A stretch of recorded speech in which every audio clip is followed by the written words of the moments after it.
Chapter 1. System Number 1. Easy to traverse. Disclaimer. Some individuals refrain from posting curse images in my book.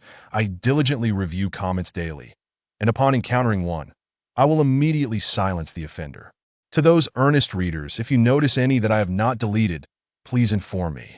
As Sang-Li rose from the patch of grass atop a mass grave, he felt utterly disoriented. Before he could fully comprehend his surroundings, a sudden pain pierced his mind, and a voice emerged within. "Greetings, host. System Number 1, easy to traverse at your service." Sang-Li responded, "What on earth is this?" As if specifically designed to elucidate his confusion, the monotonous voice repeated itself. Sang-Li finally grasped. "Is your name truly easy to traverse?"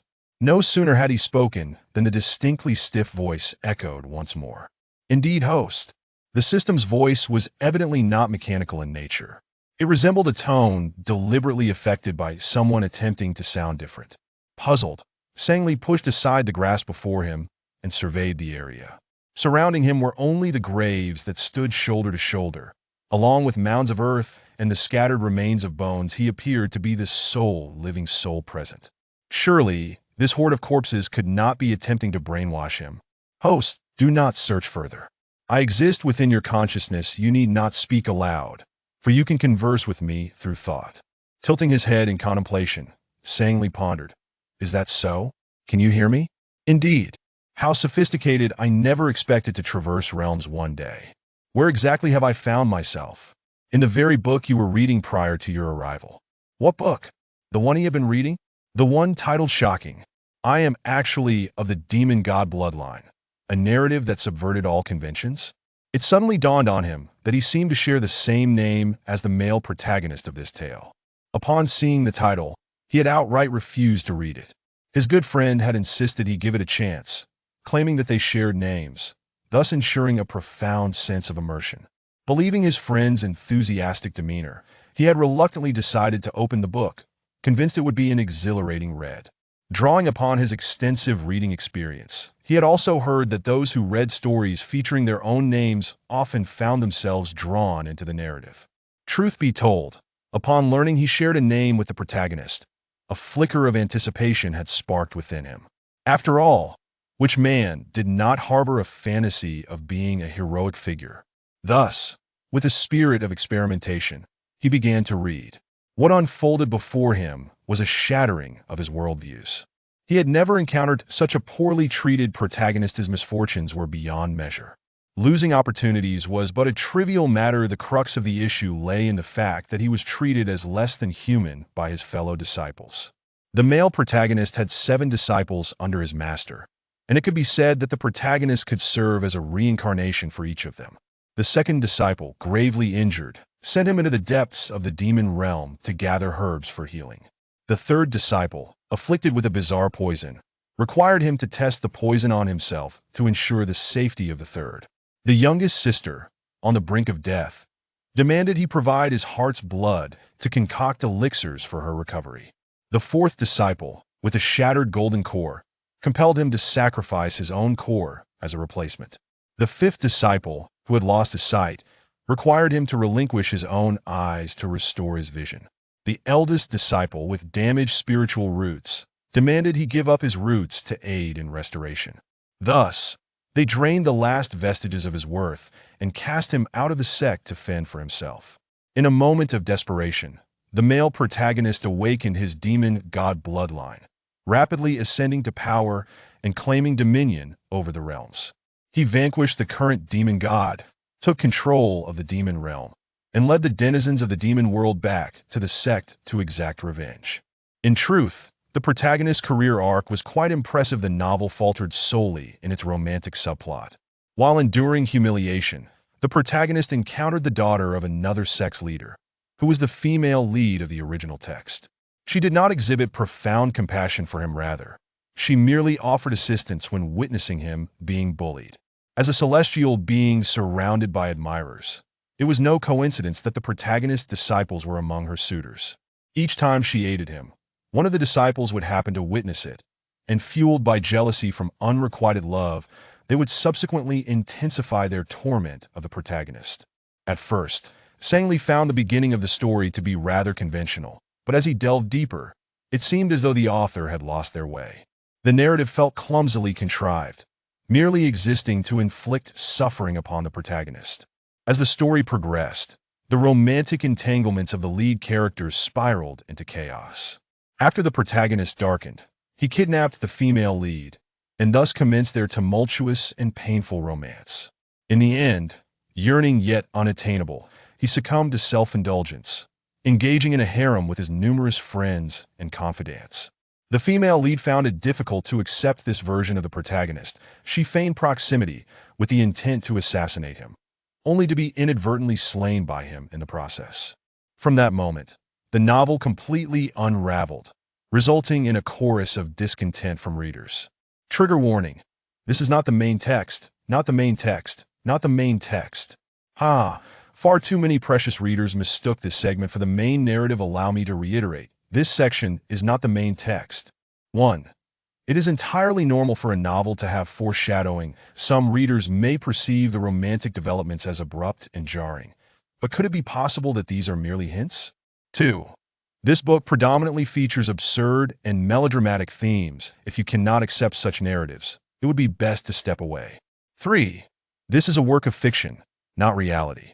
I am free to establish any premise I choose, and while I welcome critiques, please refrain from remarks suggesting that the realm of cultivation should adhere to scientific principles. I am writing a fantastical narrative, not a scientific treatise. For once more, I must emphasize, the protagonists are not benevolent saviors, neither of them are. They are not virtuous individuals. They may possess a modicum of humanity, but it is scarce. Chapter 2. The Brave and the Game, Part 2. In the hands of Fang Qingyan was a hammer. Small and exquisite, yet undeniably a hammer. Chun Ranju seized Fang Qingyan's phone and exclaimed, "You are a mage. Is it because you are a law student?"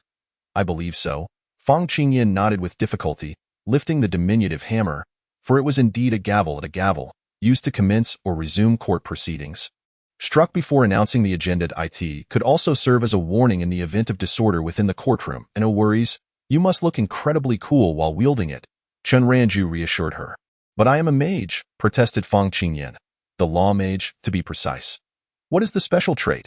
"To imprison someone on the spot." "Ha ha ha," Chung Moji mocked. "Fang Qingyan, Chun Ranju, you can't deny it." "Ha ha ha, is it true?" Two boys leaned in to inspect the phone. Name: Fang Qingyan. Gender: female. Occupation: mage. Weapon: gavel level, LV.1. Trait: on the spot imprisonment, LV.1. Can summon a small cell to confine enemies. Skill: divine justice, LV.1 item. None. Wow, that's super cool, Chun Ranju sincerely praised. It was evident that Fang Qingyan was contemplating whether to send the exuberant Chung Moji to prison. Being locked up at such a young age? I wonder if it will affect my overall evaluation scores. Finally, it's my turn. I must be the healer. Chun Ranju gazed at the pink rabbit, realizing that only the priest class remained, and considering she was a medical student, it made sense, although her skills were somewhat lacking. Exactly, the pink rabbit nodded, casting the final ray of white light. The red cross, towering to the same height as Chun Ranju, appeared prominently on the ground. Name: Chun Ranju. Gender: female. Occupation: priest. Weapon: shield level, LV.1. Trait: overflowing healing, LV.1. Excess healing can be converted into damage. Skill: healing spell, LV.1 item. None. Overflowing healing was quite common in the game Chun Ranju played, so it did not strike her as particularly special. I noticed this large cross can also open like a box, Chun Ranju observed closely. This can be made smaller for convenience. The pink rabbit eagerly stepped forward to teach Chun Ranju how to wield it, adjusting the cross to fit comfortably in her hands. I've never seen such a large cross, the pink rabbit admitted sheepishly, and usually, a priest's cross is white, a mage wields a gavel, and a priest carries an oversized crimson cross. It makes perfect sense, Fang Qingyan affirmed. It must be intended for transporting corpses, Chung Moji declared, convinced he had uncovered the truth. Heal them, send them away. If they can't be healed, take them along. Chun Ranju found this quite reasonable, her face reflecting enlightenment. But what if the cross is as tall as you, or taller? Su Songyun raised a question. Fold it and place it inside. Chun Ranju enlarged the cross again, spinning in delight. After all, they are already dead. Meticulous. The others concurred. The pink rabbit sensed something was amiss but could not articulate it. All she recalled of priests was their compassionate, almost saintly demeanor, unlike the one before her. This priest does seem rather devout. There shouldn't be any issues. All players' weapons and various items can be stored in a dimensional backpack, so you need not carry them on your shoulders. The pink rabbit reminded, and fear not, for within the game, death is of no concern. You can always respawn. There are teleportation arrays, treasure boxes, and much more awaiting your exploration and unlocking. I will exist as your game system within your phone. So do remember to pay attention, the pink rabbit proclaimed, before transforming into 4 beams of light that flew into the phone. The 4 brave adventurers set off, chattering excitedly, reminiscent of elementary school children on a field trip. Adventures in other worlds always commence from a village. Not far away, a cluster of dilapidated huts was encircled by a tall fence, with wisps of smoke rising and migratory birds lingering. Yet, no humans were in sight. Every door was tightly shut, as if guarding against some unseen threat. How tall? How do we get in? Chen Ranju stared at the towering fence, which appeared remarkably fragile, ideas peculiar. The village has no gate? Just a complete enclosure, leaving one to wonder how the inhabitants exit. It seems this place has witnessed some battle, Su Songwen noted, observing the evident damage to the fence, with crude patches hastily applied. Furthermore, the ground was littered with chaotic footprints, which upon closer inspection were not of human origin. This is a novice village that must have been attacked by monsters. I suspect the first quest will be related to this. We likely need to locate a specific NPC to trigger the quest, perhaps the village chief, Chen Ranju suggested. Chung Moji, why don't you shout to see if anyone responds? Chung Moji bellowed for attention. No reply came. Is there anyone inside? Fang Qingyan joined in the call. Soon, even the smoke began to dissipate. They won't emerge easily. They are probably terrified after being attacked by monsters, Su Songyuan hypothesized, raising his voice to inquire if there had been a monster attack, offering their assistance. Still, no one responded. Let us not waste time. Should we try to climb over? Chung Moji summoned his shield, which could shield against the spikes on top of the fence. Wait, Chen Ranju stepped forward. Let me try. She was reluctant to scale the fence. It seemed too troublesome. Please. The 3 stepped aside to grant her passage. Listen up, people inside. You are surrounded. Surrender at once. Chen Ranju cupped her hands to her mouth, proclaiming with righteous fervor. The 3 exchanged glances. This reckless child. A door suddenly creaked open, revealing a trembling old man, supported by a quivering cane, who cautiously approached. He resembled a software icon shaking during an uninstallation. Chen Ranju sighed. Do you not have any self-awareness? You frightened the poor old man. Chung Moji rolled his eyes. Chen Ranju, lacking any sense of decorum, merely stood aside, indifferent to the unfolding drama. Are you the brave ones? The old man stammered, his hands nervously rubbing the cane. Our village can no longer provide any rewards for you 4. He appeared quite anxious. Please forgive us, we never intended to offend you. It's quite all right. Fang Qingyan quickly waved her hand. We would like to inquire if your village has been attacked by monsters. Indeed, the old man confirmed, then quickly added, our village can manage on its own. It's not worth your concern. But your protective barrier is merely a fence. It hardly seems sufficient to fend off monsters. Su Songwen gently tugged at the fence. We truly have no rewards to offer, the old man's eyes pleaded. We will help you fight the monsters without expecting any reward, Chen Ranju stated bluntly, focusing on the matter at hand. The others had noticed a small exclamation mark hovering above the old man's head. He was undoubtedly a quest NPC. Moreover, upon completing the quest, the pink rabbit will provide a reward. The payment is inconsequential. The old man appeared skeptical, his vigilance evident, yet he feared inciting their ire. After some back and forth, the ever-restless Chen Ranju could no longer contain herself and summoned the enormous cross with a resounding clang. Do you see this cross? She said with a sweet smile. It is actually a coffin. The old man, startled, could only nod mechanically. Tell us where the monsters are. This cross can contain them. If you continue to be obstinate, it might just contain you instead, Chen Ranju said, affectionately stroking the cross, her voice soft and persuasive. Brave ones, a horde of goblins will attack the village tonight. The old man's eyes reflected terror, for the crimson hue of the cross suggested it might be used for unspeakable sacrifices. Rather than perish at the hands of some malevolent entity, it's better to face the goblins. At least the body remains intact. Dio, they come every night. Su Sungwon ignored Chan Ranju's veiled threat. Achieving their goal was paramount. For nearly a month now, yes, indeed, the old man replied. May we enter to discuss the situation further? Chung Moji pressed on. We have no door, the old man quivered, after replacing the gate with a fence. We have been entering through a burrow. He led the four to the back of the village, and under their watchful eyes, he crawled into a large vat. Moments later, a sparse-haired head emerged from behind a nearby tree. This way, esteemed ones. You seem quite agile for your age. Fang Qingyan assisted the old man, noting the cleverly concealed entrance to the burrow. Thank you, esteemed one. The old man expressed surprise, astonished that a noble hero would lend him a hand. Please, come inside. I will guide you. The players followed in a line, with Chun Ranju trailing behind, her brow furrowed with concern about the winding burrow ahead. Your head is nearly at my backside. Don't push. Who just farted? It must be you. The farter is the prophet. It's definitely you. The burrow was diminutive, necessitating a crawl to traverse. A cacophony of voices erupted from a few individuals, creating a lively atmosphere. Upon re-emerging into the light, the four valiant souls were not only adorned with dirt, but also bore an unpleasant odor. Consequently, it was only natural that they soon fell into discord. The elder, bewildered, led the way home, anxiously fearing a brawl might ensue, even questioning his own culpability. To his surprise, they merely engaged in a spirited exchange, bickering and laughing, and the elder oddly sensed a joyful aura emanating from them. The girl wielding the cross had previously been fierce towards him, reminiscent of other warriors he had encountered.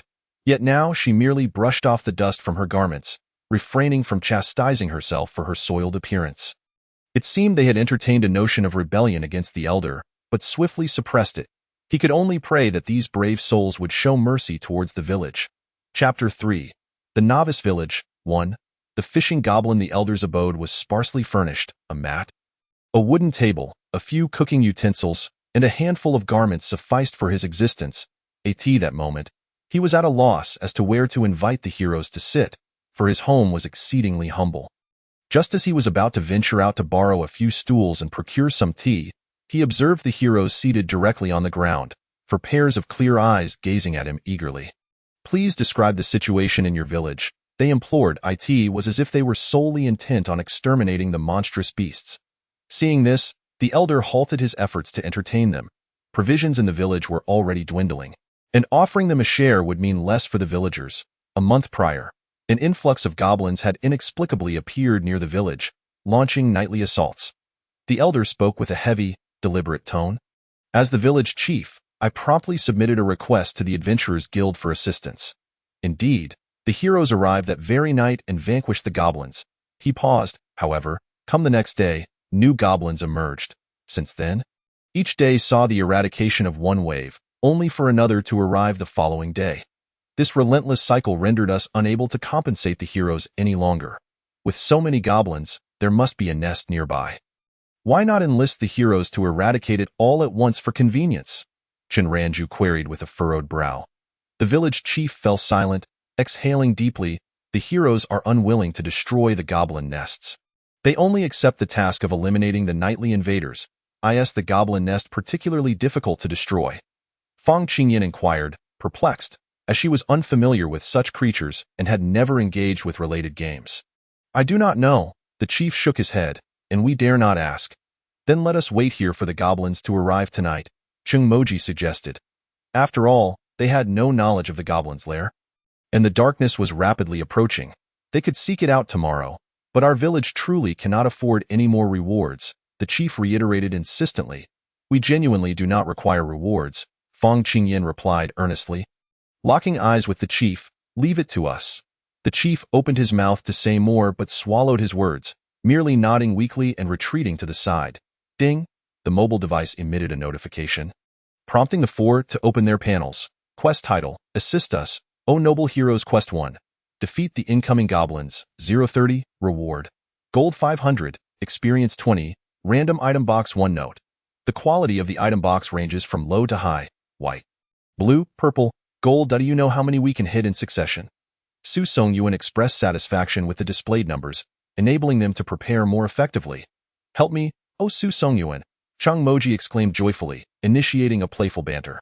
This quest title is amusing. How disgusting, Chen Ranju and Fang Qingyan scoffed, then immediately adopted a more exaggerated tone. Help me, oh Su Songyuan. You are all crazy. The four felt little sense of urgency. To them, it was merely a game. As long as their health bars were intact, they would fearlessly confront not only goblins but even deities. They tacitly avoided mentioning rewards, lest the chief misconstrue their intentions.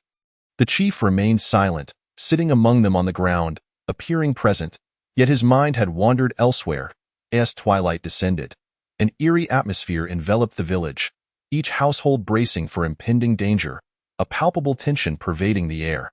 If only the heroes were not so boisterous. When will they arrive? Mimi hi Mimi, a dialect expression meaning to proceed slowly. It was the first time they had eagerly awaited the goblins' arrival. Goblins emerged from the darkness, their green bodies illuminated by a ghostly glow in their eyes. Long tusks protruding, wielding wooden clubs, occasionally striking the ground as a show of force. Ugly and fearsome, yet not intimidating, for they bore the mark of LV1 and displayed a health bar of 3030.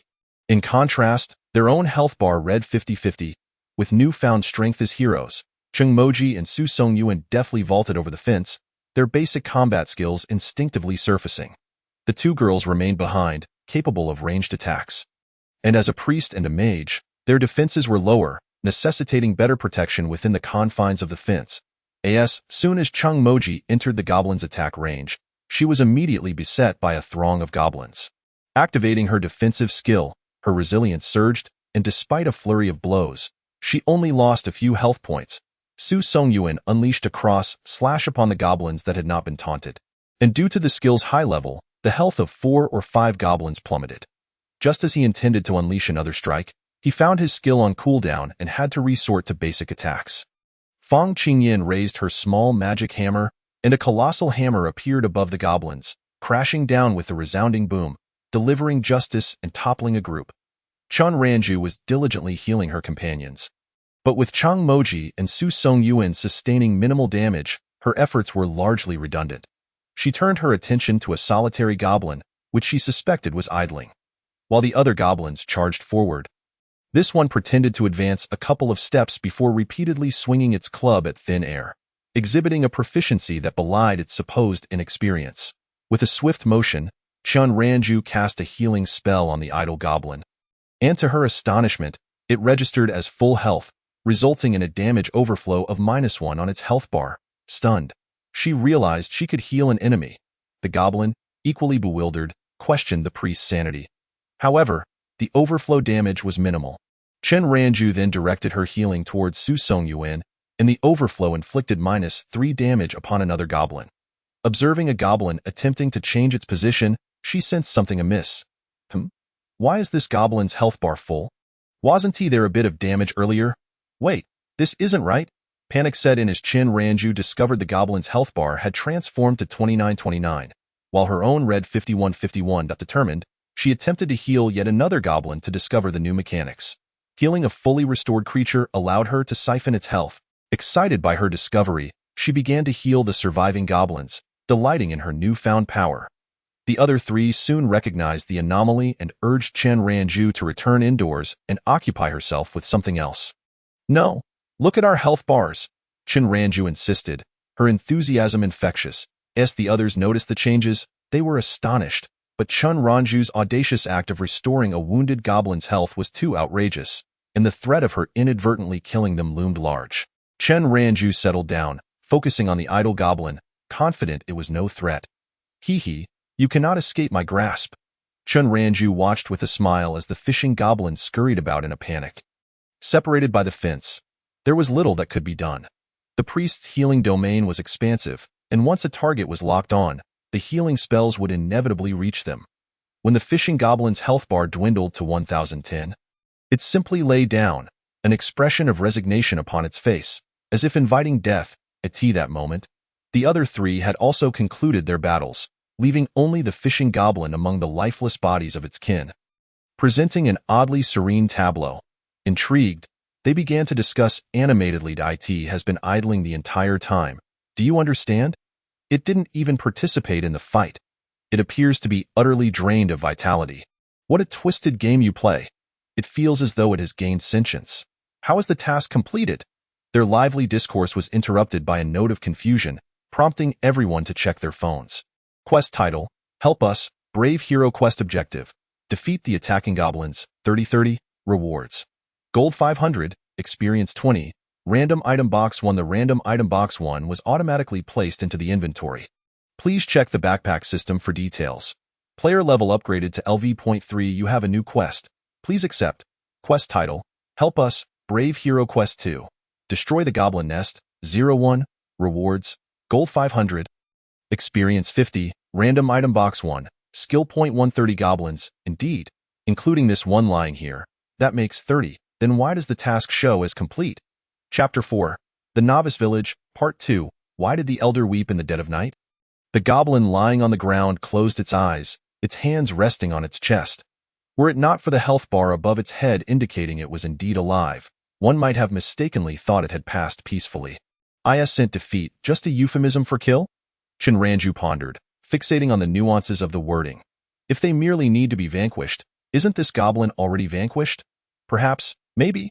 Chung Moji stood up, concluding that as long as the task was fulfilled, it mattered little whether it was a glitch or mere semantics. We aren't the ones losing out. It's a wrap. What do we do about this one? Kill it. Su Songyun poked the fishing goblin's head with his sword. Don't. I have a feeling this goblin is different. It seems rather sentient. Chun Ranju deliberated. It's actually quite entertaining. Why not take it outside and interrogate it about its nest? Fang Qingyan suggested, noting that they couldn't bring it into the village. Lest it frighten the villagers or cause harm. Take it outside? How are we supposed to sleep tonight? Chinranju longed for her cozy bed. Sleep in your coffin. Chung Moji rolled his eyes. All right, here's the plan. I'll take Chinranju and lead it outside to settle it. If danger arises, we can handle it. We have a healer and a tank. You two stay in the village with the village chief to prevent a second wave of attacks. Agreed. Su Songyuan headed back into the village with Fang Qingyan. Making their way to the village chief's house, Chinranju attempted to vault over the fence and discovered she could easily do so, then promptly leapt back over with flair. Chinranju, are you out of your mind? Oh, come on, that was incredibly cool. I can show off in the future. Chinranju leaped out again. Any true hero would be able to do this. What's the big deal? Let's go. Chung Moji grasped the fishing goblin and dragged it along. The fishing goblin, akin to a lifeless pig, offered no resistance, content to be towed along. After all, it was spared the effort of walking, and with the ground being level, it was comfortable enough to be dragged.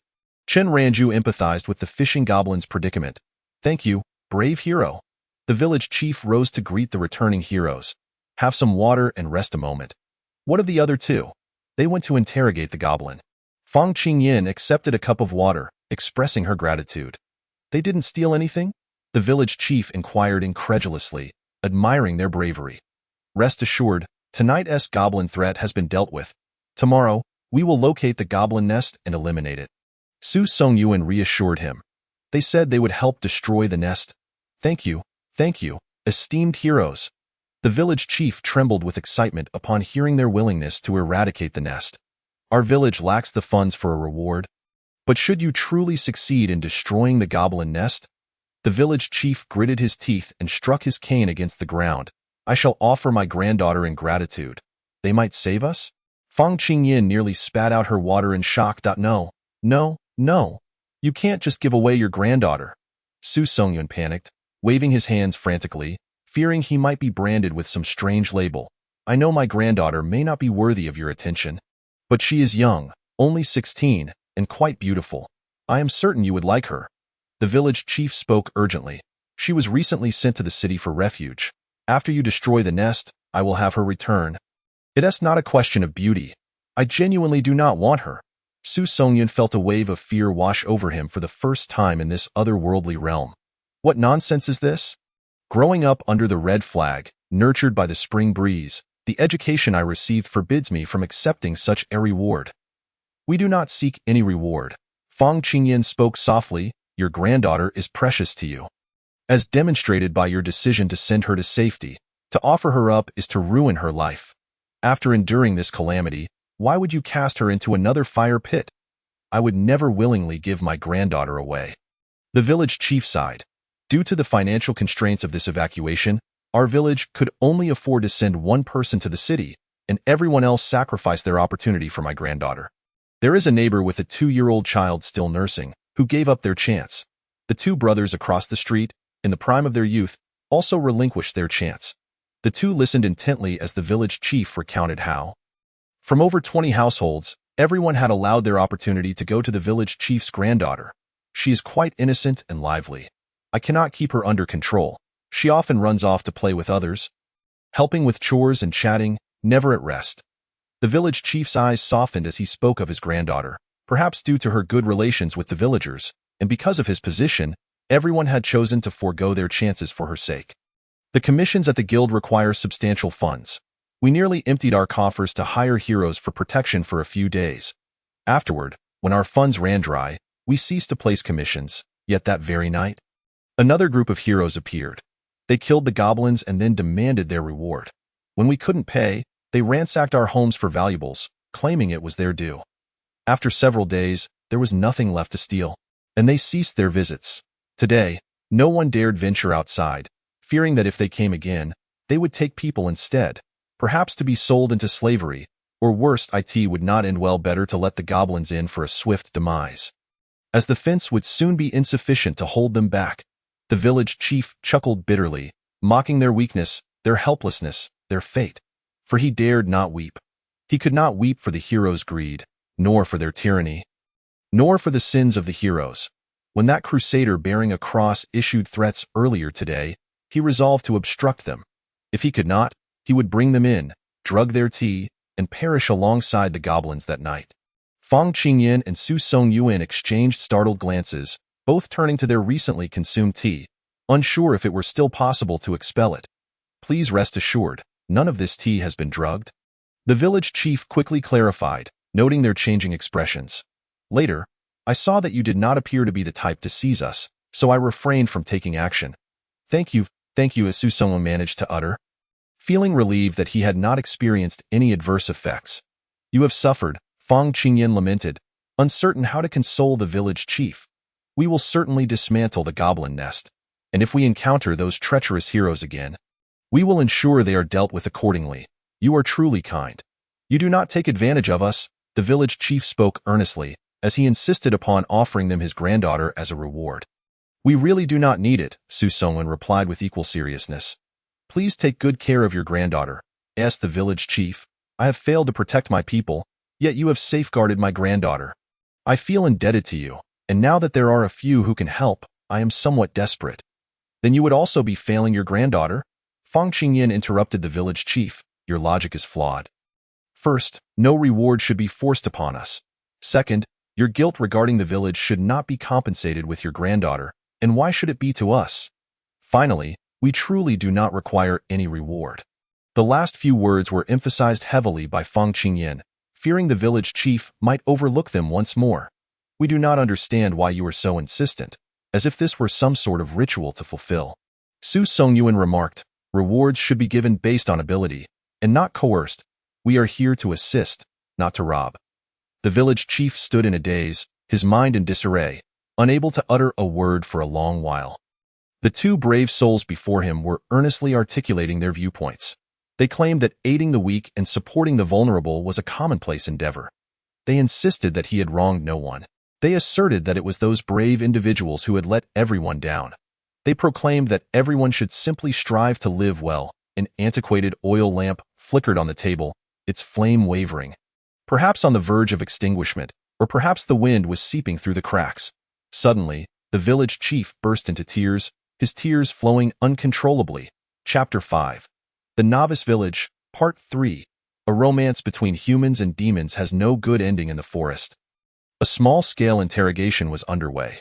Can you understand human speech? Chung Moji, with an intimidating demeanor, slammed his shield onto the ground, intending to intimidate the fishing goblin. The fishing goblin shook its head with clear eyes. Chung Moji, very well, this fool understands. Where is your home? Chen Ranju sat on the ground, using a small cross as a gavel, declaring, Confess and you may receive leniency. Resist and face strict consequences. The fishing goblin replied. No, what is this pervert doing? Ignoring the goblin, it adopted a defiant attitude. Chun Ranju began to use the cross to coax it, yet the fishing goblin displayed an unexpected spirit of brave sacrifice. What, are you still a tough nut to crack? How about this? Once we conquer your homeland, we'll leave a female goblin for you. Chun Ranju employed a beauty strategy. Yes. Chung Moji nodded. After all, you're not very attractive and don't work hard. It's unlikely any goblin would fancy you. The fishing goblin retorted, you're asking for death. Are you insane? It suddenly appeared restless, as if ready to throw a punch at the man before it, as if that face was destined to meet its fist. What's the matter?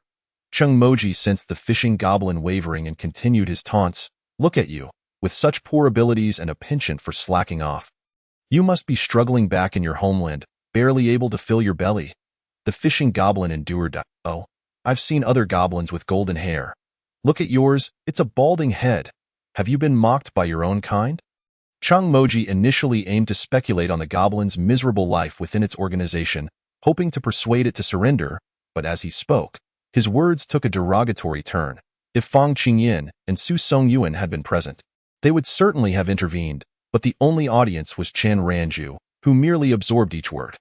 These two geniuses had once exchanged insults on social media, with records of calling each other fools reaching dozens. However, Chung Moji's provocations were aggressive, while Chun Ranju's were more passive. Alas, it seems your life will amount to this. No money, no skills, no wife. Damn it, I'll fight you. The fishing goblin's defenses crumbled completely, and it punched out, but Chung Moji instinctively raised his large shield, and the blow landed heavily on it, causing the fishing goblin's hand to throb with pain. You're getting desperate, it roared. The fishing goblin ceased its attack, instead yelling at Chung Moji, gritting its teeth, gesticulating wildly. Though I couldn't understand its words, it seemed to be cursing profusely. Chun Ranju was taken aback. However, this is utterly disheartening. The idle goblin glanced left and right. It seems each of the brave warriors has a promising future ahead. Chapter 6. The Novice Village, Part 4. If one ventures to combat at the crack of dawn, their mental state may not be particularly stable. The sky was clear and bright with a gentle breeze. Today marked a fine day for exterminating bandits. Oh no, for vanquishing goblins. This idle goblin was leading the warriors for the first time. It had always assumed that when the heroes engaged in battle against beasts, they were all gallant and spirited. Yet the few trailing behind appeared as if they were on the brink of death. Why rise so early? What difference does it make from the 8 o'clock start? I'm starving. Can you eat? How much longer until we arrive? I'm utterly exhausted, as the sun barely peeked over the horizon. The idle goblin eagerly roused Chen Ranju and Chung Moji from their slumber.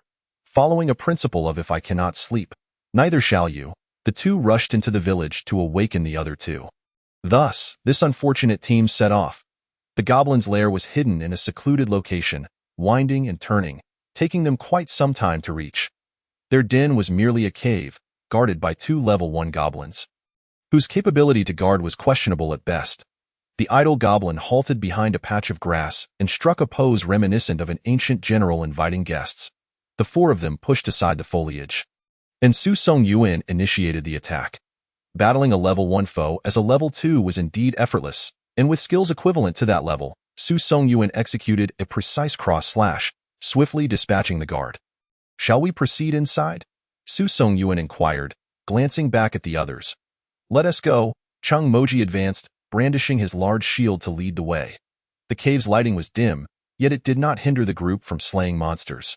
They encountered an abundance of level 1 and level 2 minions, and before long, they leveled up. Player level upgraded to level 4. The thrill of grinding monsters was exhilarating. Su Songyuan was nearing the point of defeating them with a single strike. They must be nearing the depths of the cave. There must certainly be a boss lurking. Be cautious, Chung Moji advised, observing the situation ahead. Strangely, despite the ruckus they made while grinding, the boss did not emerge, leaving its minions to perish alone as it chose to confront them solo. Upon stepping into the cave's innermost chamber, the light brightened significantly. A larger goblin king sat upon a chair, devouring meat voraciously, enjoying the company of two suspected female goblins. Outside, blood flowed like rivers, while inside, time seemed to stand still in tranquility. In a wonder, the idle goblin chose to betray its kin. Upon noticing the four intruders, the level 8 Goblin King discarded its meat, pushed aside its companions, and rose menacingly, wielding a spiked club. Faced with this formidable foe, 2 levels above them, Chungmoji exclaimed, "You dare waste food?" The Goblin King, unable to comprehend, merely sensed that this individual was asking for a fight and swung its club at Chungmoji. Chungmoji raised his shield to defend, while Su Songyan seized the opportunity to attack. This time, Chen Ranju refrained from recklessly engaging, focusing instead on healing her comrades.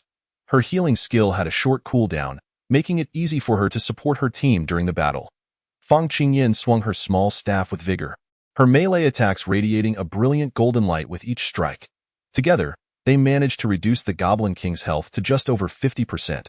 Then, Su Songyuan executed a cross slash, precisely halving its health. The Goblin King suddenly let out a deafening roar that knocked the four back a few steps. Its eyes glowed crimson, muscles bulging, and even its spiked club appeared to double in size. "What is this? A second phase?" Chen Ranju scoffed at all bosses with a second form. The Goblin King's overhead marker displayed the word frenzied, indicating that not only had its form changed, but its attacks would be significantly enhanced. The spiked club struck Chungmoji's shield with tremendous force. His skills were still on cooldown, and he lost several points of health. He felt fortunate, as his upgraded health would prevent him from being the first to fall, sparing him from the embarrassment of being labeled the first casualty. However, after this encounter, they all understood the considerable damage dealt by the frenzied Goblin King. A single hit would surely leave the priest and mage in dire straits. The four steeled themselves, fully aware of the heightened threat.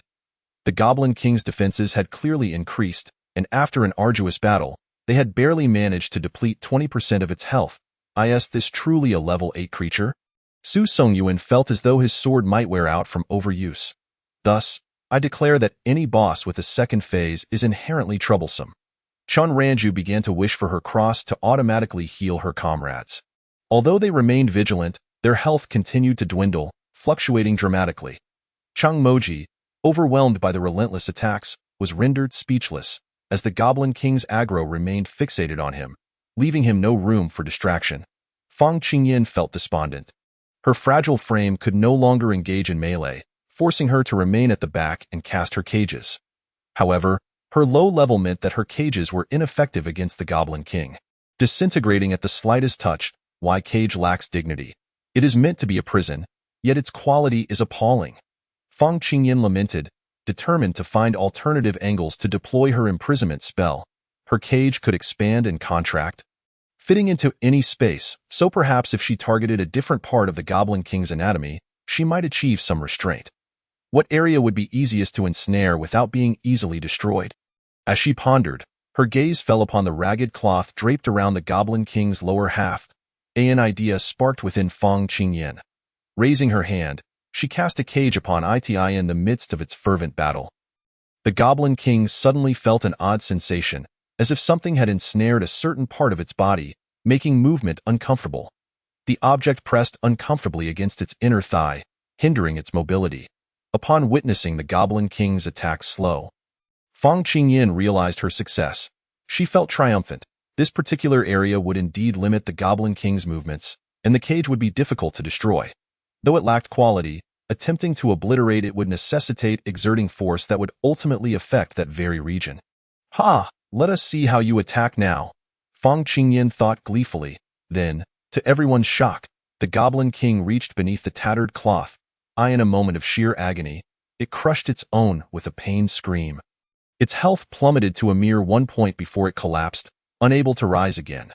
The group stood frozen, rendered speechless, while the female goblin discarded in the corner fainted from terror. 10 minutes later, the four emerged from the cave and sincerely invited the idle goblin to deliver the final blow to their former superior. The idle goblin, touched, entered with its weapon in hand. Mission accomplished. The idle goblin emerged in a state of sheer horror. Upon its first glance, it fixated on Chen Ranju, who, in a daze, shook her head in denial. Ultimately, it was Fang Qingyan who stepped forward to confess her transgressions. The other three promptly affirmed that she had displayed both courage and cunning. The idle goblin could only perceive an increase in the number of peculiarities around it, as well as their intensity. Mother, I am utterly terrified. On the journey back from the lair, the atmosphere felt strangely off-kilter. Fang Qingyan awkwardly walked ahead, while Chen Ranju marched alongside her in admiration, with the other two trailing behind in fear. To dispel this bizarre ambience, Chen Ranju resolved to take action. Perhaps opening a box to lighten the mood would suffice. Having completed the task of destroying the goblin nest, a new item box appeared in their backpacks. A flash of white light revealed a sheep dung egg. Instantly, the atmosphere filled with a sense of merriment. Chapter 7. The Novice Village, Part 5. Hello, Siri. As they neared the village, the idle goblin bid farewell to the group. Before departing, it reiterated its promise to deliver the hairpin intact to the village elder's granddaughter, and to make sure to mention that it was the one who returned it. Everyone swore an oath. As long as the hairpin remained, the brave courier would fulfill its mission. After parting ways with the idle goblin, the group soon spotted a throng of villagers gathered, large and small, all gazing around in anticipation. "They're back!" a child exclaimed, bouncing with excitement, pointing towards the fort. "They've returned!" The crowd erupted in a flurry of activity. Spreading the news as the four approached, the village elder trembled from the crowd, rubbing his cane. "Did you succeed, my dear warriors?" All eyes were fixed upon them, filled with tension, anxiety, and hope that, of course, they heard the heroes declare. "Oh!" A tremendous cheer erupted from the crowd as they reached out to the fence, shouting, "1, 2, 3, push!" As the final command echoed, the picket fence collapsed, bringing an end to all suffering on this day. The villagers enthusiastically encircled the four brave heroes, adults grasping their hands in gratitude, while children chattered excitedly, eager to present garlands to the heroes, creating a lively scene. The four heroes, visibly uncomfortable, stiffly accepted the various gestures of goodwill, much like one awkwardly navigates familial interactions during the new year, responding with hesitant umps and ahs, desperately wishing to escape the situation. However, the villagers paid no heed. They believed the heroes were merely shy and ushered them into the village, proclaiming their intention to host a celebratory feast. Only the village chief, noticing the heroes' awkwardness, kindly suggested they rest indoors, sending the others off to work. No need for a feast. Your food supplies are already scarce, and you still have to sustain yourselves. The four heroes urged the chief. "That simply won't do," he replied with a hearty laugh. "After you departed this morning, I informed everyone of your deeds, and they all rejoiced, deciding to prepare something to reward you regardless of your success. Besides, with no threats lurking in the woods, we can catch some rabbits to ensure you are well fed. Then we shall assist," Chung Moji proposed dryly, rising to his feet. "Absolutely not. You are our benefactors. What would it look like for you to toil?" The chief not only refrained from addressing them as heroes, but also dared to puff out his cheeks and glare. Indeed, the chief was a bold man, one who would dare confront danger alongside the heroes. Chung Moji had no choice but to sit back down, feeling somewhat embarrassed, as the group fidgeted in discomfort. A few small children entered, their bright eyes filled with admiration and curiosity. How did the brave brothers and sisters defeat the goblins? They asked. Excellent question. But please, do not inquire further next time. What do children need to know of such matters? After a brief exchange, the four heroes skillfully diverted the conversation, engaging the children in playful banter. And soon their attention was captured, leading to a joyful playtime. By the time dinner was served, the four heroes and the little ones were so merry that they could be found riding upon the children's shoulders in a game of horseplay. Some adults worried that the children might be too forward with the heroes, wanting to intervene, but when they witnessed one of the heroes exuberantly carrying a child around like a playful dog, they swallowed their words. They were indeed concerned for the children's mental state. The celebratory feast was quite simple. Apart from 2 platters of rabbit meat, the rest consisted of wild vegetables. The villagers, fearing the heroes might decline to eat, eagerly served them rabbit meat, only to see the heroes cheerfully passing the meat to the children, who, oblivious to the concept of refusal, accepted it eagerly. The adults contemplated scolding the children for their disrespectful behavior towards the heroes. But when they observed the thin faces of the children puffing up with joy from the meat, their eyes glistened with tears. We must not cry. Brighter days are surely ahead, everyone thought, as night descended gently upon the village. The atmosphere radiated warmth. After a satisfying meal, the four heroes decided to spend the night in the village, setting out the following day. The little ones chattered excitedly, inviting the heroes to their homes, with some even clinging to the heroes' legs, insisting they sleep together, only to be taken away by their parents for proper handling. That night, everyone slept soundly. The next morning, the four inquired with the village chief about the whereabouts of his granddaughter. He provided them with a letter as a token and requested they inform her that the calamity had ended and she could return home. They bid farewell to the chief and, with the rising sun at their backs, departed quietly, lest the little ones burst into tears and cling to their legs. Speaking of which, they had secretly left behind some gold coins. After all, they were gamers. Money was not a concern. Congratulations to you all for completing the Novice Village quest. On the road to the city, the pink rabbit reappeared, hopping joyfully, clearly delighted. The gifts from the quest NPCs come with attribute bonuses, such as your garlands. Earlier, while they dined, the four had placed the garlands in their backpacks, unaware of the accompanying description. Name. Blessing Garland Description. This garland is dedicated to our most esteemed heroes. Wishing you a life of peace and prosperity, free from illness or disaster. Attribute bonus. Life too. Wow, they exclaimed. This garland certainly made them contemplate eliminating those previous foolish heroes for a bit of excitement. The upcoming tasks would be divided into main and side quests. The former was mandatory, while the latter was optional. Side quests primarily serve to increase reputation. You can use reputation to unlock the game store and purchase items you need. Just as the pink rabbit finished speaking, a new task notification chimed within their phones, featuring one side quest and one main quest.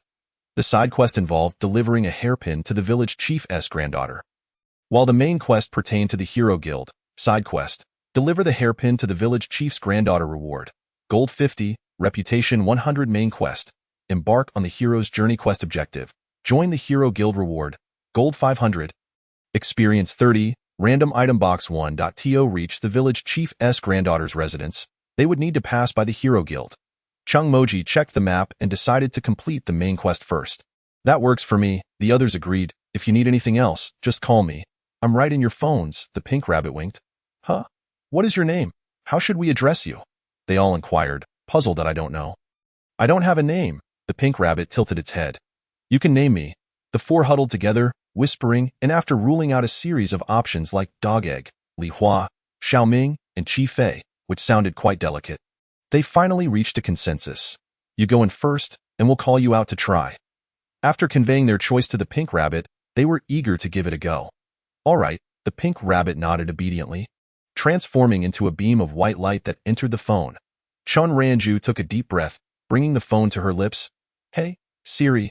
The pink rabbit emerged. I'm here. They all burst into laughter, while the pink rabbit was left utterly confused. Oh well, fools are like that. Siri conceded defeat. Chapter 8. The Hero Guild, Part 1. My hometown is in the northeast on Bear Mountain. As the most formidable beings among humans, heroes have diverse employment options. They can serve the royal family, join the military, or become lawmen. All these positions come with formal arrangements. But what if one desires to avoid the established system while still seeking wealth? Look no further than the Hero Guild. The so-called Hero Guild is a place where heroes accept commissions, earn gold, and strive for performance. IT stands as one of the most significant organizations on this continent, encompassing a wide array of services from assisting with chicken feeding to assassinating kings, almost anything you can imagine. Naturally, beyond merely issuing commissions, the guild also provides intelligence trading, weapon and item buying and selling, spell scroll learning, and various other services. The Hero Guild is your ultimate choice for employment. So many people. The four heroes wandered about like Lu Lao Lao, entering the Grandview Garden, exploring every nook and cranny, nearly taking selfies. The guild was bustling with activity, featuring individuals clutching crystal balls, wielding great swords, and even walking dogs, an astonishing spectacle. After wandering for some time, they finally approached the service desk. The attendant was a stunning young woman with long, flowing hair, so captivating that her playful words could charm one into offering their life. Hello. How may I assist you today? I'd like to arrange a marriage with you. Chun Ranju leaned over the desk, batting her eyelashes. I'm afraid we don't offer hair dyeing services here, the beautiful attendant replied, momentarily taken aback, her features lighting up with amusement. Fang Qingyan quickly covered Chun Ranju's mouth and pulled her back, while Chung Moji pointed to his head, explaining to the attendant, She has some issues. Please ignore her. Chun Ranju, forcibly silenced, widened her eyes. Defamation? I'll sue you for defamation. It's quite all right. This young lady is very charming. The beautiful attendant said gently, Now, may I ask what services you wish to avail? How does one join the Hero Guild? There are 2 steps to joining the guild, the beautiful attendant explained. First, you must undergo a level test. Second, you must submit personal information to in this land. Anyone who can be assessed for level has awakened their heroic talent, so there is no fear of falsification. Apart from individual registration, do you also require registration for an adventure team? Due to personal profession limitations, completing commissions solo can be inefficient. So many heroes form fixed teams, making it easier for the guild to distribute rewards. Yes, they were already a team, all of the same caliber. And none would look down on the others.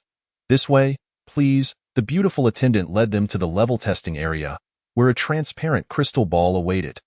They were instructed to take turns placing their hands upon it. Generally, without magical equipment, heroes would be unaware of their levels. Unlike these 4, who could clearly see their status and health points displayed above their heads. But, as protocol dictates, they followed the procedure. The crystal ball radiated a shimmering golden light, and upon placing their hands on it, a level of 7 materialized.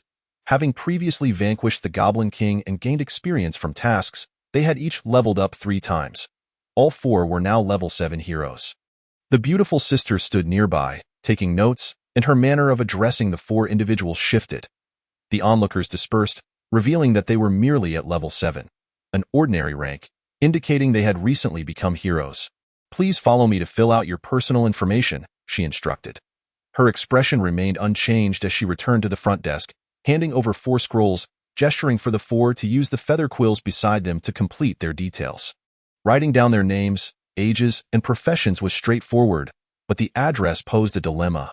Beautiful sister, how should we write the address? Chin Ranju asked, looking as forlorn as a lost puppy. We don't have a place to stay yet. Please, beautiful sister, grant me a home. You can call me Caroline, she replied. Looking at the little priest before her, her eyes crinkled into a smile. For now, you may write your previous address. Once you find a place to live, you can return to the guild to update your information. Previous address, but we aren't locals here, they protested. After much deliberation, the 4 finally completed their forms. Caroline reviewed the submitted scrolls and noticed that for the address, 2 wrote down a nearby village, while the other 2 had something else. This hero named Chung Moji, upon hearing his name, Chung Moji instinctively called out, Your address says Magic Fairy Castle. May I inquire where that is? Caroline, well-versed in geographical locations, racked her brain but could not recall such a place. Chung Moji pondered for a moment before solemnly stating, In the hearts of every little magic fairy filled with love and justice. Rewrite, Caroline promptly dismissed him. The other 3 erupted in laughter. Caroline turned to another scroll, And you, little priest? Chun Ranju, who had been laughing heartily, quickly closed her mouth. Is there really a place called Dog Bear Ridge in Nantang Town? Harbin City, Heilongjiang Province? Yes, indeed. It's in a forest. I used to see someone named Bald Chong chopping wood there, always at odds with 2 bears. But I've heard that Brother Chong has become a forest ranger now, and he is getting along quite well with those bears. Chun Ranju animatedly described. In which country? Caroline interjected. People's Republic of China. Rewrite. Caroline assumed she was fabricating tales. Chun Ranju, along with Chung Moji, had no choice but to rewrite, referencing the other 2 scrolls that hadn't been rejected, and settled on calling it the novice village of Chinen. They felt wronged, as naming it the novice village didn't align with the factual basis. Please wait here while I fetch the relevant materials, Caroline said, clutching the scrolls as she swiftly departed. Look at you 2, writing nonsense and scaring people away. Yes, noble Chinen village, they retorted sarcastically at You've been rattled. With that snide tone. Magic Fairy Castle is the most absurd. All right. Love and justice, little magic fairy in their hearts. Once the 4 settled down, they began teasing each other, unable to go a day without some playful banter. Just as they were enjoying their squabble, an unexpected voice interjected. Pardon me, lovely ladies. A tall man, having approached them unbeknownst, produced a rose from behind his back as if by magic. This flower is for you both. I would like to invite you to join my team. Is there a chance? Fang Qingyan and Chen Ranju, both quite beautiful, were unsurprisingly approached.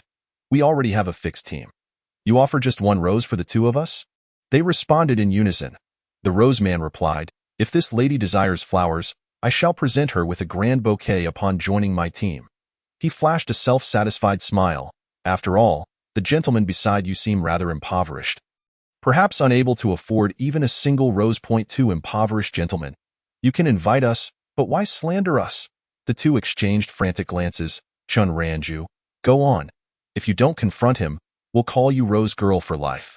"Wow, then that brother must be quite wealthy." Chun Rose Girl Ranju chimed in, her tone exaggeratedly coy, and of course. The Rose Man was thoroughly pleased with her response. "But there are many swindlers in this world." Chen Ranju retorted, shifting the conversation, "Brother, how about vouching me 50 gold coins to prove your worth?" Although reluctant, the Rose Man eventually produced 50 gold coins, reasoning that once he secured this girl in his team, he could later recoup the expense. Maintaining her delicate demeanor, Chen Ranju accepted the coins and casually inquired, "Brother, is this a voluntary gift?" "Naturally, it is a voluntary offering to a beautiful lady." The Rose Man believed he had successfully won her over and was about to shift his focus to the more reserved girl beside her. However, before he could utter a word, the girl who had just taken his money tossed the coins to the two impoverished gentlemen and turned to him with a radiant smile. Now they have money to buy roses. Chapter 9. The Heroes Guild, Part 2. Do you think you can toy with me? The Rose Man felt as if his dignity had been trampled upon and, in a fit of rage, attempted to grab Chen Ranju, aiming for an abduction. Yet, before his hand could reach her, a large shield suddenly intervened between them. Do not lay hands on her. Simultaneously, Su Songyun twisted his wrist, positioning his sword against the Rose Man's throat. The two level 7 impoverished gentlemen still hoped to play the hero's rescue game. The Rose Man, undeterred, called out, "Brothers, won't you teach these two a lesson?" Two men emerged from the crowd, one robust, the other frail, making the latter appear as if all his vitality had been drained by the former. Their levels were such that they could dominate the local hero guild, as those of higher caliber typically resided in the capital's guilds. "Teske, I thought I could gang up on this level 8 Rose Man. You two are quite arrogant," the muscular man said, brushing aside Su Sungwon's sword, pushing the Rose Man behind him, and drawing a hefty sword. Looking down at the four with an air of superiority, the Rose Man, cowering behind the muscular figure, wore a mocking expression. I truly wished to slap that smirk off his face. Fang Qingyan could not help but express her disdain. "Let us be more strategic. Use your previous tactic to explode his ego." Chen Ranju cheered. "I shall name it the Great Ego Explosion Technique." Ahem, he should possess at least a slightly higher intellect than a Goblin King. He wouldn't simply reach for Su Songyuan, Chung Moji interjected. The Rose Man's face turned green. He had envisioned many scenarios. Perhaps they would be frightened, perhaps they would resist, but never did he expect they would disregard the imposing figure beside them to discuss an ego explosion technique. "What the hell? Are you all insane? And you, with the shield? I'm much older than you." The muscular man interrupted. "Do you know who I am? I am the Great Sword Maniac." He flashed a flamboyant grin. "I am level 20, and this territory is mine." "What? You are the Great Sword Maniac?" The four exclaimed in unison. "Exactly. That is the reaction I expected." The Rose Man nodded. "So, if I call out your name, would you dare respond?" Chen Ranju asked, reaching into her pocket. "What is there to fear? I am the Great Sword Maniac," she replied, tossing a dark, pellet-like object directly into the muscular man's mouth. 3 points. The others cheered. "Ugh, you all." The muscular man yearned to slay them with a single sword strike, but first, he needed to expel that pellet. "You have some nerve." The Rose Man glared furiously at the four while patting the muscular man's back. "This is hilarious. Do you really think a player who can respawn infinitely would fear an NPC? Moreover, this NPC is the leader of the bandits robbing Chenin village." The village chief mentioned that this so-called Great Sword Maniac forbade anyone from clearing out the Goblin Den and led the subsequent robbery himself. Buffed, just a scoundrel. Just as the muscular man was retching, the previously inconspicuous frail man suddenly took action, waving his staff to unleash several purple flames toward the ford. Bang! Before Chung Moji could raise his shield, a sword aura struck from behind, colliding with the purple flames, causing them to dissipate mid-air. Fighting is prohibited within the guild. Caroline, one arm clutching the scrolls and the other brandishing her sword, cast a cold gaze at the frail man. Then swept her eyes across the enthusiastic onlookers. "What are you all watching? Take them away and impose the necessary penalties. The onlookers shrugged but complied. Sister Caroline. Chun Ranju rushed to Caroline's side, her voice tinged with grievance. These three are harassing us and threatening that this territory belongs to them. They completely disregard the guild, Fang Qingyan added. That hulking brute even claimed to be the great sword maniac, Chun Ranju hinted. Using the word demon as a title and taking pride in it might suggest a collusion with the demons. Fang Qingyan understood immediately. I am so scared, Chun Ranju said with tear-filled eyes, looking quite pitiable. His heart deserves to be punished, Fang Qingyan exclaimed, her heart heavy with righteous indignation. Just then, a burly man, who was in the midst of retching, interrupted. What are these two women babbling about? I'm about to vomit and you two are making it worse. Ha ha ha, just swallow that sheep droppings first before seeking justice. Chung Moji sneered, only to receive two piercing glares from Chan Ranju and Fang Qingyan. We are diligently playing the role of victims. Please do not complicate our plight. Chung Moji shut his mouth, attempting to convey a mix of frustration and fear. Su Songyun was much simpler. He merely nodded in agreement whenever the two girls spoke, acting like a supportive sidekick. Take those two down as well. I will deal with them later, Caroline commanded. Then, shifting to a gentler tone, she added, I apologize for startling the four of you. Please follow me to the reception room for a moment of respite. With that, she led the four away. The burly man, though displeased, felt a twinge of apprehension toward Caroline and could only leave with a disgruntled expression as he and his companions were escorted away by the staff. In the reception room, Caroline gracefully prepared tea for the four, her movements elegant and pleasing to the eye. Sister Caroline, isn't your job to attend to clients? How can you also command the other staff? Chen Ranju asked with curiosity. When did I ever say my role was merely to receive clients? Caroline replied with a smile as she handed over the tea. I have just been appointed as the branch guild manager here. Attending to clients is simply to understand the operations and identify areas needing improvement that I see. A diligent official who engages in grassroots practice. The four university students, who were also aspiring party members, expressed their deep respect. The three individuals who harassed you are the local tyrants here. I had heard of them upon my arrival. The staff here are my subordinates, and they likely collude with those ruffians, often providing each other cover. A hint of derision flashed in Caroline's eyes. Do not be fooled by the fact that I have them subdued for now. There will be more chaos to come. Her subordinates did not respect her, as she was gradually cutting off their illicit income. What false pretentiousness! I wonder how they climbed to power. Caroline overheard her subordinates remarking about her. Sister Caroline, aren't you the highest authority here? Aren't they afraid? Fang Qingyan questioned, puzzled. I possess almost no real power, Caroline replied calmly. Then why not use force to suppress them? The four did not inquire further but instead proposed another suggestion. I am merely an ordinary swordsman. How can I suppress anyone? Caroline chuckled, as if the earlier display of sword energy was not her doing. After all, she could not reveal too much here. The four of them gazed thoughtfully at Caroline. Who was level 60? All right, do not fret over me, dear children, Caroline said playfully, winking. I will resolve matters in my own way. If you need any assistance, do not hesitate to ask us. The four chimed in eagerly. We can take down those three scoundrels. We could stage the scene as an accidental death. Those staff members are no good either. If verbal reprimands do not suffice, we can resort to physical means. What if your superior condones such a situation? Then let us find you a new superior. A deceased superior is a good superior. The four rambled on, growing increasingly absurd. You should focus on leveling up first. Caroline chuckled, amused by the four level 7 little heroes who possessed an audacious spirit to conquer the world. Truly, the fearless vigor of the young was commendable. Let us set aside the matter of taking down my superior for now, Caroline said, unfurling a scroll. For now, we shall proceed with your team registration process. All right, the four nodded obediently. Are the team members just the four of you? Yes. What is the team name? The four huddled together. Whispering, University Summer Practice Group. Who will be the captain? The four began to argue vehemently. I will take the lead. Why you? Because you have no sense.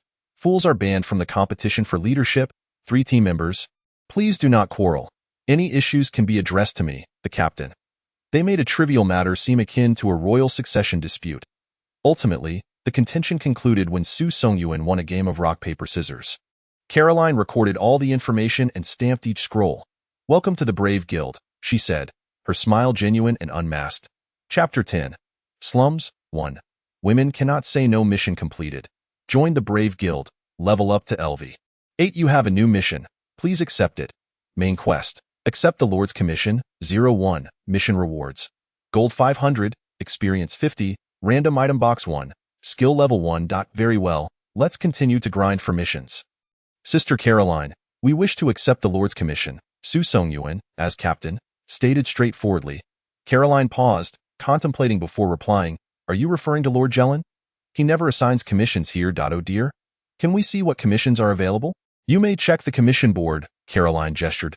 I need to interrogate those 3 rascals, so I shall leave you to it. All right, goodbye, Sister Caroline. The 4 hurried to the commission board, and the surrounding crowd parted silently, focusing on their own tasks. Not to be trifled with, was a highly favorable evaluation for the 4. There are no commissions from Jellin, Fang Qingyan remarked after searching thoroughly. Perhaps he is using a pseudonym. Chun Ranju speculated. Since the game mission is to accept the Lord's Commission, it must exist. Great Captain, what do you think? Chung Moji placed a hand on Su Songyuan's shoulder. The Great Captain has his methods. Such as, hey, Siri, where is the Lord's Commission? Siri appeared. You must search for it yourselves. Siri tilted its head. It's right there on the commission board. This indirectly confirmed Chen Ranju's speculation that the Lord was using a pseudonym. There are over 30 commissions here. Great Captain, Chen Ranju gestured.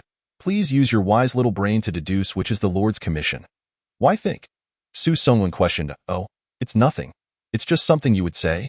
Chen Ranju gave up on him and turned to discuss the commission tasks with the other 2. This commission for herding sheep should be ruled out. Cleaning up the monsters, if that were the case. There wouldn't be a need for a pseudonym. A hefty reward for a child. Well, that's not impossible. Mission completed. Fine wife and 2 daughters. Wait, did you hear any strange noises? Is my voice strange? Siri covered its mouth. I meant not that. The 3 realized, checking their phones. Mission completed. Accept the Lord's Commission. 11. Level up to LV9. You have a new mission. Please accept it. Main quest. Find the magic box. 01. Mission rewards. Gold 500. Experience 50. Random item box 1. New skill 1. Who completed this? Chung Moji looked around. Where's Su Songyuan? Su Songyuan. The 3 then noticed the Great Captain was missing. Over at the commission desk, following Fang Qingyan's pointing, they saw Su Songyuan handing over gold coins to the staff. The 3 rushed over, collectively pushing Su Songyuan aside to take the commission slip handed over by the staff. Commission description. I lost a black magic box in the slums. Please assist in its retrieval. Appendix. Image of the magic box. Reward. 100 gold coins. Commissioner, Watson. How did you find it? I just accepted all the commissions. Su Songyuan shrugged. Then we'll know which one is the main quest when it comes up. The other commissions can be cancelled, and I'll just pay a few 100 gold coins as compensation. What genius is this? Let us cheer for our Great Captain. Oh, the 3 cheered in unison, lifting their Great Captain as they left, conveniently reclaiming Siri as well. The staff at the commission desk looked on in disbelief. Spending hundreds of gold coins to find a commission task, is this a job or a charity? The village chief's granddaughter lives here, right? I should inquire about the box while I'm at it. Sure, isn't it dangerous for a little girl to live here? Chen Ranju felt that this place was hardly a suitable refuge. It was said that this slum was a chaotic mix of people, the most dangerous area in all of Stedman City. The housing prices in this vicinity were remarkably low. Chung Moji had already inquired about it. In truth, there was no need for inquiries. One only had to look around to understand, as dilapidated houses were crammed together, shrouded in darkness, with not a sliver of light seeping through the cracks. It was stifling. Observing the people on the street, one could see drunks making lewd jokes, customers haggling with shopkeepers, and filthy children at play. Although there were many people, there was a distinct absence of liveliness. In such an environment, the 4 companions had no inclination for laughter, hastening their steps towards their destination. The winding paths of the slum required their unwavering attention to the navigation as they trudged along for quite some time before finally arriving at number 176. Knocking gently, Chung Moji inquired, "Is anyone home? We are looking for Julai." Julai was the name of the village chief's granddaughter. A wary female voice responded from behind the door, "Who are you? And what do you want?" "We come from Qianan village." Fang Qingyan noticed the girl's tension and stepped closer to the wooden door, softening her tone. We have been sent by the village chief to inform you that the calamity in the village has been resolved. Here is a token. In an effort to reassure the girl, Fang Qingyan crouched down and slipped the letter given by the village chief through the gap at the bottom of the door. The person inside quickly retrieved it. After a brief pause, a series of sounds followed, and then the door swung open. A round-faced girl with an exclamation mark expression ushered them inside, promptly closing and locking the door behind them. She began to rearrange the furniture. No, it's unnecessary. The four of them hurriedly protested. Ignoring their objections, the girl moved the tables and chairs to barricade the door firmly. Only then did she let out a sigh of relief. Assuming the girl was preparing to host them, the awkward quartet was taken aback when she said, "I'm sorry, but for safety's sake, I must use the furniture to block the door. Please, have a seat on my bed." "All right, thank you." Fang Qingyan and Shinranju sat on the mattress, while the two boys insisted they were not tired and preferred to stand. "I should be the one thanking you," Zhu Lai said after pouring water for the four, sitting beside them on the bed. "Why, grandfather mentioned in the letter that you were the ones who defeated those goblins. I don't have much money to repay you at the moment, but I promise that once I enlist, I will definitely reward you." The 16-year-old Zhu Lai spoke earnestly, her eyes brimming with sincerity. "Then we shall await your return." Fang Qingyan smiled, ruffling Zhu Lai's hair. Beside them, Su Songyuan nodded fervently. "Isn't it sufficient that you brought us here? But you mentioned you wanted to enlist?" "Yes, indeed." Zhu Lai's eyes sparkled at the mention. "I wish to fight magical beasts." "But you don't even know if you can awaken your powers," someone interjected. "Not everyone in the army are heroes. Those who become heroes and are willing to enlist are always in the minority. Most of the army consists of ordinary people who, after training, can combat some low-tier magical beasts." As Zhu Lai spoke, she rolled up her sleeves to reveal her muscular arms, proclaiming, "I have always been strong, and my skin is quite tough. I can definitely fight magical beasts." The four fell silent. It was uncertain whether her skin was tough or not, but her strength had been evident when she single-handedly carried a table. "Do you think I can't do it?" Zhu Lai noticed their silence and felt a pang of disappointment. "Why, grandfather also said it's best for a girl like me not to engage in such things." No. Fang Qingyan quickly waved her hands. "We simply believe you possess great courage." Chun Ranju, with a serious expression, took Zhu Lai's hands and solemnly declared, "Women must never say they cannot." Chapter 11. The Slum, Part 2. In a cramped room, dimly lit, a slender boy sat amidst a pile of scrap metal, fiddling with an object in his hands. "Perhaps this could be used like this," he murmured, hastily searching for a pin to make a mark on the ground. After searching for a while without success, he finally glanced down to see a mess of papers and parts scattered about. The pin had rolled off to some corner. Should he now spend a great deal of time searching for the pin or use the little money he had left to buy one? After a moment's thought, the boy decided to borrow a pin, disregarding any imagined pride. "What has two scoldings to me? It's not like I'll lose a limb." With that thought, he knocked on his neighbor's door. Zhu Lai, open the door." The boy even raised his voice. "I'm your good neighbor, Alier." A familiar series of sounds followed, and the door opened. Without even glancing, Alier squeezed inside, continuing to mumble, "Zhu Lai, where is my pin?" Suddenly, he noticed four strangers in his friend's room. "Where is Zhu Lai? What have you done to her?" His once friendly smile turned dark, quickly pulling out a small weapon from his pocket. Smack! Just then, a familiar hand landed on his head, and a voice from behind said, "I opened the door for you." "Where do you think I am?" Alier turned to see Zhu Lai glaring at him, and he finally felt at ease. However, he remained wary of the unfamiliar four, clutching his weapon, ready to throw it at any moment. Zhu Lai hurriedly explained the situation. After understanding the circumstances, Alier sheepishly apologized. The four, however, waved dismissively, indicating it was of no concern, their eyes fixated on the small weapon in his hand. "I say." One of the boys finally couldn't contain his excitement. "Doesn't that look like some kind of ponytail grenade?" The weapon in Alier's hand was a round body with a thick rope attached to the back. "You mean this?" Alier lifted his weapon. "I made this myself. Have you seen one before?" All four nodded in unison. "We've seen it in textbooks. It was one of the weapons used by the Red Army during their long march. You spin that rope and throw it, right? Then boom, it explodes." Yes. Alier's excitement was palpable. "Where did you see this?" "What is the formula?" "I use quarry stone and sulfur plus." He listed off a long string of materials. The method we use back in our hometown might differ from yours. We don't even have the materials you mentioned. Then can you make one for me to see? Aliar's eyes sparkled. The four fell silent, exchanging glances. Can you do it? No, the instructor didn't teach that. You don't know how? Aliar, seeing their reaction, didn't he show disappointment? It's all right. I'm just happy you understand my weapon. Do you have many of these weapons? Yes, Aliar proudly replied. They're all made by me. They re more than enough to deal with low-tier heroes. Can we go see them?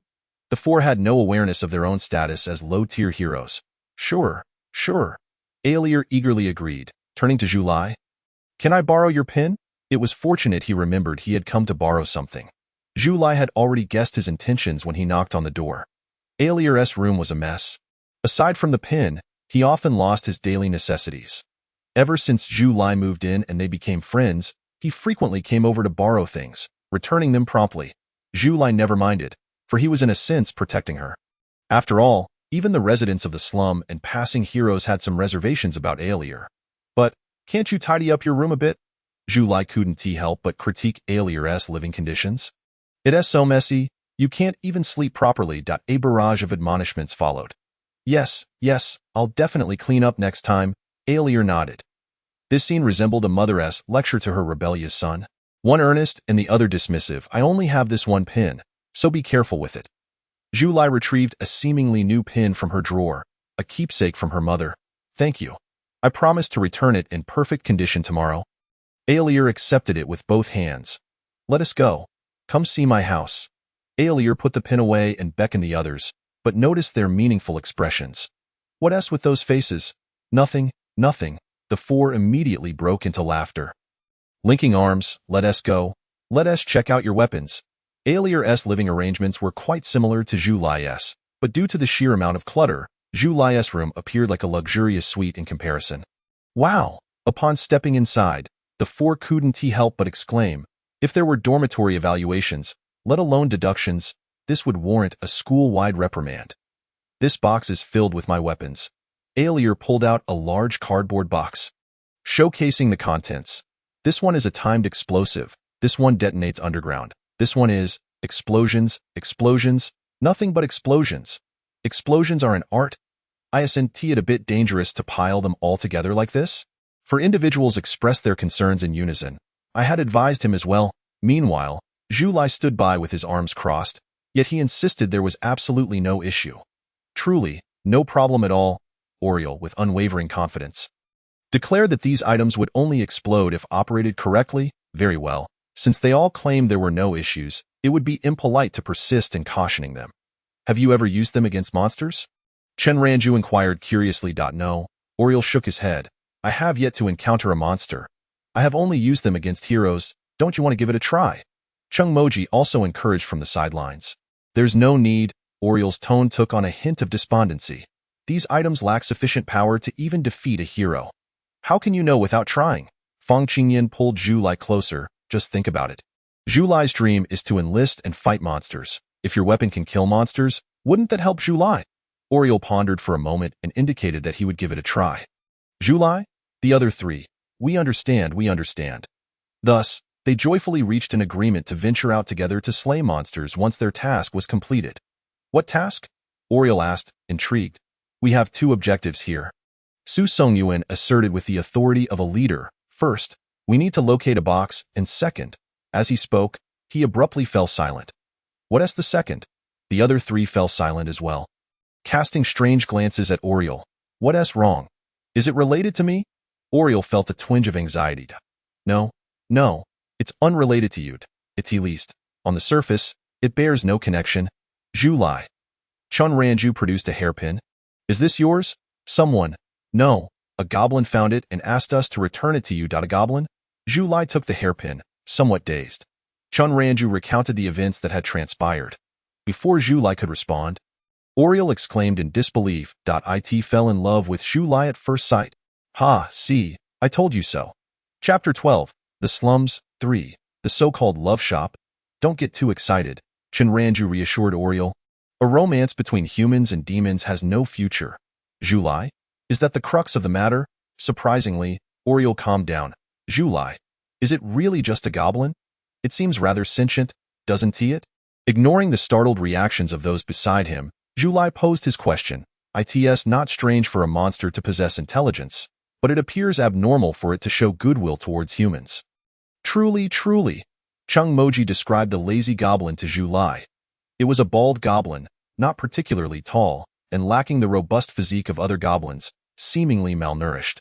Perhaps it was ostracized by its kin for being friendly towards humans, feeling out of place among its own kind. Regardless, let us extend our gratitude to this goblin. Zhu Lai wore no expression of disdain.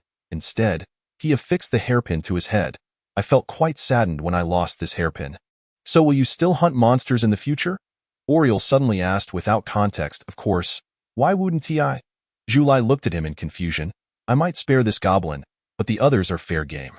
The fact that this goblin harbors no malice towards humans does not imply that all monsters share the same sentiment. The monster army invading human territories and slaughtering humans is a grim reality. Meanwhile, the four individuals glanced at their phones while Zhu Lai and Oriel conversed. Side quest complete. Return the hairpin to the village chief's granddaughter. Cumulative reputation. 100. You may spend 50 reputation to unlock the game shop. You have new tasks awaiting acceptance. Side quest. Assist Oriel in weapon testing. Reward.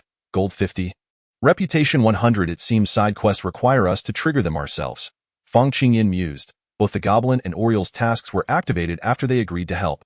Please assist others generously. A line of text popped up on the phone. What are you looking at? The four had not yet turned off their screens when Oriel's puzzled voice inquired. There's nothing on it. Can't you see? Chung Moji boldly displayed the front of the phone. What do you see?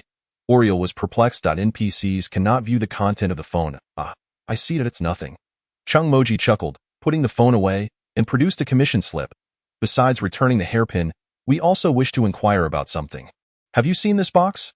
Zhu Lai and Oriel thought for a moment and indicated that they had not seen it.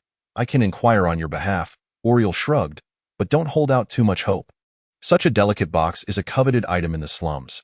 If no one has found the box, that would be one thing, but once discovered, it is either resold, kept for extortion, or more likely, turned over to the local tyrant for protection.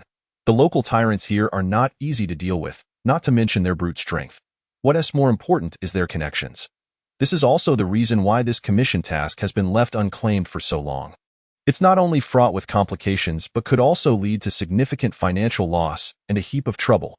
As long as we know the box's whereabouts. The four were nonchalant. Oriel nodded, indicating that he understood. Then we shall return tomorrow.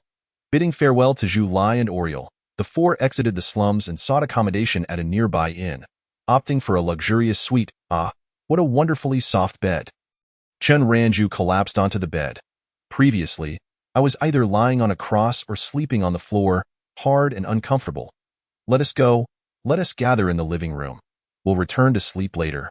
Fang Qingyan pulled Chen Ranju up, dragging him to the living room. Gather for what? I want to sleep. Chen Ranju protested unwillingly. If you need to discuss something, leave me out of it. Just tell me the outcome. Sleep? The continent is on the brink of disaster, and you can still sleep. Chung Moji declared solemnly from the living room. Yes, the continent is on the brink of disaster, and what are you two doing? The two boys were blissfully lounging in their chairs, soaking their feet, with snacks beside them, wearing expressions of sheer bliss. Look, they even sprinkled flower petals in the foot bath. Let us join in. Fang Qingyan poured water into the prepared buckets. How delightful. The four heroes lounged in a manner akin to a vacation. Speaking of which, have you checked the shop? Not yet. I'll take a look now. It costs 50 reputation to open a shop. What a rubbish game. Why is the page so pink? They sell aphrodisiacs, bondage gear, cat ears, collars. Everyone perked up, sitting up straight and frantically scrolling through their phones. Hey, Siri, is this game legitimate? Why are there seemingly adult-oriented items in the shop? Of course, this is a serious game, Siri declared with hands on her hips, a proud expression on her face. This shop exists to fulfill players' needs for friendship and romance in another world. It has reviewed relevant literature on the world the players inhabit, and dating in another world is nearly standard. Therefore, my players must have it. It's just a small reward for the players. We understand the reasoning. Chun Ranju pointed to one of the items and questioned, but isn't it a bit too open-minded for a love shop to feature SM bondage gear? Isn't such gear quite normal? Isn't it a toy for couples to enhance their relationship? The four fell silent, wanting to refute, but upon reflection, the burly man finally let loose a string of curses, yet his clenched fists remained suspended, unable to strike. Alas, it is a privilege for you that your elder brother has taken an interest in your wife. He is not attempting to steal her away. A few underlings chuckled heartily, reveling in their delight. The one referred to as the elder brother exuded an unmistakable air of thuggery, his arms adorned with twin skull tattoos, hands tucked into his pockets, stooping slightly as he puffed on a cigarette, keenly observing the burly man's unraveling composure. Well then, let me retract my earlier statement. The midday sun fails to illuminate this place, casting only shadows upon the ground. Oh, and there are two lovely ladies here as well. Brother is from the Mad Blade gang. Why not spend a few days with us? Suddenly, the elder brother's gaze shifted, locking onto the two girls with an unsettling intensity. Disgusting and repulsive, he approached, step by deliberate step, slowly encroaching, as if a giant python were coiling around his neck, tightening its grip, suffocating him with sheer terror. Escape? How could one flee? Behind him were his underlings, and beside him stood tightly shut doors and windows. Resist? A futile attempt with powerless fists would only invite more brutal treatment. The slums offered no sunlight. Yet, damn it, the valiant champions of justice are the true light.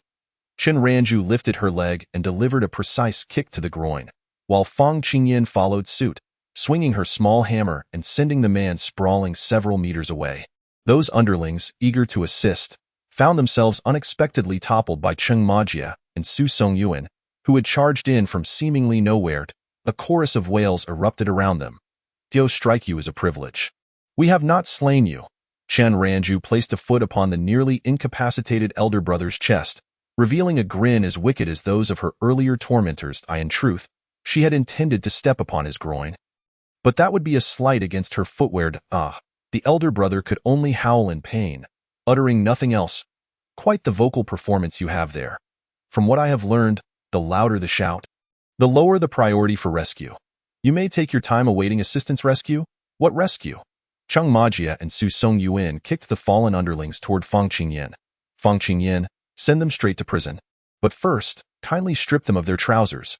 Fang Qingyan smiled, displaying them for all to see. These eyes do seem rather unfortunate, but never mind. Simply refrain from looking." Su Songyuan brandished his sword and severed their trousers. "Very well, let them rot in prison." The valiant champions completed their task and turned to leave, leaving behind a cage full of bare-bottomed thugs and a dazed burly man. "Have you all arrived?"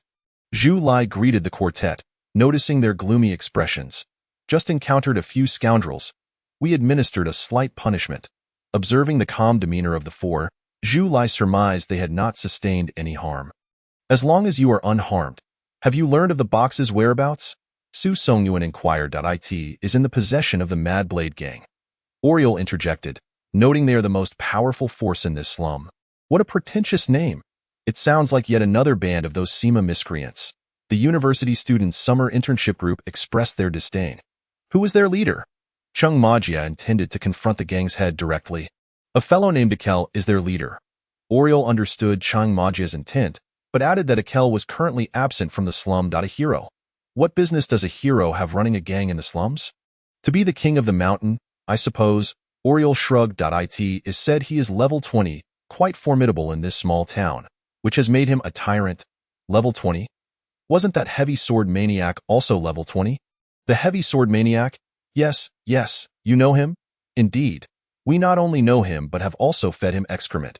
With that thought, the four recounted the events surrounding the Hero Guild. Zhu Lai and Oriole were visibly shaken. "What are your levels?" Zhu Lai asked. "Currently, we are level 9. You should pack your things and flee." Oriole rummaged through his belongings, producing 2 bombs. "Take these. While they may not kill them, they will allow you to retaliate. As for that box, do not hold on to hopes of retrieving it. The Hero Guild here will likely not accommodate you any further. You needn't worry." Fang Qingyan waved her hand in dismissal. "They are still detained in the Hero Guild." "Detained? They will probably be released today." Oriole's eyes brimmed with mockery. "Their backing is substantial. Once, someone lodged a complaint with the Hero Guild. Can you guess what became of that person? They were left unrecognizable. Lives were lost, and with the Hero Guild's audacity, where is the city's law enforcement?" Chun Ranju frowned. It wouldn't he happen to be that the backing belongs to the city lord? Would it? Thus, the law enforcement dares not intervene. Not quite, Oriol refuted. The city lord would not involve himself in any matters concerning heroes. Akel's backing likely lies within the upper echelons of the Hero Guild. The upper echelons are those who can negotiate with the nobility and even royalty of the capital. Who would dare to offend them? Currently, Sister Caroline is on duty, and they are unlikely to be easily released. But what if that so-called upper echelon applies pressure? Caroline is surrounded by informants, and someone is bound to leak news of Akel's imprisonment. Teske, let them be released. We cannot kill him. Chun Ranju's tone was ominously sinister, evoking a sense of villainy. Exactly. We are not afraid of being killed. Chung Majia glanced at the two NPCs, ultimately swallowing back the words about how many times they could resurrect. However, this situation made it seem as if they were destined for a heroic sacrifice. Do not act impulsively. It would be better to wait until you are higher level to strike, Zhu Lai urged hastily. She believed that the four heroes before her had a bright future ahead and must not throw their lives away here. Dying is not something to be taken lightly. Oriol elaborated, confronting them. If you go after him, it will change nothing and cost you your lives. Well, let us first find the box. If Akel is not here.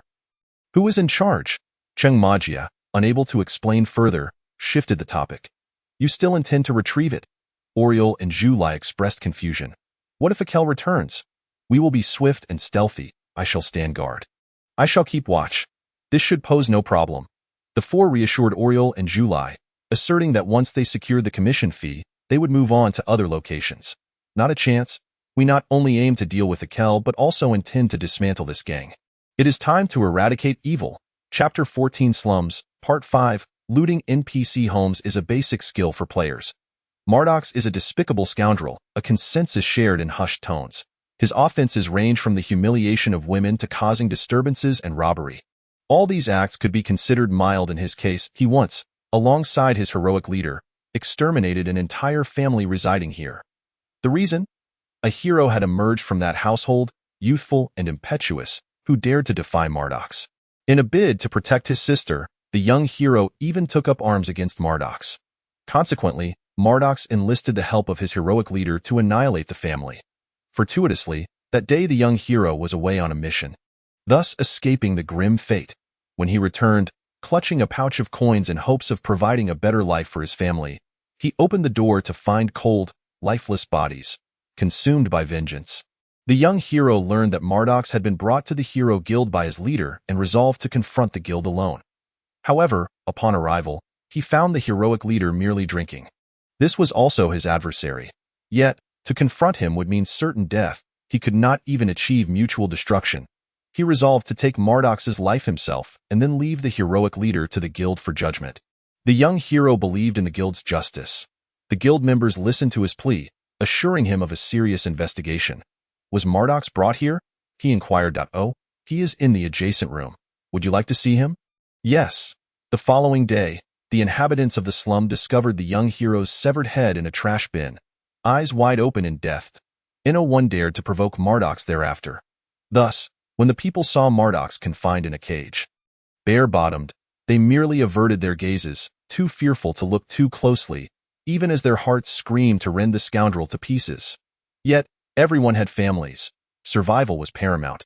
Alas, what a pity that the burly man had not taken the opportunity to beat them senseless. Do not cover your faces. Is it not this meager flesh that you all seek confidence in? For similarly youthful heroes encircled Mardox and his underlings, pointing and jeering. Mardox sat in his cage, his eyes brimming with thick resentment, wishing he could swallow the figures before him whole. You wait. My leader will be here soon, he gasped, feeling as if his chest were being torn apart, each word forcing him to spit blood. Oh, still waiting for your leader, are we? Chun Ranju scoffed. Your leader is likely busy defecating in the guild. Are you hoping to join him? You all wait and see. He will definitely come today, Mardox merely reiterated. Ah, so this man truly expects to be released today, speaking with such certainty, the waste of time. Chung Majia kicked the cage and demanded, I hear you have acquired a black magic box. Where is it? Hand it over. Oriol remarked that the one currently in charge was Maddox, a hunchbacked, lecherous man adorned with a skull tattoo on his arm. What a coincidence, isn't it? Just listening to you prattle on makes it obvious it's you. My friend, you're after that box, aren't you? Maddox suddenly pressed his face against the cage, emitting a low, raspy chuckle. Well, you four, strip. Without a moment's hesitation, Fang Qingyin swung her hammer at him. You ought to recognize your situation. Maddox, having lost a tooth from the blow, glared at her with resentment. Fang Qingyin, take him out on his own. Su Songyuan felt that everyone was straying from the main topic. Though confused, Fang Qingyin complied. Maddox was soon pinned to the ground in a most undignified manner. Now, tell me where the box is, or I shall sever your appendage. Su Songyuan's long sword gleamed ominously. Maddox, feeling the chill from beneath, was momentarily at a loss. You dare? Don't be afraid. His skills with a blade are commendable. Chun Ranju fanned the flames, adding, he's been filleting fish at the supermarket for 10 years. We can chop you into mincemeat. Chung Moji squatted down, grinning as he gestured, then we'll fry you until golden brown. The box is at my house. I'll take you to retrieve it. Maddox's scalp prickled. He believed these individuals could indeed commit such a grotesque act. It's fine, just hold out until the boss returns, then let us hurry. Su Songyuan growled ominously. But I can't walk right now. That kick from Chun Ranju struck a vital spot, and I haven't fully recovered yet. Coupled with the 2 hammer strikes from Fang Qingyin, he was genuinely in pain and no matter. You must crawl if necessary. What's your house number? 64, Maddox replied, surprised they still harbored a modicum of kindness. Then let's drag you there. Since we're doing the heavy lifting, remember to reward us, they insisted. You lot are unbearable, Maddox grumbled, yet he had little choice but to comply. The 4 of them found a rope to bind Maddox's hands, leading him along a circuitous route. Thus, the denizens of the slums were treated to the spectacle of Maddox parading about in his undignified state. Not only was his rear end sore from the friction, but he also endured the humiliation of being exposed and dragged like a dead dog. He vowed that he would ensure these 4 would meet a grim fate. After a considerable time spent meandering, the group finally arrived at his home, opting for a violent entry rather than knocking. The door was forcibly removed. I endure. Where's the box? It's on the highest shelf. The cabinet opened to reveal the magical box. Undeniably so. Mission accomplished. Level upgraded to LV.10. New skill acquired. Main quest. Utilize the box to meet the city lord and explore its secrets. Reward. 500 gold coins, 50 experience points. Random item box 1. New skill. I'll have to examine that later. This should be quite valuable. I quite fancy this item. I'll take it. You seem to have quite the collection of treasures, they noted. After obtaining the box, the 4 continued rummaging through the cabinets, taking anything of value under the pretense of seeking their reward. Maddox exclaimed, Thieves! These are the fruits of my labor over the years. Would you care to join us for a while before you depart? Despite his heartache, Maddox forced himself to extend the invitation. The boss mentioned he would come by today to discuss some matters. We only need to wait. Indeed, we haven't had dinner yet, Chun Ranju remarked, searching for ingredients. Let us make do with what you have. How amusing. Who doesn't he know your intentions? We're waiting for your boss. If he doesn't show up today, we'll take a bold trip to the Hero Guild for some open assassination. Let us cook a couple of dishes. The 4 collaborated to prepare a few plates of stir-fried. It must be said, Chung Moji's culinary skills were remarkable. The aroma was irresistible. Let us check out our new skills. Mine allows me to rebound damage back to the enemy. The power of my hammer has significantly increased, along with my critical hit chance. So you've truly embraced the role of a physical spellcaster. Not entirely. The system states my hammer attacks are imbued with light elemental enchantments. A dual practitioner of physical and magical arts. The 4 dined together, laughter echoing through the AS for Maddox. He was tethered at the entrance. Did he deserve a place at the table? Chapter 15. The Slums, Part 6. Our mad dog of a captain will return for vengeance. Deep into the night, every home in the slums had shuttered its doors and windows, leaving only drunken revelers and malevolent spirits wandering the streets. Damn woman! Aker cursed as he stomped along, his muscular frame radiating a desire to unleash his pent-up frustration. The Rose Man beside him occasionally chimed in, his disdain for such domineering women palpable, especially when they were unattainable, rendering him restless. The frail man trailing behind remained silent, his dark eyes fixed ahead, following the 2, Tea this hour. Who knew with which woman Maddox was indulging in debauchery? Upon entering the slums, Aker continued to bellow, seemingly intent on keeping everyone awake. Boss, boss. Maddox, oblivious to whether others were asleep, was acutely aware that if the boss did not return soon, he might find himself at eternal rest. Maddox? Aker turned at the sound, only to see a figure, oh no, a man, scrambling towards him. Yet he was halted mid-charge by the rope around his neck, forced to thrash helplessly in place. Boss, there are 4 of them. The great sword maniac is back. Before Maddox could finish his report, a voice intruded. Chung Moji leaned against the doorframe, whistling provocatively. The title Great Sword Maniac had been rendered absurd in his mouth, as if it were a fittingly foolish moniker for him. It's you. Aker drew his great sword, while the Rose Man and the Frail Man assumed combat stances. Boss, there are 3 more of them. The Great Sword Maniac has returned to wallow in filth. 3 heads popped up from behind the door, each one more amused than the last. You have some nerve to show your faces here. Aker charged forward without hesitation, sword raised. Barrier breached, barrier breached. The 4 shouted as they dodged, hastily drawing their weapons and entering combat mode. Boom! Rebound, damage reflected, with a chance to briefly stun the enemy. Aker struck again, and Chung Moji raised his shield to block, activating his skill. However, due to the level disparity, the reflected damage was minimal, barely nicking Aker's health. Fortunately, the stun effect triggered, causing Aker to slow for a moment, allowing a sword and hammer to strike him simultaneously. Boom! Fang Qingyan and Su Songyuan intended to continue their assault, but were suddenly repelled by a massive purple fireball. Aker regained his composure and swung his great sword in a wide arc, inflicting damage on the 3 melee fighters. Whoosh! Chun Ranju quickly restored health, just as a slender sword aimed for her. She swerved and retreated, using her cross to block, expanding it to intercept the attack, successfully deflecting the assailant's strike. The Rose Man hadn't anticipated the cross could be utilized as a shield. His normal attacks proved ineffective. He swept his slender sword, white light swirling, maneuvering his feet to unleash a series of varied strikes. Before he could inflict serious harm, a large hammer fell from the sky, catching him off guard and sending him sprawling. Just as he attempted to rise, he was met with further attacks that knocked him back down.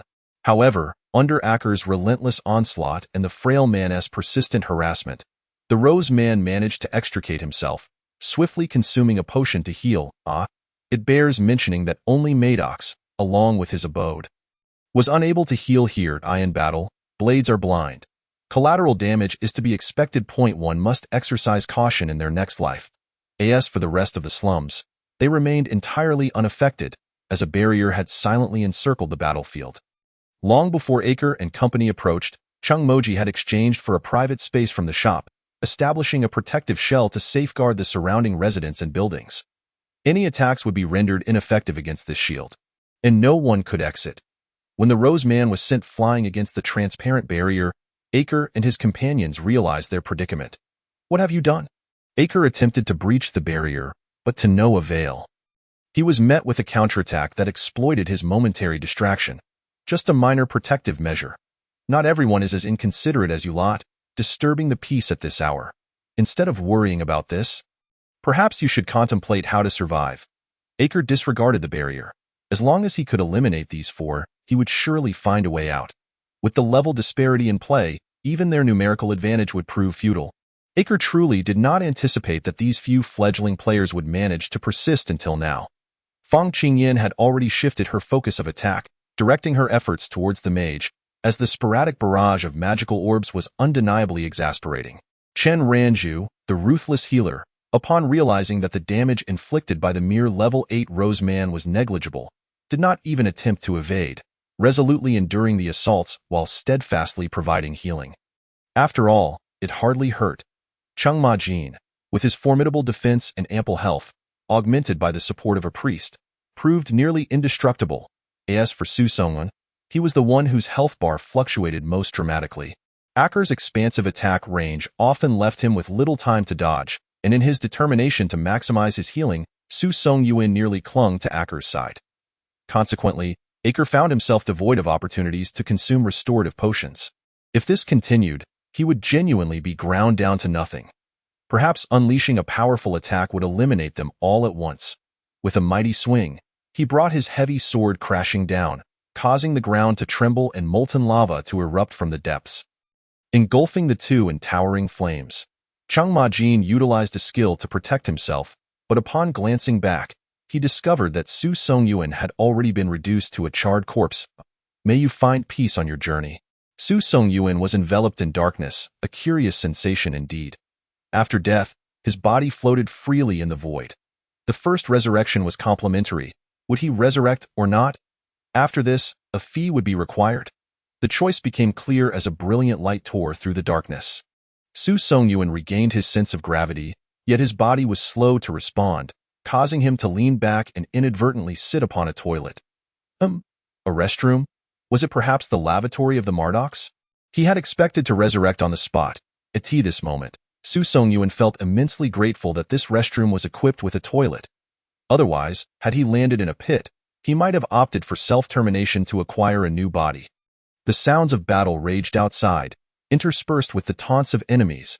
He pondered whether his teammates' morale might be affected. Fearing that his allies could not withstand the onslaught, he disregarded the terrified expression of Marduk, who cowered in the corner. Su Songyuan hastily grasped his sword and charged out the door. However, as soon as he crossed the threshold, a deafening voice pierced the air. The feigned indignation was palpable. Our rabid captain will claw his way back from hell for vengeance. Chapter 16. Slums, Part 7. Your hemorrhoids have exploded. Someone had perished. Richie's grip on his staff trembled slightly. He was an accomplice. I am sorry. I'm sorry. I'm sorry. I'm sorry. He chanted silently to himself. This was all for the sake of revenge. He reassured himself that once Aker was at a disadvantage or showed signs of fatigue, he would aid them, truly, genuinely. Yet Richie knew all too well that he lacked the courage to raise his staff against Aker, to reveal his intentions. Aker was far too powerful. He feared death. He feared the inability to exact vengeance. Yes, he was indeed cowardly and selfish on this path. He had become a villain. Perhaps spending too long in darkness causes one to become a part of it, only to be struck down by the light. Fang Qingyan was oblivious to the musings of the lad. He appeared utterly daft, and if not now, when would he act? Justice's enhancement. Mace attack physical damage increased, light damage increased, lasting for a certain duration. Richie was sent flying into the protective shell, letting out a muffled groan before spitting blood and collapsing to the ground, clutching his chest, his gaze sharpening slightly. Oh, has it become your turn to falter? Aker, witnessing his teammate being flung away, erupted into laughter, convinced they had succumbed to the tumult of rage. Shout. Keep shouting. Weren't you all so loud before? Aker reveled in his delight, thinking they should thank him. As he wouldn't even need to prepare a coffin. Look, their bodies had turned to ash. He pretended to blow away the remnants, indicating that their comrades had been obliterated. Look at that priest's expression. Anger, despair, her lips trembling uncontrollably. She claimed her captain would rise from the depths of hell. How pitiful. He heard someone say that. The faces of those on the ground were unrecognizable. Their brains splattered out. Tears fell. Richie knelt on the ground, weeping uncontrollably. Light filtered through the clouds, casting delicate rays. Dawn had arrived. Chapter 17. The Slum, Part 8. A great wind rose, and the clouds soared. After the battle, Richie voluntarily took on all the responsibility and turned himself into the Brave Association. The staff, with complex expressions, escorted Richie back. Along with the corpse of Akel and the unconscious Roseman, some distant onlookers witnessed this scene. Akel is dead. Akel is dead. The people in the slums spread the news. Is this true? Who killed him? Yes, truly. I saw it with my own eyes. It was several young heroes who did it, the very ones who dragged Maddox along the road yesterday. They smashed that demon's brains out. And what about Maddox?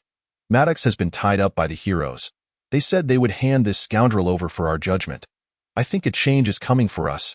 Everyone, don't crowd. Don't crowd. Each person will have a chance to kick him a few times. Four young heroes stood before a half-collapsed house, loudly maintaining order. Beside them lay the bound Maddox. Let us clarify first. We did not kill Akel. We merely lent a small hand. The one who did the killing has been taken away by the Brave Association for questioning. Hey, big brother, please don't get agitated. That guy won't he come to harm, we promise. That lady. Ma'am. Please retract your foot. Don't rush to kick him just yet. Wait until we've finished speaking, and then you can kick as you please. All right. We come here today with one purpose only, to eradicate the black forces and eliminate the Mad Sword Gang. A great wind rises, and the clouds soar. Where can we find brave warriors to roam the land? The Mad Sword Gang must be eradicated at all times. It is non-negotiable. Just think about it. You're about to lead a good life with your wife, enjoying hot pot and singing, when suddenly the Mad Sword Gang robs you. Therefore, without the Mad Sword Gang, a good life can be achieved. I urge all the villagers to take action, report any members of the Mad Sword Gang around you, and launch a people's war against the black forces. Oh. Everyone responded enthusiastically. The slum was bustling. The timid chose to report names and addresses, while the bold went in pairs to catch people directly. What do you plan to do with the Mad Sword Gang members? Julie asked quietly. Hand them over to the authorities, or rather, to the sheriff. The sheriff doesn't bother with this matter, don't worry. We guarantee that those who deserve to die will die, and those who deserve to be imprisoned will be imprisoned. The four exchanged knowing smiles. Just let the city lord handle it. As for Maddox, let the crowd vent their anger on him. This is their selfish desire. You all are quite something. Aurelia scoffed. Yesterday you clearly said you would take the box and leave. But here you are dragging Maddox around and fighting with Ackle, not fearing any consequences. He only heard about these events this morning. Had he known these individuals were playing such a grand game, he would have brought his weapon case with him.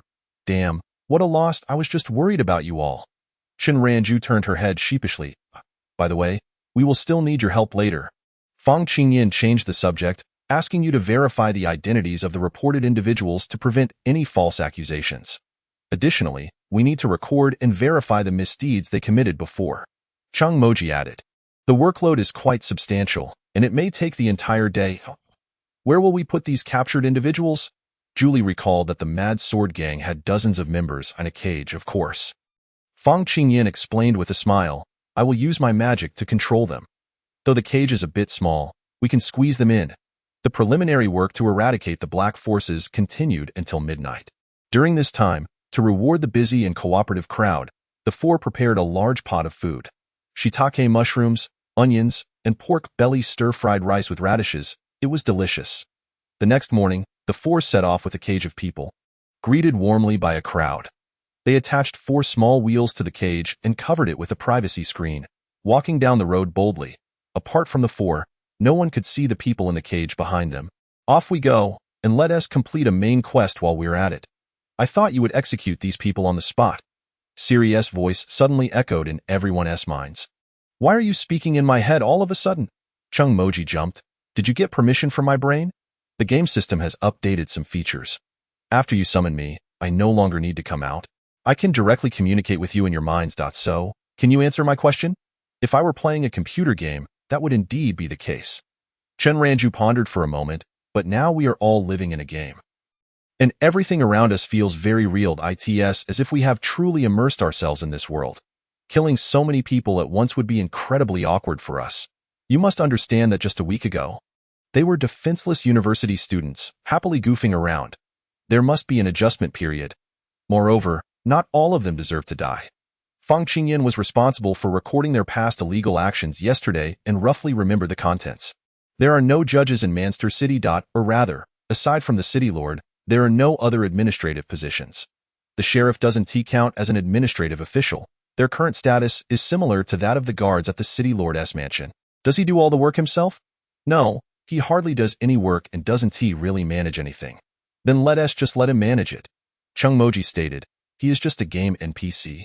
If players ask you to work, you must comply. Otherwise, it's game over. Anyway, I've told you all I need to, and you can decide what to do. Alright, by the way, I want to ask something. Su Song Yuan had been holding this in the whole way. Why is the respawn point in the toilet? This is the question he was most concerned about.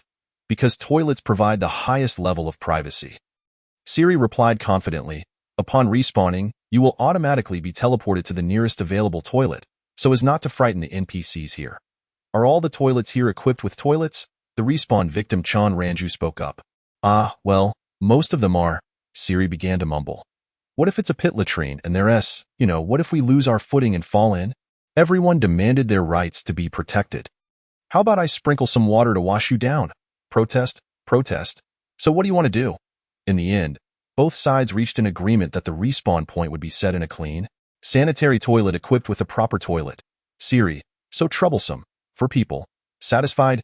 Next is my counterattack time. Siri huffed. What about the love shop you have? How do you use it? It's not just for killing and watching others' hemorrhoids. This seriously deviates from my original design intention for the shop, as long as it's useful. Chung Moji shrugged. It's very handy. Chun Ranju added with a shrug. Offense. This is an affront to my heartfelt intentions. Oh, isn't it all for the sake of clearing the game? Protest, protest. So what do you want? Ultimately, both sides reached an agreement that the shop items must be used with love. Point for people. So troublesome.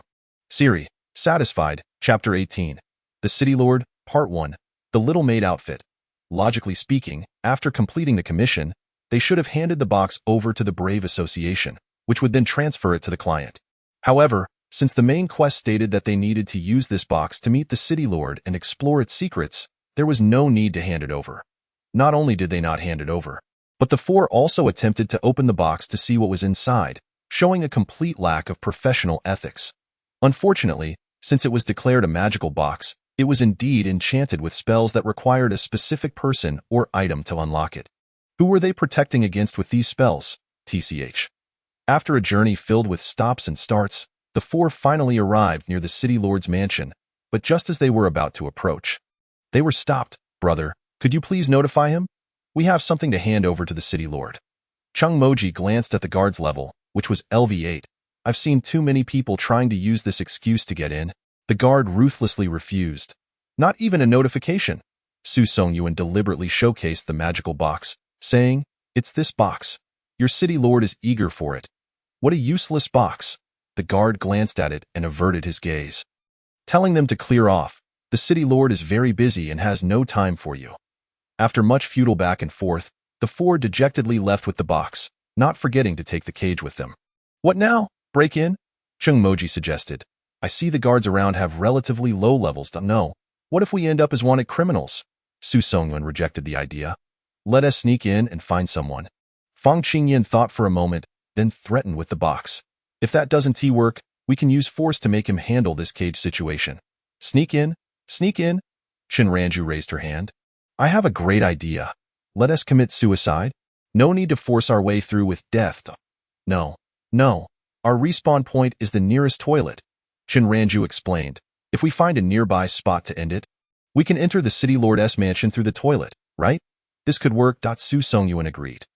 Let us split up. 2 will go in, and 2 will stay outside to watch the cage, so they can assist those going inside. Fortunately, the game system updated a chat feature these days, making it easy for the four to stay in touch. Who is going in? Let us engage in a game of rock, paper, scissors, shall we? The loser must enter, while the victor may indulge in leisure outside. With all my might, I declare. Rock, paper, scissors. Su Songyuan and Chen Ranju have earned the privilege to infiltrate the Lord's manor. Those lacking foresight and plagued by discontent. Chung Moji whispers softly to Fang Qingyan. One ponderous, the other easily provoked. Fang Qingyan nods in affirmation. What are you two whispering about? Are you bad-mouthing me? Chen Ranju exclaims, hopping in agitation. Speak freely, then.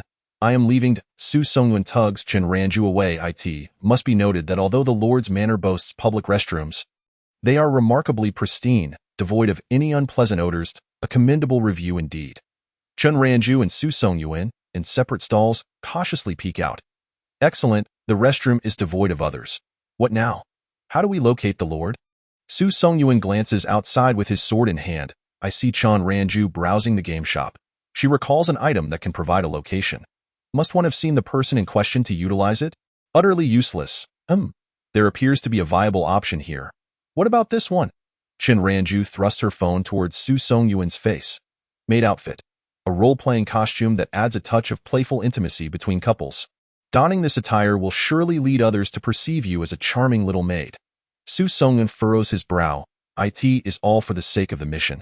Chen Ranju persuades gently, suggesting they disguise themselves as maids to inquire for directions. I trust our illustrious captain will consider the greater good. Yes? It is merely a maid outfit. Very well, Su Songyuan concedes. How amusing. I am wholly being led along. Just as they are about to exchange the maid outfit, a message pops up on their phones. What do you intend to do with the love item? Ah, right. It seems one must utilize the item with feelings of affection. I have taken a liking to the Lord. I shall entice him, Chin Ranju asserts with righteous fervor. And Su Songyun, have you also developed an interest? Indeed, Su Songyun remains composed. Very well, you both are impressive. Siri concedes defeat. The pair quickly redeems the maid outfits, clicking to use them, and the garments swiftly envelop them. Group chat. Chin. We shall strike in the guise of maids Fong.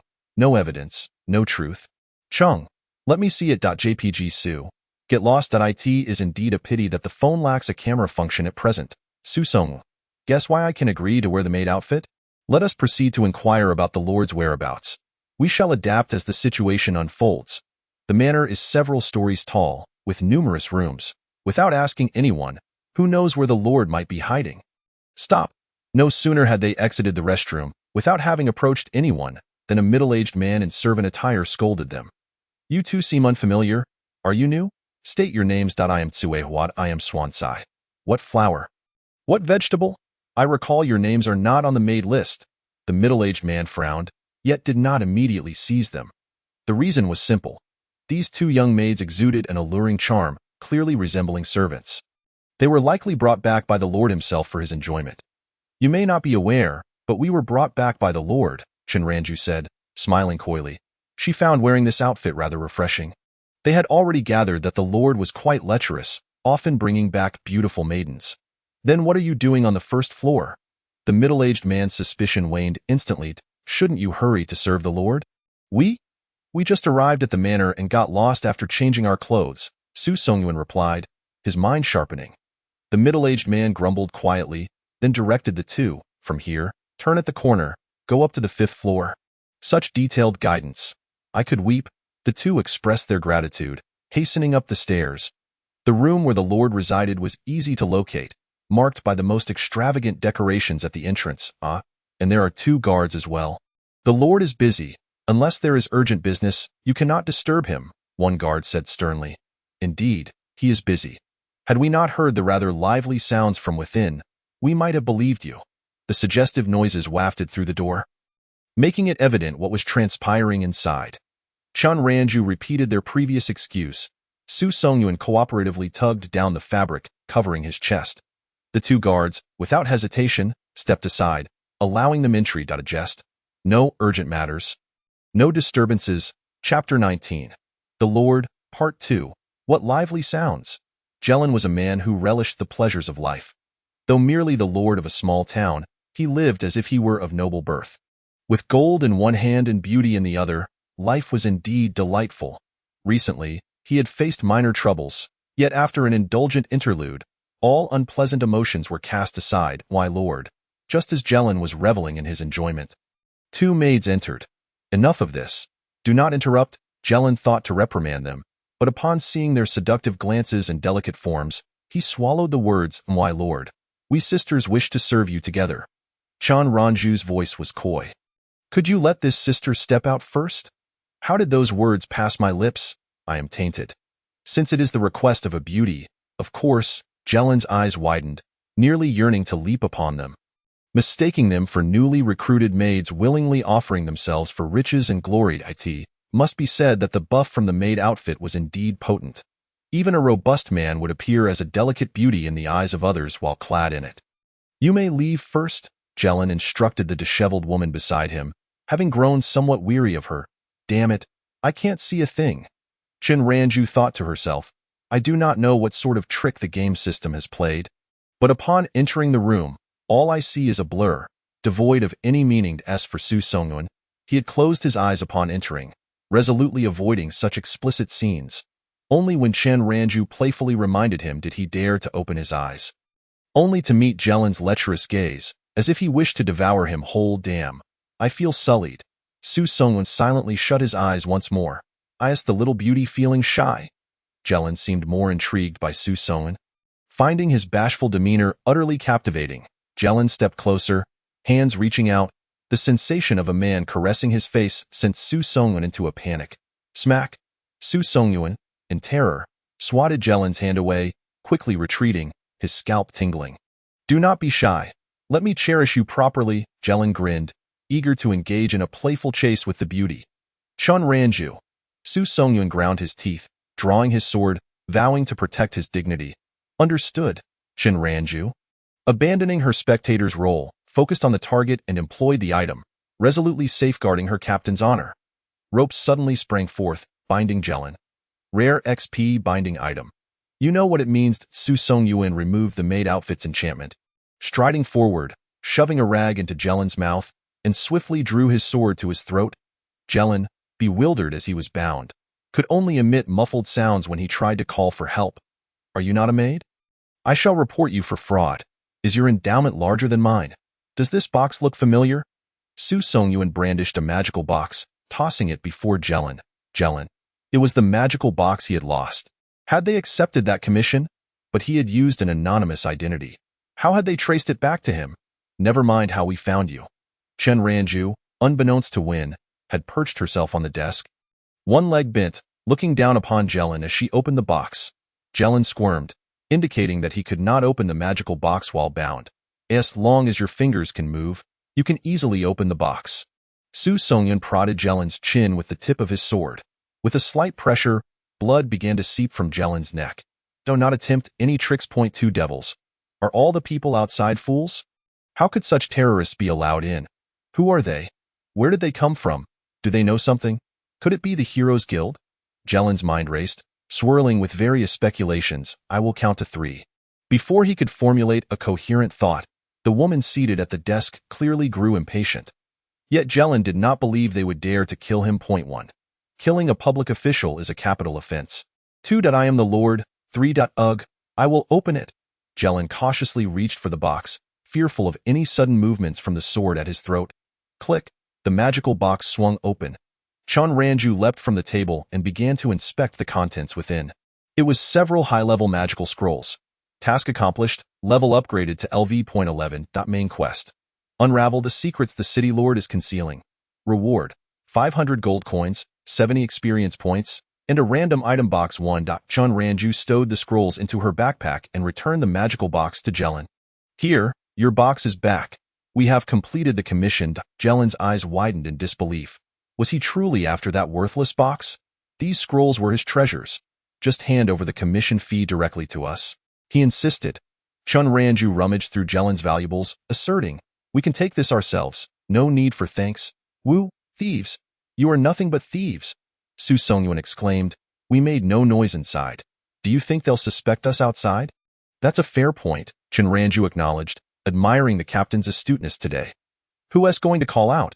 Su Songyun pondered, realizing it might be inappropriate to ask a girl to do such a thing. Let me try. I can manage with a pitchy voice. Please don't. I'm scared. Chun Ranju shook her head and, without waiting for Su Songyun to stop her, shouted at the top of her lungs. Hey, you! Why are you so weak? Not even able to give me any excitement? Coward, coward! The sudden outburst rendered the 2 men in the room speechless. Su Songyun muttered. Now you've made me more afraid, Jelen remarked. That sarcastic tone sounds like it's still mocking me. Let us hear more, the guard at the door shouted. What is that racket? Chun Ranju paid no heed, continuing to shout as she stuffed items into her backpack. All right, I've collected the rewards. Thank you for your patronage. Before long, all the valuables in the room had been thoroughly seized. What? You think taking someone else's belongings is unethical? Please, robbing is a fundamental operation for players. Isn't it? However, Jelen was unaware they were players. He merely perceived them as shameless bandits. You can take anything else, but return my magical scrolls. Jelen's eyes blazed with fury, his expression darkening. Are you particularly eager to have this back? Chen Ranju teased, waving the magical scroll enticingly. Woo! Yes, yes, please return it to me. Given your pitiable state, I suppose it could be arranged. Woo! Is this person genuinely so kind-hearted? But you must agree to 2 conditions. Woo! I knew it. First, help us deal with a group of lawbreakers. We have documented their illegal activities, and you'll need to find someone to enforce the law. Jelen nodded, a trivial matter. Second, this scroll is meant for defending against magical beasts. Isn't it? It possesses a hidden advanced effect, correct? Are you planning to engage with magical beasts? You've never dealt with the slums. Yet the box was lost there, and you are seeking its return through an anonymous client. Are you afraid others will learn of your loss, or are you worried they'll discover the scroll's connection to you? Could you clarify this matter? The main quest requires them to locate the box while also uncovering the City Lord's secrets, indicating an inevitable connection between the two. Yet, within the City Lord's chamber, she found nothing related to the magical scrolls. Instead, she stumbled upon 2 words in a disheveled notebook. Beast Tide. Chapter 20. Secrets, Part 1. I shall shatter the prejudice of the world. Group chat. Chin. Did you all see the new quest? Chin. That old man promised to deal with the Mad Sword Gang, yet he keeps babbling about the magical scrolls. Tsu. He claims he wants these scrolls as a family heirloom. Chung. Just strike him down, Fong. Killing him won't complete the quest. Chun. I might have a lead. Let us discuss it after we regroup. First, let us handle the Mad Sword Gang. Come with us? Chun Ranju instructed as she secured the binding items. Don't make a fuss, or you'll meet the same fate as the scrolls. Just a reminder, we are all LV.12, superior to your guards. Su Songyuan also sheathed his sword, opting for a calm statement. Put on your clothes properly, Jelen. Soon, the 3 exited the room together, leaving the guards quite astonished as the 2 maids had changed their attire. One even altering gender.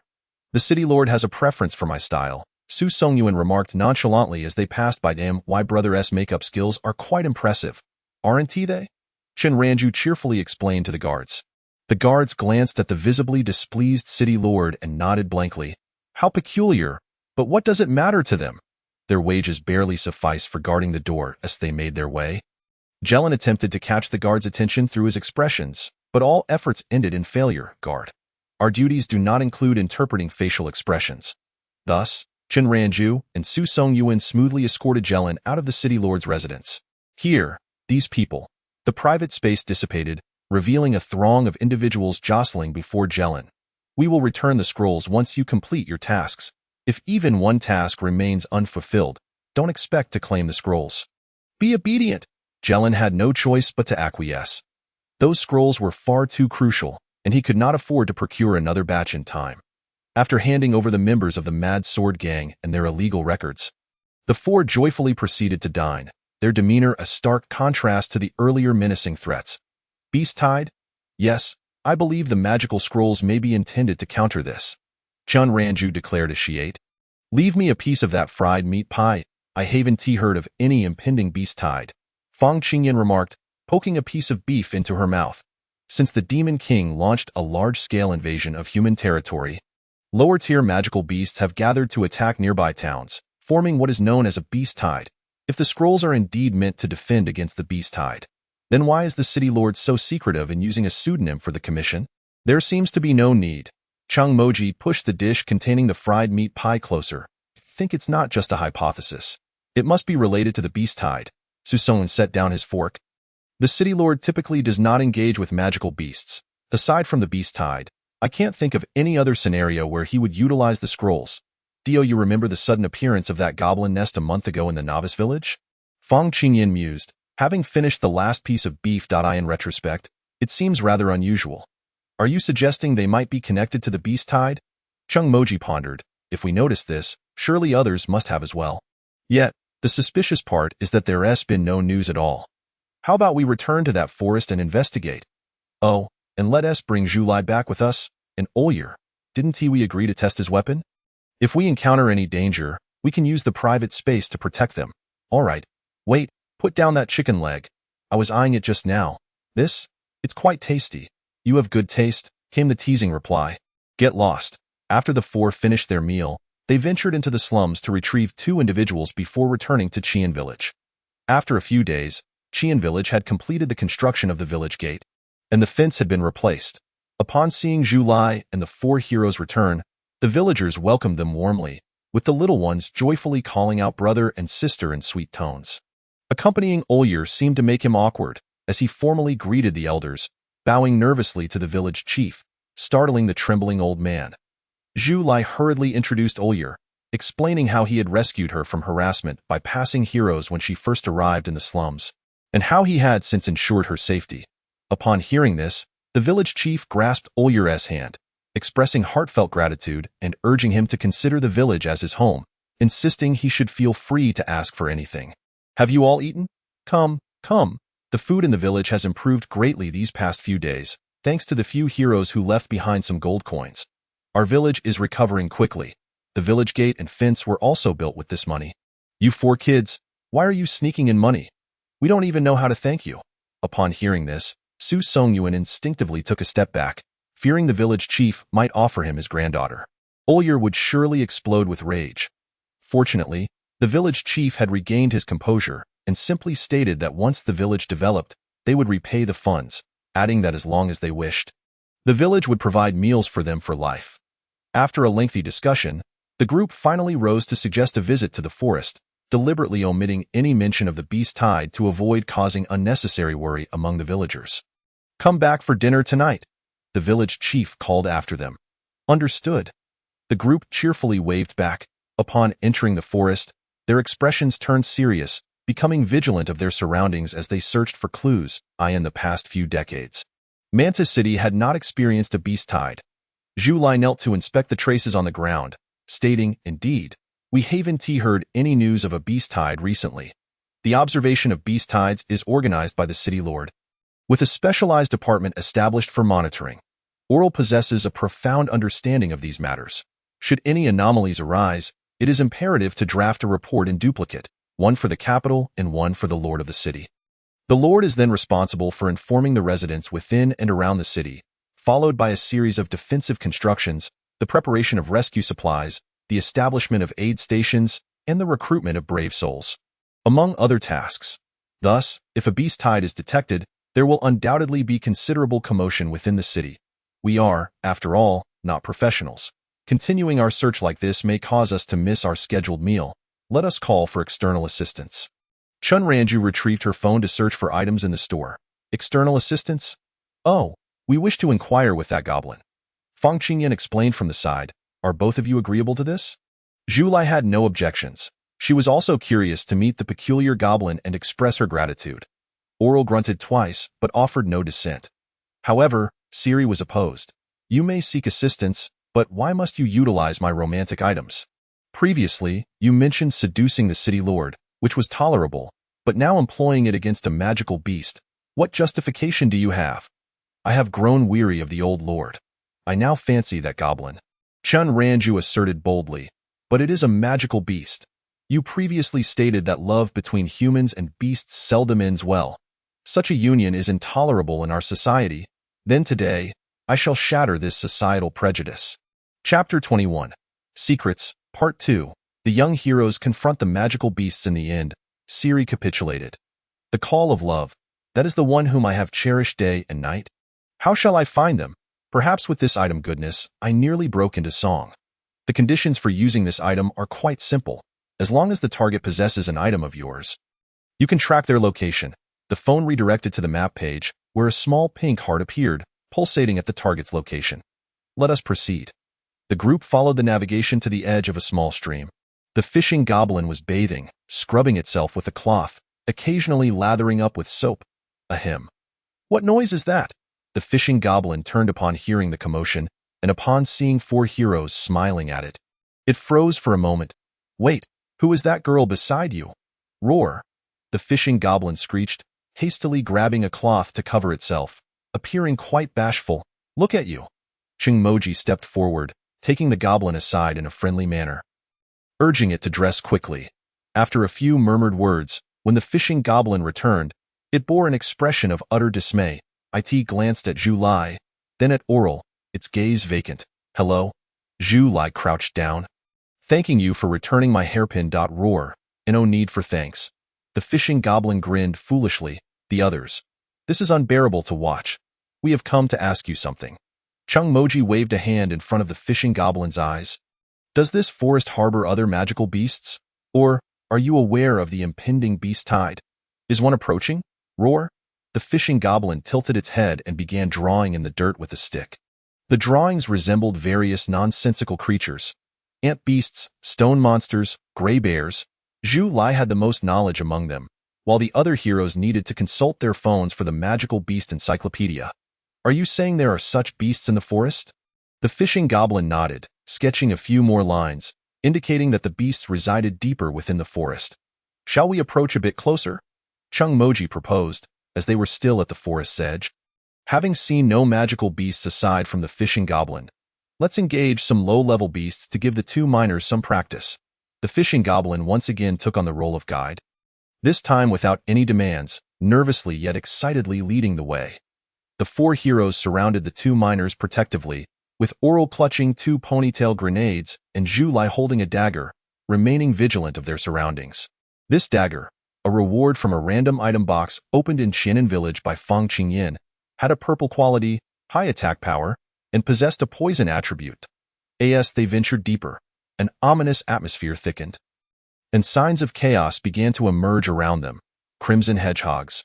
Not far away, a dozen short-toothed, long-mouthed crimson hedgehogs were huddled together, occasionally grunting softly. Oral, use your grenade. They are perfectly clustered together, Chung Moji whispered, before they have noticed us. These crimson hedgehogs are known for their fiery tempers. If they are not all killed in one explosion, they will swarm us, Zhu Lai cautioned, feeling a tinge of anxiety at the prospect of her first battle with magical beasts. There's no need to worry. These crimson hedgehogs range from level 2 to level 6. Should they charge at us, Chung Moji will be there, and most of them will target him first. Fang Qingyan reassured Zhu Lai. Let us leave one of the weakest crimson hedgehogs for you to practice on, Chen Ranju suggested. I'll keep a close watch on you to ensure your safety. After all, the other three heroes are all of a higher level than the crimson hedgehogs. If one of them were to fall, it would be best to retreat from the game. All right. Zhu Lai steeled her courage. Roar! The fishing goblin softly cheered Zhu Lai on. Shall I throw it then? Oral, feeling a touch of anxiety, grabbed the ponytail grenade, swung it, and hurled it, boom. The group stared intently at the explosion. 3 level 2 crimson hedgehogs were obliterated, while the others sustained varying degrees of injury. Upon realizing that humans were responsible for their plight, the crimson hedgehogs charged forward in a furious rage, intent on eliminating these intruders. Chung Moji stood at the forefront, raising a large shield to absorb most of the impact, while Su Songyuan and Fang Qingyan swiftly dispatched the remaining crimson hedgehogs, deliberately allowing a level 3 to approach Zhu Lai. Temph! A half-human tall crimson hedgehog charged at Zhu Lai, who dodged, her dagger unable to swing in time. Stay calm, stay calm. The crimson hedgehog's weakness lies in its abdomen. Zhu Lai tightened her grip on the dagger, fixating on the hedgehog's movements. Unlike the fiery hedgehogs, these creatures do not possess elemental attacks. Their method of assault is straightforward. They charge recklessly. If she could lure it beneath a tree, Zhu Lai danced around the crimson hedgehog, gradually redirecting its charge. Humph! The hedgehog lunged fiercely, and Zhu Lai quickly darted behind a large tree. The crimson hedgehog, unable to turn, crashed straight into the sturdy trunk, momentarily dazed, its plump body swaying unsteadily. Seizing the opportunity, Zhu Lai plunged her dagger into the hedgehog's abdomen. The creature thrashed about, inflicting a scratch on Zhu Lai, but her strike was fierce, and with the toxin coursing through its body, coupled with its previous injuries from the explosion, the crimson hedgehog soon succumbed to exhaustion. Oh! The onlookers erupted in cheers. Oral and the fishing goblin hurried over, one on each side, concerned for Zhu Lai's arm wound. Roar! Does it hurt? Are you all right? A magical being and a human, both anxious, as a white light enveloped Zhu Lai. Healing her injury completely, nearby, Chen Ranju held a cross, her expression teasingly evident, a hymn. I'm glad you're all right. Oral awkwardly set Zhu Lai's hand down.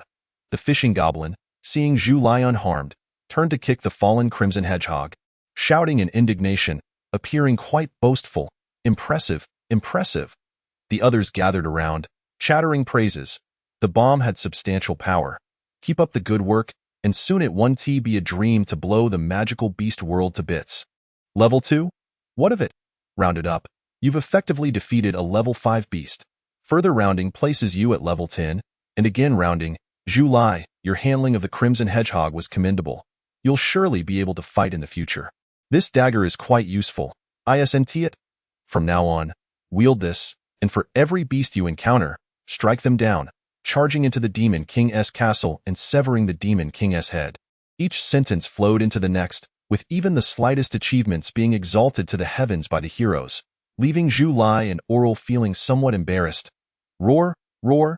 The fishing goblin exclaimed from the side. What, do you wish to share a few words of praise as well? Moji patted the fishing goblin's shoulder. I understand your sentiments. Roar, roar. What the hell do you understand? The fishing goblin leapt about anxiously, one hand grasping Moji's sleeve while the other pointed back the way they came. What's the matter? The group noticed something amiss with the fishing goblin. It was signaling for them to return. A disturbance rippled through the surroundings. Pairs of eyes gleamed in the dark, fixating upon them. Chun Ranju swiftly invoked a private space. When did this happen? The group huddled together.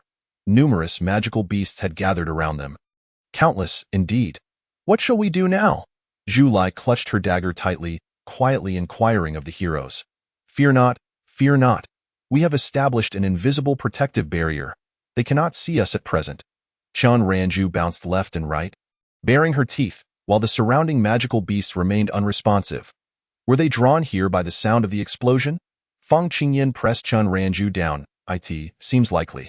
Chung Moji surveyed the area, noting that this quantity would undoubtedly lead to a beast tide shortly. Are we to remain here until they disperse? Oral regretted not bringing a crate of weapons. We cannot stay. Su Songyuan said in a deep voice. The protective shell has a time limit. Can we escape? Before discussing whether we could outrun them, the main concern was that the monsters might chase us all the way to the village. That would be a true catastrophe. Chung Moji and I will lead them deeper into the forest. Su Songyuan decisively declared. As soon as the monsters leave, you must run immediately. Understood. Chun Ranju and Fang Qingyan were tasked with escorting the two miners and the goblin.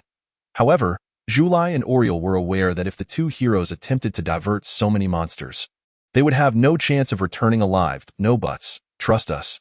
Chapter 22. Secrets. 3. It is merely a harmless little sprite. Prepare to establish a new private space. Okay, let's go.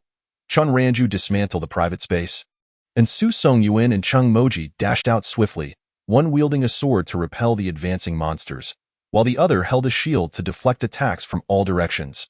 With the new private space set, the two turned to lead the monsters further into the forest. The wind howled in their ears, and the underbrush rushed past their feet. Shall we take a gamble? Chung Moji raised an eyebrow. What shall we wager? Su Songyuan retorted, matching his provocation. Let us bet on who survives longer. All right. The two heroes exchanged playful fist bumps, with a horde of monsters behind them. We should be on our way. Fang Qingyan noticed the monsters had receded and signaled Chun Ranju to dismantle the private space. She then grasped Oriel with her left hand and the goblin with her right, speeding toward the village. Chun Ranju lifted Zhu Lai to follow suit. The pace of the two ordinary individuals and the goblin was too slow. Who knew what dangers might arise next? Brother Su and Brother Chung will be fine, right? Zhu Lai clutched the front of Chun Ranju's clothing. If not for taking care of herself and Oriel, these four heroes would surely have escaped unscathed. It's going to be fine. Chun Ranju tried to lighten the mood. They are incredibly skilled. They can teleport. Who knows, by the time we return to the village, they might just pop out from the restroom. They will be all right. Zhu Lai remained silent, aware that Chun Ranju was trying to comfort her. Teleportation magic is an advanced spell, and with Su and Chung only in their teens, it was implausible for them to wield such magic. Their fate would likely be to be torn apart by the monsters. Yet Zhu Lai could not voice this fear. Both Chun Ranju and Fang Qingyan were undoubtedly more anxious and heartbroken than she was. Anxious Chun Ranju remarked. Do you believe those two are probably betting on who dies first? A sorrowful Fang Qingyan responded, I do. I bet they haven't even placed a wager. Zhu Lai. Sigh. They are both so distraught. After a frantic sprint, they finally reached the village safely. The village chief and other villagers had been waiting at the entrance, glancing around anxiously. Upon seeing them return, they rushed forward with expressions of concern. You finally returned. We just heard something stirring in the forest. Are you all right? Where are the two children, Su and Chung? Grandfather Zhu Lai could no longer contain himself, tears finally streaming down his face. They led away so many monsters for our sake. They might. The word sacrifice could not be uttered. Perhaps they will return alive. We cannot curse them. The village chief's cane clattered to the ground. He understood what his granddaughter was trying to convey, and his eyes turned red. No, they are not dead. Chun Ranju and Fang Qingyan urgently clarified. They will definitely teleport back. Stop it, good children. Just stop. The village chief choked as he stepped forward to embrace the two excited girls, who were flailing their arms in joy, while the surrounding villagers began to weep. But why not believe? Chen Ranju cried out in despair. It was not their disbelief that was to blame. If they were ordinary heroes with only a few levels, facing so many monsters, survival was virtually impossible. Wah wah wah! A few small children realized that their two heroic brothers might have perished and could no longer play with them, opening their mouths to wail. Suddenly, a pair of hands reached out and embraced one of the children. Why are you crying? If you keep crying, you won't grow tall. Chung Moji gently closed the mouth of the child in his arms, while Su Songyun squatted down to pat the heads of several little ones. Wah wah, big brother. You're not dead. Chingdage, Sudage, you have finally returned. Did you get hurt? Little Bao, get off them. Don't tire Chingdage, good children. Come over so I can see you. Everyone was both astonished and delighted. Surrounding the two suddenly reappeared heroes, examining them anxiously for any injuries. Oriole and the goblin had not followed. They crouched together, tears streaming down their faces. The two had almost embraced, but upon recognizing each other, they quickly released their grip and continued to cry separately. Only then did the villagers notice the goblin's presence. Everyone, don't panic. This is our pet. Although it looks like a goblin, it is actually, a sprite. Yes, it's very unfortunate. It was disfigured after being poisoned. Its body turned green, and its little wings were clipped. Oh, how pitiful, my little sprite, the goblin. Huh? A sprite? Me? In their haste to return, the heroes had momentarily forgotten to conceal the goblin. After all, the village had been attacked by goblins previously, and they feared a negative reaction from the villagers. It is very obedient. Don't be afraid. The villagers urged, gesturing wildly at the goblin. The goblin? What do you mean? Are you calling me a dog? Though internally frustrated, the goblin complied, making an effort to appear harmless. Sit. Shake hands. Roll over. Enough. I said enough. The others in the know were on the verge of laughter. The villagers watched the rolling goblin, their gazes filled with pity.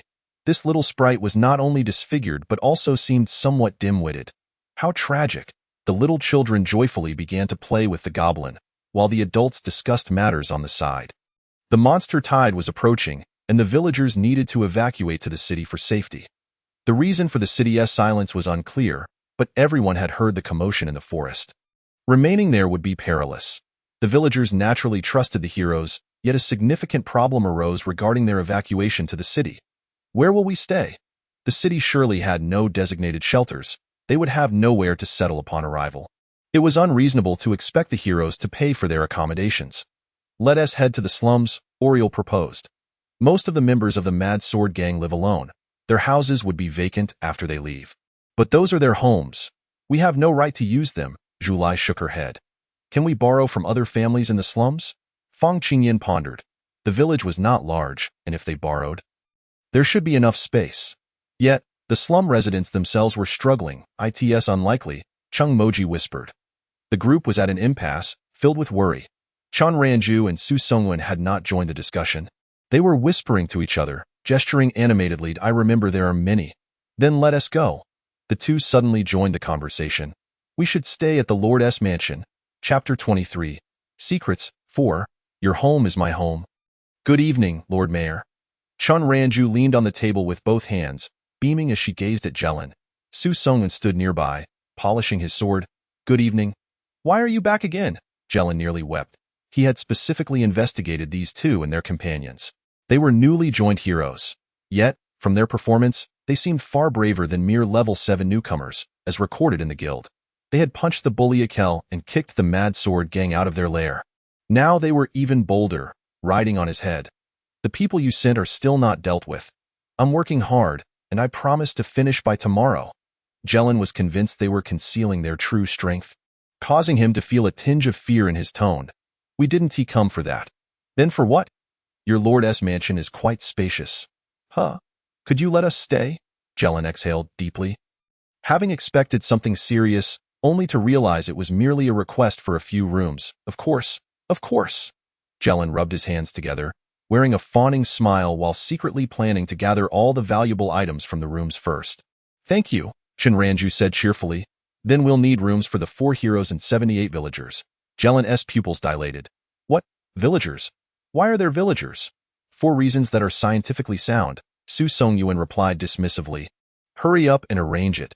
They are already waiting outside. If you disagree, you might as well forget about your scrolls." Jelen clenched his teeth, exclaiming, "What on earth is this? Is there no sense of justice left? Do not think that just because you possess the scrolls, you can act with impunity." He was taken aback by his own words. "Forgive me, but it seems having the scrolls truly does grant you a license to do as you please." Under the astonished gazes of the guards and attendants, the lord of the castle welcomed the villagers inside and even arranged accommodations for them. "Is it really permissible?" the village head inquired anxiously. Behind him, the villagers furtively admired the opulence of their surroundings, marveling at the extravagance. It was utterly surreal. "Rest assured, consider it your own home," Chung Moji reassured them, having been preparing them for this all along. "Please follow us." The maids provided their services with warm smiles. The attendants and guards displayed no signs of disdain. They treated the villagers just as they would any guest, having witnessed the Lord's cordiality towards them. Albeit superficial, yet they cared little to delve deeper, as their wages remained unchanged. "Thank you. We truly appreciate it," the villagers expressed, somewhat overwhelmed by the attention. Sister, you are so beautiful." The young ones, unaccustomed to fear, sweetly tugged at the maid's hands. The hall was filled with a serene atmosphere. Such a stench, such a filth. Jelen locked himself in his room, furiously venting his frustration into his pillow. How could his esteemed lordship be sullied by those wretched villagers? It was utterly disgusting. Once the beast tide had passed, oh no, once it arrived, he would cast these people out to feed the monsters. Wait a moment, were these not the villagers from that settlement outside the city? How did they even consider entering the town? "Knock, knock, knock. My lord, for brave souls wish to see you," came the guard's voice from outside. Jelen promptly feigned unconsciousness. The counting began from outside. Point 1.2. "May I ask what the matter is?" Jelen decisively opened the door, directly questioning. "How long do you intend to keep the beast tied a secret?" "What nonsense are you spouting?" Jelen hastily ushered the four inside, warning the guard to keep his mouth shut before slamming the door shut. The guard remarked, "It seems we've overheard something monumental. Why conceal the matter of the beast tide?" Su Songyuan reiterated his question. Jelen fell silent. Indeed, they were aware. Otherwise, why would they suddenly seek him out with villagers in tow? If the beast tide were to strike, it would first assault this village. It appeared that the truth could no longer be concealed. The effective range of these scrolls should be just sufficient to protect your lordship's estate. Chun Ranju waved the scroll in her hand. "What about the others? Do you not care for their fate?" Jelen suddenly chuckled. "Do you have any idea how troublesome it is to defend against a beast tide? Once the announcement is made, walls must be constructed, rescue points established, supplies procured, and heroes recruited." He counted on his fingers. Mantas City was merely a small town. They would not allocate significant funds, and in the end, he might have to dip into his own pockets. Following the beast tide, there would be an array of reconstruction tasks and various matters to address, a veritable nightmare. Thus, concealing the news of the beast tide was the wisest course of action. The common folk would not stir up trouble, alleviating my burdens and saving me considerable expenditure. Jelen reclined in his chair, reveling in his unrestrained monologue. "If you find it troublesome, then what do you think being a lord entails?" Someone delivered a kick that sent Jelen sprawling. "Mission accomplished. Level up to LV.12. Aren't you afraid of the higher-ups laying blame at your feet?" Fong Qingyan scoffed, her disdain palpable. Jelen clambered to his feet, brushing off the dust while mocking their naivety. "Who possesses the evidence to accuse me of concealing the beast tide? As long as I keep this information under wraps, I have no obligation to undertake defensive measures. Who could possibly catch me in wrongdoing? It's entirely normal not to detect the beast tide. The monsters conceal themselves too well, and observers may be insufficiently skilled. There are countless excuses. Furthermore, as long as the heroes here remain unharmed, who would have the leisure to assign blame? The only casualties would be commoners, of little consequence." Jelen understood well that as long as the strength of the heroes was preserved, the capital would largely turn a blind eye to the town's resistance against the beast tide. When the time came, he could lament to the higher-ups, and perhaps additional funding would arrive, allowing him to exploit the situation for his own gain. "Do you understand, young ones? When you possess certain political power and a degree of status, you will no longer engage in this childish game of saving the world. Interests are the most vital currency. Jelen raised his hands, his demeanor haughty, welcoming the idealistic young heroes into a world governed by self-interest. Then, he was once more sent tumbling by Fang Qingyan's kick. We know nothing of political status or such trivial interests. What we do know is that as the Lord, you have an obligation to protect the citizens of this town. In your position, you must fulfill your duties, bear your responsibilities, and attend to your affairs. If you cannot, then step down gracefully instead of occupying the throne without contributing. Main quest: defend against the beast tide. Countdown to the beast tide: 3 days, 20 hours. Rewards for the quest will be issued based on its completion. A friendly reminder: the more people you save, the greater the rewards. Chapter 24, Preparation 1. Emergency Response Meeting for the Beast Tide. Jelen likely suffered from prolonged inactivity. His bones felt brittle, and after being kicked twice, he felt as if his bones had shattered. Yet a lord must maintain the facade of authority, even in such dire straits. Do you wish to play a game of saving the world? Here is your chance. I will entrust the defense against the beast tide entirely to you. But regrettably, all available funds have been transferred. The beast tide is expected to arrive in a matter of days, and there are no defenses in place, no rescue supplies. Nothing at all. Moreover, if this endeavor fails, the townsfolk will only direct their ire towards you. Let the wrath of the populace fall upon your shoulders, O great heroes. Jelen provocatively regarded the brave souls before him. What if, by some miracle, you successfully defend against the beast tide? He taunted. That would be splendid. I would gain credit without spending a dime. You seem rather brazen. Are you not afraid we might take your life? Fang Qingyan retorted, her anger barely contained. Come then, kill me. The villagers are all within the Lord's estate. If you wish to eliminate them, you must first eliminate me. Jelen had not anticipated that he could turn the villagers to his advantage. Those magical scrolls were custom-made. They could only protect the Lord's estate, and only while he remained present would they take effect. If they desired the villagers to survive, they would have to spare him and allow him to utilize the scrolls for protection. Once all was laid bare, Jelen found himself unafraid, exuding an air of superiority that incited further frustration. Simply hand over the relevant authority to us, Chen Ranju urged, gently squeezing Fang Qingyan's hand in a gesture of reassurance. My lord, are you familiar with the concept of a human puppet?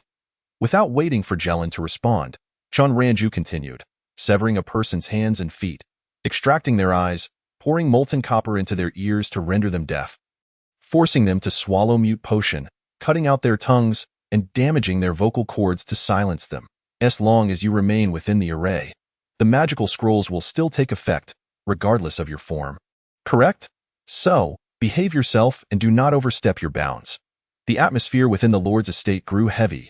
As the heroes emerged from the chamber, they carried with them news of the impending beast tide and the official appointment to address it. This matter must not be disclosed just yet. Wait until we draft an official announcement, the heroes instructed, restricting access to the Lord's estate. Rumors would only incite greater panic among the populace, making the situation unmanageable. Please inventory all available supplies within the Lord's estate tonight, including food and clothing. Fang Qingyan directed her attendants. We will devise a disaster response plan tonight. There is no need for undue fear. And what of the Lord? Why is he not presiding over this? Someone inquired. Once he is gone, Chen Ranju replied, producing gold coins. Listen to us. If you perform well, we will offer bonuses. She had exchanged all the items pilfered from the Lord's chambers for gold coins, which would serve as rewards. One voiced further dissent. Emergency response meeting for the beast tide. Hey, you lot. You were just putting on a show for outsiders, yet now you lounge about lazily? Sit up straight. Chung Moji banged the table, feigning authority. Brother, we are exhausted from pretending for so long. None of us are particularly serious, Chen Ranju remarked, resting her head on the table while fiddling with a pen. All right, let us commence. No need for idle chatter. Fang Qingyan leaned back in her chair, massaging her temples. Su Songyun slumped in his chair, waving his hand to urge Chung Moji to get to the point. 2 major points. First, defensive fortifications. Second, rear management, Chung Moji summarized concisely. Perhaps due to this being their first large-scale battle, the game was designed to be rather simple. The beast tide would only attack from the front of the walls, with obstacles blocking other approaches. As for manpower, aside from the constable and guards, we can also recruit a few from the Hero Guild, Su Songyuan suggested. We could even enlist some commoners, utilizing Oriel's weapons. Their power may not be immense, but they can still be of use. Perhaps we could even use the lazy goblins? Fang Qingyan suddenly recalled the goblins stationed outside the city to gather intelligence. We must enumerate the forces at our disposal. Chung Moji straightforwardly produced a piece of paper to take notes. The four of them engaged in writing and sketching, participating in a fervent discussion. As long as we can ensure that the front of the city wall remains unbreached, the populace behind us will be safe. If the wall cannot withstand the assault, we shall form a human barrier. However, that seems implausible. They are not soldiers of the Liberation Army, lacking such high levels of awareness. As long as we can hold the line at the wall and protect the residents within, the consumption of disaster relief supplies will not be excessive. After all, our own resources are limited. Ahem, you can initially use your own funds, and I assure you that you will be reimbursed after the mission concludes. You mustn't go back on your word. The current dilemma is that this wretched wall lacks any defensive structures. Could we possibly bind the Lord and use him as a human shield? With merely 3 days to thicken the wall to the strength of iron is utterly fanciful. Everyone must seek alternative solutions, focusing on the game shop to frantically search for suitable items. Siri had grown weary of arguing with them. Considering their intentions to save lives, they could use the romantic items as they pleased. Regardless, even if the items were restricted under the guise of romance, they could easily concoct a plethora of excuses. Besides the frontline combat, maintaining stability at the rear is equally crucial. If panic spreads among the populace, leading to chaos, it would be akin to stabbing them in the back. Surely, some would seize the opportunity to stir trouble and incite the people's emotions. Establishing a patrol team to uphold order is essential, especially since manpower is scarce, with even the constables heading to the battlefield. Would it be feasible to bind the Lord and throw him to the ground as a target for the populace to vent their frustrations? At that moment, they longed to be back in their original world, in their homeland, with selfless warriors in the front lines and supportive citizens behind. United in purpose and solidarity, no challenge would be insurmountable. Why fear a mere beast tide? They could almost imagine how their country would respond to such a crisis. Local governments would prioritize the defense against beast tides in their national economic and social development plans, formulate emergency strategies, stockpile disaster relief funds and supplies, enhance public awareness of disaster prevention and mitigation, and mobilize relevant departments, social organizations, and the general populace, leveraging the efforts of county armed forces, police units, and reservists to collectively combat the beast tide. How reassuring that would be. Chapter 25. Preparations 2. How to safeguard a city. The crisis of the beast tide looms, necessitating the utmost mobilization of Manchester City, calling upon the populace to engage in self-rescue and mutual aid efforts.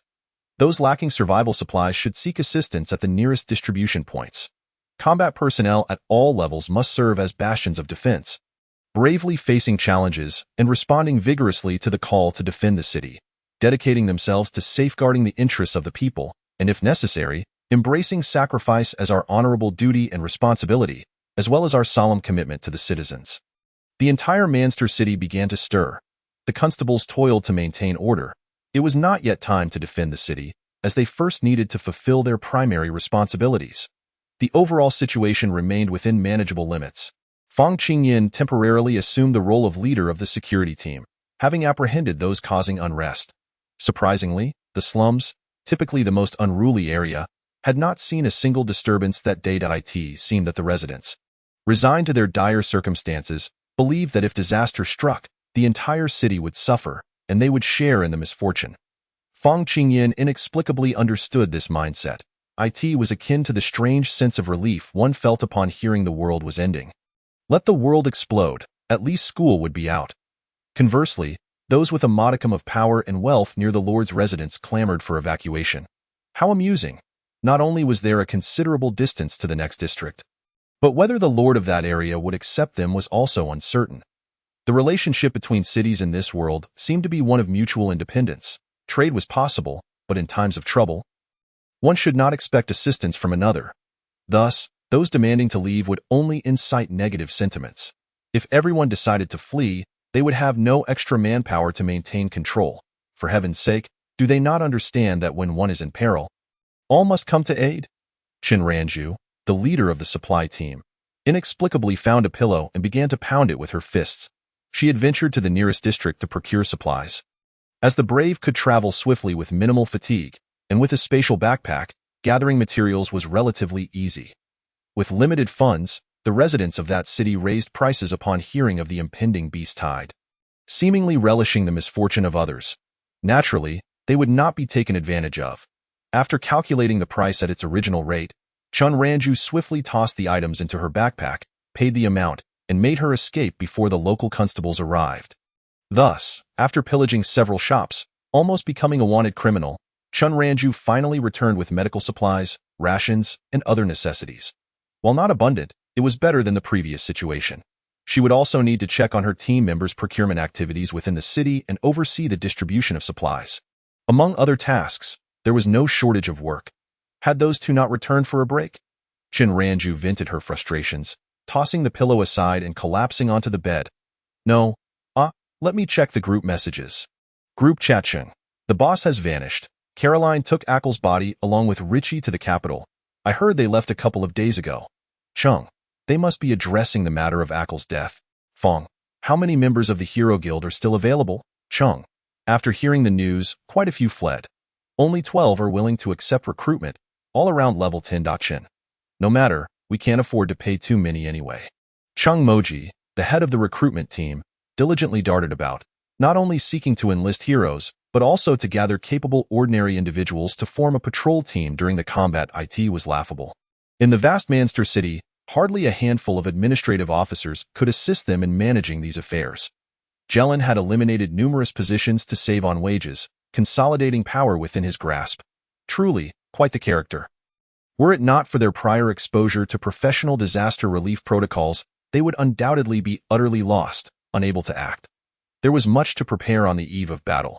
They established 5-member teams, coordinating responses among the groups, integrating systems to form a unified command and orderly emergency management mechanism. Naturally, there were not enough constables to assist them, thus they recruited many ordinary citizens to lend a hand.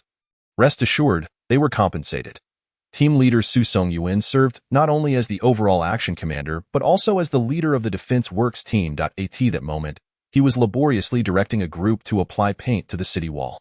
This was no ordinary paint. It was, as found in Wang Wei's poetry, merely a shop item. Lubricant. What is this used for? Siri is unsure. I don't know either, Su Songyun, the adult, stated. All I know is that applying it to the city wall can prevent magical beasts from climbing up. And that is all. Logically, they lacked the reputation to purchase such quantities of lubricant. However, side quests were easily triggered. As long as NPCs asked them for assistance, it sufficed. Thus, under the strong insistence of the 4 heroes, the conversations with the city's residents were infused with requests for help. Please come oversee this task. Could you assist me? I would like to request that you come over. Leader, I need to use the restroom. Please help me. Some comrades ought to organize their phrasing. Let us avoid any misunderstandings. Thank you. In short, they had accrued ample reputation and need not worry. Siri. Are the mice becoming clever enough to exploit loopholes? What could Siri do? The heroes were chosen by themselves, and they had to accept it with a pinch of salt. However, the side quest had cancelled the gold coin rewards, fearing that they might become world billionaires by grinding tasks in just 3 days. In addition to the aforementioned 4 teams, there was another group led by Aelier focused on weapon development.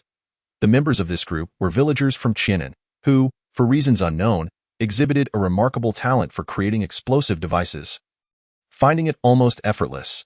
According to Siri, the game system and intelligence officer, the beasts attacking this time were all below level 20, with most being of lower levels.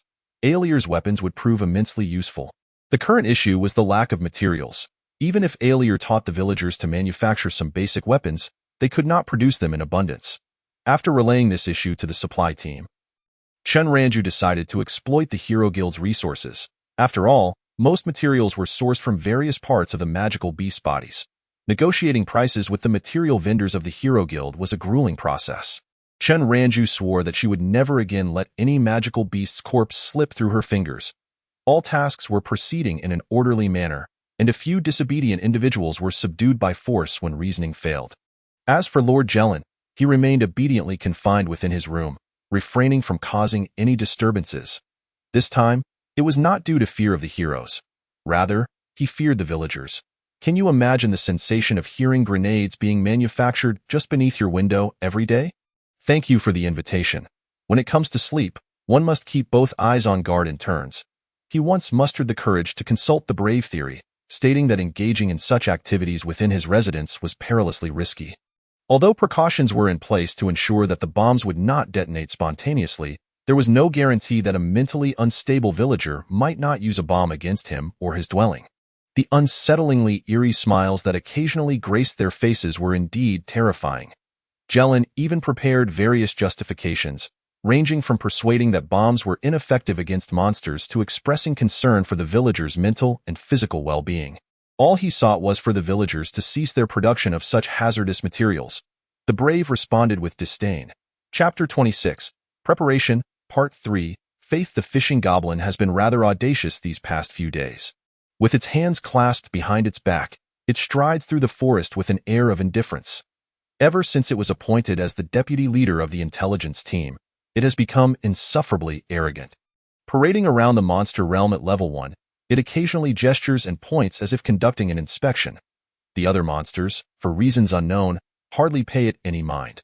When the fishing goblin ventures too close, they merely sidestep without a word. It seems as though the monsters have chosen to isolate themselves. However, the fishing goblin, in its esteemed position as deputy leader of the intelligence team, has no intention of quibbling with them. After fulfilling its task, it scurries towards Monster City, where the most exquisite girl in the world, Julie, awaits. Hooray! I have completed my mission. The fishing goblin stands tall and proud, resembling a child eager for praise. Well done, Julie says, crouching down to pat its head, but please illustrate the intelligence you've gathered. The fishing goblin, feeling dizzy with excitement, grins foolishly until Julie produces paper and a pen, at which point it realizes the absurdity of having a monster wield a pen. Ah well, the method of writing should be somewhat akin to using a twig. Knock, knock, come in, come in. The little goblin has delivered the intelligence. Julie places the paper on the table, stating, "These are the details I have translated. Thank you for your hard work. You are the ones truly working hard." Julie shakes her head, gently closing the door behind her as a member of the civilian self-defense force, needing to attend to other matters. Four heads lean together to examine the information on the paper. Among the various species of monsters listed, two of the most formidable are identified, the Stone Giant and the Black Wolf King. These two are likely the bosses of this upcoming battle. It remains a mystery how the fishing goblin was able to discern this, but as an intelligence officer, it has proven itself to be quite competent. It would be remiss not to reward it. I'm so tired. Tomorrow is the day the monsters will attack. Fang Qingyan places the paper back on the table, rubs her eyes, and stands to stretch her body. With the impending beast tide approaching, everyone feels a sense of urgency akin to students cramming for final exams at the last minute. I'll inform the defense personnel about the intelligence so they can prepare. Su Songyuan says, pulling out a chair and stepping outside. Here, this intelligence is akin to the key points drawn by a teacher. Let me check the countdown. It looks like the attack will be around tomorrow evening, so we should have a hearty dinner to prepare for the work ahead. Chung Moji pulls out her phone to double-check the time. It's crucial to remember the timing of the exam. Medical supplies, instant rations, enhancement potions, and enemy deterrents. These are all set and packed in my backpack, ready to be transported to the city wall tomorrow. Chan Ranju meticulously checks her backpack against a list on her phone, marking items one by one. We must also prepare the exam supplies. The group busies themselves into the night, eventually succumbing to fatigue and falling asleep at the table. The next day, Sirius alarm blares to wake everyone up. At your age, how can you still be sleeping? Have you accomplished anything? It's unclear where this individual sourced such audio, as it jolts the listeners awake, launching them from their chairs. Don't do that. Chen Ranju realizes it's merely an audio clip and breathes a sigh of relief, groggily returning to her chair to rest her head on the table. Just 5 more minutes.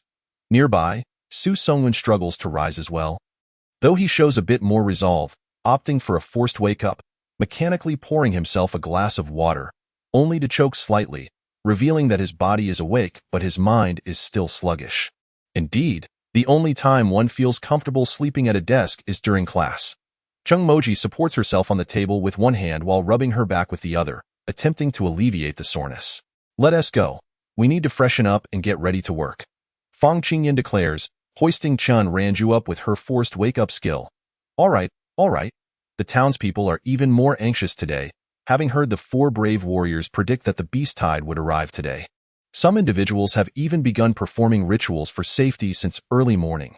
Jesus, Umitba, may the Holy Lord protect us. Let us not comment on how familiar this world's beliefs seem. Dear lady, is your thought process a bit muddled? When faced with danger, many ordinary people resort to such actions. The local constable, noticing the complex expressions on the four faces, quickly explains, as they are powerless to do anything else but place their hopes in these supernatural beliefs. Isn't there still us? Fang Qingyan points to herself. The constable falls silent for a moment, carefully organizing his words before responding. The duty of the brave is to eliminate the monsters, not to protect the civilians. In other words, as long as the monsters can be exterminated, the lives of these ordinary people are of little concern.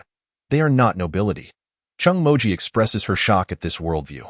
Regardless of others, our mission this time is to protect these civilians. Su Songwon's voice is steady. From the very first day, I stated that everything must center around the safety of the people. Indeed, the constable quickly agrees. In truth, it is evident to everyone that the work over these past 3 days has been fully aimed at safeguarding the townspeople. The four esteemed figures have even spoken of engaging with the community, personally seeking to understand the residents' situations, without an air of superiority or an aggressive tone, simply inquiring sincerely if there are any difficulties they could help resolve. The scene appears somewhat incongruous. They probably have never engaged in this type of work before, merely emulating others, akin to children pretending to be adults. However, the residents find them amiable and endearing, unexpectedly developing a sense of trust towards them. Consequently, most townsfolk cooperate with their efforts, and the anticipated panic and chaos do not materialize. People-centered, Chun Ranju deliberately adopts a tone of gravitas, emphasizing the need to represent the fundamental interests of the populace. The constable, though somewhat perplexed, perceives that this esteemed figure articulates their points with impressive eloquence. You guys, keep it up. Little turnips from the village unexpectedly emerge. Didn't we tell you to stay put in the Lord's residence? Chun Ranju grits her teeth. Today will be very dangerous. We must return immediately. Seeing that Sister Chan appears to be angry, they quickly comply. We came to deliver something to the older siblings. The leader of the turnips opens his hands, revealing 4 talismans. The stitching is clearly shoddy. They must have crafted them themselves. Thank you. Chun Ranju softens her tone. Crouching down to pat their heads, we will wear the talismans properly. The little turnip's eyes shine brightly. But if you run around again, do you believe I'll let you face consequences? We're leaving. The little turnips shout as they scamper back. The 4 adults don their talismans, their smiles unable to be suppressed. Do adults also have beliefs? The constable inquires, somewhat astonished. What does belief have to do with it? If we must speak of belief, our belief is the people. To state it so plainly feels a bit shameful. What does it matter? Love should be expressed boldly. Is that how the phrase goes? The 4 laugh heartily as they make their way to the city wall, with people behind them quietly praying for their safe return. Chapter 27. The Beast Tide, Part 1. You ask, how deep is my love for you? Time ticks by, second by second. The sun traverses from east to west. The defenders atop the city wall stand ready. The beast tide surges forth. Boom, boom, boom. Even before reaching the city wall, a series of explosions erupt, catching the leading monsters off guard and sending them flying. ITS landmines. Those treacherous humans have deployed landmines. Who the hell invented landmines in this magical world? Fortunately, the landmines are not particularly powerful. They inflict little harm to higher-level monsters, merely dispatching the lowly level 1 and 2 creatures. The polite low-level monsters grumble, damn it. Very well, the front line has cleared the mines. Brothers, charge. A massive number of monsters approach the city wall, colliding with their bodies and unleashing magical assaults, determined to break through this barrier. The more astute monsters attempt to scale the wall, only to find the surface impossibly slick, rendering them unable to ascend. ITS lubricant. Those vile humans have used lubricant. Who the hell canceled friction in this magical world? Mages, unleash your firepower. Fang Qingyan raised her magical hammer. Unleashing her sole long-range skill, Divine Justice, a colossal golden hammer phantom descended from the heavens, accompanied by a barrage of spells. The mage squad was the largest, with 11 out of the 12 members plucked from the Braves Guild being mages. Even the town's constables and guards were predominantly mages. It was likely they chose to remain because they did not have to confront the beasts directly. This is the advantage of ranged combatants. As long as the enemy does not target them, they typically remain unharmed. Then, they witnessed their mage squad leader valiantly leap from the city wall, seizing the hammer amidst the chaos and striking with remarkable skill. "Captain, what are you doing?" they exclaimed. "Mage squad, follow my lead." Chun Ranju arrived with the medical team, then turned to instruct her members, "Focus on your designated patients." The medical team was substantial, luxuriously equipped to provide one-on-one assistance. However, the number of melee fighters was scant. The shield guards were adequate, but there were only 3 swordsmen, Su Songyuan and 2 guards stationed at the Lord's chamber door. This was somewhat awkward. The guards could not forget Su Songyuan's nonchalant remark, "The Lord simply favors my typed IT," felt somewhat like fighting alongside the Lord's mistress, quite amusing.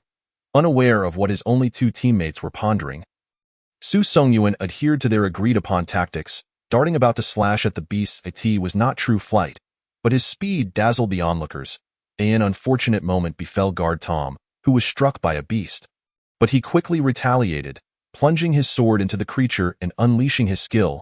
Vanquishing it, a beam of white light enveloped him, healing his wound. The other guard, Jerry, for the time being, had escaped harm. He resembled an assassin, weaving through the throngs of beasts under the cover of other shield guards. Yet, his damage output seemed lower, appearing more as if he were merely toying with the monsters. "If you're gravely injured or fatigued, don't push yourself, head to the teleportation array and return to the city for rest," Su Songyuan advised. They had strategically set up several teleportation arrays to facilitate the return of melee fighters for recuperation. Due to limited funds, the quality of the arrays was low, but they were sufficient for a short distance back to the city. Although the swordsman squad consisted of only 3 members, the pressure they faced was not the greatest. The heaviest burden fell upon the shield guards. The shield guard team was actually fighting in coordination with the royal guard, one focusing on defense while the other on offense, with most of the attacks directed at the shield guards. This was particularly evident in their esteemed captain, Chung Moji. The enmity he attracted was considerable.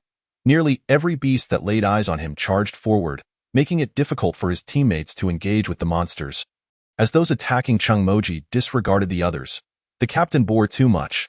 The shield guards had no choice but to assist the swordsmen elsewhere. On the city wall, Captain Chung has suddenly vanished. The priest responsible for healing Chung Moji exclaimed in alarm.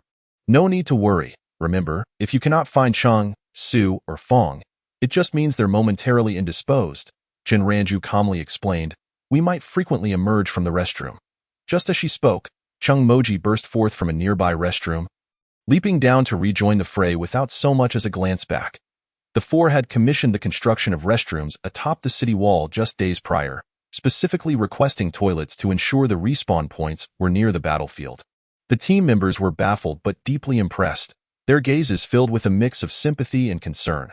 Frequent urination is a condition that requires treatment. Dear captains, do not hesitate to seek medical attention. The battle raged until midnight, with a small portion of the beasts vanquished and no casualties on their side. However, the melee fighters were fatigued and ordered to return to the city for rest. The women's support team near the city wall rolled over large pots of prepared food, serving warm meals to the heroes one by one. This sensation was peculiar. Normally, they would make do with meager rations during battles, but the comfort of a warm bowl of porridge was a luxury they had never experienced. Moreover, it was prepared by the town civilians specifically for them.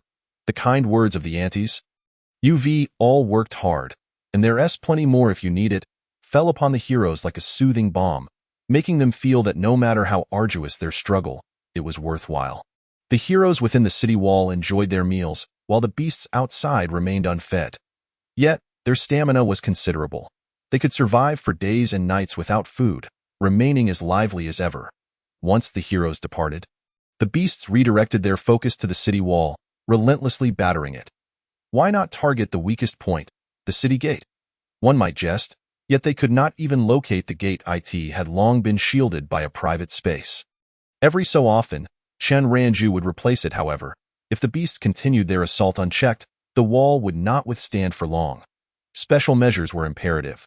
With a resounding series of claps, a row of prearranged lights above the wall illuminated, casting a gentle glow upon the beasts. Suddenly, pink petals began to fall from the sky, and the moonlight grew hazy, rendering the entire night imbued with an air of romance. How deep is my love for you? How much do I love you? As soothing music played, the beasts gradually ceased their attacks, turning to gaze at their companions, their beastly eyes transforming into shapes of affection. My feelings are genuine. My love is true. Regardless of whether the opposing creature was male or female, or even of a different species, the beasts miraculously stood upright, reaching out, clasping hands, embracing one another, and moving in sync, swirling amidst the falling cherry blossoms. Bathed in moonlight as they danced, the moon represents my heart, the waltz of love. Dancing with you under the moonlight is the most romantic thing I have ever done. Utilizing this prop to create an atmosphere where the light shines and petals fall, hearts fluttering for one another, they commenced a waltz of love. P.S. This can only be used at night. P.P.S. Are you allergic to romance? P.P.P.S. What an eye-opener this is. Just look at this explosive scene. What's wrong? Is it unromantic for the beasts to waltz? Are you speciesist? Chen Ranju exclaimed into her phone. But there was more to come. Chung Moji surveyed the chaotic scene of the beasts dancing with a perverse exhilaration. What is this lowly romance? We have something far more sophisticated, he declared, turning to Oyer. The civilian self-defense team is in position. Prepare to unleash the fruits of the people's wisdom. Ponytail grenades, launch, boom boom boom. Amidst the cacophony of explosions, the beasts did not release their hold on one another. They danced upon a carpet of blood, embracing amidst the chaos of the blasts. Even in death, their ashes would intertwine. Romance, truly too romantic, perverse, undeniably too perverse. Chapter 28. The Beast Tide, Part 2, Stone Monsters versus the Three Fools. The residents of the city did not sleep soundly that night. Countless individuals awoke from nightmares. Drenched in cold sweat in the pitch-black night, they could still hear the roars of the beasts and cautiously peered outside their doors, witnessing flames shooting into the sky. What are you doing out here? Go back to sleep. A member of the patrol team spotted a young girl peeking out from her doorway, wrapped in a coat. I just wanted to see what was happening, the girl replied nervously, gripping her clothing tightly. I can't sleep. Uncle, could you tell me what is going on beyond the wall? Can the heroes hold their ground? In the dark of night, one's mind tends to wander, and fear takes root. The situation is good. There have been no casualties, the patrol team member spoke gently. Don't come out again. It's very dangerous for a girl to be outside at this hour. He suddenly recalled his own wife's plight. Is that true? Thank you. The girl's eyes sparkled upon hearing the good news, and she bowed slightly before closing the door. Remember to lock the door. The patrol team member reminded, but it seemed too late. He was unsure if she had heard him. Well, I might as well patrol this area a bit longer, he thought, noting her youthful vulnerability. He pressed his hand against the iron sword at his waist and continued his rounds. Hey, want a smoke? A somewhat frail middle-aged man stood at the alley's mouth, offering a cigarette as the patrol team member approached. Captain? The patrol team member accepted the cigarette, grateful. The two men lit their smokes. I know you. The middle-aged man exhaled a cloud of white smoke. What?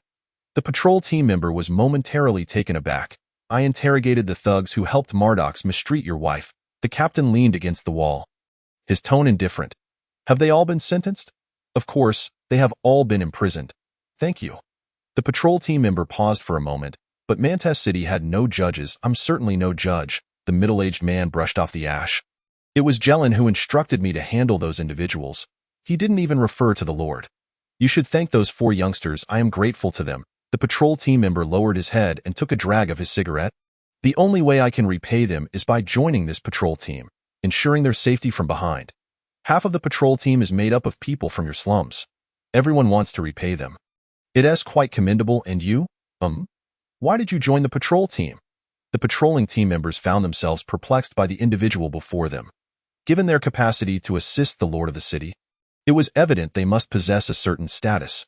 So why, then, would they subject themselves to the arduous task of patrolling? If there was wealth to be acquired, why not seize it? The middle-aged man shifted his gaze to the street outside, which, despite the expected darkness, was illuminated by the fierce blaze of fire. The patrolling team members refrained from further inquiries. The two men silently indulged in their cigarettes, their ears filled with a cacophony of rumbling and explosions. Interspersed with faint, melodic strains, I shall scout elsewhere. You continue your patrol. The middle-aged man extinguished his cigarette and casually disposed of it in a nearby trash bin. That girl is my sister. Thank you. The moonlight was soft and delicate that night. Time passed. The sun rose above the horizon. The city walls, following the bombardment of the previous night, the lesser magical beasts had been nearly obliterated. Yet, the remaining creatures still appeared quite lively, particularly the colossal stone monster, which, as one of the boss entities, had not lost a single point of health. Incidentally, the level 2 fire chicken that had danced alongside it was now reduced to ash. Perhaps out of a sense of profound indignation, the stone monster attacked with renewed vigor that day. With its level 18 far surpassing that of the valiant fighters present and its formidable defense, they found it nearly impossible to whittle down its health. Never mind, it is unwise to engage in a prolonged struggle with this stubborn rock. We shall resort to that. It has been decided. Chen Ranju, use your healing prowess to vanquish it. The priest engaged in a fierce battle with the stone monster. The monster's health bar displayed -1-1-1-1-1-1-1, while Chen Ranju's health bar increased 1-1-1-1-1. Regardless of the formidable defenses of the beast, beneath the fiery cross, the health bar steadily diminished. Although only by 1 point at a time, the stone monster finally sensed something amiss. It felt its vitality ebbing away gradually. A small question mark arose in its large head. Who was the scoundrel responsible? Its gaze swept around, locking onto the most formidable-looking human nearby. Without a second thought, it hurled a punch in that direction. When it failed to defeat its target, it relentlessly pursued, shouting, "It must be you, you thief! Return my life!" Su Songyuan was utterly bewildered. "Why are you suddenly attacking me?" Under the monster's furious onslaught, he could only evade. Unable to spare a moment to confront other beasts in a bid to escape the monster's pursuit, he slipped beside Cheng Mojiai.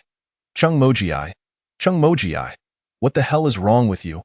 Gripping his shield, Chung Mojiai braced himself, exclaiming, "Why are you bringing this thing here to me? I have enough on my plate." Upon spotting Chung Mojiai, the stone monster felt it had misjudged, believing the real scoundrel to be this one instead. "Just look at his shifty eyes. He clearly is no good." The stone monster, acting as the avenger of the heavens, unleashed its skills. Before meeting his demise, Chung Mojiai gestured in a friendly manner towards the direction Su Songyuan had fled. It was as if a curse had been cast upon the stone monster. Whenever Chung Mojiai appeared on the battlefield, it would undoubtedly pursue him relentlessly. "Good luck," Su Songyuan encouraged as he passed by. "Su Songyuan, you scoundrel!" Chung Mojiai was on the verge of charging forward for a final showdown. Meanwhile, Chen Ranju, hidden away atop the city walls, humbly acknowledged the truth that those who act dishonorably ultimately meet their comeuppance. As for Fang Qingyan, she was embroiled in a fierce battle with one of the boss entities, the Black Wolf King, ostensibly to hone her combat skills. The Black Wolf King, a level 18 dark attribute beast, stood in stark contrast to Fang Qingyan's light attribute skills, creating a tumultuous clash. Though the Black Wolf King boasted higher attack power, it could not withstand Fang Qingyan's ability to resurrect fully and engage in one-on-one combat. With sweeping strikes and deft maneuvers, the seemingly frail girl exuded the spirit of a fierce warrior, compelling anyone who beheld the scene to exclaim in admiration. Lin Daiyu plucked the willows with grace. Chen Ranju offered her profound respect. Shui Baochai struck down the tyrant. Chung Mojiai emerged from the restroom in a state of shock. Shi Shangyun fiercely vanquished Yin Poki. Su Songyuan, having been caught in a mutual demise with Cheng Mojiai, followed suit. The stone monster engaged in a battle of wits with the three fools. The trio, feeling the weight of their shame, jostled one another, and the all-seeing Siri scolded them before sending them back to continue the fight. In the end, one boss was felled by healing and another by brute force. Fang Qingyan gained a wealth of combat experience, while Chen Ranju amassed an impressive tally of health points.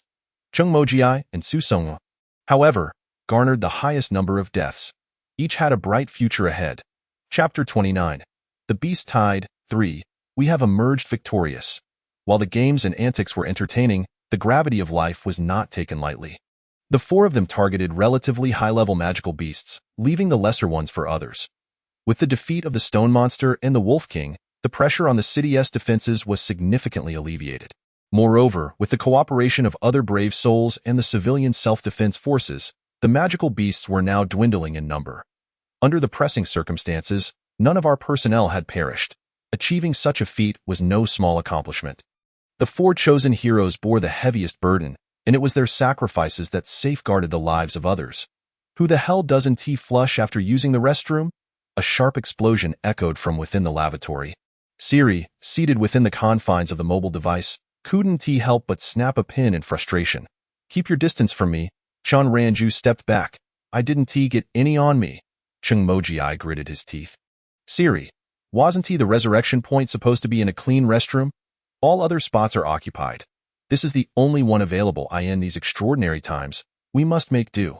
Siri swore that there was no vengeful intent behind their use of romantic items.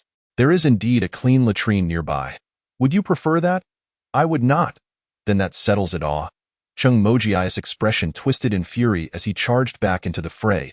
I shall cleanse the foul stench with my blood. So you did get some on you? Chen Ranju pondered, contemplating whether to announce it to the world. Captain, there's a priest approaching, a team member called out while jogging towards them. Bring them over. Chen Ranju took a deep breath to in this battle. She felt her contributions were the least among the 4, thus, she took on the role of logistical support. Besides tending to the injured and distributing supplies, she also had to keep an eye on the situation within the city.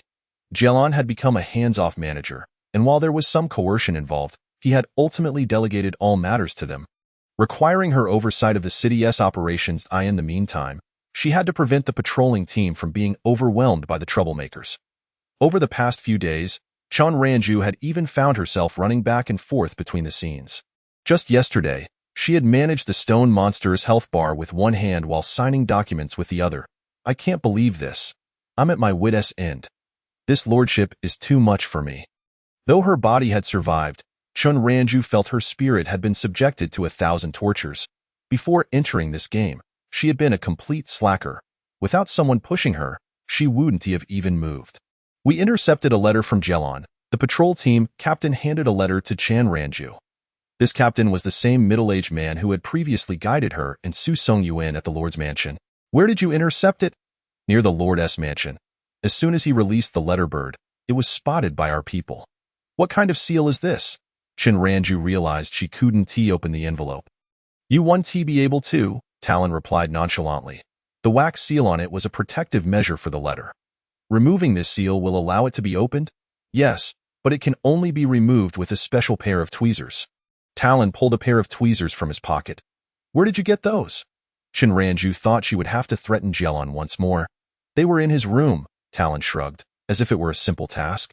Thank you. Chun Ranju opened the envelope. Inside, it detailed how the beast tide had arrived unexpectedly, yet I continued to resist valiantly. However, during this time, for terrorists created chaos, inciting unrest, and so on, seeking credit while denouncing others. Is that it? How elementary. What about the letter bird? Here it is. Talon produced a white bird, an arrow lodged in its side. Did you shoot it? Chen Ranju's interest was piqued. I practiced in my youth.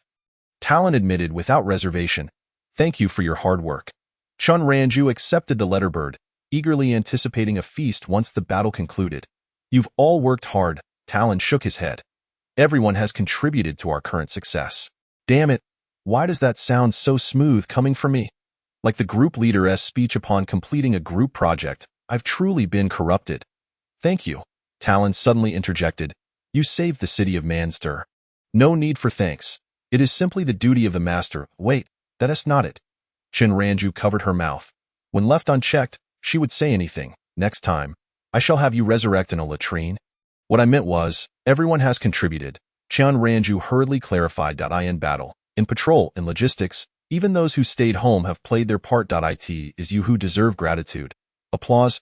Oh, it seems you can still articulate your thoughts? I shall make a scene. You are indeed something special. Talon's gaze was heavy, seemingly preoccupied with Chan Ranju's casual remark. If it were Jelon, he would only commend the courageous, while the common folk had never been worthy of his attention. This sentiment was not exclusive to Jelon. The entirety of the human realm shared this view. It was universally accepted that magical beasts were intrinsically linked to the valor of heroes. After a moment of silence, Chen Ranju shook her head. The education we received since childhood taught us that the populace is the foundation of the nation. When the foundation is firm, the nation thrives. If humanity truly wished to vanquish the magical beasts and achieve total victory, They must never overlook the strength of the common people. I do not wish to expound on grand philosophies. I simply know that the grains I consume are sown by the common folk. The garments I wear are crafted by their hands, and the homes I dwell in are built by them. The very bedrock of societal function rests upon the people, and even heroes must rely on them. She contemplated reciting the tenets from political texts, but this was not her era nor her world. Articulating those principles of prioritizing the populace would likely bewilder those around her, while preparing for the tasks at hand. Aside from the security team, the other members were merely ordinary citizens. Do you believe their contributions are insignificant? Overemphasizing the heroes would lead to an underestimation of the power each individual possesses. The sun blazed fiercely, a gust of wind stirring up waves of heat. It was 3:15 in the afternoon. Suddenly, Chin Ranju recalled that history lessons in junior high often took place at this hour. The elderly instructor would regale them with tales of revolution, frequently boasting of his youthful days delivering supplies to the Red Army. Passionate and spirited, he would proclaim that he too had contributed to the war effort. Why, one might wonder, has human territory been gradually eroded over the past few centuries? Why do we find ourselves in constant retreat? It is because there are too few heroes. This is our disadvantage. Talon's gaze traversed the battlefield ahead. Yet, the sheer number of humanity stands as our advantage. Chun Ranju gestured for Talon to observe the countless homes behind them. Suddenly, a chorus of jubilant cheers erupted. Turning to look, the last magical beast fell to the ground. The heroes embraced one another with excitement. "We have triumphed," declared Talon. Chun Ranju leaned over the city wall, waving to her comrades below. "Indeed, it is our victory." Chapter 30. The awards ceremony Monday. Overcast mother said a beasttide is imminent. That I asked her what a beasttide is, and she replied that it means many magical beasts will come to devour people. I felt frightened. I overheard my parents saying that the lord of the city would not concern himself with us. Tuesday. Sunny father is going to repair the city wall today. He said he could assist the brave heroes. Moreover, there is money to be earned. I think the latter is the main point. Wednesday. Sunny today. For elder brothers and sisters visited our home, gifting me with plenty of delicious candies. Mother cried, yet she appeared genuinely happy. Friday. Sunny, I heard the sounds of magical beasts, but I was not afraid because I heard the patrolling uncle say those beasts seemed quite foolish, not nearly as clever as I am. I too wish to fight magical beasts in the future. Mother scolded me for being unruly in the dead of night. Monday. Sunny today. My parents are very happy. They woke up early because my elder brothers and sisters are holding an awards ceremony, and father will be taking the stage to receive an award. How cool! I asked father if the lord of the city wouldn't be coming, and he said not to pressure him into slapping me on such a joyous day. Danny, it's time to go. If we delay, we won't secure good seats. I'm coming. Danny placed his diary back in the drawer, donned his shoes, and scampered outside. Almost everyone in the city had gathered today. The grand square was a sea of people, and the constables resumed their duties after a day's rest. Today, they would earn double wages. Not that it's about the money. They merely wished to contribute to maintaining order in the town. The four notable figures took the stage in an orderly fashion. Esteemed leaders, honored guests, and dear audience members present here today, good morning. How do you manage such proficiency? Every word they utter seems infused with emotion. How many years have they been immersed in this? Below the terrace, the crowd erupted in enthusiastic applause, with one man clapping so fervently that his hands turned. It is worth noting that previously, no one ever spoke well on this grand terrace. Today, we gather here to solemnly hold the first awards ceremony of Mantis City, together witnessing the strength of the people. We shall commence with the presentation of individual awards. The ceremonial music for the awards played.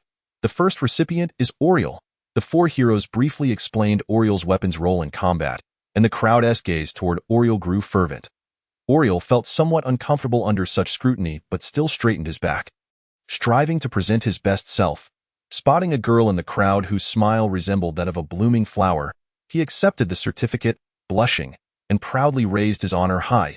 We bestow upon Oriel the honorary title of Explosive Boy. Oriel's prominent smile quickly faded. If one cannot take a title, it is best not to take one. The boy fell silent. The second award went to Tom, the guard who had previously defended the homeowner. Tom possessed a unique skill, merging with his sword, transforming into a blade, and sweeping through magical beasts on the battlefield. achieving commendable results. However, there was an incident when, as his transformation was nearing its end, Tom struck a beast but could not retract his sword in time, finding his trousers stuck in the cleft of the beast he had slain. The consensus was that Tom's trousers effectively represented the sharpest part of a sword. Tom himself seemed to have no intention of refuting this perception, even exuding a certain pride as if to say, "Is that how it is? How impressive! First Tom, then the heavens. Trousers cleaving beasts, a divine feat. We bestow upon him the honorary title of Pants God of War." Tom's close friend, Jerry, was no less remarkable. He would often slip behind magical beasts with a cunning maneuver, delivering a righteous backstab to their rear. The slender sword in Jerry's hand appeared to possess an automatic targeting system, striking true every time. The results were impressive, though his sword became quite filthy. The sword. Had I known it would rot in the factory. Thus, Jerry earned the illustrious title of Rear-End Slayer. The crowd applauded enthusiastically, expressing their bewilderment yet respect for such peculiar combat proclivities. The next honoree was Talon, as the captain of the patrol team. Talon adeptly led his members in safeguarding the city's security. Unafraid of authority, apprehending all those who caused disturbances, he also intercepted correspondence from the city lord and forcibly seized the lord's magical tweezers. It was said that the process was somewhat brutal. Yet, when dealing with villains, one must embody their essence. Talon was genuinely pleased to learn he would receive an award, but upon hearing the titles of the preceding honorees, he felt reluctant to take the stage. TSK. The composed middle-aged man accepted the award certificate with a blank expression. The honorary title inscribed was Light of Righteousness. He initially believed his sister would feel embarrassed. However, upon glancing at the crowd, he noticed her applauding the loudest, along with a throng of rowdy patrol members. How delightful indeed. The next recipient was a being whose identity could not be revealed for various reasons. The fishing goblin strode onto the stage, puffed up with pride. They truly reminded the fishing goblin to conceal its identity. The fishing goblin thumped its chest, assuring everyone in the end. It merely wrapped itself in strips of white cloth, leaving only its eyes exposed. While the rest of its body was tightly bound, it seemed particularly pleased with itself. Yes, it was indeed difficult to discern it as a magical beast. But you, a mummy? Oh, it seems this world lacks the concept of mummies. This comrade, the mummy, also made significant contributions during this operation, venturing alone into the forest to gather intelligence, bringing back crucial information. Some began to speculate that the fishing goblin's white wrappings were due to injuries sustained while battling magical beasts during its intelligence-gathering mission. Rumors spread in this manner. The crowd's gaze toward it was tinged with admiration and sympathy. The fishing goblin, sensing the warm regard of the populace, became even more elated, adopting a demeanor akin to an old commander. Waving to the audience below, it did not even accept the certificate, instead engaging in animated gestures with everyone. Ultimately, it was forcibly escorted off the stage, wearing the title of Lone Walker of the Abyss with a look of contentment. It was evident it relished such an over-the-top title. Next to take the stage was an elderly gentleman, a doctor who specialized in treating children. During the beast tide, whenever he heard of a child falling ill, he would, without hesitation, shoulder his medical kit and accompany the patrol team to provide care. According to the old gentleman, he was unafraid even if magical beasts charged in. After years of practicing medicine, he has acquired a modicum of martial knowledge to deal with unruly patients. As the elderly gentleman spoke, he began to demonstrate a series of punches, panting with exertion. It was quite impressive, though the risk of straining his back appeared significant. Nearby, Chun Ranju watched in trepidation, her grip on the crucifix never wavering.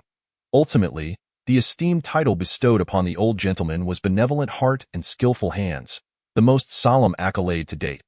However, he found it utterly lacking in substance and eagerly contemplated changing it to One Punch Man. With super as the prefix. Chapter 31. Danny's Diary, August 16, Monday. Sonny, my father earned the title of painter, for he painted swiftly and skillfully. Alongside other uncles, he also received a group award for the Defense Works team. I, too, aspire to stand upon that stage to accept accolades. I have already conceived of my honorary title, Slayer of the Night's Envoy. August 18, Wednesday, rainy today. The rain fell heavily. My mother forbade me from playing outside. My father did not go to work either, as they mentioned significant happenings at the Lord's Manor. August 19, Friday. Sunny after 2 consecutive days of rain. I was halfway through constructing my lifeboat when my mother informed me the rain had ceased. She even instructed me on how to reassemble the dismantled bed slats. I feared for my backside, yet it remained unscathed. Apparently, it was because the Lord Uncle was to be ousted from his position. I am grateful that Lord Uncle spared my bottom. August 20, Saturday. Sunny, the town provided a free item called fireworks. Once ignited, they explode with a delightful noise, which is incredibly fun. Today, the entire town resonated with a cacophony of pops.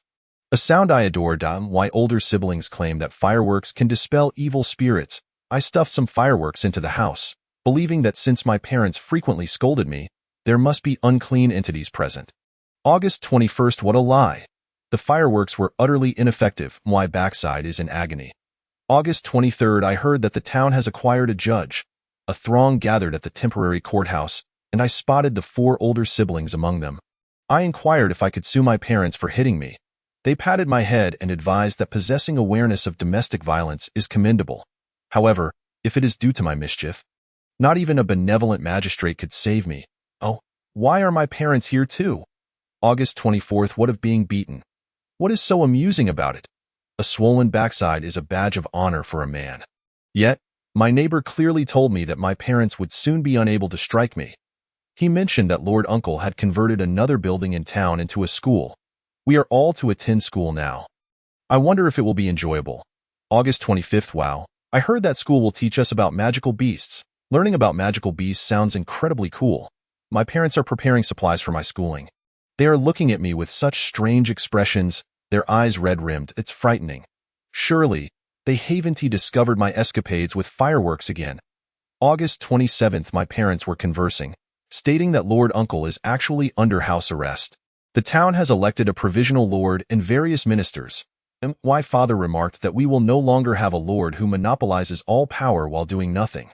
The older siblings had them swear an oath from the terrace, proclaiming loyalty to the people and service to the populace. I could not comprehend it, but it appeared quite impressive. Moreover, it was quite dashing. Henceforth, I have new material for role-playing games. August 29th, today, my father returned with momentous news. The slums in the town have undergone a major transformation with the establishment of an anti-crime office. It is said that the inhabitants were often bullied by nefarious individuals, but the older siblings initiated a campaign to rectify the situation. They claimed that having endured the rain, they ought to offer umbrellas to others. From now on, if there are villains, we should report them to the anti-crime office, which will collaborate with the constables to apprehend wrongdoers. The older siblings hung numerous red banners throughout the town. Draw your sword to ensure peace. Eradicate crime to protect livelihoods. How infuriating. Why are these phrases so cool? September 1st, today marks the commencement of school. I woke up early, but my parents moved at a snail's pace. Truly the epitome of procrastinating adults. I have been assigned to Class 3. My homeroom teacher is Ms. July. I recall that Ms. July also received accolades at the awards ceremony. Her grandfather was honored as well. The entire village has received recognition. How enviable. I heard that this village has seemingly become a military base. How thrilling. September 2nd, school is incredibly engaging. I can play with so many children. I love attending school. September 3rd, why must I study mathematics? Is this not a place to learn about magical beasts? What is language arts? I do not wish to study. However, when my parents entrusted me to Ms. July, they said that if I misbehaved, they would be informed. They will provide education through love. Adults speak so beautifully, yet it amounts to nothing more than hitting children. September 5th, why does Mr. Alier, the math teacher from the neighboring class, keep coming to our class? It feels odd. I dislike him.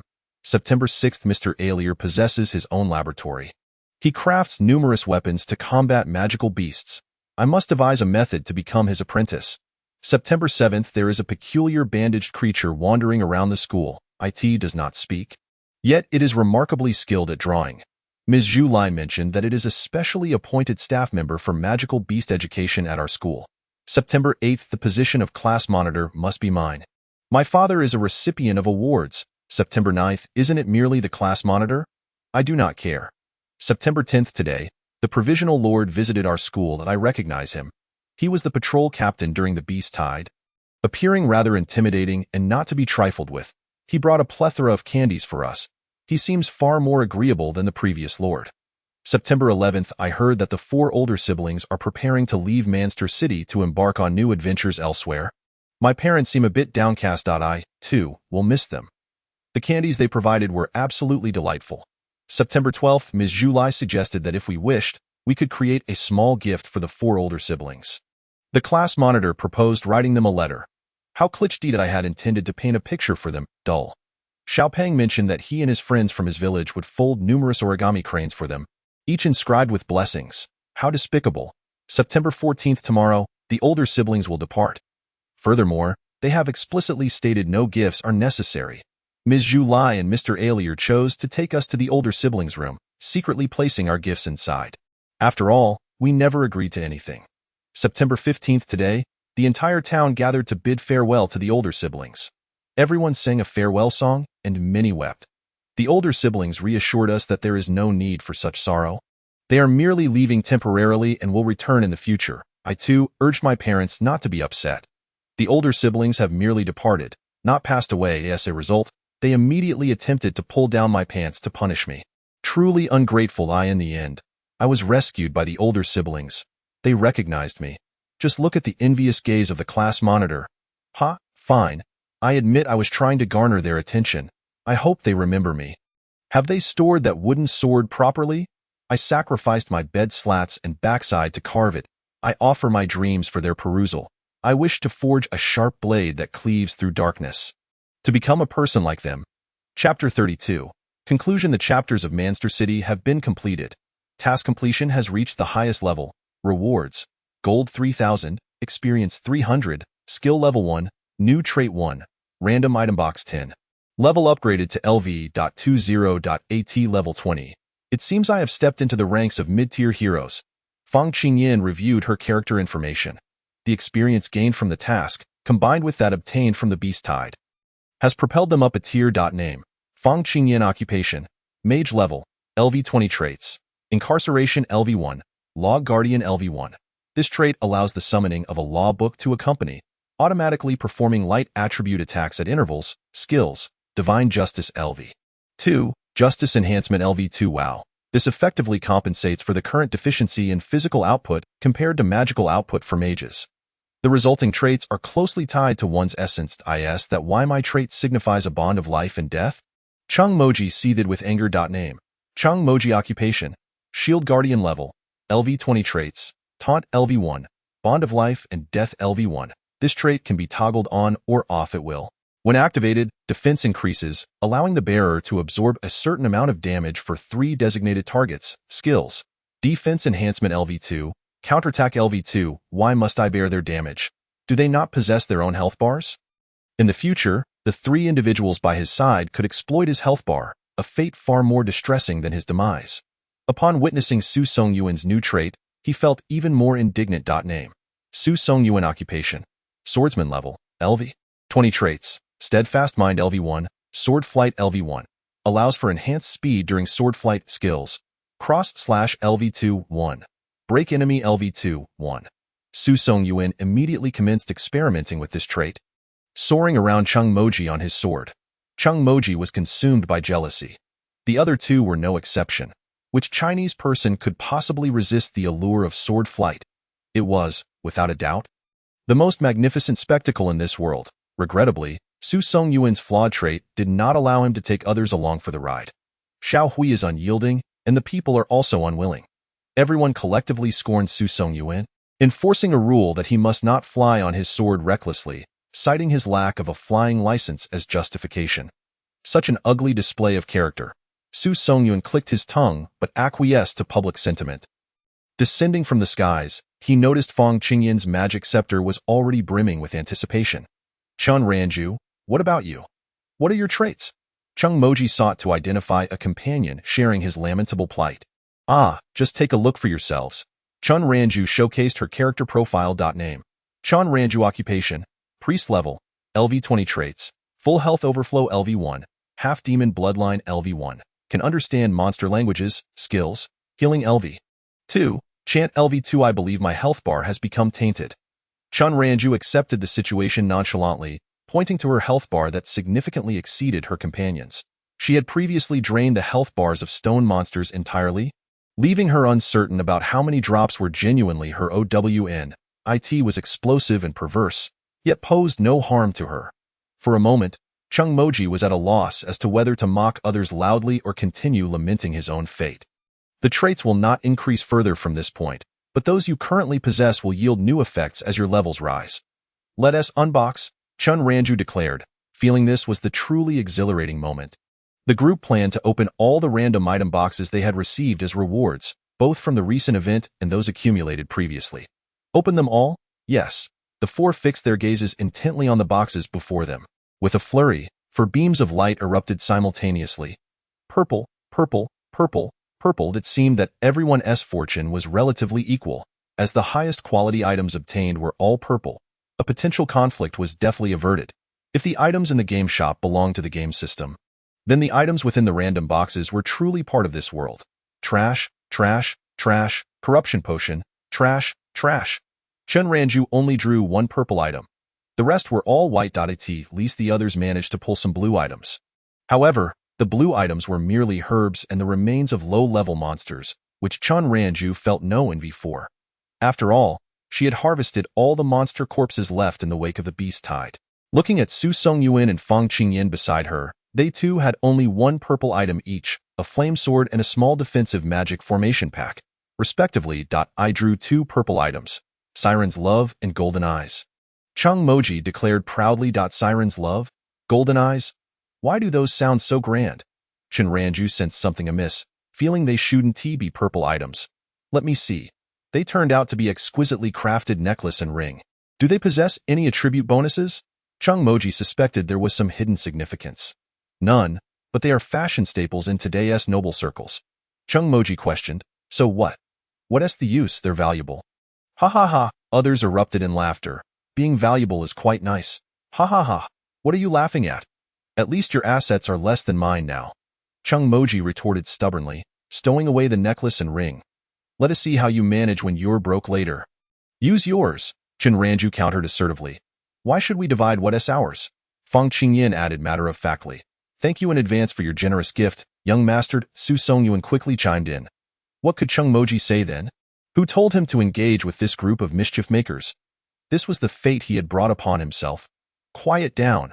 Do you still want the rewards sent to you? Siri's demeanor had gradually become irritable, losing the gentle nature it once possessed. Now, rather than a game system, Siri resembled a stern guide, burdened with endless concerns. Title: Farewell Melody. Description: Outside the long pavilion, beside the ancient path, fragrant grass stretches to the azure sky. I ask you, when shall you return? Do not linger on your way back. Attribute bonus: Attack 2. I thought those gifts in the previous room counted. The system determined they did not. Who knew these four would be so popular? If all those gifts were counted, they could directly confront the Demon King. The gifts in the room were crafted by others. None were of great value, and the four felt it inappropriate to return them. It was unclear how they had slipped into the room unnoticed. Su Songyun was genuinely curious. Didn't the guard stop them? Then why do you think there are gifts from Tom and Jerry in the room? Chung Moji pulled out a black and white dress, gesturing it before Su Songyuan. Su Songyuan recalled some unpleasant memories. A maid outfit? Yes. Ha ha ha. Chun Ranju cackled. Those two brothers gathered the materials themselves and even left a note. Thinking you would like it. Ha ha ha. Why didn't I see this dress back then? Su Songyuan swore that had he seen it at the time, he would have returned it without hesitation. Because if you had seen it, you surely wouldn't have accepted it, Fang Qingyan accused, pointing at the culprit. Chung Moji claimed to have helped him keep it safe. Thanks for your help. Su Songyuan drew his sword. No need for thanks. Chung Moji raised his shield. The other two stoked the flames of conflict, eager to witness a scuffle. If you dare to fight, your money will be deducted. Siri effortlessly maintained control with just 2 sentences. The four quickly stood obediently. The next chapter of the main quest was about to commence. You are to go to the territory of a noble. Main quest. Attend the banquet hosted by Count Buck. Rewards: Gold 500, Experience 50, Random Item Box 1. Alright, off you go. Chapter 33. Whose Father Valeria is the territory granted by the king to Count Buck. With its well-established administrative system and prosperous economy, it made the 4 adventurers, who had been stuck in a small town for over a month, feel as though they were country folk venturing into the city. "Let us go buy clothes. Let us go buy clothes," Chen Ranju exclaimed, pointing at a chic clothing store while vigorously shaking Fang Qingyan's arm. Since arriving in this world, they hadn't changed a single outfit, having worn only the initial garments gifted by Siri. These initial garments self-cleaned daily, eliminating the need for washing, which was incredibly convenient. Yet wearing the same outfit daily was undeniably tedious. Moreover, the clothing sold on this street was undeniably beautiful. It was only fitting that they purchase a gown for the upcoming ball. Fang Qingyan found a valid excuse and cheerfully led the way to the clothing store, leaving the two boys exchanging glances. "Where in tea we supposed to eat first? Who knows what they're thinking?" However, unable to resist, they ultimately followed inside. "Welcome," a young clerk approached. After scanning the 4S modest attire, the clerk remained undeterred, diligently introducing the items. "This set is our best seller. This set is given the 4S appearance and demeanor." It was conceivable they were the young masters and misses of a wealthy family, discreetly venturing out. "This outfit suits you two exceptionally well.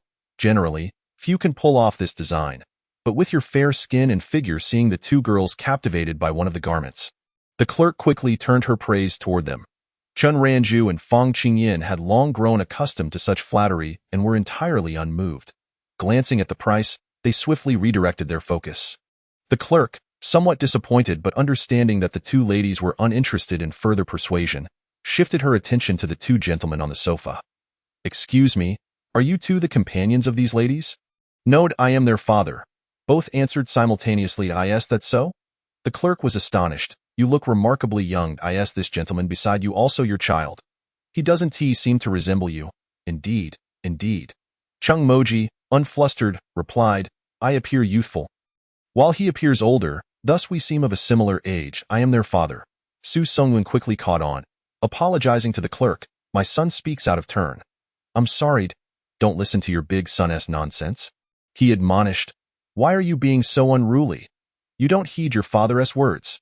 Two individuals commenced a heated argument, while the shop assistant stood by, seemingly bewildered. Over the years, she had witnessed disputes over money and quarrels involving mistresses.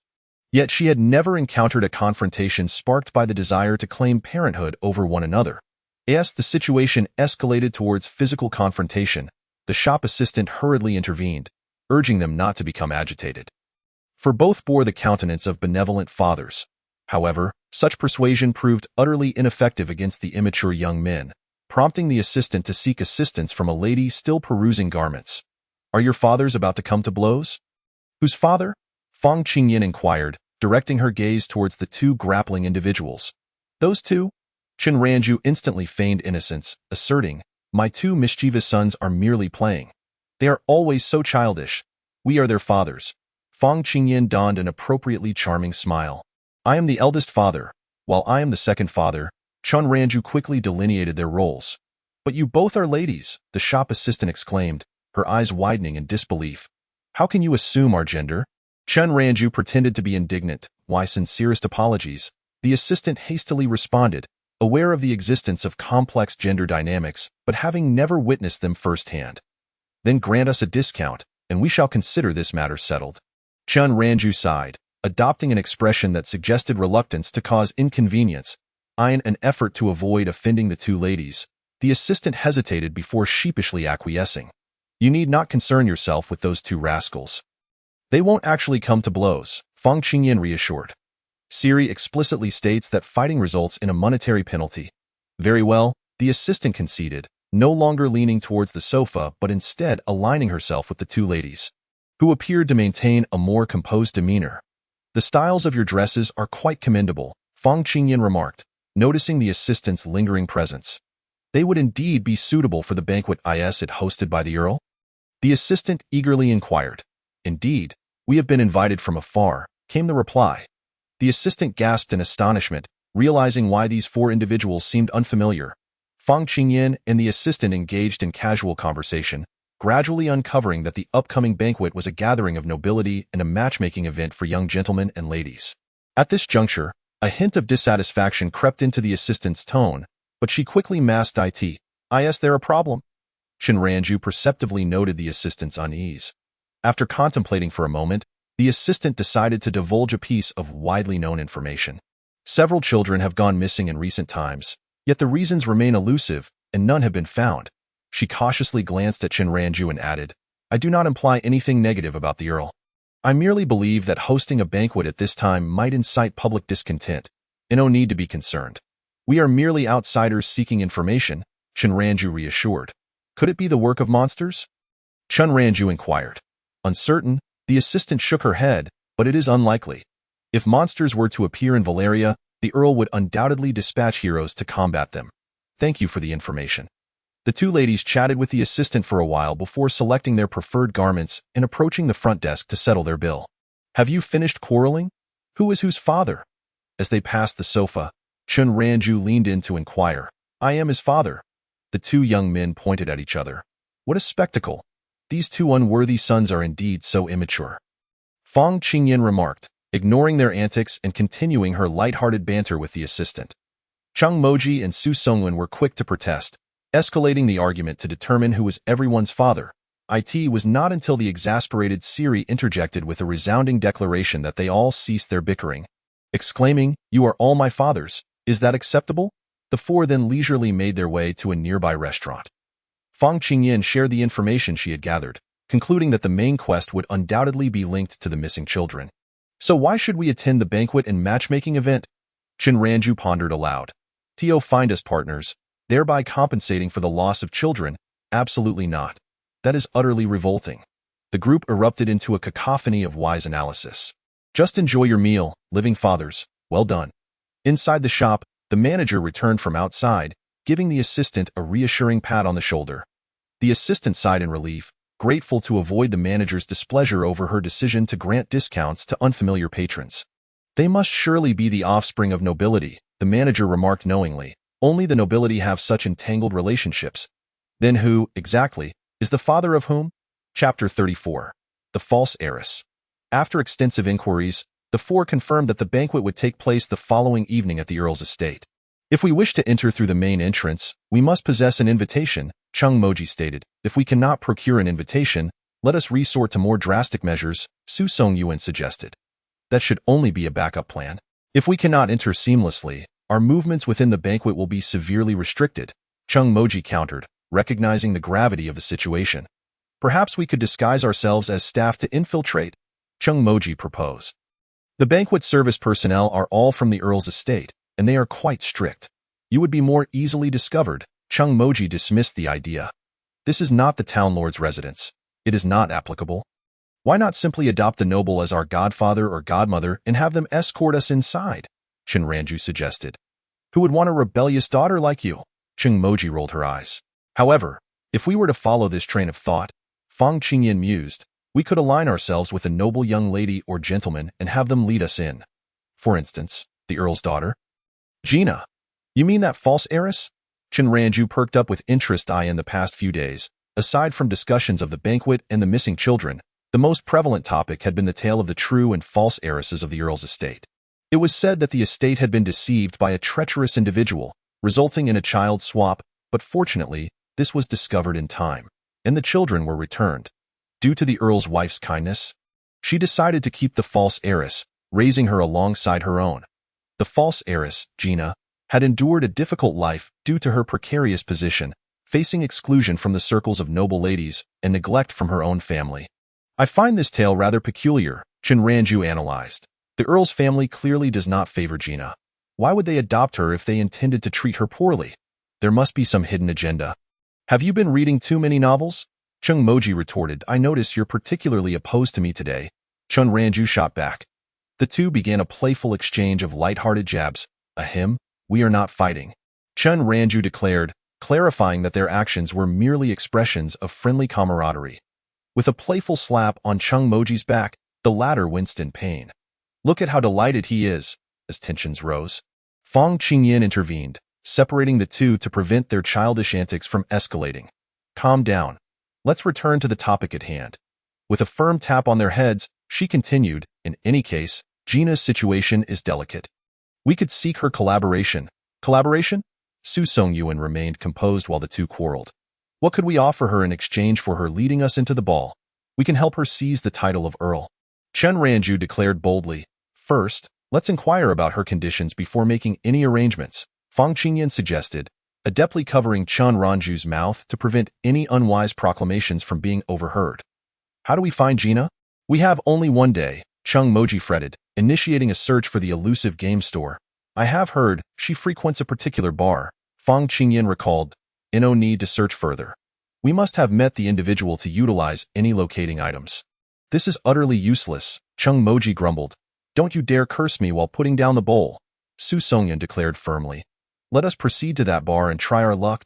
At the bar, Gina, I hear your family is hosting another banquet? A seemingly affable, portly man at the bar inquired as he poured drinks. Is there some young gentleman seeking you out for a dance? Please, spare me the jest, Gina waved her hand dismissively. What young master would ever look my way? They simply lack discernment, the stout man scoffed. Indeed, our Gina is quite exceptional. Their failure to recognize her is their folly. A robust man, armed with a large sword, approached and plopped down beside Gina. She merely smiled, offering no further comment. And you, why bring this up? Came a teasing voice as an alluring woman playfully twisted the stout man's waist. I stand corrected, dear sister. I was mistaken. Please, do not twist so hard. We have guests, he pleaded. Welcome, the woman greeted, her eyes sparkling with allure, her simple greeting imbued with an air of flirtation. What would you like to drink? Double sugar, with a splash of milk, Cheng Moji declared. Adopting the demeanor of a dashing young gentleman. Strong, Chen Ranju grimaced at the prospect. Is there any juice? Orange juice will suffice, Fang Qingyan requested. I would prefer some alcohol, came the playful reply. Su Songyan proposed. I, too, wish to, Chung Majia seconded. Minors are not permitted to misbehave. You all seem to have matured. Siri momentarily faltered, as if perceiving these four as mere children. Thus, Qingyan and I shall indulge in some juice, while Chen Ranju has declined to partake in any alcoholic beverages today. This marks the first visit to a bar for the four of them, and their unfamiliarity led to a flurry of questions before they finally settled on their orders. Please hold on a moment, the woman said, offering a gentle smile to the quartet before turning to the portly gentleman. Why aren't you preparing yet? Understood, he replied, diligently commencing his tasks. Is this your first time at such an establishment? Gina observed with amusement as she watched the four fumble through the ordering process. Indeed, we apologize for the clumsiness, Fang Qingyan said, a hint of embarrassment in her voice. It's quite all right. Everyone has a first time. Gina reassured her. You four appear rather unfamiliar. I take it you are not locals? The woman seemed genuinely intrigued by the group. Correct, Chen Ranju replied, somewhat surprised that the woman could discern this, though it was hardly something they could conceal. We are here to inquire about a certain matter. May I ask if the daughter of Earl Buck, Gina, is present? The woman propped her chin on her hand, wearing an amused expression. Gina, they are seeking you. Oh, I am Gina. How may I assist you?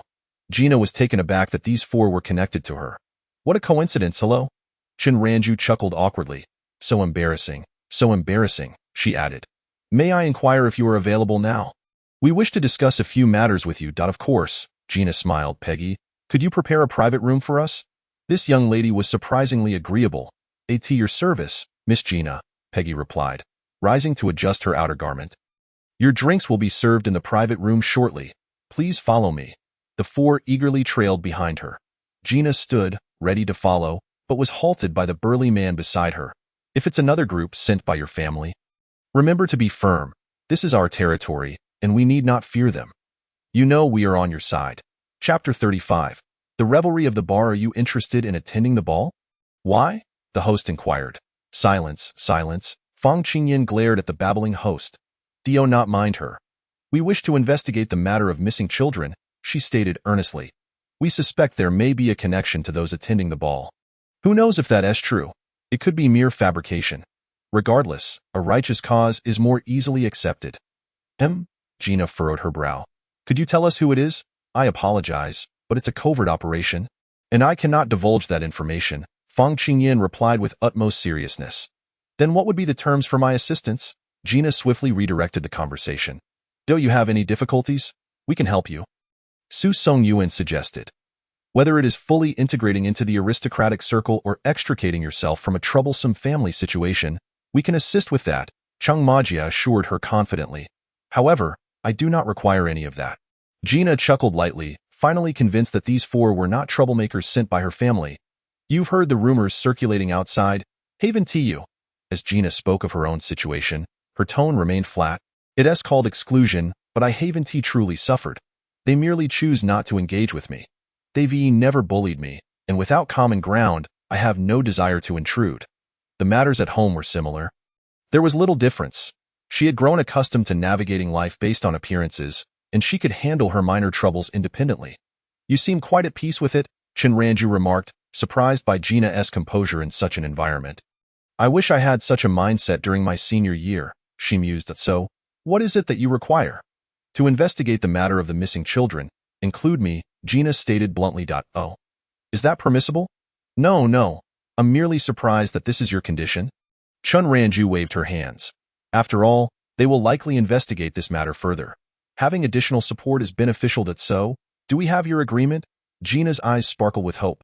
Certainly, the four nodded in unison. Can you now disclose who is connected to the case of the missing children? Gina leaned slightly forward, appearing earnest in her inquiry. No. Why are we returning to this question again? You seem rather confused. Perhaps you could first explain how we might accompany you to the ball. Allow them a moment to concoct their tale. You shall come home with me tonight, and follow me tomorrow, Gina replied swiftly. My family is rather uninvolved with my affairs, but I must ask you to endure being my newly appointed attendants. With that, she gazed at them with wide, curious eyes. Actually, we suspect it's a person codenamed Voldemort. Fang Qingyan elongated her tone. Help, save me. It's Voldemort, Chinranju exclaimed, slapping the table. Yes, a figure known as Voldemort. We received word that he intends to attend the ball. Chingmaja joined in, weaving an elaborate tale. Our mission is to uncover Voldemort's true identity. What could his purpose at the ball possibly be? Gina inquired. At this point, it remains unclear, but it likely relates to the case of the missing children. If he employs a powerful spell, the entire event could be jeopardized. You must take us with you.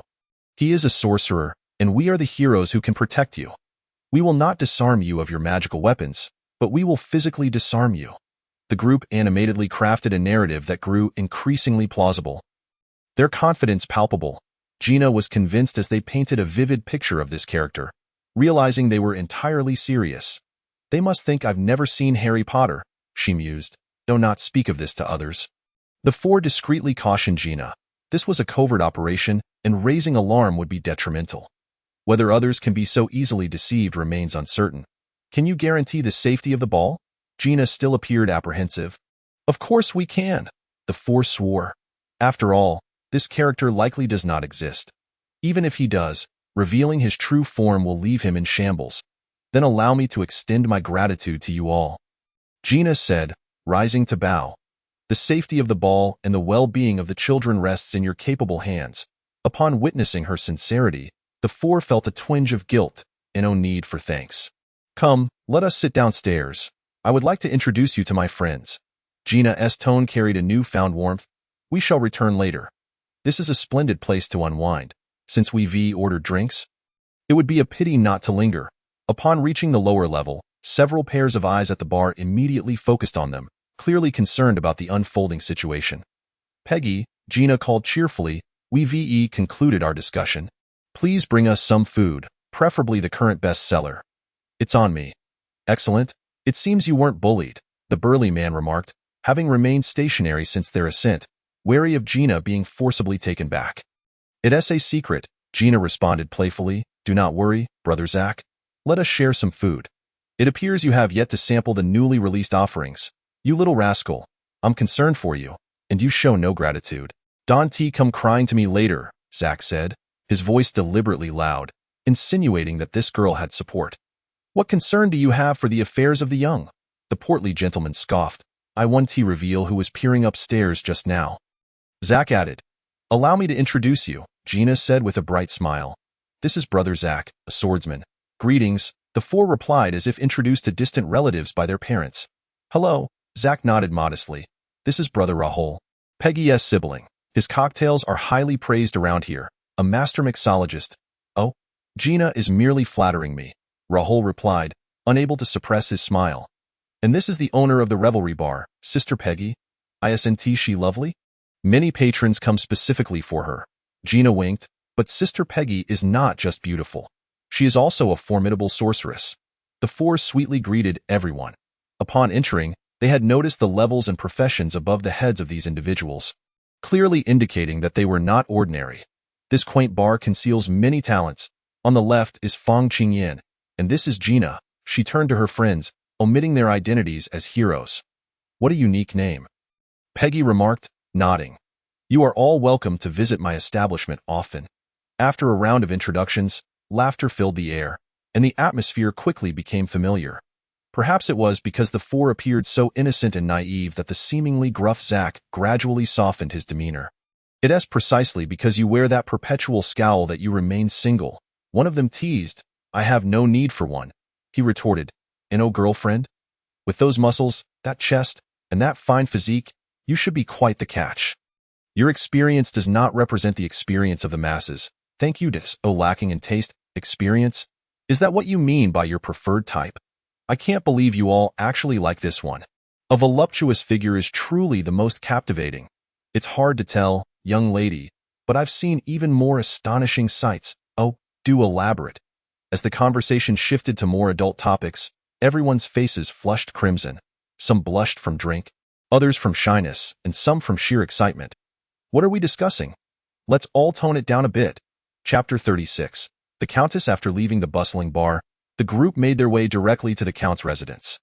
The four brave souls had anticipated a thorough interrogation upon entering the estate, with their responses meticulously prepared, but to their surprise, the servants and guards paid them no mind. A butler-like figure cast a fleeting glance in their direction before turning away. Gina noticed this interaction and turned to her companions, advising them, My mother should be arriving shortly, so please be prepared. From the moment they stepped into the Count's abode, she seemed to have withdrawn all her vivacity, transforming into a poised lady. Does your mother impose strict rules on you? Chen Ranju observed Gina's cautious demeanor and felt a sense of discomfort. Not particularly, Gina shook her head. She probably cares for me in her own way. Since she could remember, the only person who frequently showed concern in the Count's residence had been her mother. Although this attention could not compare to the love her sister received, it sufficed. Gina understood her awkward position. She was the sinner who nearly snatched everything from her sister, making her lack of acceptance within the household entirely justifiable. It was already a considerable feat for the Count's estate to shelter her and extend even a modicum of affection. One must learn to be content, Gina. The door swung open abruptly, and a statuesque woman entered. Who have you brought back with you? The Countess scanned the four of them, her gaze lingering only on Gina. Mother, these are my newly appointed attendants, Gina spoke softly, rising to assist the Countess in taking her seat. Did those two attendants not make a mistake and get dismissed? The household is rather busy, and I did not wish to trouble them to assign me new attendants, so I hired a few myself. In truth, the family had never suggested providing her with new attendants. Generally, noble young ladies could procure their own attendants from the market. But the Countess appeared somewhat vexed. Are you implying that we, the Count's household, have neglected you? That is not my intention, Mother.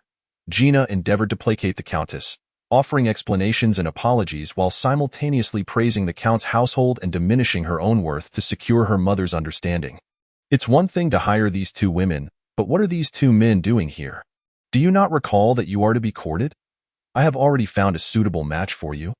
And yet you bring two men around as if you have no shame. Mother, they are merely attendants. Gina wished to point out that both her sister and mother, as well as other noble young ladies, had male attendants by their side.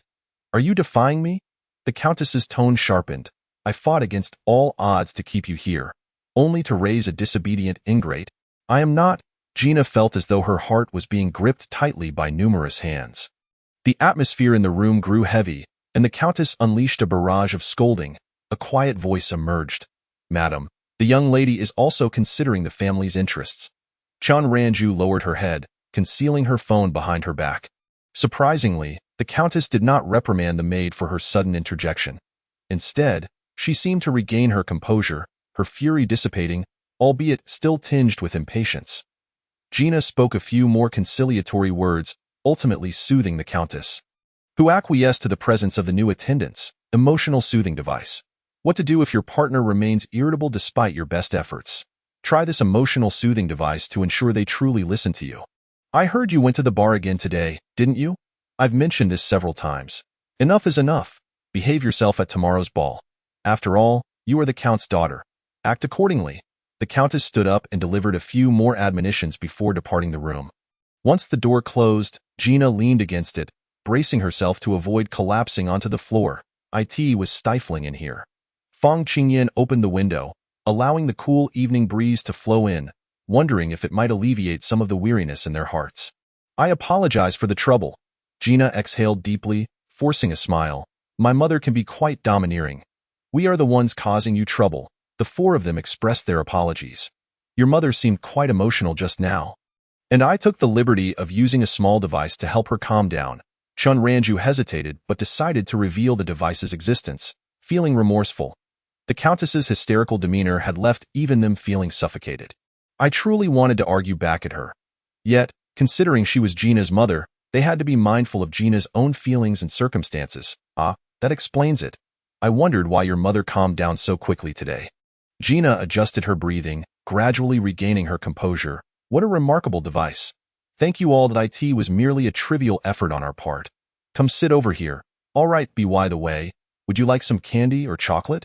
Su Songyuan, unsure how to comfort others, simply placed some snacks in front of Gina, hoping that something sweet might lighten her spirits. Do not take those hurtful words to heart, Chung Mojii chimed in, awkwardly attempting to offer consolation. If you wish to be alone, we can step outside and familiarize ourselves with the surroundings, Fang Qingyan suggested, believing that Gina could use some personal space. Gina shook her head. No need. You are not familiar with this place. Without me, you might easily be taken advantage of. You needn't worry about me too much. I am not so fragile. After all, I have managed on my own for years. I am accustomed to it. That is not acceptable, Chin Ranju stated firmly, gazing intently at her. What is it? Continuing like this will undoubtedly lead to psychological issues. Chin Ranju gathered her three companions, whispering conspiratorially. Moments later, they stood in a line before Gina. Fang Qingyan held up a piece of paper, emblazoned with the bold words, "Rebirth of the false heiress returns." Music began to play. The coffin lies buried deep in the valley. With no eternal secrets, Chung Mojii sang passionately, I have been reborn. Reborn on the very day I entered the Count's estate. Chin Ranju proclaimed with fervor. Su Songun, lacking the visuals of a subway surfing game on his phone, could only leap about in reality, mimicking parkour. Siri indicated it was loud, both in sound and sight. The four of them danced wildly, narrating a tale to Gina. Essentially, it depicted how the false heiress, having endured relentless bullying without resistance, ultimately met a tragic end, only to be reborn and refuse to seek love, leaving all her suitors in the ashes. What are your thoughts? My sister is not malicious, nor do I have a fiancé to be stolen away. Gina replied earnestly. We also have our version of the false heiress and genuine heiress united as one family. Chun Ranju lamented the lack of understanding, but that was not the point. Chapter 37. The Banquet, Part 1. Gina watched Chun Ranju hopping about and couldn't help but chuckle softly. All right, I understand your intentions.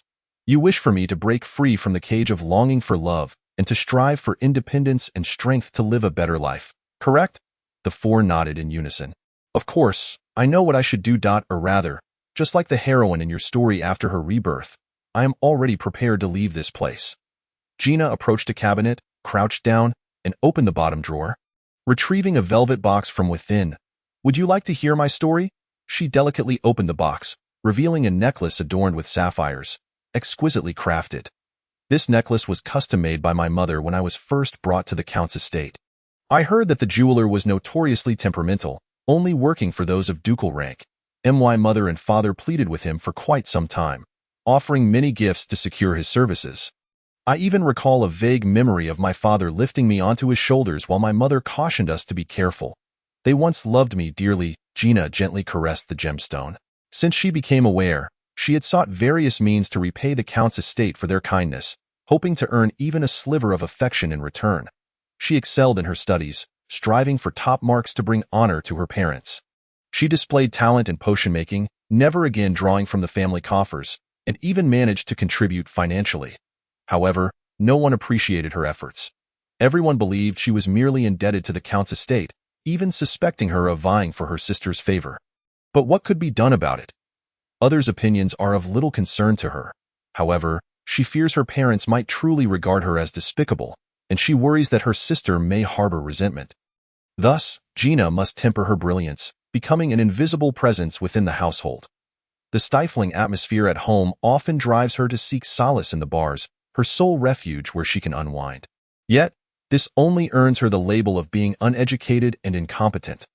Whispers abound that the false heiress cannot compare to the true one, and she is deemed to be wallowing in self-degradation.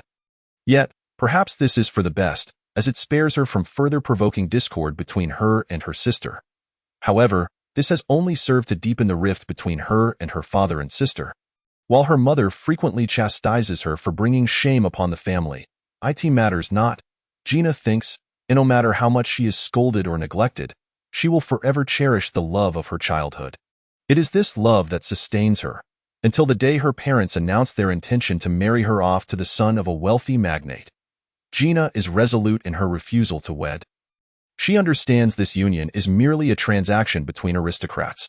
The suitor revels in the manipulation of women, deriving pleasure from both emotional and physical torment. Her parents should comprehend the fate that awaits her should they send her into such a life. Yet, they remain indifferent. This is where Gina truly breaks down. She pleads in the dense thicket. A voice of righteous authority abruptly interrupted the actions of Owen, and Hanai. Two fish-headed creatures suddenly emerged, fiercely shoving them apart, with one delivering a sharp slap. "Hiss, you!" Owen winced from the pain, about to rebuke, when one of the fish-headed beings struck him twice more, then crudely stuffed a rag into his mouth. Subsequently, Owen's limbs were bound, leaving him powerless to intervene as the two fish-headed creatures began to manhandle his beloved Hanai. Don't hurt her." A slap from one of the creatures silenced him. What? Be quiet. What kind of lunatic leaps out to abduct someone while they are kissing, and then slaps people like this? The two fish-headed beings dragged them into a shadowy corner, cackling ominously. It was evident to even the dullest minds that their ensuing actions would not bode well. Owen attempted to struggle, but before he could move much, a rag was thrust over his face, an indescribable odor filling his nostrils, and he felt his eyelids grow heavy before collapsing into unconsciousness. Beside him, Hanai displayed no concern for Owen's fainting.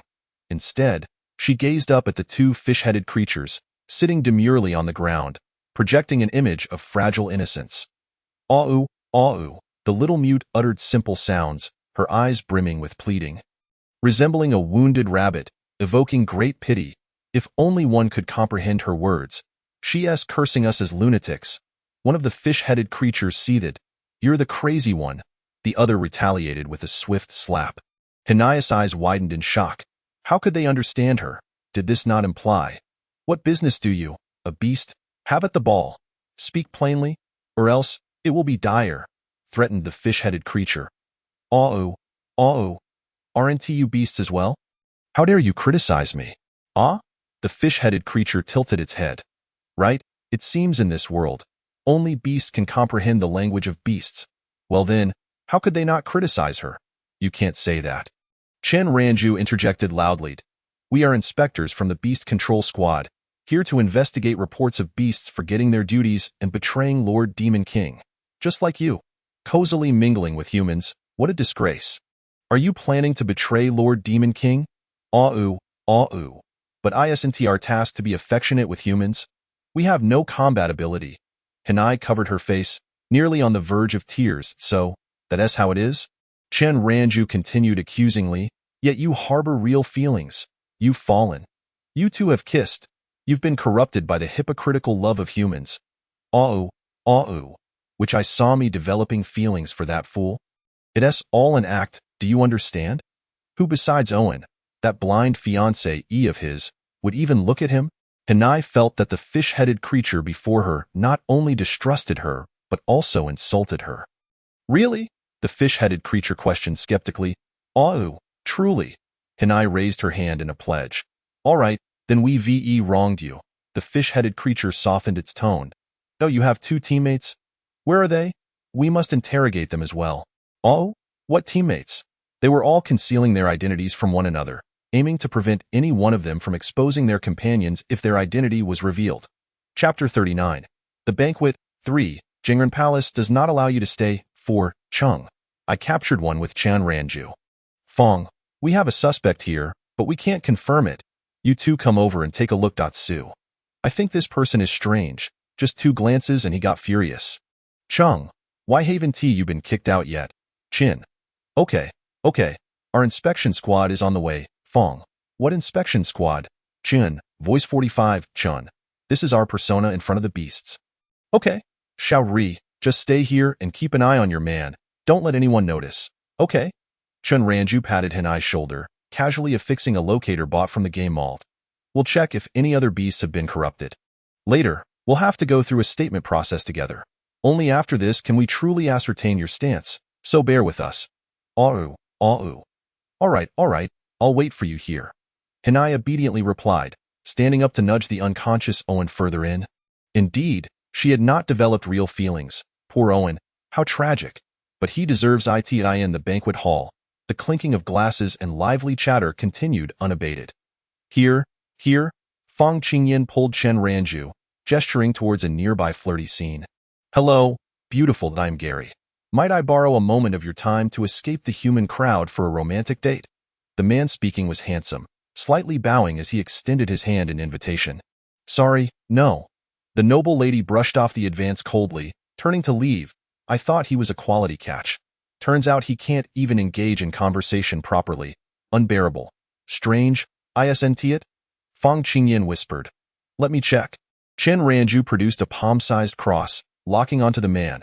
Health points, -1, undoubtedly a beast. What does that mean? Escape the human crowd.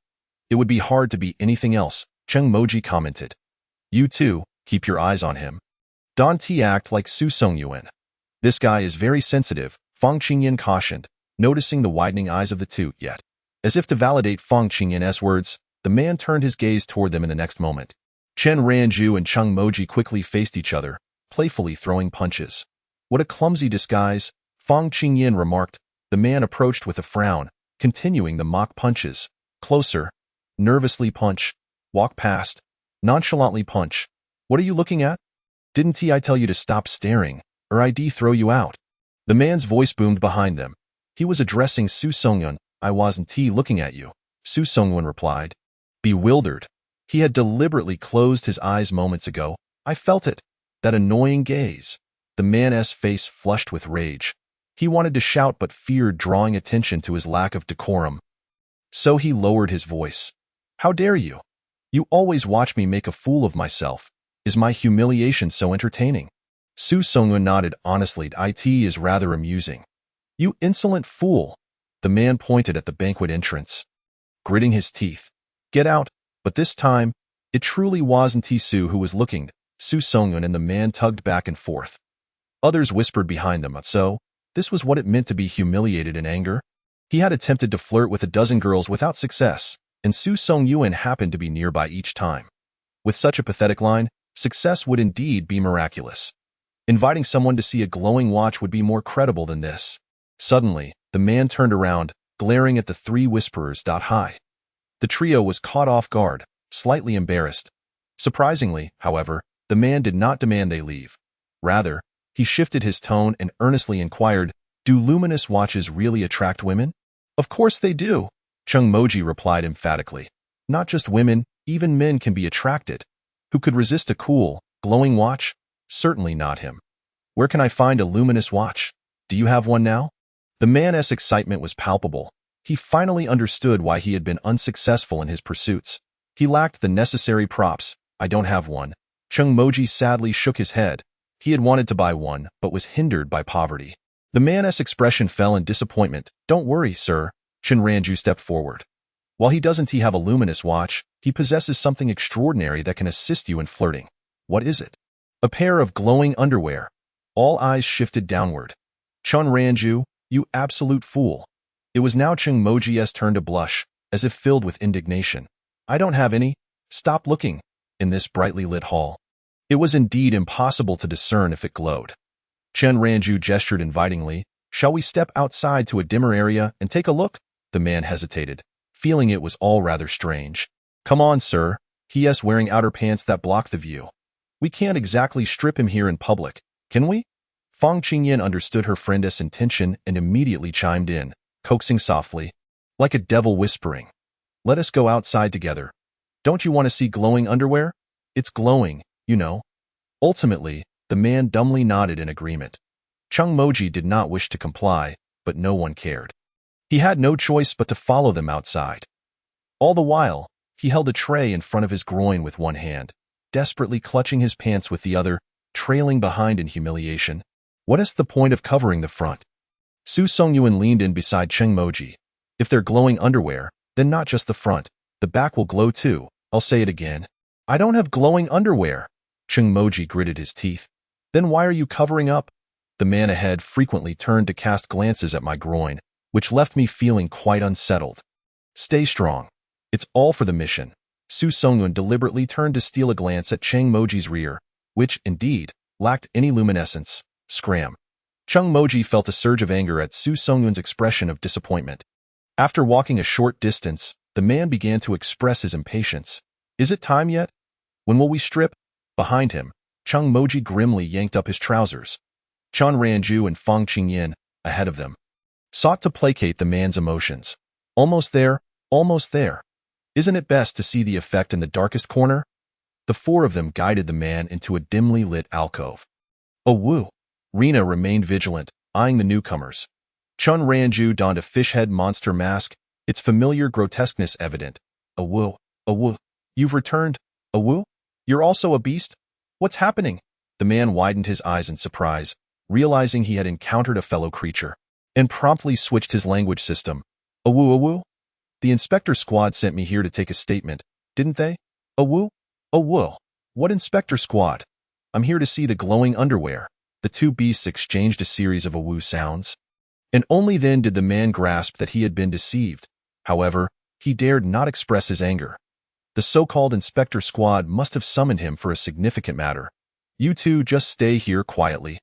We'll bring another one over shortly for a joint statement and examination.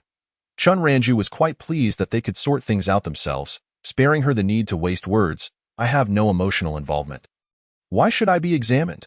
The man felt aggrieved, believing he hadn't even managed to flirt with a single girl, thus lacking any opportunity for romantic corruption. Examination seemed unnecessary. Your flirting skills are subpar. Your verbal expression chaotic, exposing you to extreme risk. We suspect you intend to sabotage our infiltration of humanity. Chen Ranju adopted the imposing demeanor of the inspector squad. Very well. The man lowered his head. Oh woo. You can learn human language yet still fail to charm a single human. What a rookie. Dei, the mute little sister, expressed her profound disdain. Chapter 40. The Banquet, Part 4, Mission Completion Progress, 23. Keep it up. One more deception and we're done. What nonsense is this? Chen Ranju retorted. This is a righteous stratagem. You stand on your high horse, thinking yourself remarkable for employing my undergarments as a cunning ploy. Cheng Moji resolved to hold a grudge for life. A true man shouldn't fuss over mere undergarments. Su Songyuan, the justice-seeking captain, stepped forward to arbitrate. And you, with your 108p, no one is fixating on your groin. So why do you care? Cheng Moji turned and delivered a swift kick. Well, I think the glowing underwear is quite impressive. It's now available in the marketplace. Welcome to purchase, dear. Cheng Moji vowed he would never buy that wretched glowing underwear even if he had no clothes left. He swore to the heavens that you'd best not. According to Article 44 of the Public Security Administration Punishment Law of the People's Republic of China, those who indecently assault others or intentionally expose their bodies in public places, in severe circumstances, may face detention of 5 to 10 days. Fang Qingyan smiled and shrugged. I'll strip. Go ahead. Report me. I shall bear my freedom and flaunt my flair. Cheng Moji, feeling attacked by everyone, began to lose his composure. When the day comes for me to run naked, I'll wear a mask with your faces on it and run up and down 8 streets. The photo function is currently under development. Dear, I'll hasten it for you. Wait, Siri, how did you become like this? When I first met you, you were rather well behaved. Hey, Xiao Cheng, don't smash your phone. It won't help. All right, I won't tease you anymore. We failed to consider your feelings. I'm sorry. My fault. From now on, we'll wear glowing underwear together to make up for the grievances you suffered today. How about it? Or do you need some compensation for emotional distress? Did I speak too much? Apologies. I'll take that thing down immediately. The three of them surrounded Chungmoji, each offering soothing words. Even Siri began to feel guilty. Fine, fine. I'm not angry. Chungmoji felt a shiver down his spine. Act normal. I just don't want a grown man staring at my groin. It's quite disgusting. Next time, you should look back at him, Su Songlun proposed. Let's see who can stare the longest. Good suggestion. Chungmoji chose to accept. He then turned to Fang Qingyan, extending his hand. Come on, emotional distress compensation. Aren't you not angry? You said you would give it. Chungmoji grinned, beckoning eagerly to in the end. The three and Siri each transferred a few coins to him. Chungmoji felt elated. The sound of coins jingling was music to his ears. He might be the biggest winner tonight. Outside the banquet hall, there was a cacophony while inside, tensions ran high. Gina, what have you done? The father of the groom had come specifically to say he was abandoning the engagement. The countess dragged Gina into a room, lowering her voice to reprimand her angrily. While it would be more satisfying to berate her loudly in the hall, she did not wish for others to know that the count's house had been rejected for marriage. If word got out, would they still retain their reputation? Do you have any idea how long your father pleaded for this marriage? How could you be so willful? How long did he plead? Gina asked calmly. The countess choked. Plead? How could the count's household possibly plead for a false heiress? It was merely an exchange of interests. However, the countess could not voice these thoughts. What do you mean, Gina? Have you grown wings and dared to talk back? Mother, I have never talked back to you, Gina replied with a bitter smile. The groom has killed several women. You and father must know that.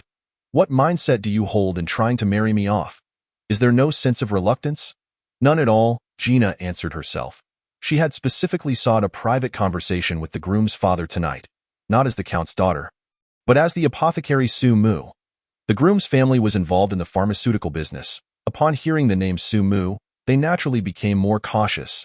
However, she did not expect the groom's father to capitulate so quickly. Before she could apply pressure, he had already promised to abandon the engagement. Quite unusual. Why was the count so eager to send someone like her away? The other party half-jokingly remarked before leaving. Eager to send her away, no one in the count's household knew she was still secretly practicing alchemy, and Gina did not dare to say so. They merely assumed she was indulging in self-destruction. New shoots would steal nutrients, and with decay would come foul odors. What purpose was there in remaining at home? You tell me how you'll compensate for the losses our family has sustained? The countess cried and scolded. I am unfortunate. I should never have kept you, this heartless wretch. After all these years, I've only raised a white-eyed wolf. A white-eyed wolf, again. The term white-eyed wolf. Even with her heart prepared. Hearing those words still pained Gina. It felt as if her throat were constricted, leaving her unable to utter a word. She began to doubt herself. She did not know if she truly was a white-eyed wolf. She did not know if she was genuinely despicable. Curse me, mother, that I'm sorry. I truly cannot accept this marriage. Gina stood before her mother, remaining silent. She resembled a statue, quietly listening to the foundry's reproaches. Knock. Knocked out a knock echoed at the door.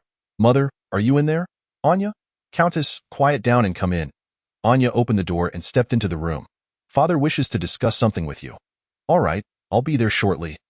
The countess rubbed her temples, rising wearily. Gina, you stay here and stand quietly. Don't go out. Bam! The door slammed shut. Only the two sisters remained in the room. Sister, why not have a seat? Aren't you tired standing? Mother told me to stand here. Anya, you decided, so now you're obedient? Mother won't be back for a while. Gina smiled at her but did not respond. Anya was stubborn. Seeing her sister standing, she resolved to stand alongside her, clearly showing her refusal to sit while Gina remained standing. Oh, forget it, forget it. Eventually, Gina succumbed and took a seat. Anya had run missions in the morning and had to socialize at the banquet in the evening. Busy both inside and out, hardly getting any rest. What was the point of accompanying her in this punishment?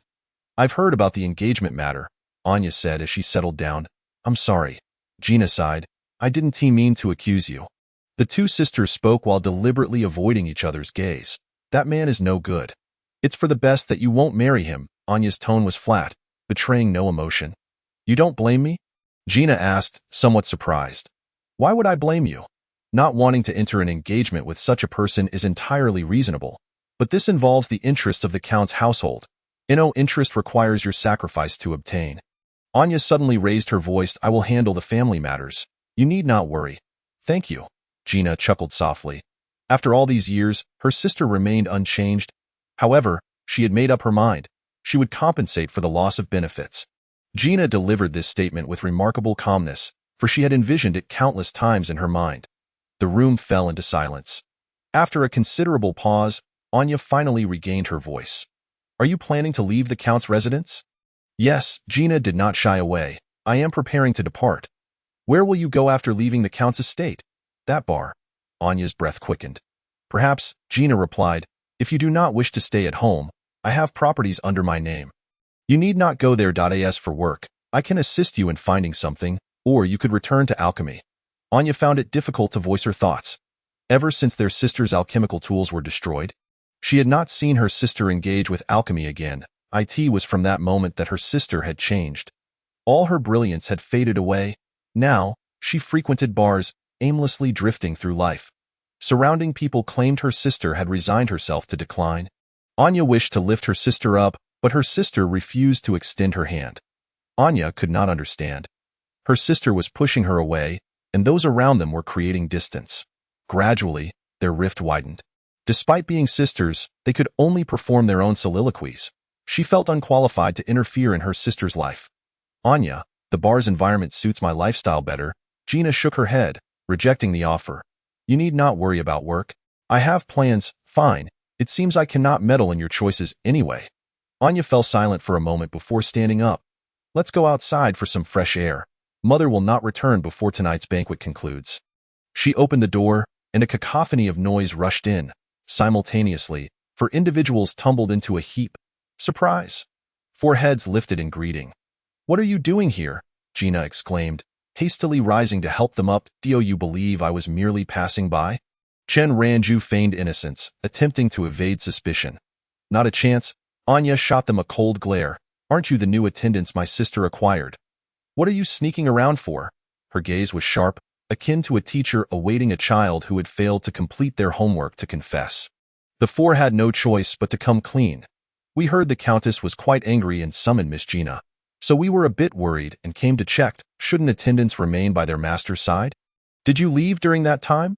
Anya seized upon a flaw in their story, realizing she had not seen her sister's attendants when they entered. Is that so? The 4 were taken aback. They had always believed attendants could leave for matters and return when there was nothing to report.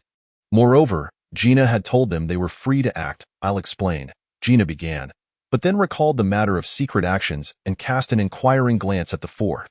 Nothing to worry about, just speak.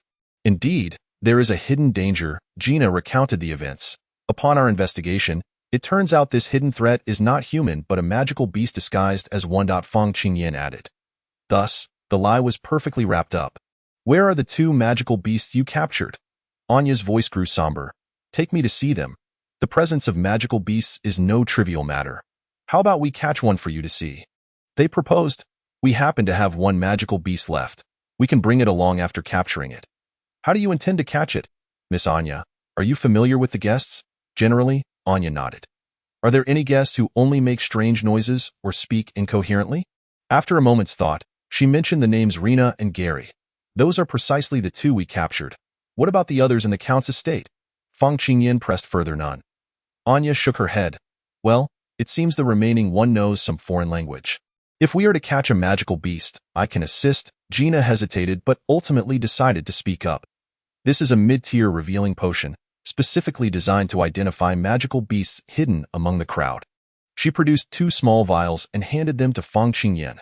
Once consumed, you will be able to see who among the crowd possesses magical energy. However, since it is a mid-tier potion, its effects will last only 3 minutes. Thank you, thank you. The 4 were both astonished and delighted, having anticipated a more complex method. They realized they should have sought out Gina from the beginning. This potion may have side effects. Gina cautioned the 4 regarding its properties. Anya had remained silent since Gina had taken out the potion, leaning against the door and quietly observing their exchange. Only after Gina had finished detailing the potion's effects and potential side effects did she finally speak up. Did you concoct this potion?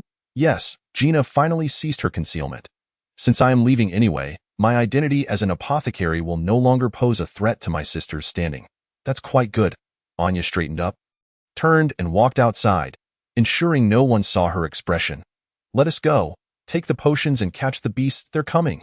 The four hurriedly followed. Gina walked at the rear, gently closing the door behind them. There were quite a few people in the banquet hall.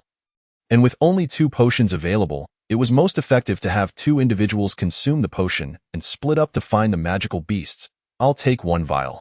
Who among you will take the other? Fang Qingyan asked, holding the potion bottle. I'll do it. Anya stepped forward, swiftly taking the potion. The other 3 companions awkwardly withdrew their outstretched hands. They had hoped to test the potion's side effects themselves. 3 minutes will suffice. Just manage it well, Gina reminded them. That will be enough. Anya downed the contents of the vial in 1 gulp. It was as unpleasant as ever. Upon opening her eyes again, she found everything before her shrouded in a gray haze. With her pace quickening, Anya wove through the crowd, searching for her target point. 1 minute, 2 minutes. There it was, a faint purple aura. Mr. York, please come with me. Mission accomplished, level upgraded to LV.21. Main quest. Locate the stronghold of the pseudo-beasts and defeat the leader. Reward, 500 gold coins, 60 experience points. Random item box 1. In a shadowy corner of the Count's estate garden, 2 magical beasts engaged in casual conversation, recounting their experiences of courting humans. Rena was seasoned in this regard. Although she could not speak human language, her success rate was impeccable over the past decade. Gary, on the other hand, faced dismal results. 9 out of 10 rejected him, and the one who did engage broke it off after 2 days, unable to endure the communication barrier. Rena remarked that he might as well feign muteness to elicit sympathy. Gary retorted that male magical beasts had their own dignity and scorned such tactics, which were the realm of females. What do you mean? Are you implying only females resort to such tricks? Rena scoffed, isn't that the case? I've heard that females rely on portraying weakness to attract humans, while we males do not, Gary shrugged. Thus, you males consistently underperform, clinging to that laughable dignity day in and day out. Underperform? Ha! Courting humans is merely a trivial task. We males do not compete with you. Just look at the male-to-female ratio in the combat brigade. The current situation is one that we have achieved. Need I elaborate? Oh, so the legendary female generals under the Demon Lord have fallen victim to your charms, have they? Now that's truly impressive. Rena and Gary were determined to outdo each other in this gender battle. You females only play low-end games. When it comes to fighting, it is our males who take charge. It is precisely because there are too many of you males that humanity has not been eradicated in hundreds of years. When Shun Ranju arrived with her companions, she found the magical beasts embroiled in a gender war. Awoo, awoo, Inspector. You are also female. Do you not believe our capabilities are underestimated? Inspector, I trust in your fairness. Please tell us if males are indeed superior. 1 male and 1 female rushed forward, demanding justice. I cannot adjudicate this matter. Shun Ranju stepped back, refusing to engage in the male-female dichotomy. For my gender is that of an armed helicopter. I believe we armed helicopters are the most formidable. Chapter 42. Pseudo-beasts. It was proven that armed helicopters were indeed the most formidable. For regardless of gender, all had to yield to their overwhelming authority and obediently accept interrogation. Initially, the newcomer York was not very cooperative, exuding an air of defiance, claiming he had never heard of any inspectorate. However, after being dragged out and given a sound thrashing, he became quite compliant. Rena and Gary observed York's bruised visage, feeling a mix of sympathy and disbelief. What was the point of enduring such a beating? All 3 magical beasts belonged to the pseudo-beast tribe. They were inherently capable of transforming into human form. However, in contrast, their physical combat abilities were rather weak, comparable to those of ordinary humans. Pseudo-beasts did not consume humans. They fed on the affection of humanity. The more love they absorbed, the stronger their vitality became. Those from whom affection was extracted would be reduced to mere husks of numbness.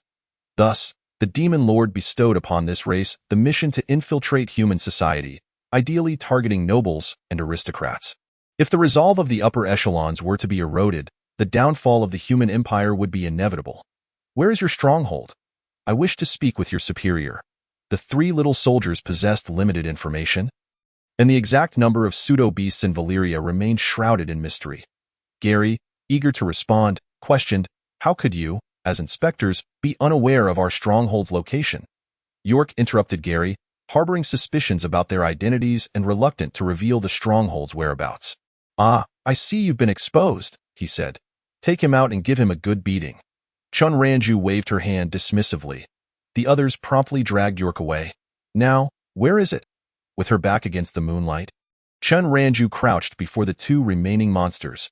The eyes of the fish-headed creature's mask were dark and eerie, seemingly fixated on them. Inside a house in the Shirley forest, Gary's voice dropped significantly.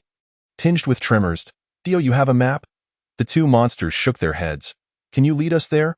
"Awood. We can't. That area of Shirley forest is ensnared in a maze. We wouldn't be able to find our way even if we tried." "Well hidden indeed," Chin Ranju mused, contemplating the futility of their efforts. She stood up, ready to conclude the interrogation, only to turn and meet Anya's blood-red gaze. This was no glamorous trait. It was merely a side effect of a potion she had consumed earlier. "Have you finished your questions? What does the disappearance of the children have to do with them?"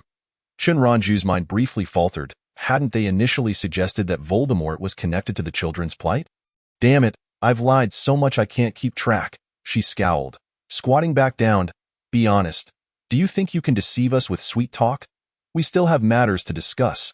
Confess for leniency, resist for severity." The two monsters clung to each other in terror.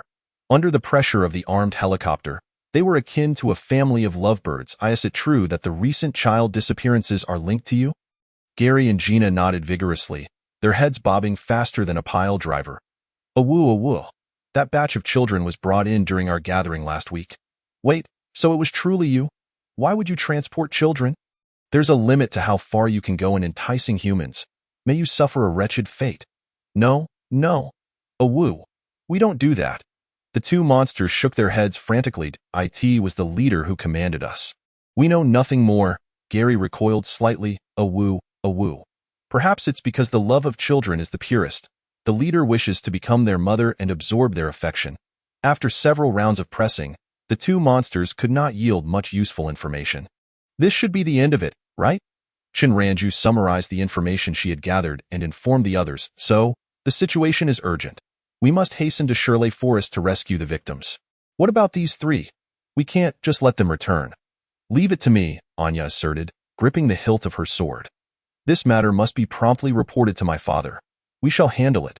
Simultaneously, she needed to provide an explanation to the families of the abducted. "Rest assured, the situation in the city will be managed by the Count's residents. Our primary concern now is Shirley Forest. In addition to rescuing the victims, they also needed to gather intelligence on the other pseudo-beasts. The Count's residents could dispatch heroes for the task, but the bureaucratic procedures were cumbersome, and they would need to find specialists to dispel the maze, which would take until at least the day after tomorrow to assemble. No, waiting until then is too long, and deciphering the maze will also require time. We can afford to wait, but the children cannot," Gina objected. "The four of us can set out first to clear the way." The small team of four exchanged glances and proposed the idea. "Going alone as just four is too perilous. We have means to protect ourselves. You need not worry about that." "But how will you navigate the maze?" "We don't know. We'll just charge through." The four of them spoke with conviction.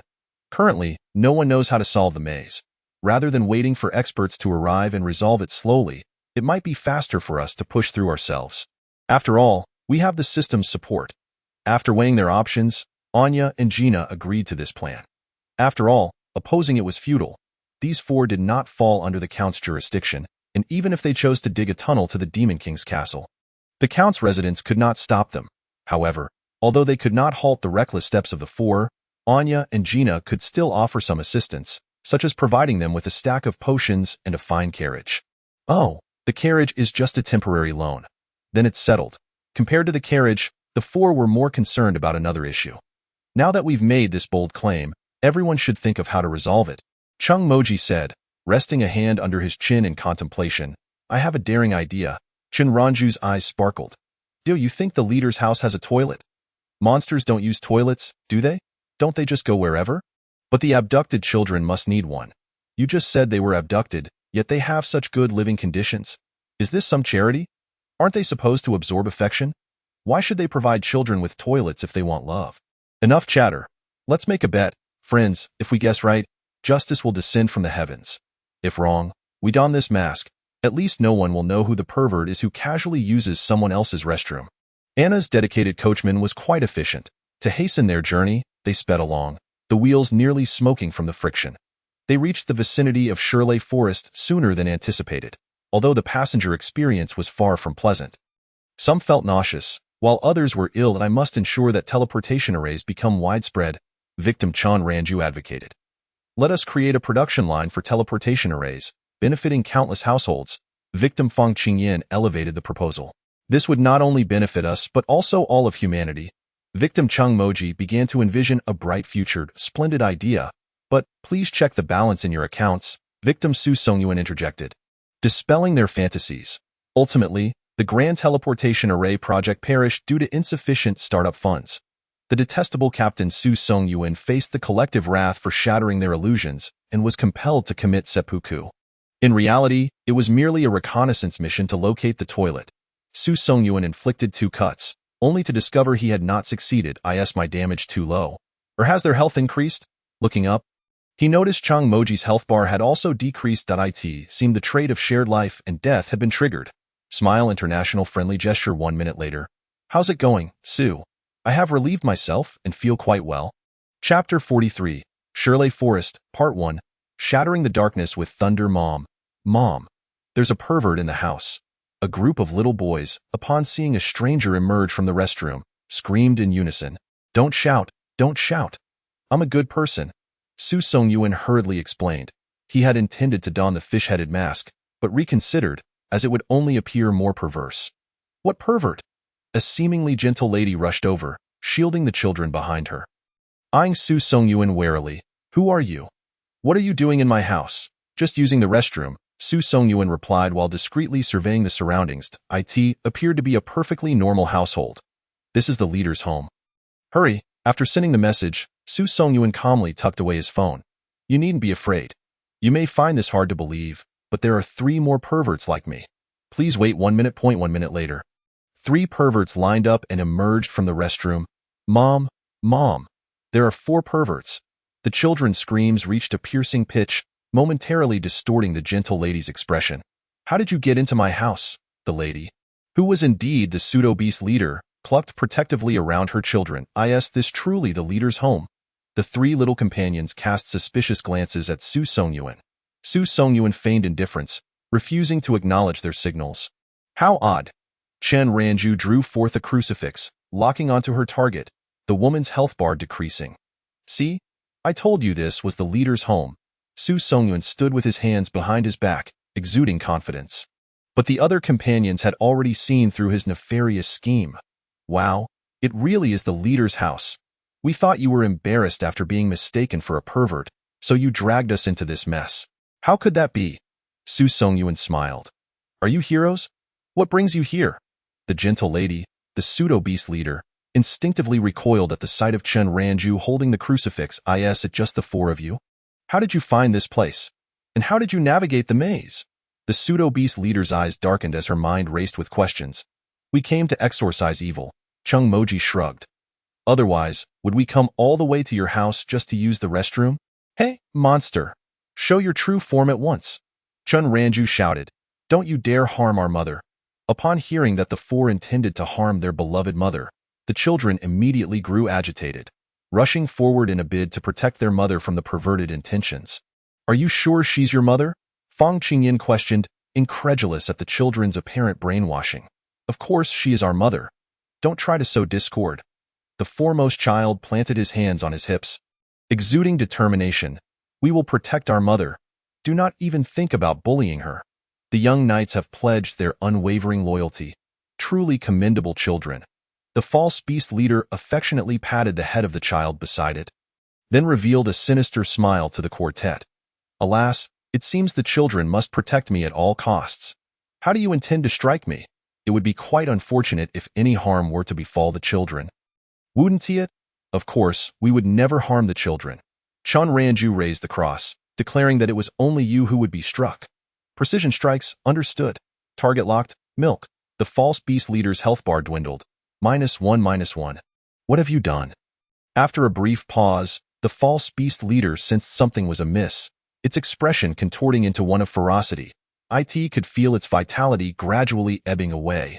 Who is this girl? What kind of power is this? I cannot afford to linger here. The false beast leader promptly summoned reinforcements. A thunderbird, a fire serpent, and a gray bear appeared, their menacing visages baring teeth at the four-member team.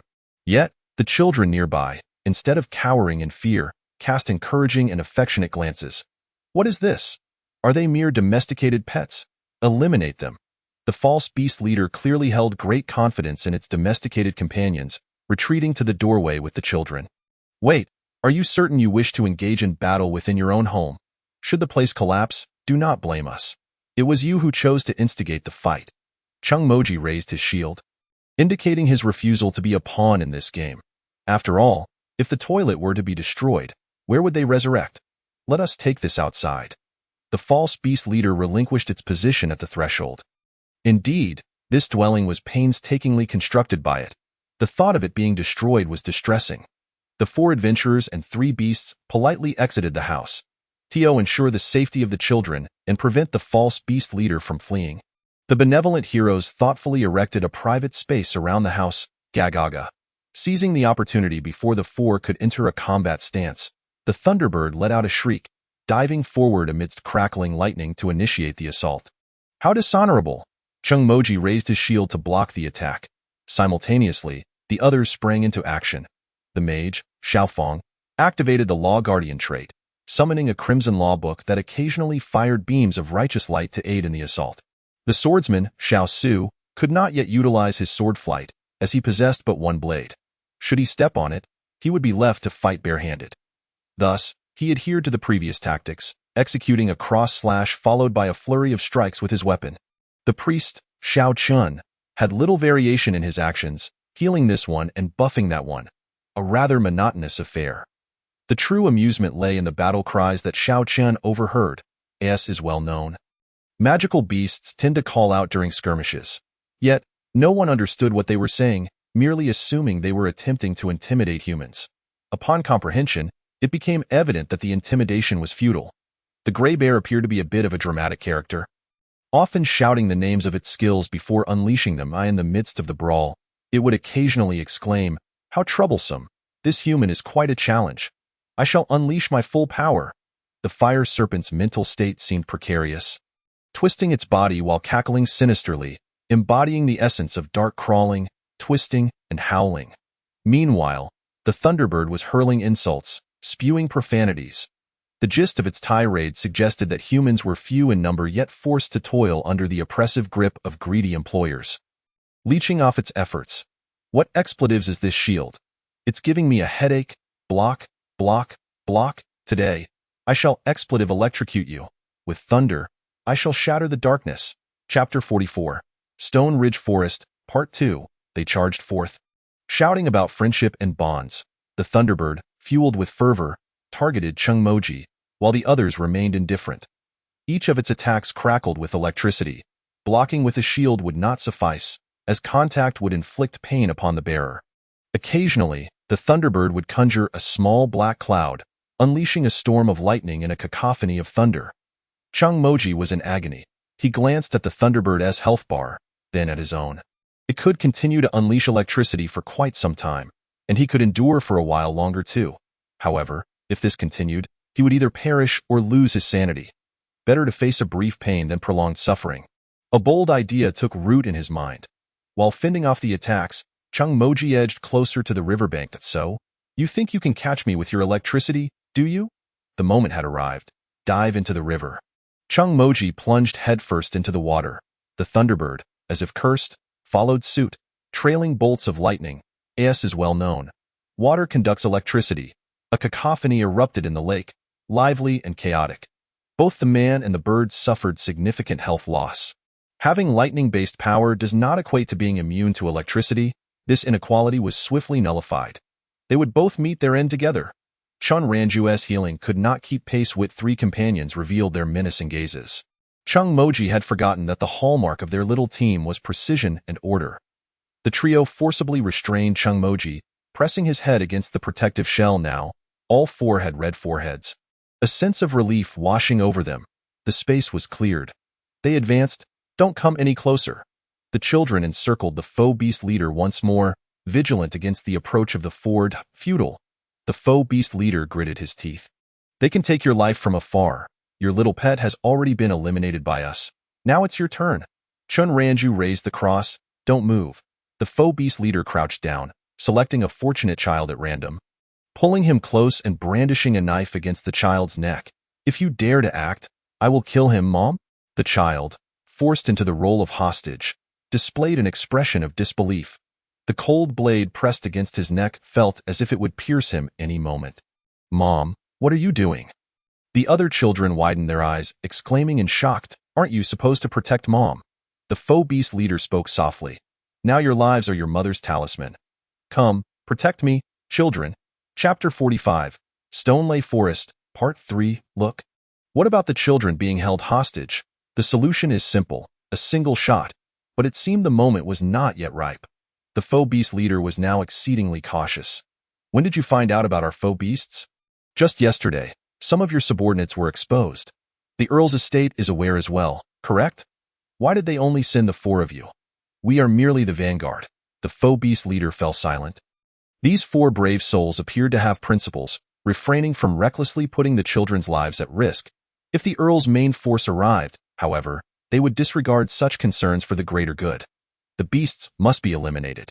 The deaths of others were inconsequential. Thus, the faux beast leader realized that to survive, he must seize this opportunity. Let us discuss terms. The faux beast leader masked his anxiety. Go ahead, speak. Chung Moji dragged a chair over, sitting down with his legs crossed, displaying no signs of tension from the threat. The atmosphere of negotiation must not falter.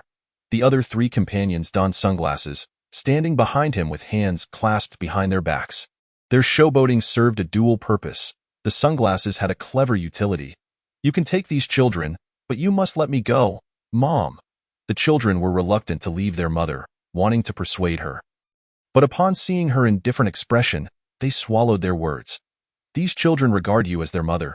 Even if we take them away, they will not recognize their biological mother. Chung Moji observed the children's actions closely.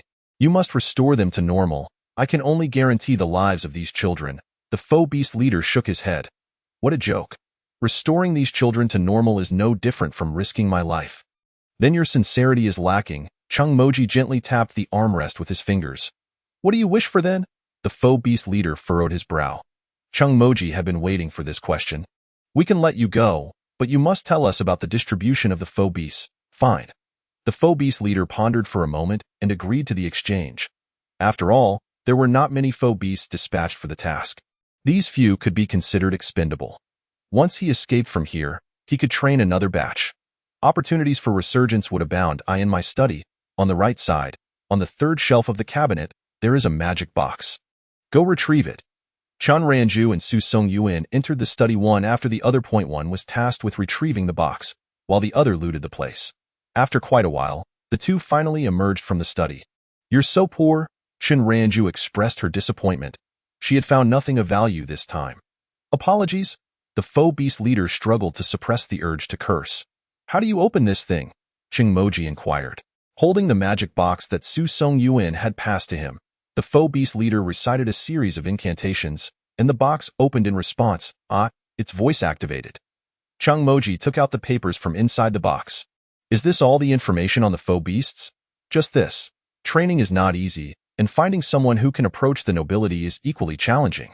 Did you think inserting a spy would be so simple? You've provided the intelligence. Can you now let me go? The faux beast leader clung tightly to the child in his arms, his grip on the knife unwavering, fearing that these brave souls would renege on their promise. Of course. Chung Moji's gaze was sincere. We have been taught to be honest and trustworthy since childhood. The 3 companions behind him removed their sunglasses, revealing faces obscured by layers of filters. The faux beast leader's attention was instantly captivated. What is happening? Suddenly, they seemed so handsome that it made her heart race. The 3 of them exchanged playful glances and struck poses in rapid succession. The charm of their allure held her captive for a solid 10 seconds. With the sunglasses removed, they enchanted countless young hearts, an excellent tool for flirting. Chung Moji raised his gun, the aim locking automatically, and he pulled the trigger to Cupid's arrow. In this day and age, how can Cupid still use arrows? This shot strikes your heart. Love bullets, stealing your heart away of course. The gun was not loaded with love bullets but rather lethal iron pellets, courtesy of a random item box. However, they were unapologetically rebellious. A larger child bravely lunged forward as Chung Moji aimed, attempting to snatch the gun away, instinctively sensing danger. Too late. Bang! The foe beast leader, aside from having a thicker health bar, was no different from an ordinary person. The bullet hit squarely in the heart, depleting its health to 0. As it fell, it transformed back into its original form, a disheveled, long-haired beast. Look, your mom. Chung Moji held the child's face in his hands, manually adjusting his line of sight. The child burst into tears. Mission complete. Level upgraded to LV.22. Main quest. Uncover all the foe beasts of Valeria. 048. Rewards. 500 gold coins, 70 experience points. Random item box 1. No, that is not my mom. The child cried while being forcibly redirected. Mommy, I want to go home. That is not my mom. The abducted child sat paralyzed on the ground for a moment before rolling and crawling away, huddling in a corner and weeping profusely. The other children were equally startled. A dozen or so children either screamed or cried, creating chaos, all expressing a similar sentiment. What just happened? That is not my mom. Why is it a beast? So scary. Wait, why do you suddenly not recognize the beast as your mother? Chung Moji turned the child's head back around to force him to make eye contact. I don't know. I suddenly remembered she is not my mom. It's so terrifying. I want to go home. A hint. The leader controlled the children's thoughts through a certain spell. With the leader dead, the spell naturally failed. Well, the foe beast leader had kicked the bucket, leaving the aftermath for them to handle. Stop crying. Please, let us not cry. The wailing of the children was truly terrifying. The 4 of them felt overwhelmed. We'll take you home to find your mom soon. Don't worry. Stop crying. The beast has already been defeated. They each stepped forward to comfort the children, but one child lamented, even though it was a beast. It treated me well. Some children remained near the leader's corpse, merely squatting beside it, sobbing softly. At least during regular times, this beast could be considered a good mother. But the kindness it showed you came at a cost. It was feeding off your affection. Fang Qingyin crouched down to explain to the little one, detailing the consequences of being drained of love. I don't know about any consequences, the child mumbled. Burying his face in his arms, I only know it fed me every day, gave me a bed to sleep in, and gently told me stories. Doesn't your mother do that? No, she just scolds me, punishes me, and hits me. The child's voice was muffled. She always has so many demands, but I can't meet them. I don't want that, Mom. I just don't want to go home. As the child spoke, he could not continue. The beast mother was dead.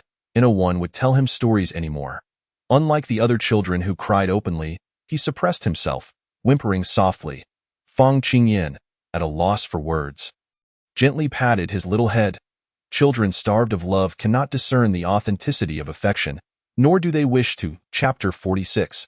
The anti-pornography team. Mobilize. Little children are incredibly difficult to soothe. Just when it seemed they were calming down, suddenly, some words would trigger them, sending them back into a fit of wails. All right, let us bring out the props. The emotional soothers were presented once again, and the children's cries gradually diminished, although they occasionally sobbed softly. Our warm reassurances seemed insufficient. It appeared that only the cold props could pacify them. Brother, sister, when can we go home? A child with reddened eyes asked, rubbing them. The forest is currently perilous. Let us patiently await rescue here. Shall we? Fang Qingyin's tone was gentle, yet tinged with a hint of weariness. After all, the 4 of them had entered by deceit. The dangers of the maze were unknown, and wandering about with the children was far too risky. But I truly want to go home. I want to find my mother. A small child tugged at Fang Qingyin's sleeve, murmuring softly. The children's emotions were rather complex. The false beast leader had indeed treated them well. Yet the bloody truth had been unveiled, leaving them at a loss. They understood that the false beast leader was a villain. Yet after more than 10 days of interaction, some feelings had inevitably developed. They did not wish to remain in this room, reminiscing about their moments with the beast mother. Most simply longed to return home and escape into their real mother's embrace, fleeing from these tangled emotions. Shall we play a game? Chung Moji thought it best to divert the children's attention. Okay. The children, perhaps exhausted from crying, spoke softly. We want to play role-playing. Their favorite tale was that of heroes and dragons. The quartet would take on the role of the dragon while the children became the valiant heroes. Roar, you shall perish, dragon, the children shouted, brandishing branches and charging forth bravely. Ha ha ha, do you truly believe you can defeat us? The four dragons cackled, baring their claws. When Gina and Anya arrived, they witnessed four fierce-looking heroes intimidating the children. Anya immediately downed a vial of revealing potion, purple aura. Not a false beast. She breathed a sigh of relief. Simultaneously, Peggy behind her relaxed her staff, Zack set aside his sword, and Gina and Rahul retracted their potion vials. The quartet observed the scene. Wait, did they not just behave like a beast? Anya inquired. The four concealed their resurrection by self-inflicting wounds, merely stating they had bludgeoned their way through to defeat the leader while acquiring intelligence. They had only been playfully cosplaying to entertain the children. But how did you arrive so swiftly? Chung Moji had expected at least a day's wait for the rescue team to return. Moreover, why were they accompanied by patrons from the bar? The Count's recruitment of heroes was far too sluggish. Anya briefly explained. Gina introduced her bar friends, asserting that they could assist. Zack and Peggy were both level 40 heroes, surpassing those summoned by the Count, and Peggy was skilled in formations. Rahul, like Gina, was adept at alchemy, readily providing various enhancement and healing potions, ensuring their buffs were maxed out. With their combined strength, they felt untroubled by potential dangers. Yet concerned for the quartet and the children, they hastily resolved the magic circle and rushed over. This place is unsafe. We must leave promptly. What is it? There are monsters in the woods that we have never seen before. Anya's expression turned grave. What kind of monsters? A sort of humanoid creature you haven't encountered? We haven't seen any. Perhaps we were merely fortunate. We have only come across 3 domesticated pets. Let us hasten. We need to escort the children out, Zack urged. All right, on the way back, without needing further explanation from Zack. The four soon encountered the so-called humanoid monsters. They lacked facial features, their skin a deep gray, marred with cracks, resembling human forms. These humanoid creatures were all around level 25. Zack and Peggy, being of higher levels, handled them with relative ease, while the others focused on protecting the children. The humanoid monsters emitted eerie sounds. What are they saying? Chung Moji glanced at the translator. I cannot comprehend. Chen Ranju shook her head. Raise the cross. The health bars remain unchanged. These monsters may not be beasts. After a path of slaughter, everyone returned to the city unscathed. Anya entrusted the children to the appropriate caretakers and turned to the Count's residence to deliver the intelligence regarding the false beasts to Count Buck. Count Buck's attitude was unequivocal. Capture them. Apprehend each one according to the dated AT that moment. He could not concern himself with Gina's marriage prospects. His mind was solely occupied with the false beasts. Instances of beasts disguising as humans were not unheard of, but never had there been such an organized and deliberate masquerade. The severity of this matter necessitated his personal report to the palace. However, he could only do so once the situation was resolved. For now, he needed to root out the remaining false beasts. This operation had to be conducted in secrecy, lest they attract attention while capturing the beasts and risk alarming them. On a moonless, windy night, a sting operation was underway.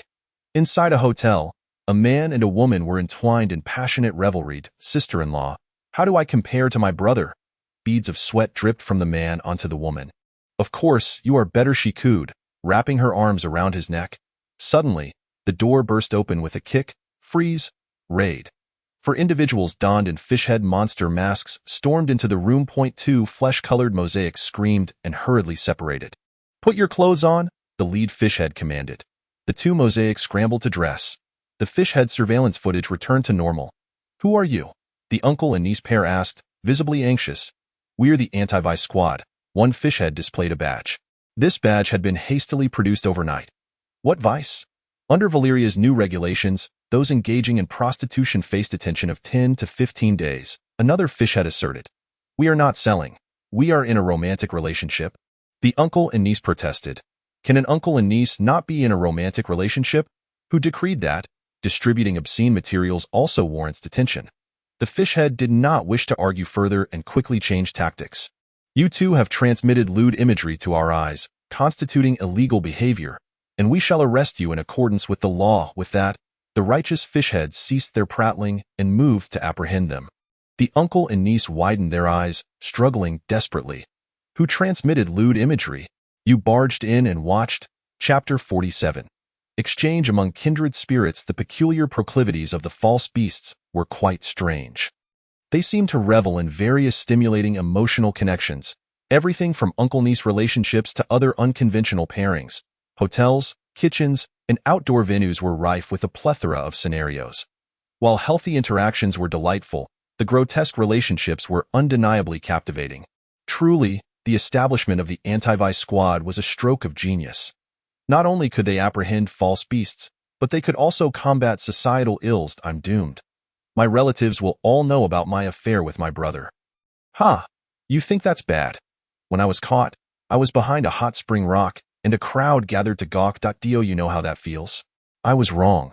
I truly regret marrying. If I had not married, I would not have had an affair, and if I had not had an affair, I would not be in this miserable place, wailing. The atmosphere in the holding cell for humans was one of despair. What? You were also captured by fishheads? Yes, you are the 11th. In the holding cell for false beasts, they counted how many had fallen victim to the fishheads' clutches. The fortunate false beasts might only receive a beating before being bagged and tossed into a cell, while the unfortunate ones faced the fishheads' anti-vice assaults. It was as if they intentionally barged in while one was engaged in intimate acts. Moreover, they lacked the decorum expected of law enforcement. They did not disperse the onlookers who came to gawk, allowing the crowd to point and jeer. Though they were beasts, they too possessed a sense of shame. Indeed, such psychological trauma could take a lifetime to heal. Fortunately, their own lives were nearing their end. Upon being captured, the false beasts quickly realized their identities had been exposed. The elder members of the Fishhead Victim Alliance were suspected to be the masterminds behind it all. We were indeed the first to be captured. Jean and I displayed a pained expression. However, after our capture, we vowed to resist and revealed nothing. York swore to the heavens. The main issue was that he had been beaten so thoroughly that he had hardly spoken. The only one who knew about your disguise was the leader. It must have been him who leaked the information, Gary asserted without a hint of guilt. At this moment, the only way to survive in the cell was to shift the blame. Yes, they were deceived into revealing the location of their hideout. But did the leader not bear any responsibility? It was the leader who failed to hold the fort and exposed the intelligence. Therefore, it is not their fault. It is the leader's fault. Confident, it is society's fault. Slams table, it is the world's fault. Voice raised. What are you all arguing about? A familiar sound reached my ears. Turning my gaze towards the outside of the cell, I noticed 4 fish-headed monstrosities had appeared, dragging a new victim with them, though I could not discern when they had arrived. The pseudo-beasts, having previously endured a crackdown, retreated to the corners in unison, fearful that the fish-headed creatures might concoct some new scheme. Behold, your new companion has arrived. Chung Moji tossed a dazed pseudo-beast into the cell. Upon landing on the ground, the creature lay motionless, pressing its face against the floor as if feigning death. What has happened to it? One of the pseudo-beasts, emboldened by lack of prior encounters with the fish-headed beings, dared to inquire. Someone remarked that it was small and had withdrawn into itself. Chung Moji secured the cell door. Take good care of it. We are merely one indicator short, and soon we shall bring in your last companion.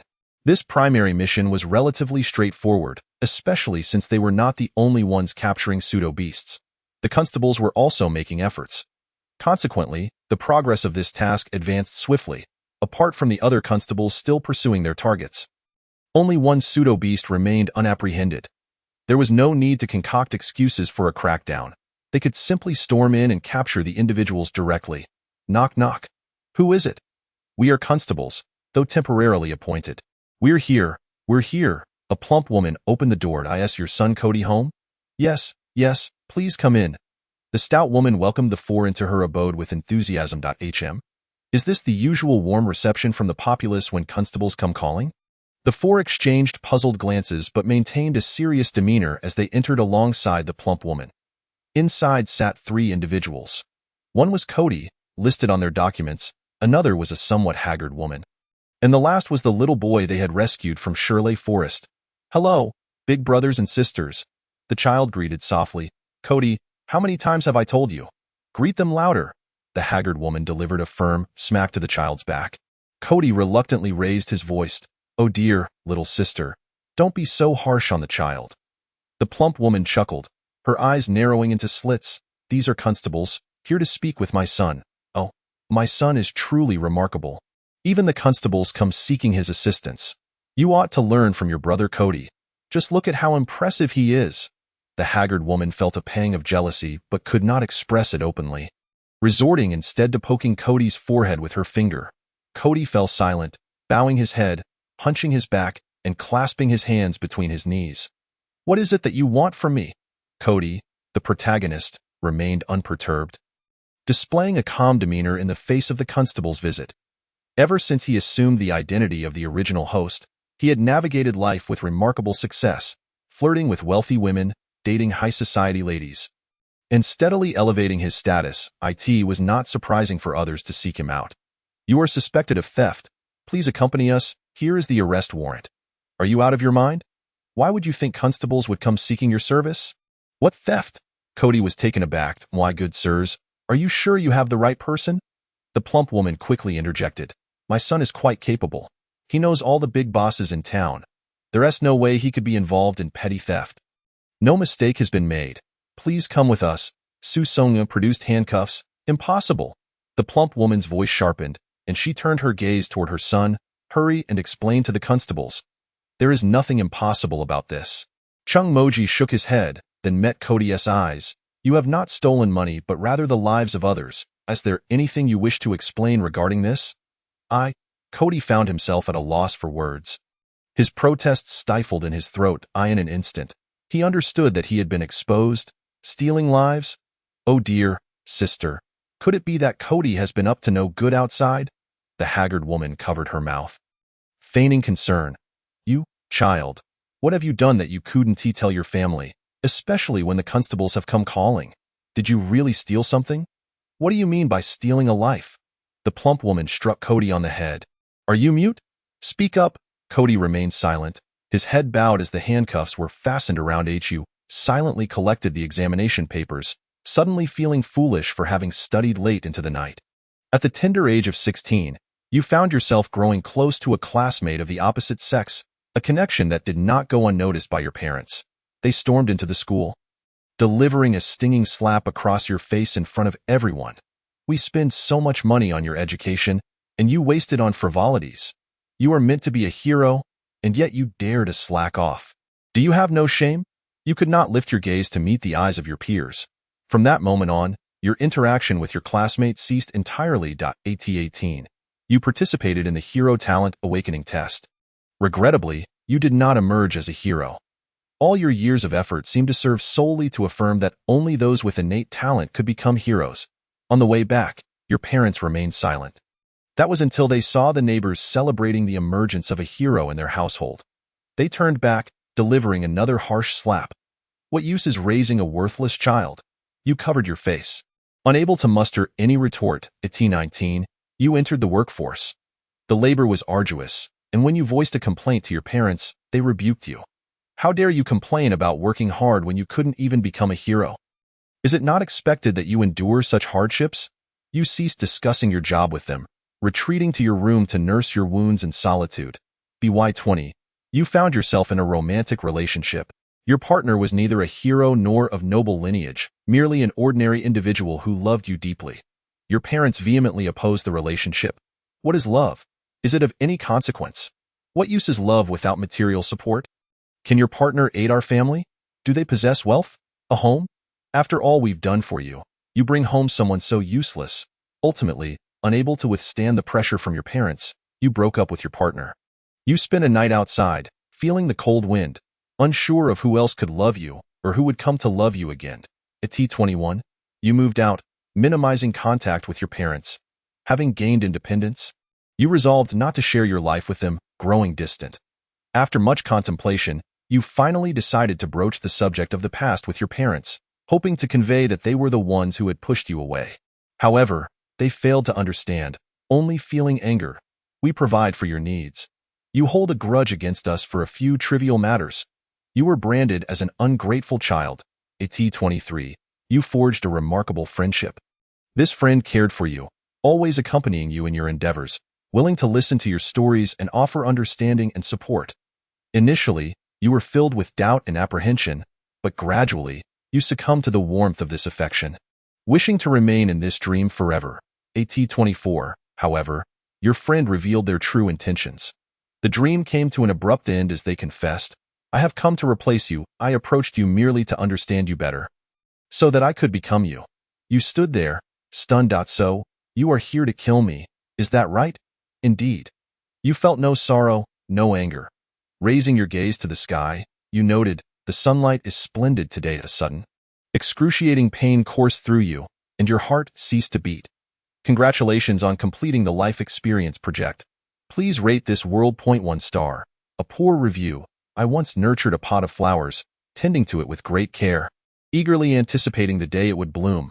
Alas, that pot of flowers was discarded as mere refuse. This world is wretched. I shall not return.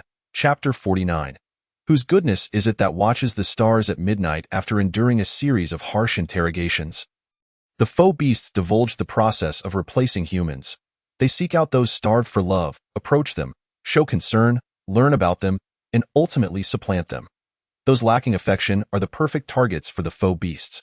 With just a modicum of apparent care and a sprinkling of love, even if feigned, these individuals will naturally consider them as cherished friends. Moreover, the likelihood of discovering such masquerades is minimal. It is said they lack love. Yet who truly cares if they have changed in any way? However, why does the main quest still require locating the replaced individuals? According to the faux beasts, if we were to search now, we would likely only find the remains of the replaced. How do you handle the bodies of the replaced? We deliver them directly to the leader. He claims he will take care of it. How peculiar that to dispose of a body, one could simply use a corrosive agent. Why relinquish it to the leader? What secrets are you hiding? With that thought, Chun Ranju posed the question. Before the four of them stood a small table, 2 searchlights illuminating the 48 faux beasts. On the wall behind them, 8 large characters were painted in red. Confess for leniency, resist for severity. It was quite the spectacle. We truly do not know. This was demanded by the leader, one faux beast replied. Are you aware of humanoid creatures in the Shirley Forest? Fang Qingyan suddenly inquired from the edge of the interrogation table. The other 3 turned to her, realizing they were all contemplating the same possibility. What humanoid creatures? The faux beasts asked, bewildered. Fang Qingyan provided a brief description. No. The faux beasts shook their heads. When we entered the Shirley Forest, we were led by the leader. We saw nothing along the way. The 4-person team furrowed their brows, piecing together the existing clues. Corpses, humanoid creatures, a maze, the leader, and a small house. Could the humanoid creatures be the replaced individuals? No, based on the number of humanoid creatures they had encountered in the Shirley Forest. There were certainly more than 48. And what of the maze? Its purpose seemed beyond merely preventing outsiders from intruding. Upon reflection, it appeared there were no traces of monsters around the leader's dwelling. Could the maze be intended to protect the house? It was all so convoluted. The CPU was about to overheat. The 4 of them abandoned their thoughts, since all clues pointed to the Shirley Forest. They decided to return and investigate further. Having organized the information provided by the faux beasts, the quartet exited the temporary interrogation room. Anya and Gina awaited them outside, and upon seeing them emerge, rushed over. A sudden recollection struck Gina. Before she became familiar with the patrons of the Hong Hong bar, there had been a mysterious girl who constantly appeared by her side, showering her with concern. Of course you remember. It was this faux beast. This one, Chen Ranju exclaimed, pointing to a name in her notebook. It claimed to have interacted with a young lady from the Earl's residence, intending to replace you. What? Before Gina could respond, Anya was already unable to contain her surprise. However, realizing her own emotional outburst, she quickly reverted to her usual composed demeanor. Then why did it abandon Gina to replace someone else? Well, Chan Ranju set down her notebook. It said Gina was too difficult to deal with, resistant to its advances. Gina fell silent for a moment, recognizing her own shortcomings. The situation at the time had been rather complex. The girl in question was quite chatty, always surrounding Gina with incessant chatter. Their relationship had quickly deepened. Initially, everything seemed fine, yet the girl's fervor was overwhelming, frequently orchestrating peculiar events.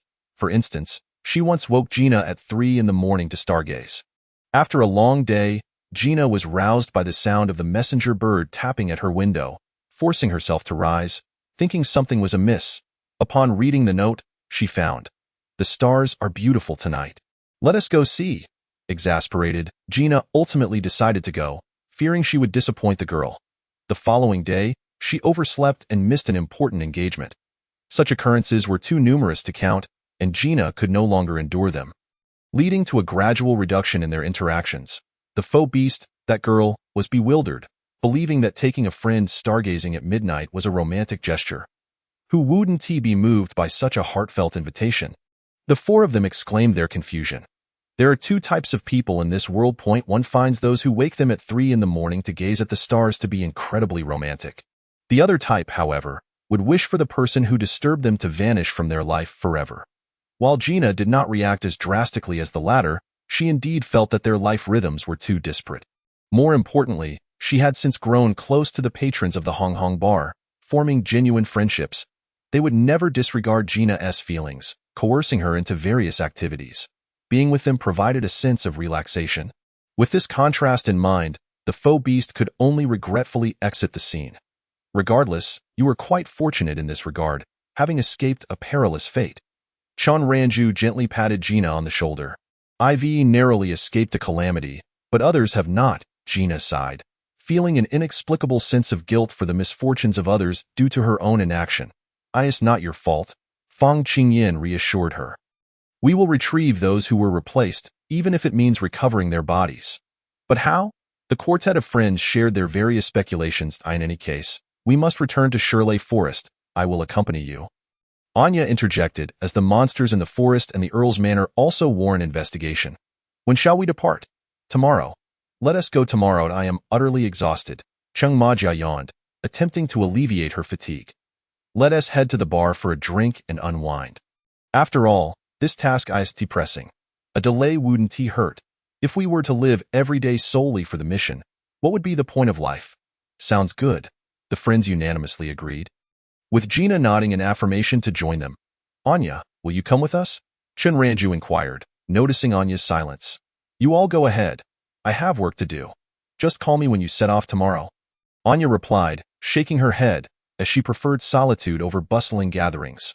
Moreover, she indeed had numerous tasks to attend to.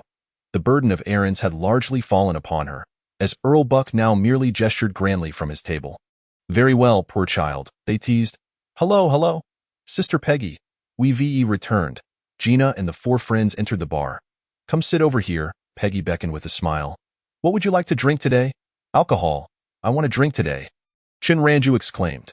After Su Song Yuan and Cheng Majia raved about the exquisite taste of the drinks from their last visit, Chun Ranju was utterly tempted. You haven't tea drunk much before, have you? Are you sure? Fang Qingyan expressed concern. I'm fine.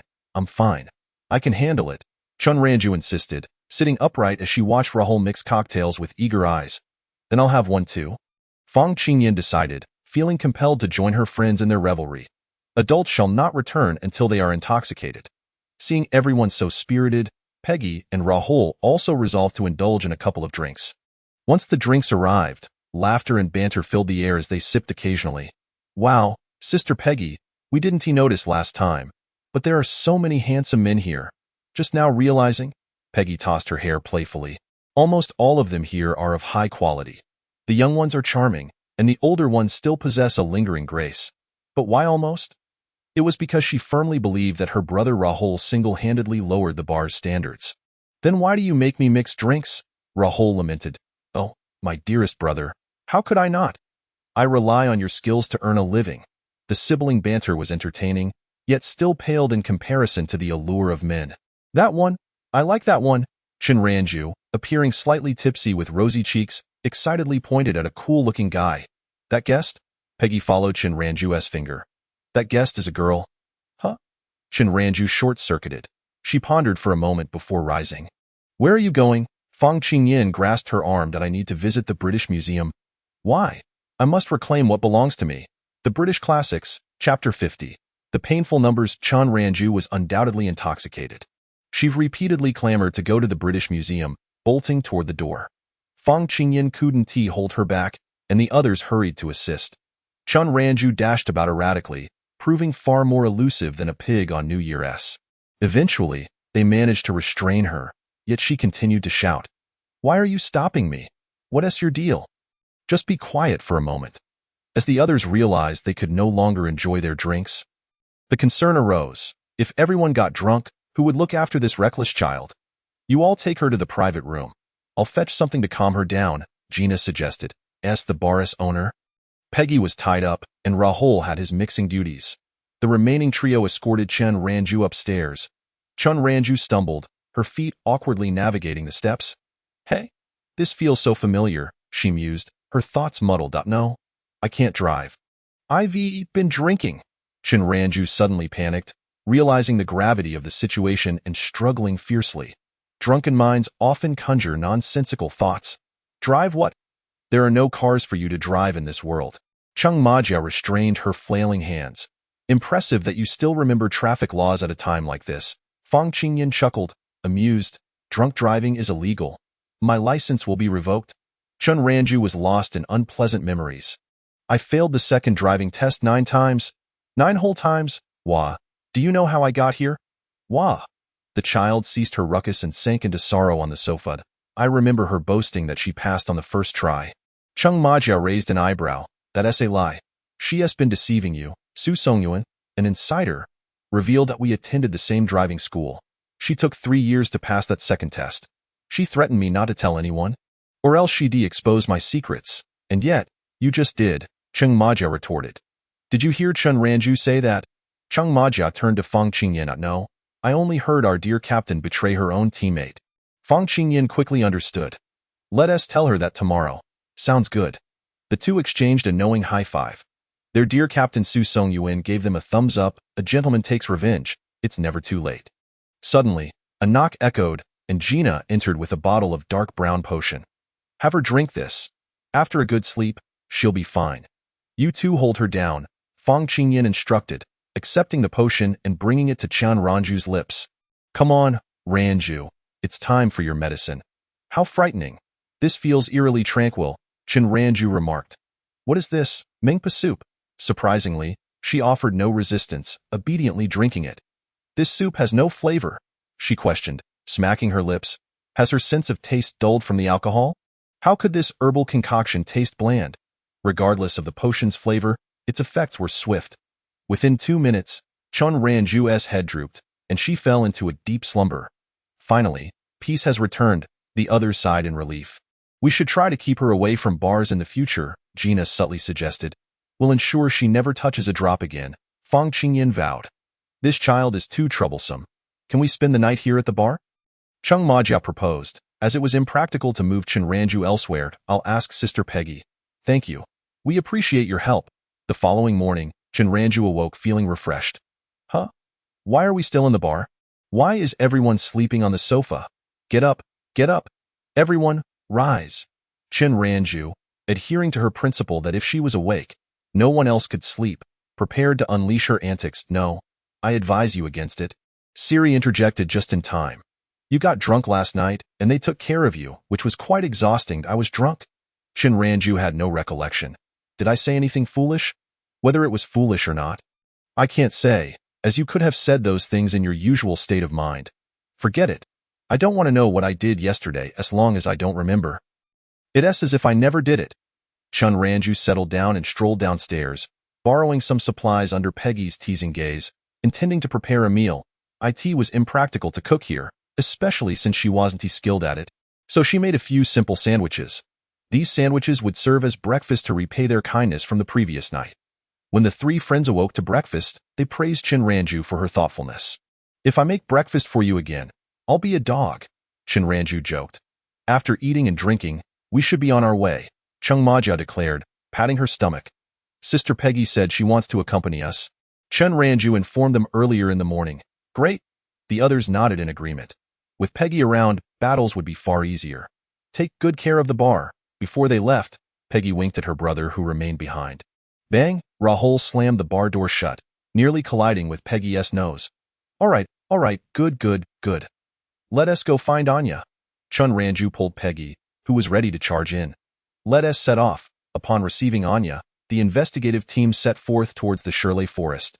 This time, there were no cart driftings or wild antics. The journey was remarkably comfortable. The labyrinth within the forest remained only partially unraveled, yet Peggy was able to employ some minor techniques to discern their direction amidst the maze. The humanoid monsters continued to roam within the woods. Their method of attack was particularly unique, as they specialized in delivering resounding slaps. While their strikes might appear clumsy, the damage they inflicted was considerable. Though children may be foolish, they possess great strength. If faced with an ordinary person, their heads could easily be sent flying. But what if they couldn't achieve such a feat? Fear not, for they had a backup plan. If brute force failed, they would resort to a more insidious approach. They would cling tightly and embrace you. The sight of their faceless countenance drawing near was terrifying, not to mention their corrosive effect. The moment your skin made contact with them, it would begin to rot. This corrosive effect was a persistent affliction. Ordinary healing could not fully alleviate it. Fortunately, they had Gina. After their previous encounter in the Shirley forest, she had specifically collaborated with Rahul to concoct potions that could resist the corrosive effects, a precautionary measure for unforeseen circumstances. Moreover, it was not only potions for resisting corrosion that she carried. Today, she brought a variety of potions with different enhancing and defensive effects, all of which proved to be exceptionally effective. It seemed the role of the most formidable support had shifted. Step aside. Chen Ranju, times have changed. With the aid of various potions, the team managed to cope with the situation relatively easily, even finding time to engage in casual banter. How much longer until we reach the cottage? Asked Sister Peggy. This is the 9th monster we've encountered. Let me count. 9 vials. I've consumed a total of 9 potions. No, why are you all fixated on the number 9? What does it mean? Chun Ranju inquired, her senses heightened. Indeed. What does it mean? Fang Qingyan and Chung Moji exchanged glances before turning their attention to Su Songyuan, displaying expressions of innocence and confusion. Captain, do you have any insight? Damn it. Chapter 51. What on earth is a Kinder egg? Ultimately, the scars from having failed the second subject examination 9 times were once again exposed. Chun Ranju seethed with embarrassment and anger. Yet, regrettably, she could do nothing. Firstly, she had no incriminating evidence against Su Songyuan. Her previous threats were mere bluster meant to intimidate him. Secondly, she was currently no match for the 3 exuberant individuals. Chun Ranju could only lament her lack of strength as a mere priest. Just wait until I catch you with hemorrhoids, she thought menacingly. After a path of slaughter, the group arrived once more at the leader's cabin. The cabin remained unchanged. The challenge lay in locating the individual. If the substitute was being exploited by the leader, it surely had something to do with affection. Could they perhaps use this bond of affection to find them? The answerer, Peggy, provided a suggestion. I can create a formation using love as a clue to search for them. Yes, it's that impressive. The magical world is truly wondrous. However, the key lies in the need for a special magical artifact to act as the core trigger for the formation. What sort of artifact would be needed? Anya inquired. Something imbued with love, perhaps? Peggy struggled to specify any artifact that met this criterion. Such artifacts are far too abstract. I don't have any. Anya pondered briefly before shaking her head. We might have some. Allow us to search. The 4-person team huddled together to whisper among themselves. Hurry, rummage through the store. They opted to utilize an external aid. I believe I've found something that could be of use. After a thorough search, Chun Ranju displayed a page on her phone. It just feels like this name is a bit off. Kinder Pleasure Egg. The crisp cocoa balls symbolize the closeness of 2 hearts. Immersed in sweet, milky chocolate, this is the best proof of affection. Savor this delightful treat filled with affection, and make them fall head over heels for you. P.S. Includes a complimentary toy. Wait, hold on, Siri, is this pleasure egg serious? Fang Qingyan cautiously called out to the game system, her voice tinged with concern. Of course it is. Don't you consume these in your world? Is there a possibility? Chung Moji began, her tone thoughtful. We eat Kinder Surprise eggs. Siri doesn't know. Oh, the Siri system needs an update. Siri is going offline now. Siri? Siri? No matter how much they called, Siri refused to reappear. Forget it. It doesn't matter whether it's a surprise egg or a pleasure egg. As long as it's useful, it's a good egg. The 4 of them exchanged for several pleasure eggs, randomly selecting one to hand to Peggy. This is a magical artifact, the Kinder Pleasure Egg. Chen Ranju enthusiastically introduced, it should meet your requirements. Why do you have so many? To eat, of course. The four responded defiantly. We hardly got to enjoy them as children, so why not flaunt them now that we have the freedom of eggs? Come, eat up. Good things are meant to be shared. Hearing this, Peggy tore open a Kinder Egg-S packaging, using the included small spoon to scoop a tiny piece and place it in her mouth. The milky chocolate paired with the crispy cocoa balls was sweet and delightful. It's delicious. Her eyes sparkled, urging, you all should eat more. I'll head inside to set up the formation. Reliable adults must begin their work now. The remaining youngsters frolicked outside. What's this? Gina squeezed the other half of the unopened egg, noticing it didn't seem like something edible. Just open it and see for yourself. The four-person team had not opened their own surprise eggs, but instead eagerly stared at the blind boxes in others' hands. Hurry, open it. Gina tore open the packaging to reveal a small yellow flower. Anya, beside her, received a brown and Is this it? The four felt a twinge of disappointment. They had expected some thrilling little gadget. Intending to tease the two innocent girls, It failed to live up to the name of the Kinder Pleasure Egg. Failed to live up to what? That was just me accidentally misnaming it. Siri reappeared. The little toys inside are meticulously chosen by me. They are proper toys. Now the question arises. Fang Qingyan opened her packaging to reveal a small green item. Does a toy that infringes on copyright count as a proper toy? Gina's sunflower, Anya's nut, and this in her hand all seem to be pea shooters, right? It's a collaboration with Plants vs. Zombies, isn't it? Did the copyright holder agree to this? No, Siri replied without hesitation. Don't worry about copyrights. They can't be enforced in another world. Chen Ranju pushed Fang Qingyan towards Gina. Gina, do you have any potions that can enlarge things? She had drawn a pea shooter as well and was already contemplating the possibility of playing Plants vs. Zombies in this world. We could use this to create a grand spectacle. Chung Moji's thoughts aligned with her friends, directly envisioning a plant-based war against monsters. As long as we can replace all the flora in the human realm with these plants. Who needs fancy magical artifacts? Who needs heroes? The Monster Legion. They shall be doomed to return empty-handed. The four friends raised their arms in a triumphant cheer. Excuse me, do you still need the enlargement potion? Although Gina couldn't comprehend what they were babbling about, she cooperatively produced the potion. Thank you, Doriana. Chen Ranju accepted the potion, dripping it onto the pea shooter toy.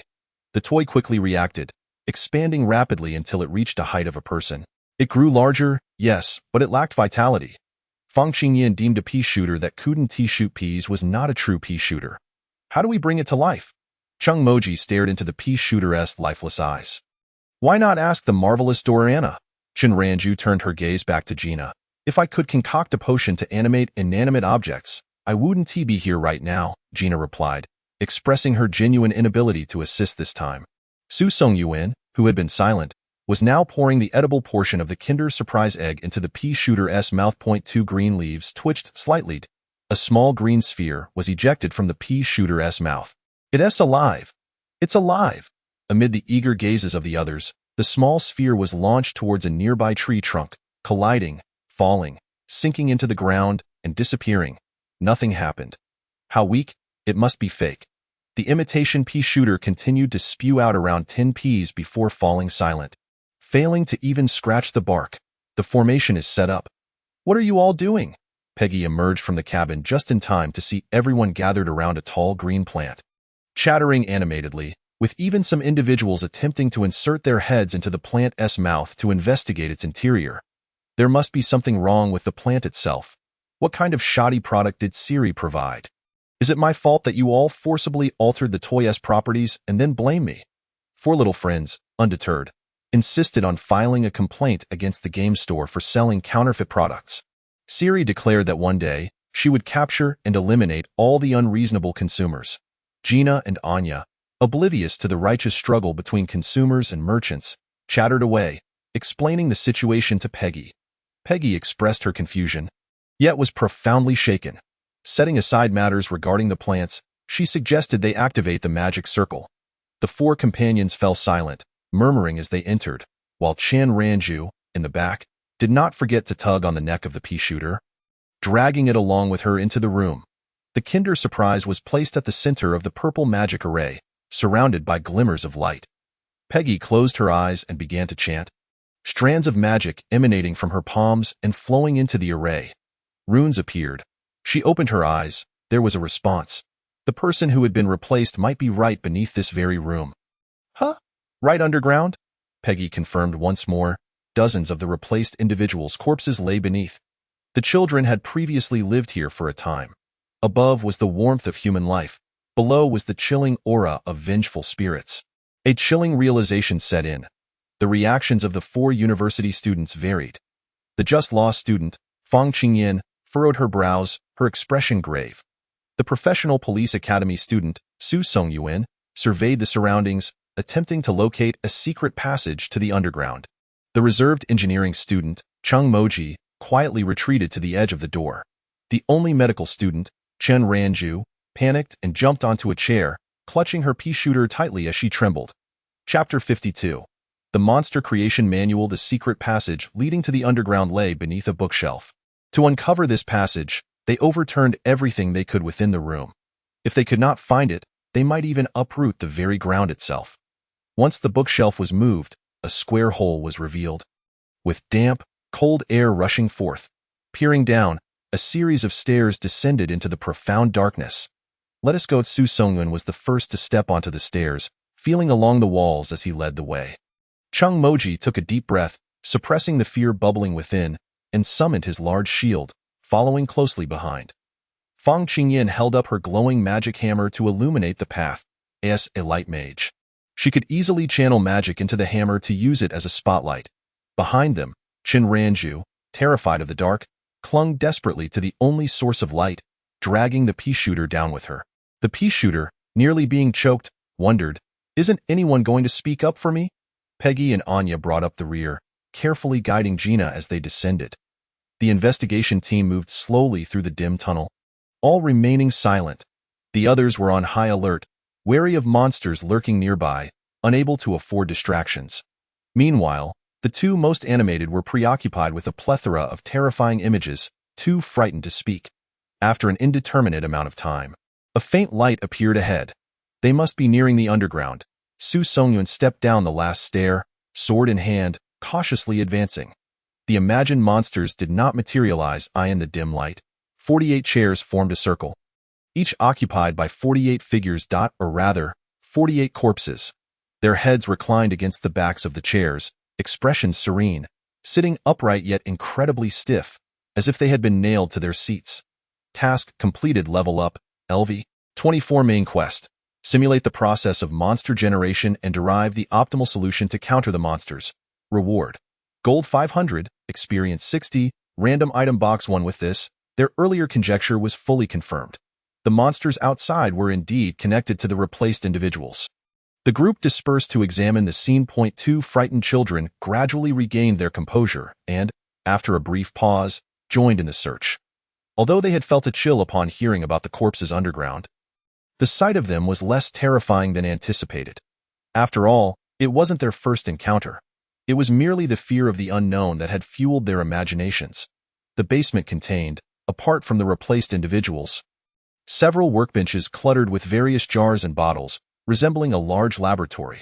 The lab also featured several large openings in the walls, the purpose of which was unclear.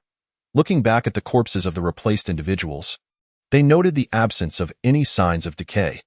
Each one had a cavity where their heart should have been, revealing neither bones nor entrails, only a swirling mass of dark red magical energy. This magical aura bore a striking resemblance to that which surrounded the monsters outside. Anya bent down for a closer look, deducing that the monsters were indeed related to these replaced individuals. Though she lacked a quest prompt, she could piece together the connections. The pseudo-beast had utilized the replaced individuals to create these monsters. Were they formed from affection? But she recalled that the pseudo-beast consumed affection to enhance their vitality. Vitality? The 4-member team suddenly realized they had overlooked a crucial question. The more affection the pseudo-beast consumed, the stronger their vitality became, extending their health bars. Yet Chung Moji had dispatched the leader with a single shot.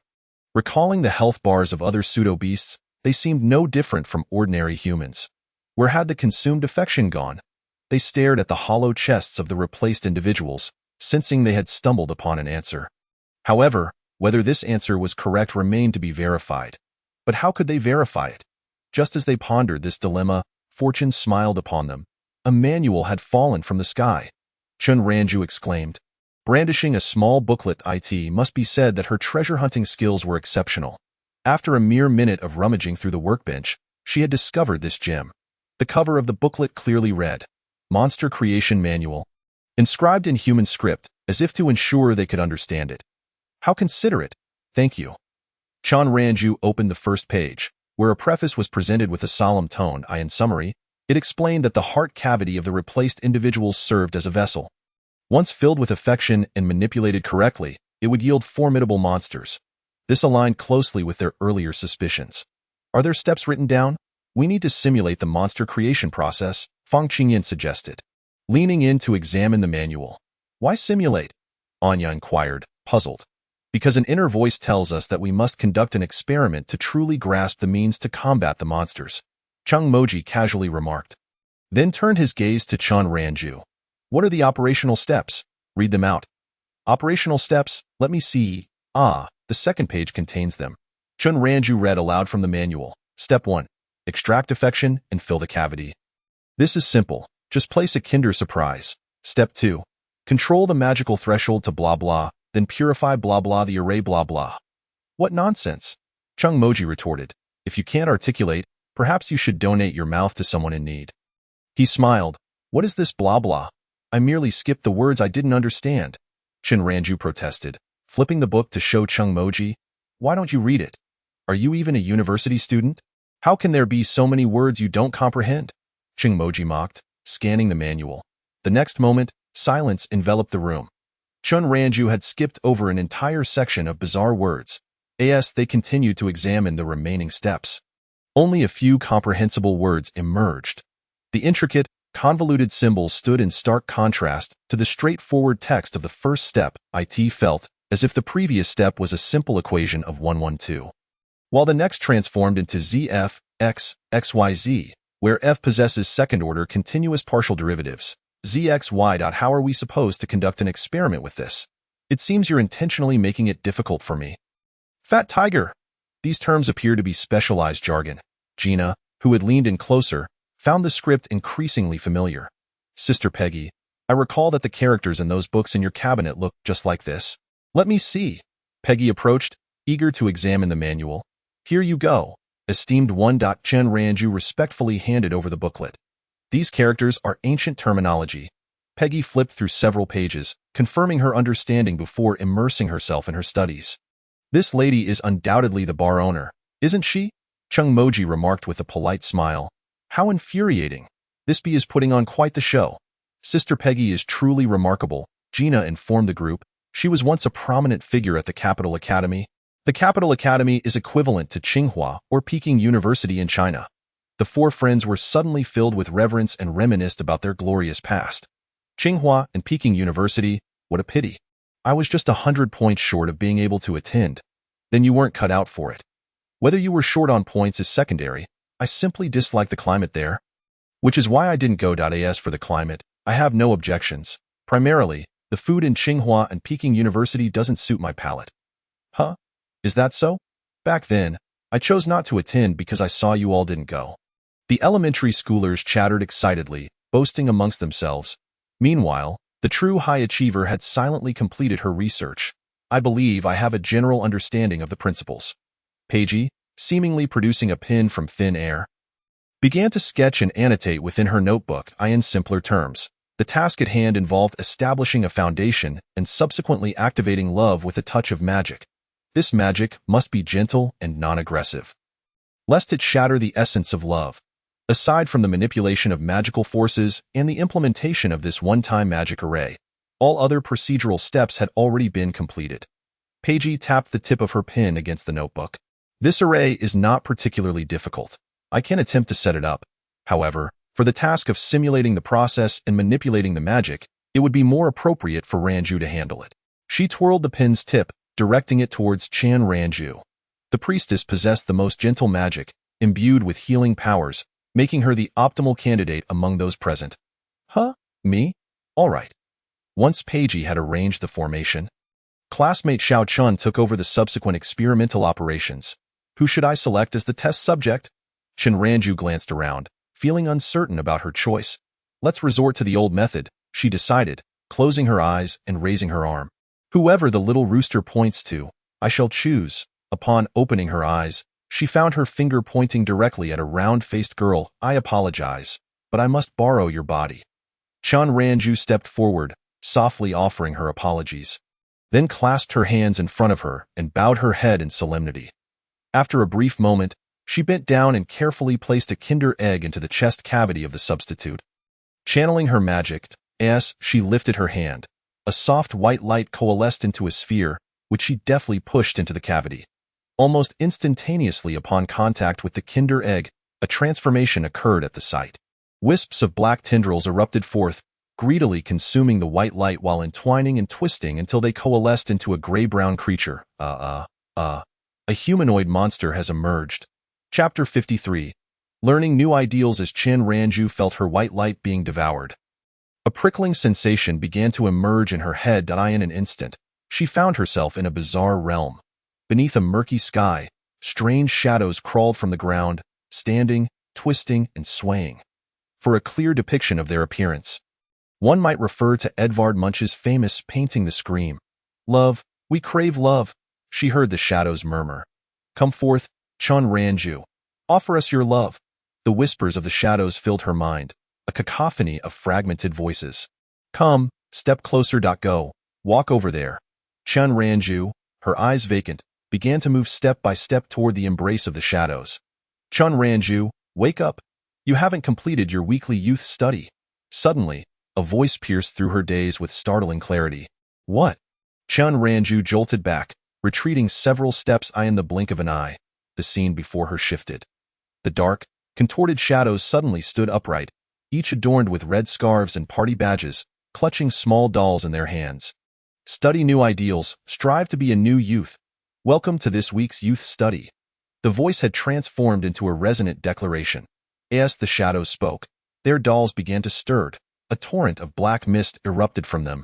Forming a small vortex, a towering giant emerged from within.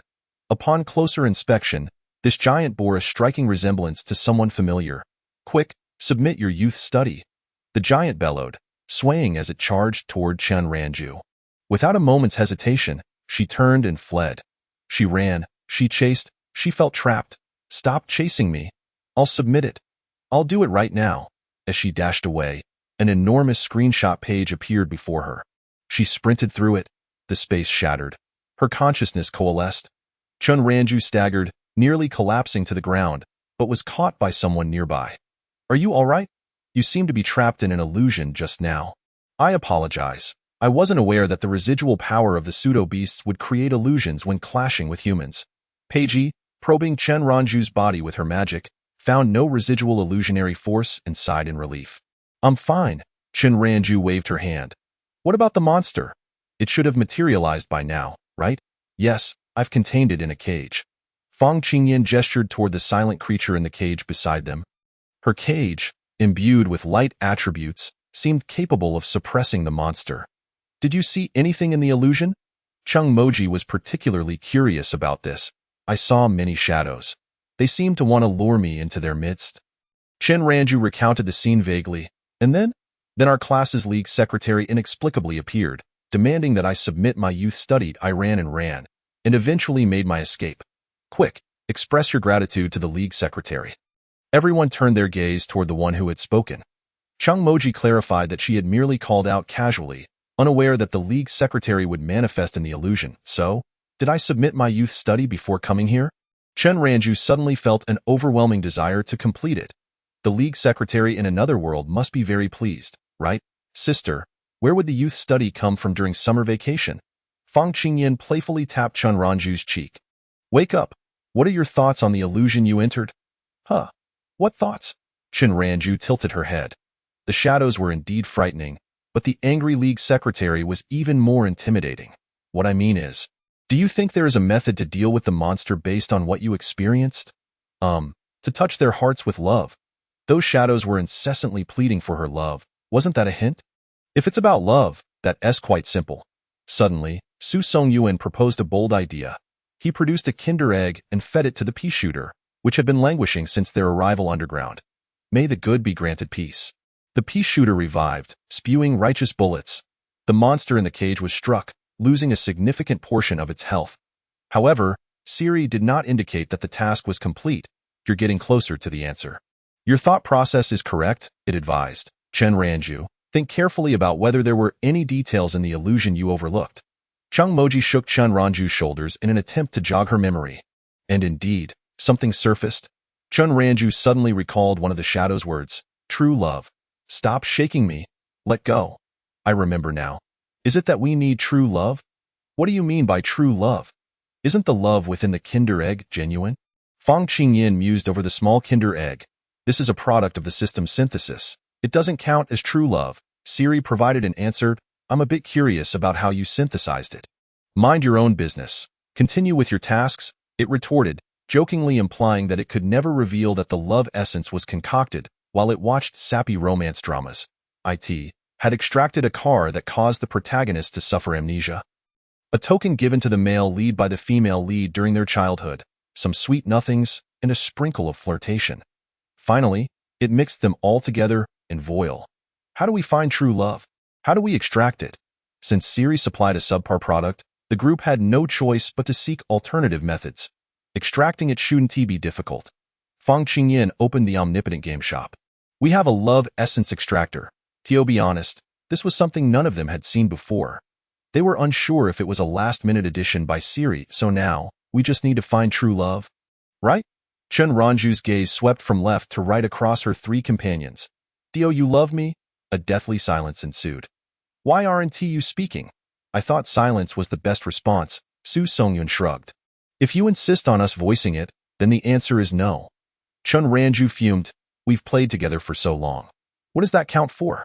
Just game time. Fang Qingyin stepped back. Of course it counts as love.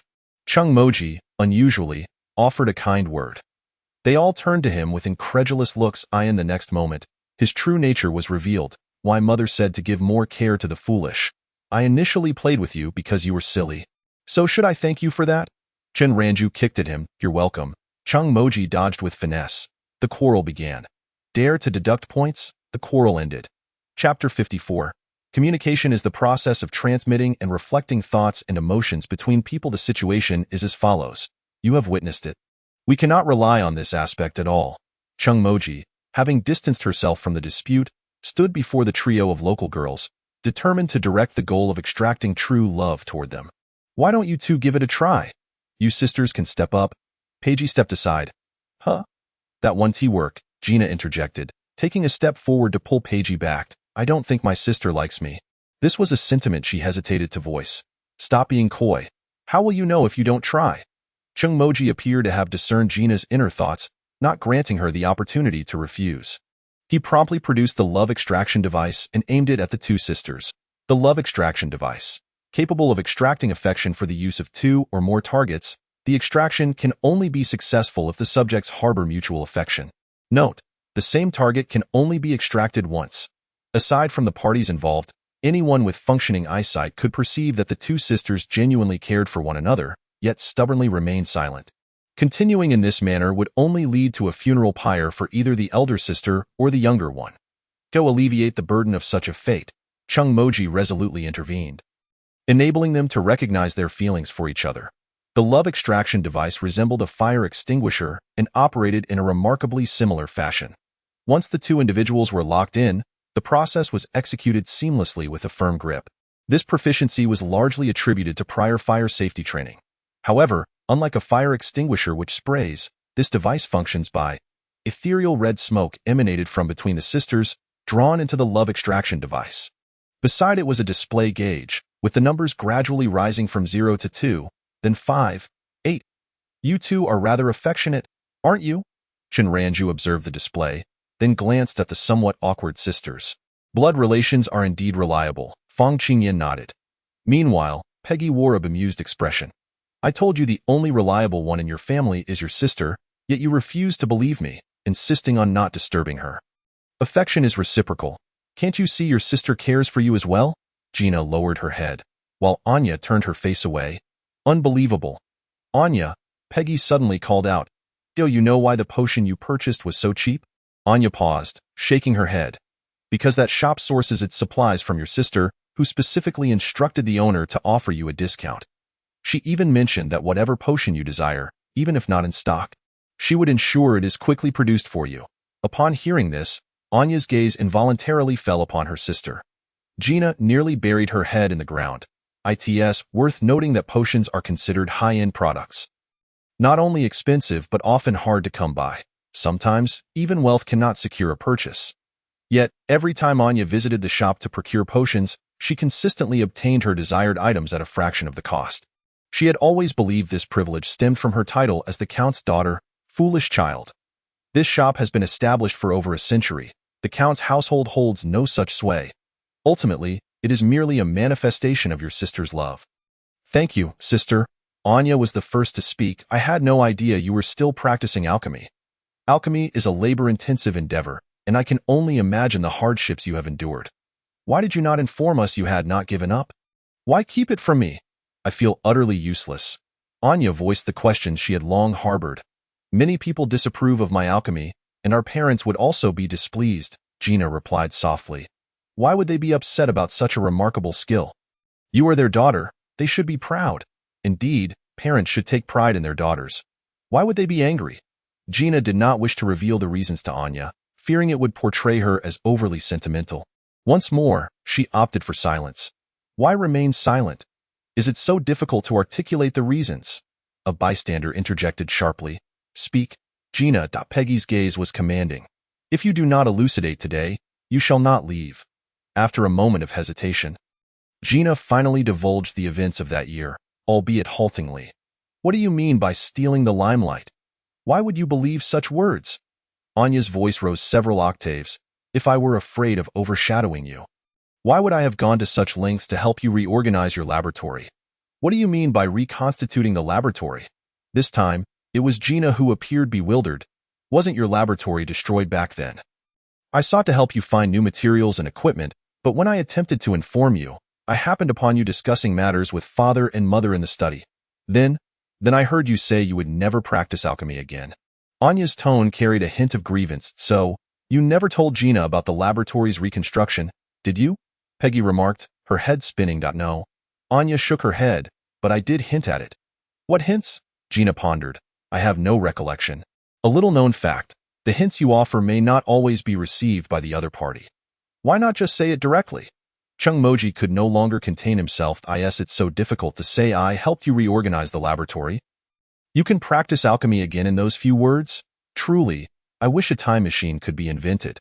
I would love to travel back and give you two a good slap. Both of you, unwilling to speak, have made these past few years rather unbearable for everyone to this. The sisters fell silent. Ladies, allow me to share a little-known fact. Mouths are meant for speaking. Chung Moji set down the love extraction device. The sisters' affection had been fully extracted. Now, come here. You two must clarify all that has transpired over the years. Peggy cornered the two mute culprits, compelling them to stand in the corner. They shall speak of their affairs while we attend to our own. Let us observe the efficacy of this attack. Chung Moji refrained from joining them, feeling it would be rather awkward. The more he listened, the more irate he became. Yet, this was merely his perspective. Turning around, he noticed the other companions eagerly trailing behind, attempting to join the fray. Come back, come back. The task is not yet complete. The companions pouted. You don't want to listen, so why drag us along? The young master has spoken. What can you do? Please keep your voices down. I can hear you. Reluctantly, the trio abandoned their pursuit of the commotion. Chung Moji flipped the love extraction device over. On the back of the device was a small button. Once pressed, the affection would transform into small spheres that rolled out. Chun Ranju picked one up and hurled it at a monster, instantly depleting its health. Task complete. Level up to LV25. Main quest. Eliminate all monsters. Protect Valeria. Note. Rewards will be distributed based on task completion. Success. Chung Moji cheered. Wonderful, wonderful. Chun Ranju and Fong Qingyan offered perfunctory remarks. The two girls were clearly preoccupied, as they promptly dashed off to witness the unfolding spectacle without a backward glance. This time, Su Songyuan chose to remain behind. You think feeding these spheres of affection to the pea shooter would yield a similar effect? He was ever mindful of the pea shooter. Xiao Su, Really, don't be so infatuated. Xiao Su. I want to play Plants vs. Zombies right now. Chapter 55. It is wrong to pluck flowers from graves as the group departed from the leader's cabin and re-entered the forest. Su Songyuan had already begun playing Plants vs. Zombies. He rolled all the spheres of affection into the pea-shooter's mouth, and the pea-shooter responded gallantly, rapidly spitting out small spheres to attack the approaching humanoid monsters, leaving them in disarray. Xiao Su became the pea-shooter's mobile artillery, parading it around. The two, one person and one pea-shooter, were akin to brothers, thoroughly enjoying themselves. Meanwhile, the few girls at the front of the line chattered animatedly, their expressions fluctuating between joy and melancholy, unpredictable and puzzling. Chang Moji trudged alone at the back of the group, hands in pockets. The world isolates me. Let it jeer. 5 minutes later, he could no longer maintain this melancholic facade, as no one paid him any heed. Truly heartless. His companions, having long noticed Chang Moji's brooding pose, remarked, "When you stick out your backside, we know what you're up to, whether it's genuine melancholy or feigned. We can't tell. Navigating through familiarity can indeed breed a multitude of troubles." Chang Moji, in a hasty manner, dashed off to frolic with Su Songyuan. With an assertive demeanor, he intruded upon the fraternal bond shared between Su Songyuan and the pea-shooter, igniting the prelude to a fiery winter. Thanks to the presence of the pea-shooter and the affectionate little orb, their return to town unfolded with remarkable ease. Upon their arrival, the first order of business was to properly tend to the remains of the substitute.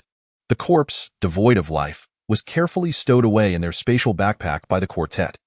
Few relatives of the deceased appeared to claim the body.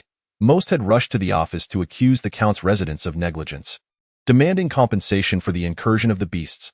Anya, steeling herself, engaged in negotiations regarding the compensation with the bereaved families, while the others quietly prepared the substitute for burial. In this world, there exists little ceremony for the deceased who lack status. After some contemplation, the four friends resolved to pay their respects in the manner customary to their world. "What are you doing?" "We're burning incense." "The incense has extinguished. Let us depart. Do not disturb them." The incense carries the longings of the living to the beyond. Yet the departed wish not to hear the whispers of the world, having buried the dead and dealt with the families. The group found themselves with many tasks ahead. Anya, as the next heir to the Count's estate, began preparations for various initiatives against the monsters, issuing announcements, soothing the populace, recruiting personnel, and overseeing construction, busily attending to every detail. Although Gina did not return to dwell at the Count's residence, she accompanied Anya in her endeavors. Years passed, and the sisters finally ventured into each other's lives, a moment to celebrate. Meanwhile, Peggy was tasked with resolving the labyrinthine conundrums within the Stone-Lay forest. Her brother Rahul and the robust client Zach, the muscular man previously seen with a large sword, were enlisted as laborers. The two gentlemen followed Peggy, laden with bundles, utterly perplexed by the change in the leading lady's demeanor. Wasn't she once disinclined to involve herself in such matters? "Gina supports her sister's work, so we support Gina," Peggy casually explained. The remaining quartet focused on gathering affection. Monsters are born from love, yet they can also perish from it. To vanquish the beasts, one must possess an abundance of affection. Siri, how many monsters are there? How much affection must we collect? I do not know. In any case, there is a multitude. Such a broken game. The four companions brandished a fire extinguisher, roaming about to gather affection. "What is this? A couple. Let us take some affection." "What is this? Good friends. Let us take some affection." "What is this? A father and son. Let us take—" "Why are you hitting me? Do not strike the child. Let us converse amicably." The four heroes temporarily assumed the roles of neighborhood committee members. "What brings you here?" the child's father queried. Wielding a slipper, his face still flushed with anger, the four of them chattered animatedly, explaining their intentions while presenting various credentials from the Count's estate. "Extracting affection? My father does not love me," the child whimpered.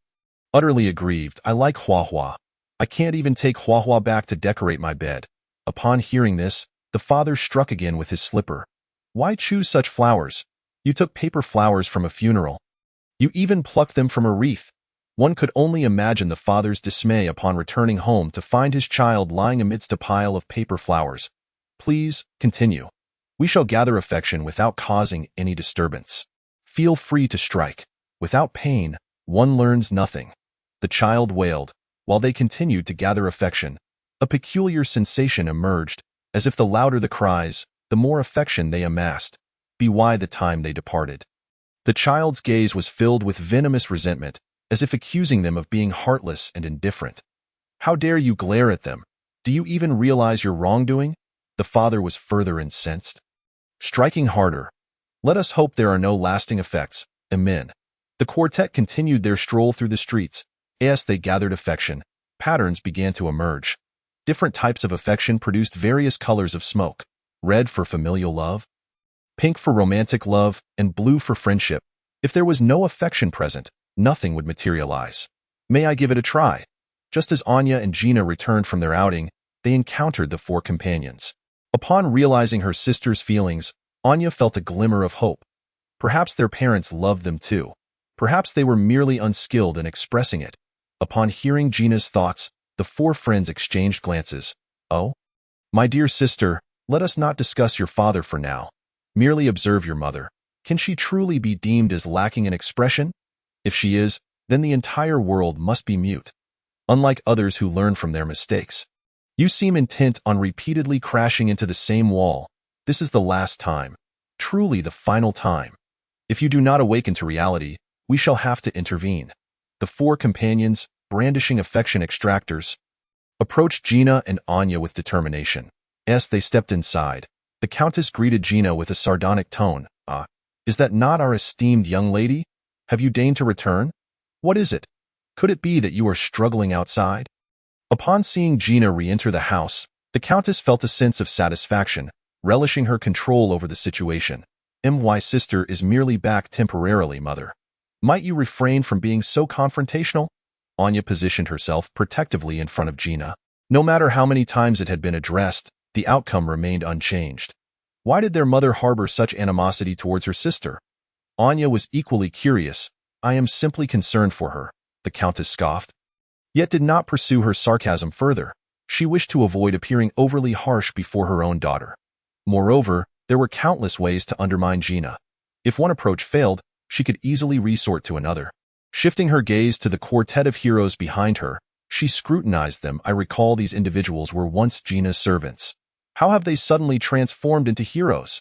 She held her fan to her lips, her eyes glinting with disdain. Surely they are not charlatans? It appears anyone can waltz into the Count's residence. The Countess was well aware of their legitimacy, yet she took delight in belittling them. Gina has mingled too much with these heroes and has grown too bold. Heroes, possessing a strong sense of pride, would naturally feel a sting from such words. She anticipated a rift would develop between them and Gina.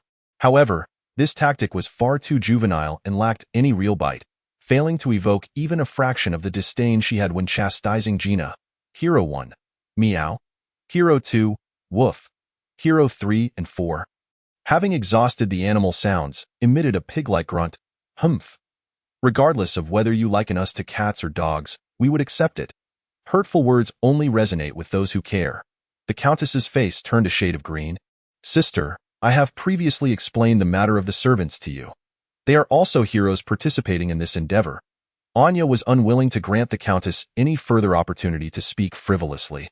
She outlined their purpose, swiftly introducing the affection extractor. We kindly request your cooperation. The more affection we gather now, the better. While the heroes expressed their request for cooperation, their demeanor was resolutely firm. Before the Countess could voice her objections, they raised the affection extractors to commence their task. The white mist began to emanate between Gina and the Countess. What? Has the hidden variant been activated? Tomorrow, there will be a day without updates for study. Currently, the author follows a pattern of updating for 2 days and pausing for 1.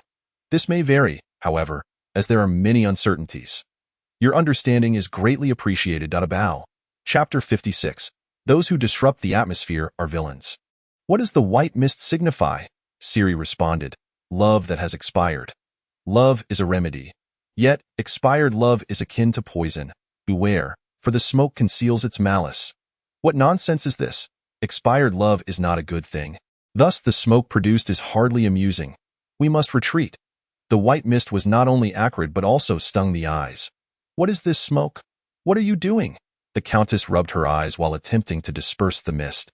Seek others to extract. Cough, cough. The Count's estate shall not tolerate your antics. The four swiftly retracted the affection extractors. After all, their intention was merely to verify the truth within Gina's heart, not to genuinely extract her affection. Anya and Gina moved forward to open a window for ventilation, offering their apologies before withdrawing with the quartet. What does this white mist mean? After exiting, the group meandered to a small garden, where the sisters promptly inquired about the meaning behind it. The white mist signifies expired love. Chung Moji conveyed the answer. Your mother once loved you. Gina's mind buzzed. She recalled the sapphire necklace tucked away in the closet, so beautiful and clear, yet confined to a shadowy existence. When did her mother cease to love her? Was it when she was labeled as unworthy of learning? Was it when she learned to concoct potions? Gina pondered meticulously. No, that was not the case. From the moment her sister was reclaimed, she had already forfeited her right to love. The affection she had received in her childhood had woven itself into a web that now constrained her. It was time to break free, Gina reassured herself. Are you on the verge of tears? Chung Moji offered a tissue. Why are you asking so directly? Chen Ranju kicked him. If someone noticed her desire to cry, it would be quite embarrassing. Logically, Gina might feel the same. How else should I ask? Is your eye about to burst? Are you out of your mind? The two were quite the pair. Gina couldn't help but chuckle at the scene.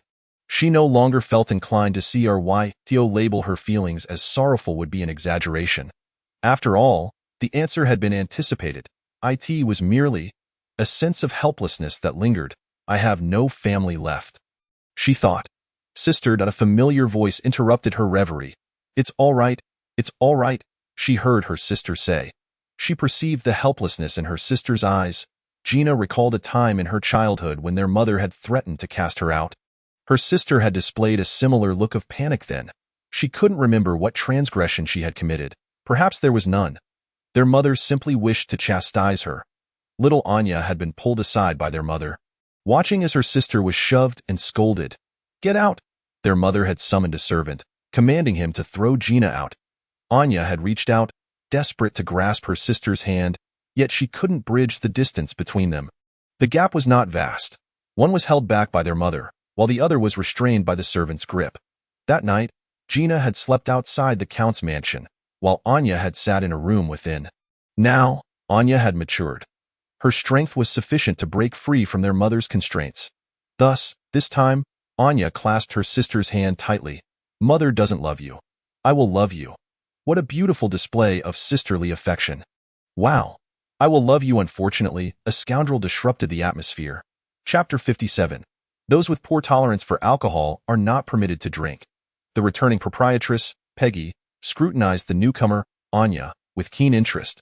Didn't you say you disliked bars? I heard you were back, so I came to inquire about the situation with the forest's magical array.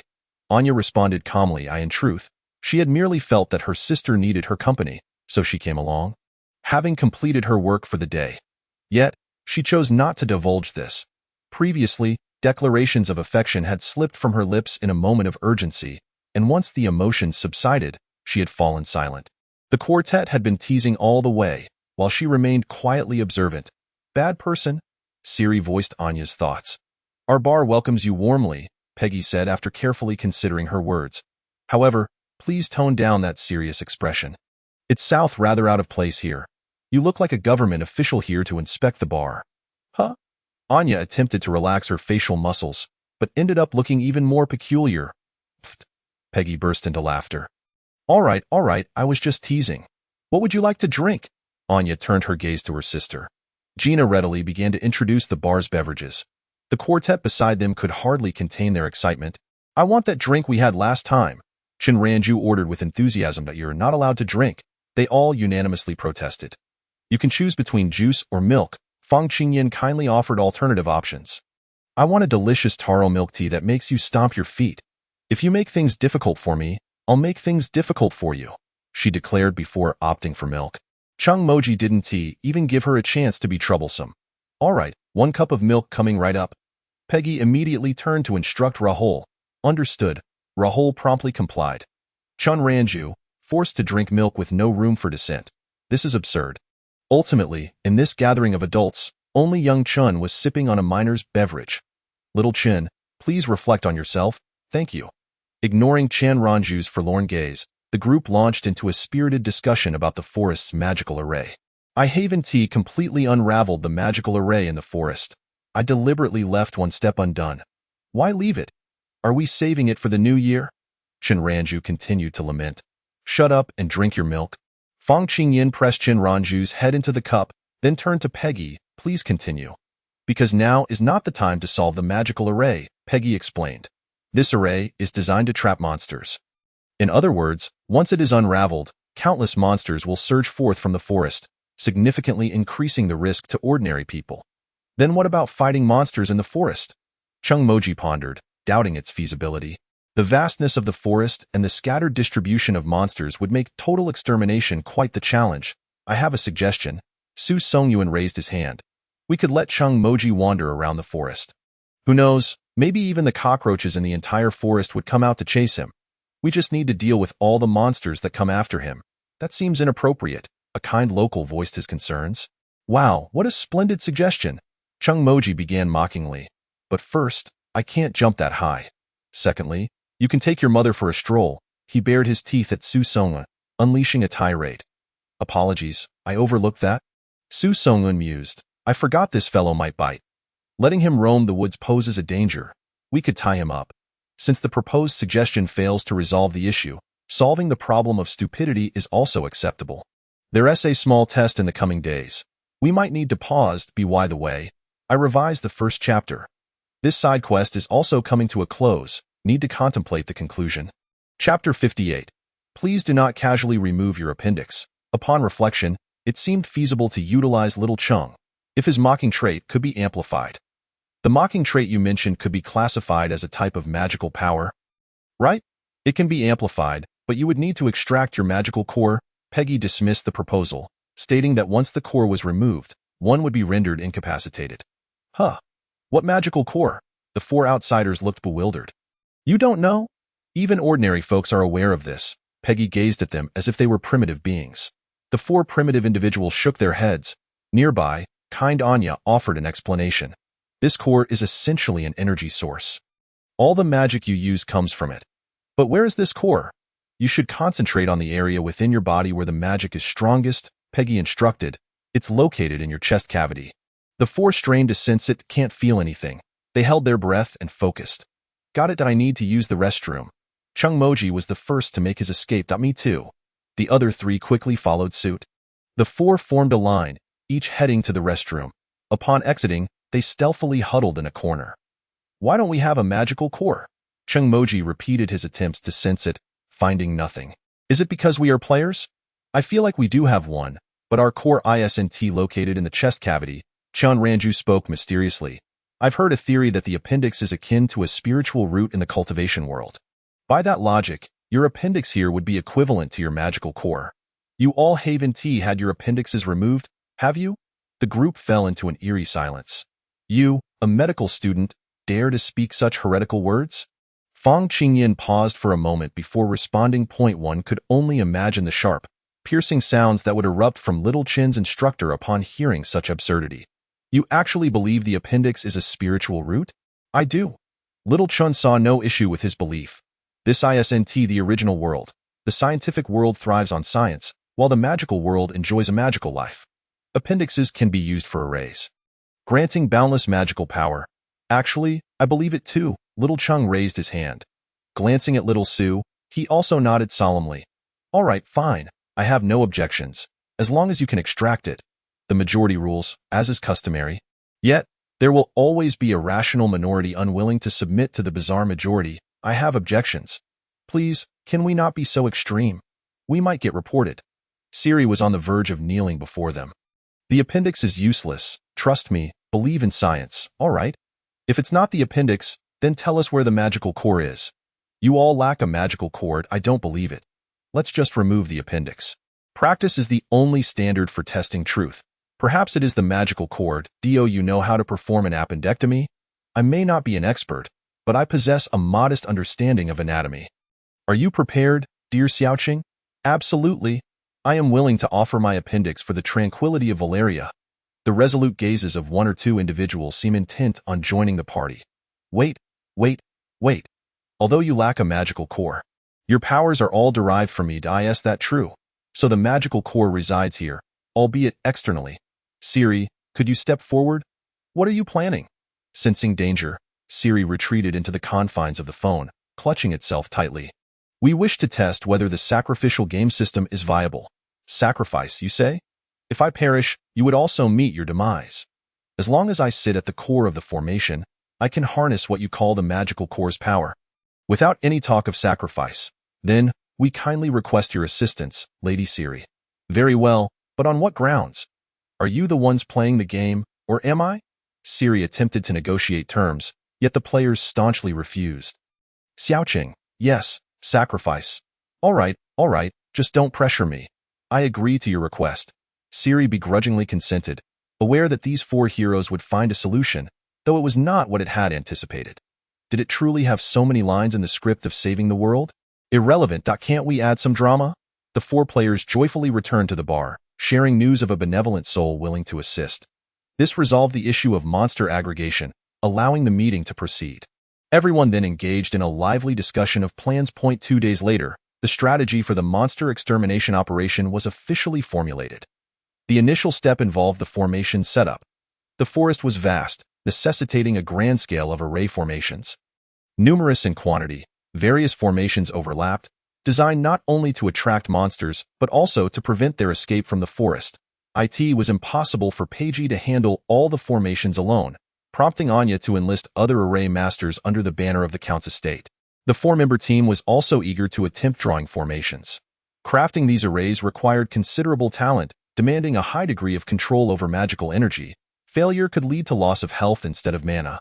The more gifted individuals found the task easier, their bodies reacting less. The four friends from another world were quite confident in their abilities, believing drawing formations would pose no challenge.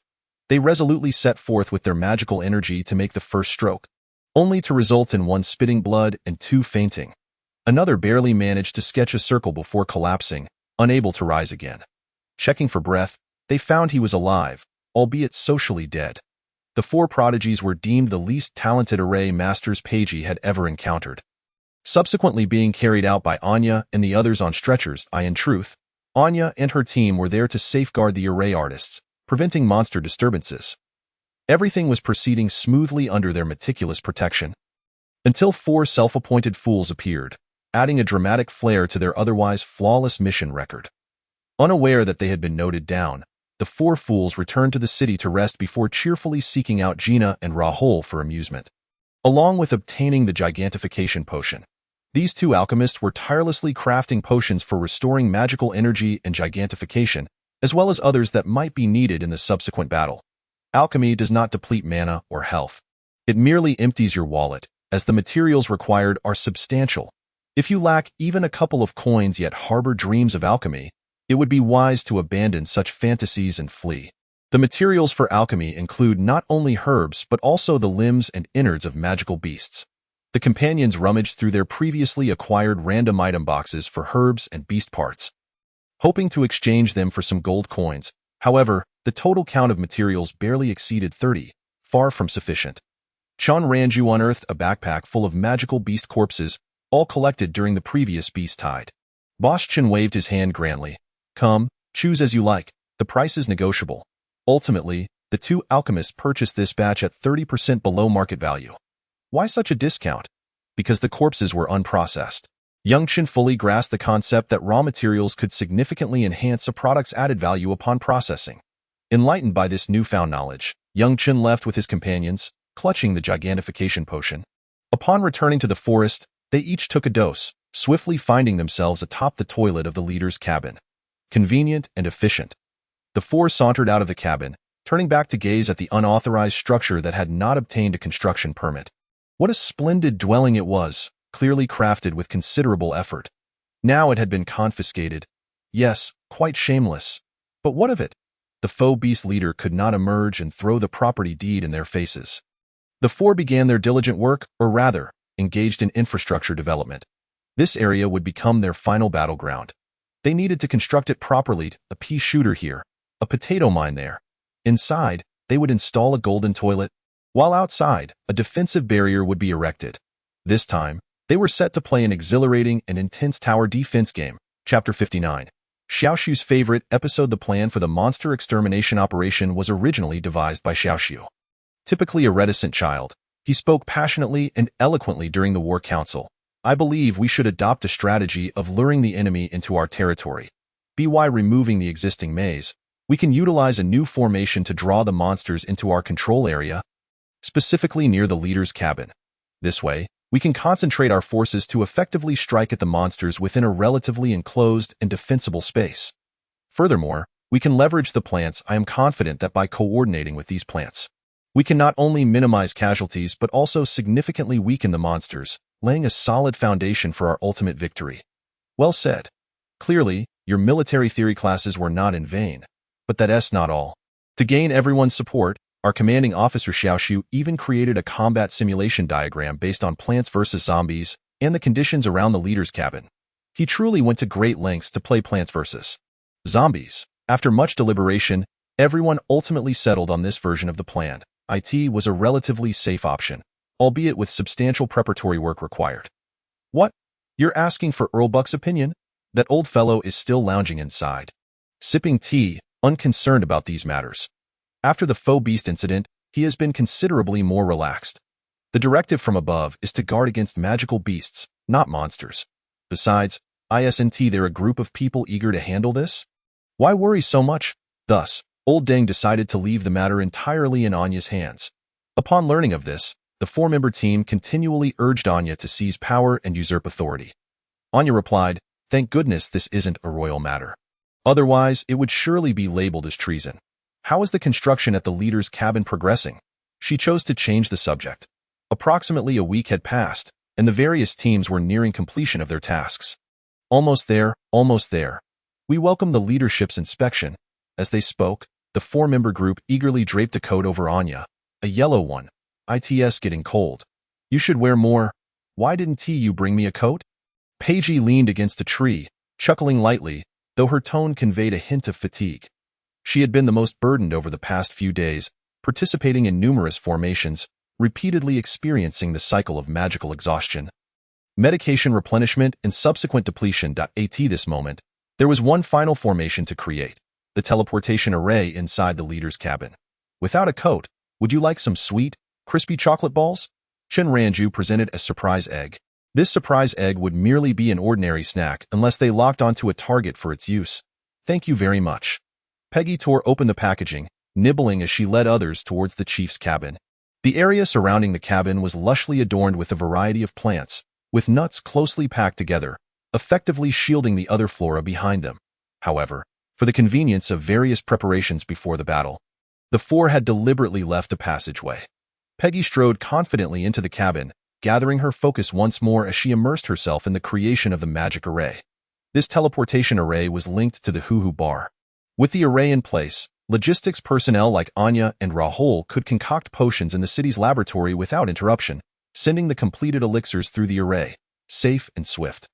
Moreover, if the plant army were to be overrun by monsters, the tower defense players could retreat at any moment. 2 days later, all preparations were complete, and the battle horn was about to sound.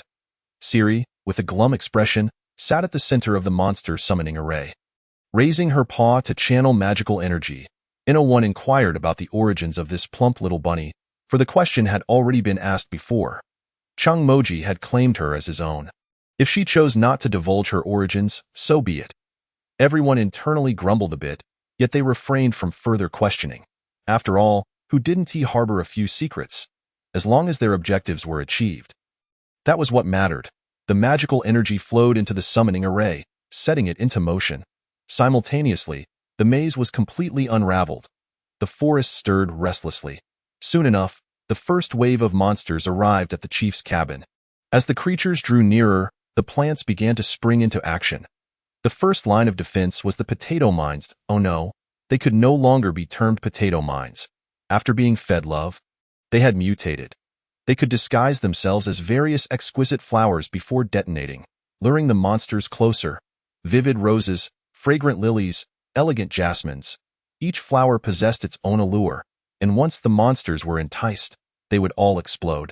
After a single detonation, the little mines vanished, leaving only shattered petals behind. Point is, Love leaves a mark. The monsters that were not caught in the blast pressed onward. This time, the nuts stood in their way. A slap from the creatures barely budged the nuts. The monsters could only rely on their abilities, gradually corroding the nut shells. Bang, bang. The monster's corrosion process was interrupted. The army of pea shooters, sheltered behind the nuts, unleashed a relentless barrage. Meanwhile, the sunflowers, nestled between the pea shooters and the nuts, began to produce sunlight. They had also mutated. Rather, they had undergone a hyperevolution. The sunlight they generated was no longer the pure, harmless version. It was now the Pro Max version. This contraption was akin to a nuclear bomb. A single sunbeam hurled forth could obliterate a vast area of monsters. However, its production speed was excruciatingly slow. By the time the nuts had corroded halfway, it had only managed to launch one. My point is, even the most genuine love cannot withstand the test of time. Cease with your pretentious literary aspirations. Will you? The front is on the verge of collapse. As darkness descended, an increasing number of monsters surged forth, and comparatively, the plant numbers were still lacking. The nuts on the front lines were depleting rapidly and required urgent replenishment.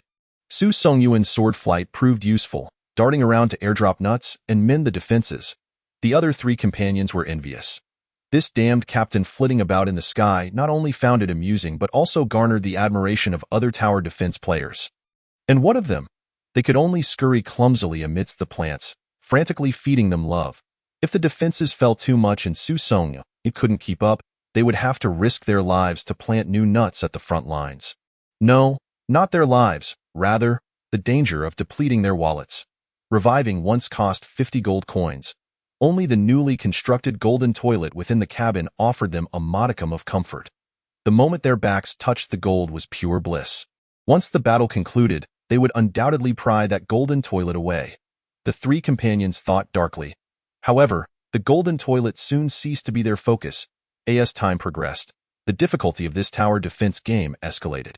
Under the night sky, the monster's onslaught appeared increasingly ferocious, and the frequency of nut supplies heightened. Upon closer inspection, the monsters bore flecks of dark red light. Based on gaming experience, these monsters were likely enhanced. But why? Did nighttime battles grant them any bonuses? Tension gripped everyone. Inside the chief's cabin, the teleportation array suddenly emitted a ring of golden light, and an officer appeared with an urgent expression. He knelt before Anya.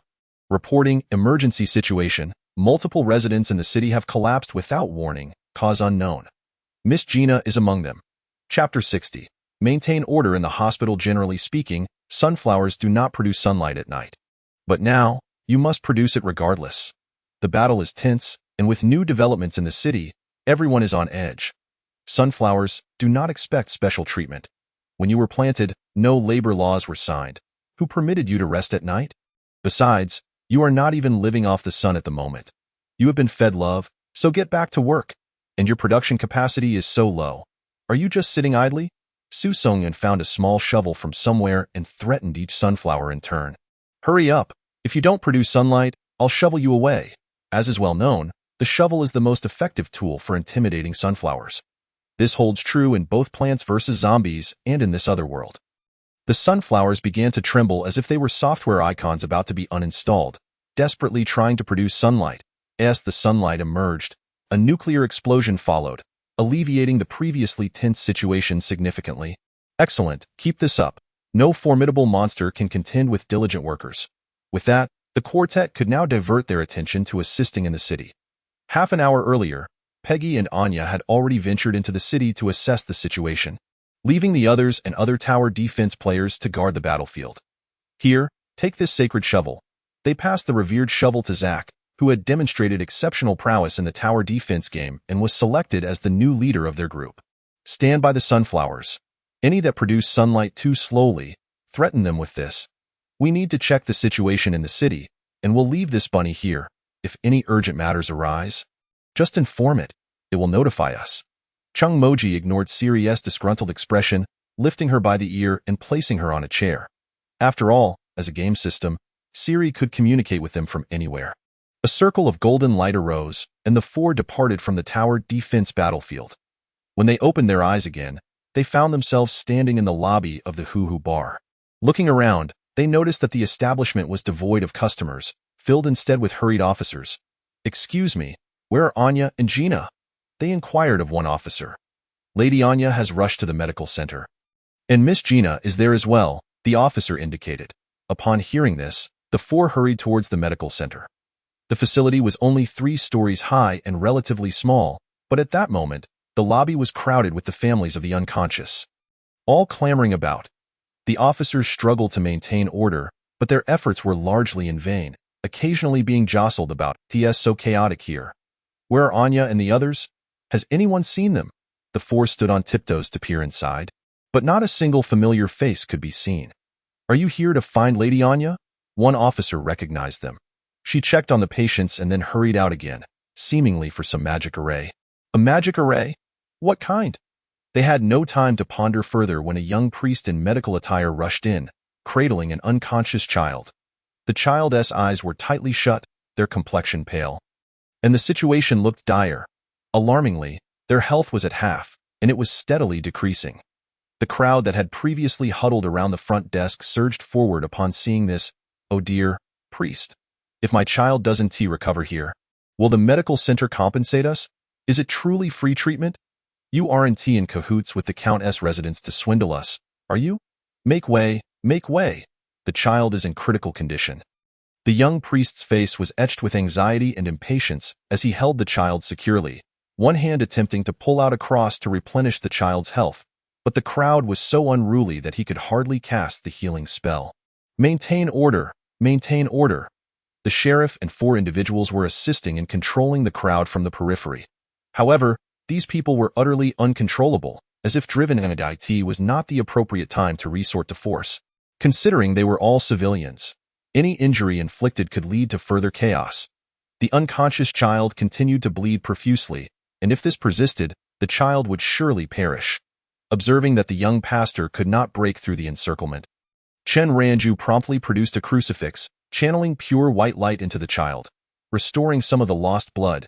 Yet mere moments later, the blood count began to decline once again. Just as Chen Ranju was about to speak, she felt a sudden force pulling her away, her body being engulfed by the crowd. "You are also a pastor. Why were you just standing there doing nothing? Don't you have any sense of responsibility? How will your medical institution compensate if my father does not survive? What about the pastors from your medical institution?" The crowd tugged at Chen Ranju, their desperation nearly drowning her in a torrent of accusations. "Please, everyone, remain calm. That I am not a pastor from the medical institution. I believe the pastors there are diligently treating your loved ones. If you have any inquiries, do consult with the staff at the front desk. For now, let this pastor take the child away, shall we?" Chen Ranju struggled while attempting to soothe the agitated crowd, but her words fell on deaf ears. "Why are you all standing there vacantly? Hurry and fetch the emotional stabilizers. You normally handle the props with such ease. Why the delay now?" Siri, ever attentive to player dynamics, urged urgently. Right?" The companions at the edge of the crowd hastily retrieved the emotional stabilizers for assistance. Perhaps due to the suddenness of the crisis, it took a moment for everyone to remember the props. Soon, the frenzied crowd began to calm, and the sheriff swiftly regained control. Chen Ranju, nearly torn apart by the mob, rolled and scrambled her way out of the encirclement. "This pastor, could you please come over here?" The young pastor, having also squeezed out of the crowd, clutched the child in one arm and suddenly seized Chen Ranju's arm, pulling her along without a word. Having barely salvaged her life, Chen Ranju exclaimed, "Where are you taking our good big brother?" The 3 companions attempted to chase after them but were halted by the sheriff. Without Lady Anya's orders or the medical institution's permission, unauthorized personnel are not allowed to follow. "Wait, buddy, you should know we are practically inseparable from Anya, right? Can we not even take a glance?" No, the sheriff was unwavering in his duty. "But our companion, she is also a pastor and was brought in by the medical staff." The implication was clear. She could enter, while they could not. "Very well, we shall not make it difficult for you. After all, Chen Ranju is unlikely to come to any harm." Meanwhile, the young pastor forcibly led Chen Ranju into a medical room. Upon entering, she saw a flurry of busy pastors and unconscious residents. "I've brought in new personnel," the young pastor shouted as he handed the child to another colleague, his other hand firmly gripping Chen Ranju's. As if fearing she might flee, an elderly pastor approached, his gaze piercing as he scrutinized Chen Ranju. "Can you purify?" Chen Ranju shook her head in confusion. "Surely you can perform healing." She nodded, albeit still in a daze. "Then we ask for your assistance in sustaining the patient's lives. Can you manage that?" Although the pastors could not see the health bars, they sensed the life force of the unconscious individuals waning. This was evidently due to some persistent negative condition. Pastors with purification abilities could temporarily erase the negative status of the comatose, but it would not be long before it reasserted itself. The source of this negative state remained unidentified, leaving the pastors with no choice but to alternate between purification and healing to prolong the patient's lives. With numerous unconscious individuals and a limited number of pastors, coupled with skill cooldowns, it was clear that without additional personnel, addressing the urgent medical needs would prove exceedingly challenging. The elderly pastor brought Chen Ranju to the bedside of a patient.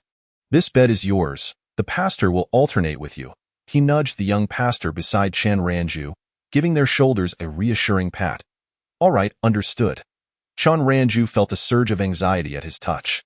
What should have been a simple act of raising a crucifix to heal was now overshadowed by memories of various surgical techniques demonstrated by her instructor during her internship, Anya, Sister Peggy. At that moment, Anya and Sister Peggy had just entered the hospital when they were called by Chung Majier and others. Chen Ranju was taken by the medical institution. Fang Qingyan briefly recounted the events. They must be heading to the emergency medical room. Anya quickly assessed the situation. The medical institution was understaffed, and Chen Ranju was likely summoned to assist.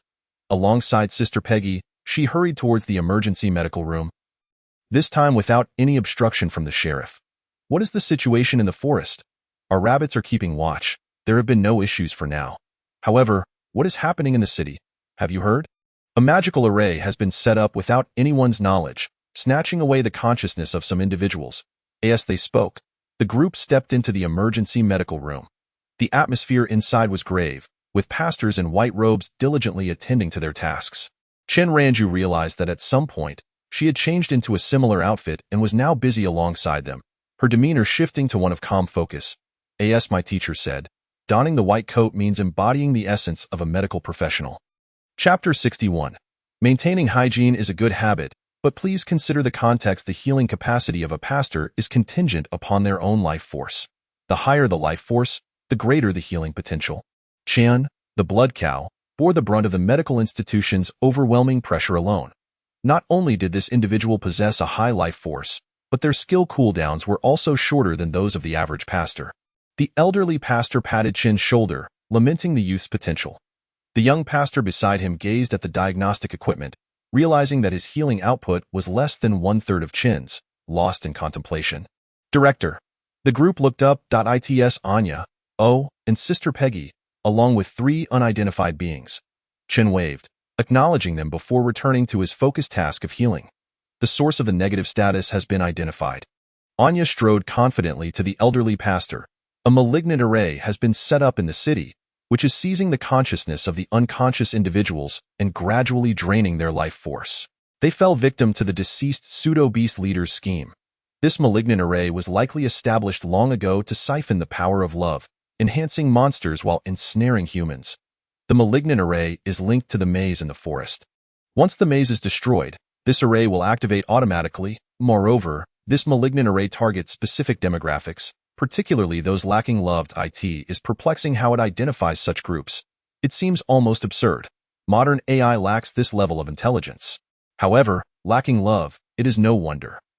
This revelation shed light on the peculiar behaviors of the families in the hospital, who were demanding compensation with great fervor, showing little concern for their loved ones still in peril. Nonetheless, it was not the time to criticize the families. The dangerous predicament of the unconscious individuals stemmed from the negligence of those who had been focused primarily on the forest. Over the past few days, the majority of efforts had been directed towards the forest, leaving the city unchecked, allowing the deceased pseudo-beast leader to exploit the situation. The 4 players felt a twinge of guilt. The trio stood silently, heads bowed in shame, while Chen was diligently working to raise the health levels, unwilling to slacken his efforts. Anya, as the spokesperson for the Count's mansion, could not escape feelings of self-reproach, especially with her sister among the victims.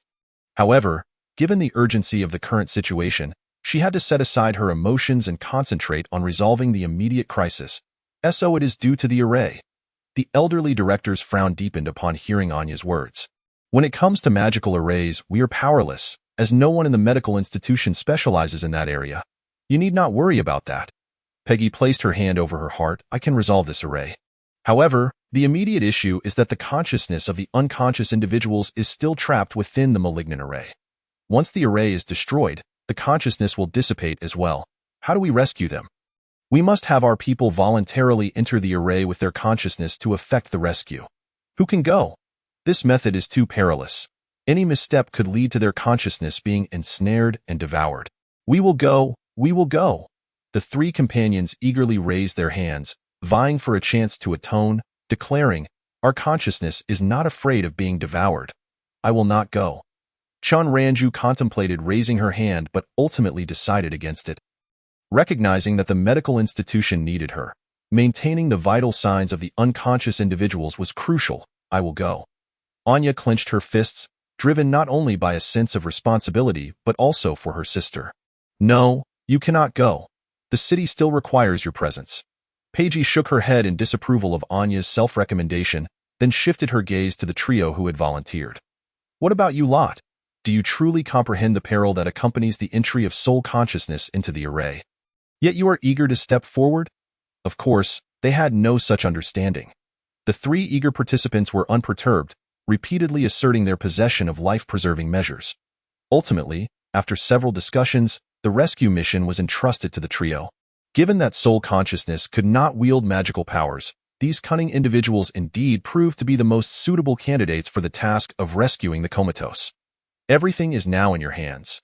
Paige initiated the formation, channeling her magical energy with both hands, golden incantations materializing before vanishing into the trio's foreheads. A sudden wave of intense dizziness assaulted their minds, and when they regained their senses, they found themselves standing within a spacious little room. Is this what it means to enter the realm of soul consciousness? The three companions shook their heads and lifted their feet, discovering that everything felt identical to their physical bodies. It matters not. Saving lives is paramount. They surveyed their surroundings, noting the absence of anything notable, before directing their attention to the open doorway ahead. Beyond it lay a vast, white expanse. Perhaps the soul of the comatose individual resided beyond? The trio hurriedly dashed outside. Wow!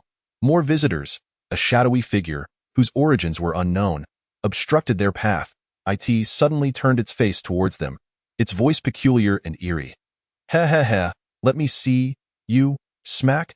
Chung Moji delivered a resounding slap, causing the shadow's head to tilt. Good dogs don't block the way. The shadowy figure was momentarily stunned, clutching its cheek in disbelief. Is that an insult directed at me? It absolutely is, and I was slapped. Was there no decorum? Reacting quickly, the shadow intended to teach this audacious brat a lesson. You? Huh? Where did they go?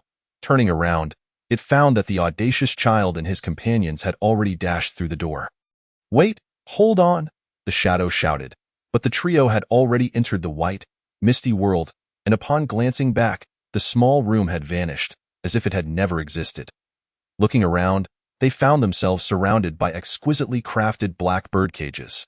The soul consciousness of the comatose individual was ensnared within one of the cages. They sat silently with their eyes closed, appearing as lifeless puppets. Wait, it seems one individual is not confined within a cage. Moreover, this person was gnawing at the bars, attempting to dismantle the other cages, a kind-hearted soul, but a fool. No, wait. Why does this fool look so familiar? Gina. Recognizing their acquaintance, the trio screamed in terror. Stop right there. How did you all end up here? Gina, startled, took a step back, her face contorted from her efforts to gnaw on the cage. Cough, don't be alarmed. We are here to rescue you. Fong Qingyan briefly explained the situation regarding the formation. However, we wish to inquire about the meaning of these cages. Why are you not confined within one? I have no idea. Gina shook her head, recounting her experience succinctly. Like the trio, she had begun in a similar small room, confronted by the same shadow. The difference was that while the trio's door was fully ajar, Gina's door was merely ajar and that shadow even transformed into the visage of the Countess, berating me in her familiar tongue. Why didn't our shadow transform? Chingmoji muttered. The shadow that had been slapped exclaimed, What the? Guess why I didn't transform? Wasn't it because you slapped me? And how did you manage to escape? Just like you, I opened the door and walked out. When the shadow transformed, the consciousness of those trapped within the room would also shift. They would perceive the shadow and the room as tangible entities, subsequently being subjected to various verbal and psychological assaults from the shadow, leading to their confinement. Indeed, Gina had regarded the shadow as the countess, yet within her consciousness, she was no longer the esteemed lady of the count's household. Mother, you are blocking the door and my friends are still waiting for me, and the potion my sister requires remains unprepared. She bypassed the so-called countess and swung the door wide open. The instant she stepped into the world beyond, her consciousness coalesced, and all her memories were revived, making her realize she had just been ensnared in an illusion. Upon exiting, I observed many individuals confined within cages. They did not respond when called. I suspected the cage was restraining their consciousness, so I began attempting to dismantle the cages. So that was your reasoning for trying to gnaw through the bars? Changmoji felt a wave of discomfort upon seeing the dark bars. I was merely attempting to unlock the cages using an alternative method. The efficacy of this approach was debatable, primarily due to the unknown origin of the cages. Who knew how many germs were present? Changmoji began to lecture on hygiene. Excuse me, he interrupted. I've been relaying your progress in real time to Xiao Qian, and now she has something to convey. Cough, cough, clears throat, imitating. I'm straining my blood to save lives. And my hands are nearly ruined. Changmoji, if you continue to fuss over hygiene instead of addressing the matter at hand, when we return, I will shove you into the toilet. Do you believe it? Chapter 62. Only by opening the door can one see the light to avoid being forced into the toilet. Changmoji abandoned the hygiene concerns, his mind racing. I have a hypothesis. Perhaps the bird cages represent the small room, and by opening the door, the confinement of the cages will also dissipate. These individuals may have remained trapped because they chose not to open the door and step out. That makes some sense. Fang Qingyan concurred, finding the hypothesis plausible. So, according to your theory, in order to rescue them, we must open the door and lead them out. Facing such an urgent situation, Su Songyuan's intellect never faltered. Exactly. Changmoji clenched one fist with the other hand, striking his palm. If the hypothesis proved true, the current challenge lay in how to enter the realm of the small room and assist them in opening the door. Perhaps by entering the cages, we can access the world of the small room? Gina followed the trio's logic. But how do we enter the cages? The group directed their gaze towards the gaps between the bars. The width seemed sufficient for their bodies to squeeze through, but their heads would undoubtedly not fit. Appears that way. Yet, little Sue, headstrong, insisted on adhering to the principle that practice is the sole criterion for testing truth, and attempted to force himself inside. This is a different world. If his head gets stuck, no firefighters will come to rescue him. Wait, it seems there's no need for firefighters. He truly squeezed himself inside. No. Why is his head and body deforming like a slime? It's soul consciousness. Changing form is entirely normal. Siri compassionately provided an explanation, though it was unclear if little Sue heard her. Upon entering the cage, he collapsed to the ground, nearly toppling over those inside. However, given their similarly comatose state, he must have entered the world of the small room, right? Minutes later, little Sue provided them with an answer. The birdcage before him transformed into countless black butterflies, scattering in all directions. And the second comatose individual's soul consciousness awakened. The situation indeed aligned with their earlier conjecture. Su Songyuan rose from the ground, noting one detail. They could not enter the room. When he entered the world of the small room, he found himself standing outside, and upon opening the closed door, he encountered an invisible barrier that prevented him from entering, no matter how valiantly he tried. And then, after you opened the door, did this individual simply walk out? Did the shadow not obstruct you? Changmoji pointed to the comatose individual, who was listening vacantly to Gina's recounting of events. No, the shadow seemed oblivious to my presence and was unaware that the door had been opened. Su Songyuan replied. Thus, it primarily depends on whether the individuals inside the room are willing to step out. Initially, the comatose individual hesitated, but upon hearing Su Songyuan's authoritative declaration that he suspected this was a criminal den and demanded cooperation for an investigation, he obediently emerged. You truly are something else, Officer Su. Regardless of the process, their hypothesis had been validated. Now, the next steps will be much simpler. The group split up, with Chang Moji assigning tasks. The three of us will go to rescue people. Gina, you stay here to provide support. The reason behind the unconscious souls remaining within the confines of this magical array, despite their physical forms having escaped, eludes understanding. Nevertheless, there is no time for contemplation. The priority is to extricate everyone first. The trio awkwardly squeezed into various cages. Su Songyuan remained true to his character, declaring upon opening the door, "Do not move. I am the constable," before fabricating various justifications to coax the occupants into cooperating with the investigation. Chung Moji, too, adopted a straightforward and blunt approach, kicking open the door and announcing, "Hello, I'm conducting a census. Please come over for a record." His brazen demeanor left one questioning whether he was there to perform a census or to enact a population purge. Their actions were not meant to be frivolous. Rather, they understood that revealing the identity of the shadows or engaging in therapeutic dialogue would yield no results. Thus, they resorted to alternate methods to lure the souls out. While this approach may seem crude, it proved to be remarkably effective. An increasing number of souls were liberated, and gradually, patterns began to emerge. The varying degrees of door closure among the small rooms were notable. For instance, Gina's door was ajar, while others were firmly shut. Some doors could be opened with relative ease, while others required a forceful kick. Curiously, the difficulty in opening the doors seemed correlated to the unwillingness of the unconscious individuals to step out. The tighter the door was closed, the weaker their desire to leave. With each door that Fang Qingyan opened, her heart grew heavier. Inside, nearly every individual was numbly listening to reprimands from their loved ones. They neither resisted nor could they escape. Without someone to open the door, they might remain trapped in those rooms for eternity. Asking someone starved of affection to relinquish a past devoid of love and to step into a present equally lacking is an arduous task. This absence of love leads them to believe they are unworthy of it. Therefore, rather than demand they practice self-love from a lofty position, it is far more effective to first grant them love, providing them with the motivation to move forward. Just as now, opening the door to let in the light, to show them that there is a way out and that someone cares for them. Never mind, it's just a door. Why overthink it? Fang Qingyan shook her head and squeezed into the final cage. The child confined within was familiar to her. It was Cole, the little boy who had cried in the Shirley forest, expressing his desire not to return home. Indeed, he was here. Fang Qingyan kicked the door open. A flood of white light surged into the room, prompting Cole, huddled in the corner, to shield his eyes with his arm.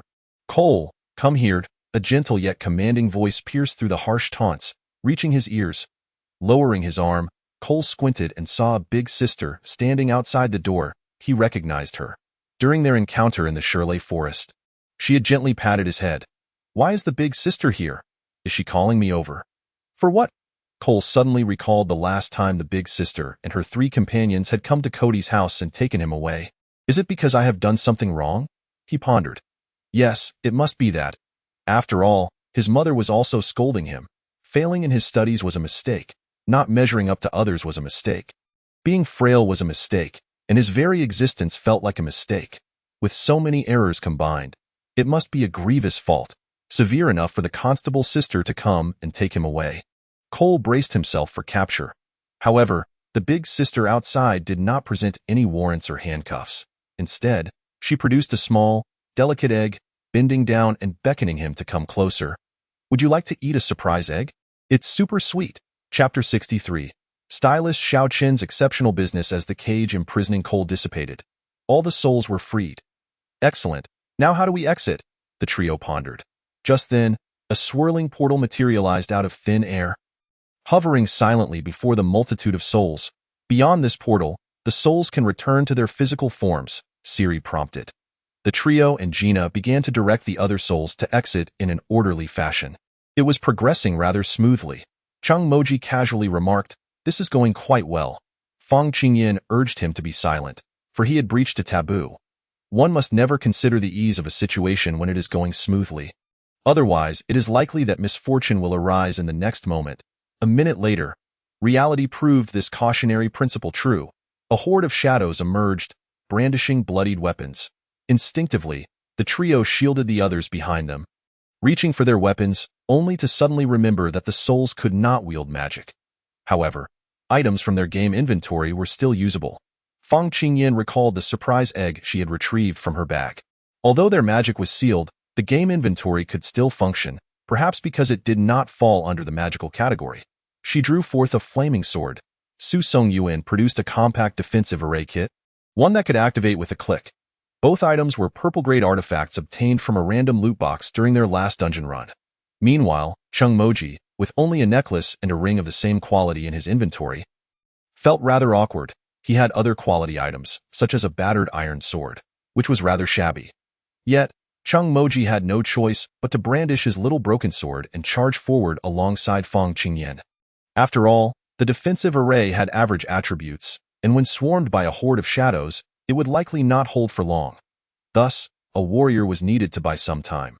Su Songyuan remained behind to set up the array and disperse the crowd.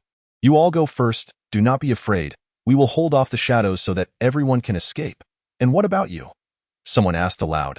We will follow shortly, do not worry, Su Songyuan assured, urging those behind to proceed. Gina had intended to stay and assist Su Songyuan in managing the crowd, but he firmly refused. We have means to protect ourselves. You do not. Hurry on, your sister and friends are still waiting for you. Very well, please take care. Of course, Su Songyuan nodded. Meanwhile, Xiao Cheng and Xiao Feng bravely battled against the swarm of shadows. Primarily, it was Xiao Cheng who engaged in combat. Though he had lost his magical abilities, his taunting traits seemed to remain effective. The shadows encircled Chung Moji. You think you're the one to hit me, huh? One shadow snarled, extending its hand, intent on returning the slap it had received. You're the one I'm hitting. Chung Moji swung his little broken sword at its face. Shadow health -1, the shadow retaliated. Chung Moji health -2, well, the damage is low, but just enough to humiliate him. Chung Moji adamantly refused to acknowledge his meager damage, immediately countering with provocation. This resulted in an even fiercer assault from the shadows. One shadow dealt 2 damage, but a group of shadows inflicted much more. Chung Moji's health plummeted rapidly, fully aware that they targeted him. Could you not be so reckless? Fang Qingyan swung her exquisite flaming sword, vigorously aiding Chung Moji in clearing the enemies. What will happen if your health depletes and no one is left to hold off these shadows? Our dear Shadow Trapper, you are the Shadow Trapper. Chung Moji grunted, struggling against the onslaught. What am I afraid of? My health is recovering. Oh, why am I regaining health? Xiao Chun is healing your physical form in reality. Someone mentioned casually. By the way, she laughed heartily when she saw you dealing even a bit of damage to the enemy. Just wait until this is over. Chung Moji snarled, mustering all his strength to swing his sword with ferocity. Shadow health -1, damn this rubbish game. I'm done playing. Chung Moji resigned himself to the situation.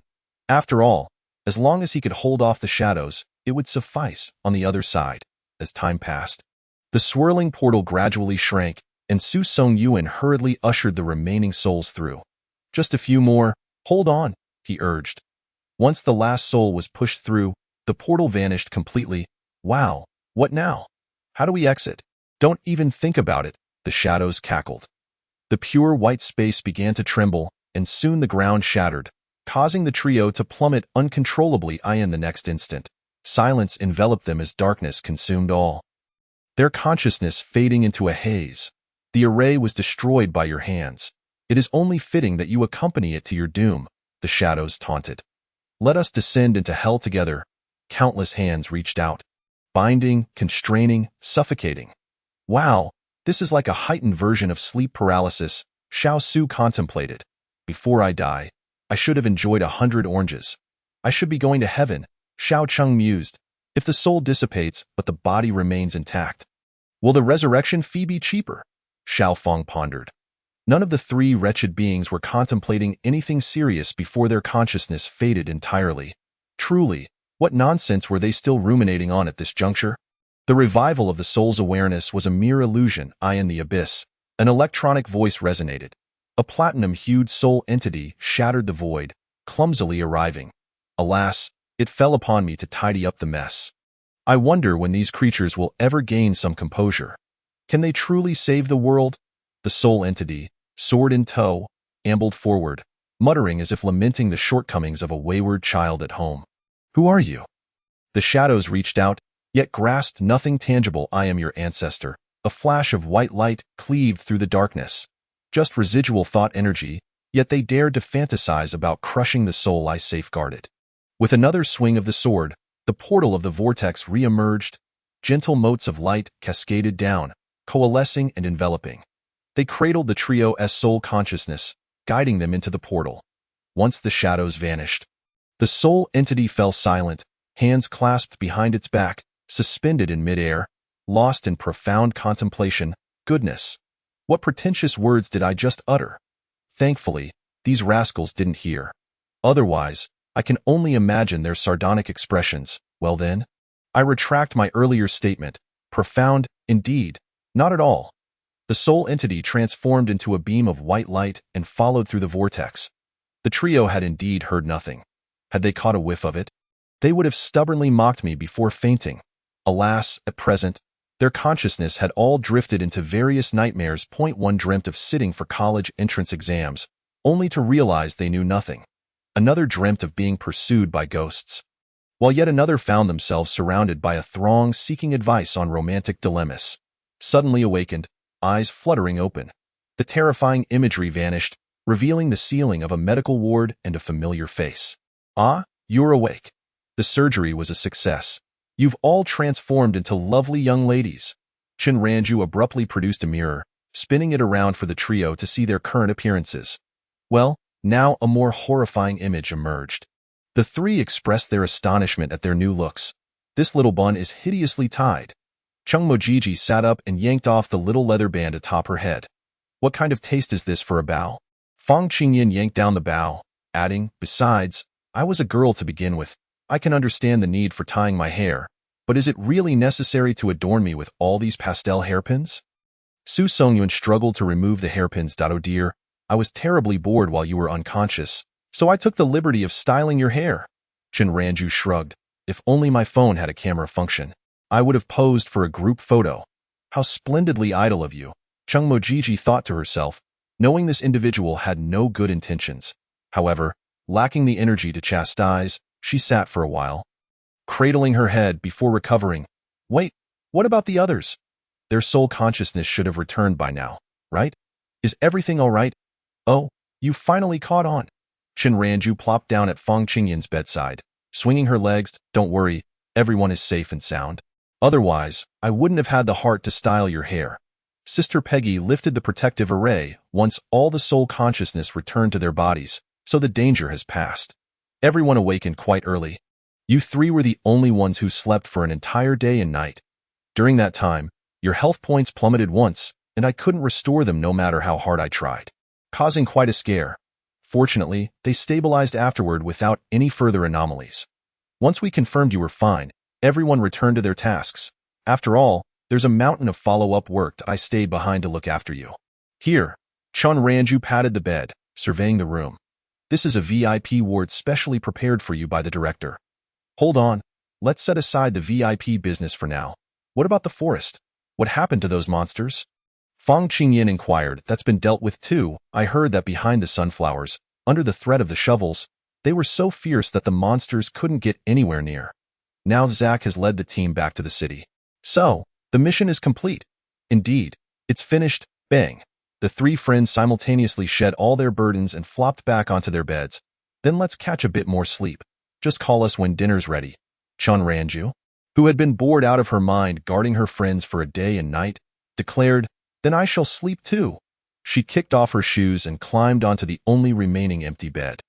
Dear Siri, your rabbit form is still with Zack and the others, right? Please let them know we're safe and remind them to wake us for dinner. The medical hall was several hundred steps away, and she was too lazy to walk over. All right, understood. Chapter 64, Bonds of Destiny. Several days later, a crisis has arisen. Chen Ranju rushed in, flustered. What more could possibly happen? The mission is complete. Ina Quain in. Chung Mojiji sat leisurely by the window sipping tea, while Su Songyun lay on the bed, eyes closed in repose, exuding an air of tranquil contentment. Gina might actually be the adopted daughter of the Earl's household, rather than the so-called fake heiress, Fang Qingyan stated languidly, following behind Chen Ranju. Biffed. Chung Mojiji spat out her tea, while Su Songyun bolted upright from the bed. Is that true? Where did you get this information? Didn't you go out shopping? Absolutely true. We just happened to run into Gina and Anya when we went out. They were on their way to the Earl's residence for this very matter. Should we join in the excitement? We returned specifically to gather you. Come on, let's go. The four hurriedly dashed out the door. Minutes later, why are you back again? The Countess furrowed her brow, questioning the neatly lined-up quartet. We have thick skins, the group replied with cheerful grins. It's truly bewildering how any Tom, Dick, or Harry can enter the Earl's residence. The Countess muttered while fanning herself. Mother, they are the ones I brought back. Anya interjected, unable to tolerate her mother's disdainful demeanor. Now that sister is here, can you finally disclose the adoption matter? Family scandals should not be aired in public, do you understand? Why bring others here? The Countess rebuked, yet she did not expel them, merely suppressing her irritation. With the Earl currently in the capital, Anya, as the next heir, managed all affairs within the Earl's household, rendering any resistance from the Countess futile. She closed her fan and held it against her chin, casting a long gaze at Gina, unsure of how to proceed. It wasn't that she felt guilty. Rather, it was because her own daughter had discovered and pressed the issue that made it difficult to reveal the truth to her long-suppressed adopted daughter without losing face. Mother, if you don't speak soon, I could easily take this information and investigate the circumstances of that year. Anya raised the documents in her hand. At that point, it would be quite embarrassing for everyone. You dare threaten me? This statement ignited the Countess's wrath. None of you are worth nurturing, she seethed. The adopted daughter had grown wings and left home, while her biological daughter had eagerly sought out old correspondence in the dead of night to confront her.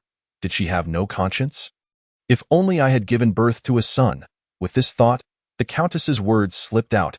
Anya remained unfazed, while Gina was momentarily bewildered. As the Countess continued her tirade, she recounted the events of that year. It turned out that when Earl Buck and the Countess were young, they struggled to conceive, leading them to secretly adopt a child, hoping to have at least one child for companionship. This adopted child was Gina. Initially, the couple cherished Gina dearly, showering her with love. However, a year later, the Countess discovered she was pregnant. The couple was both surprised and elated, but upon considering Gina, they began to worry that the daughter without blood ties might conflict with their biological child. After all, Gina had entered their home as the true heiress of the Earl's household. What if there were disputes over inheritance in the future? Should they publicly announce Gina's status as an adopted daughter? But they had pampered her like a princess for the past 2 years. Wouldn't revealing her identity now humiliate the Earl's household? Just as the couple grappled with this dilemma, an opportunity arose. Their political adversaries were making a significant fuss, and the Earl's residence needed to unite with other partners to suppress the opposition. They concealed the truth of the pregnancy, with the Countess secretly giving birth to Anya and raising her in secrecy.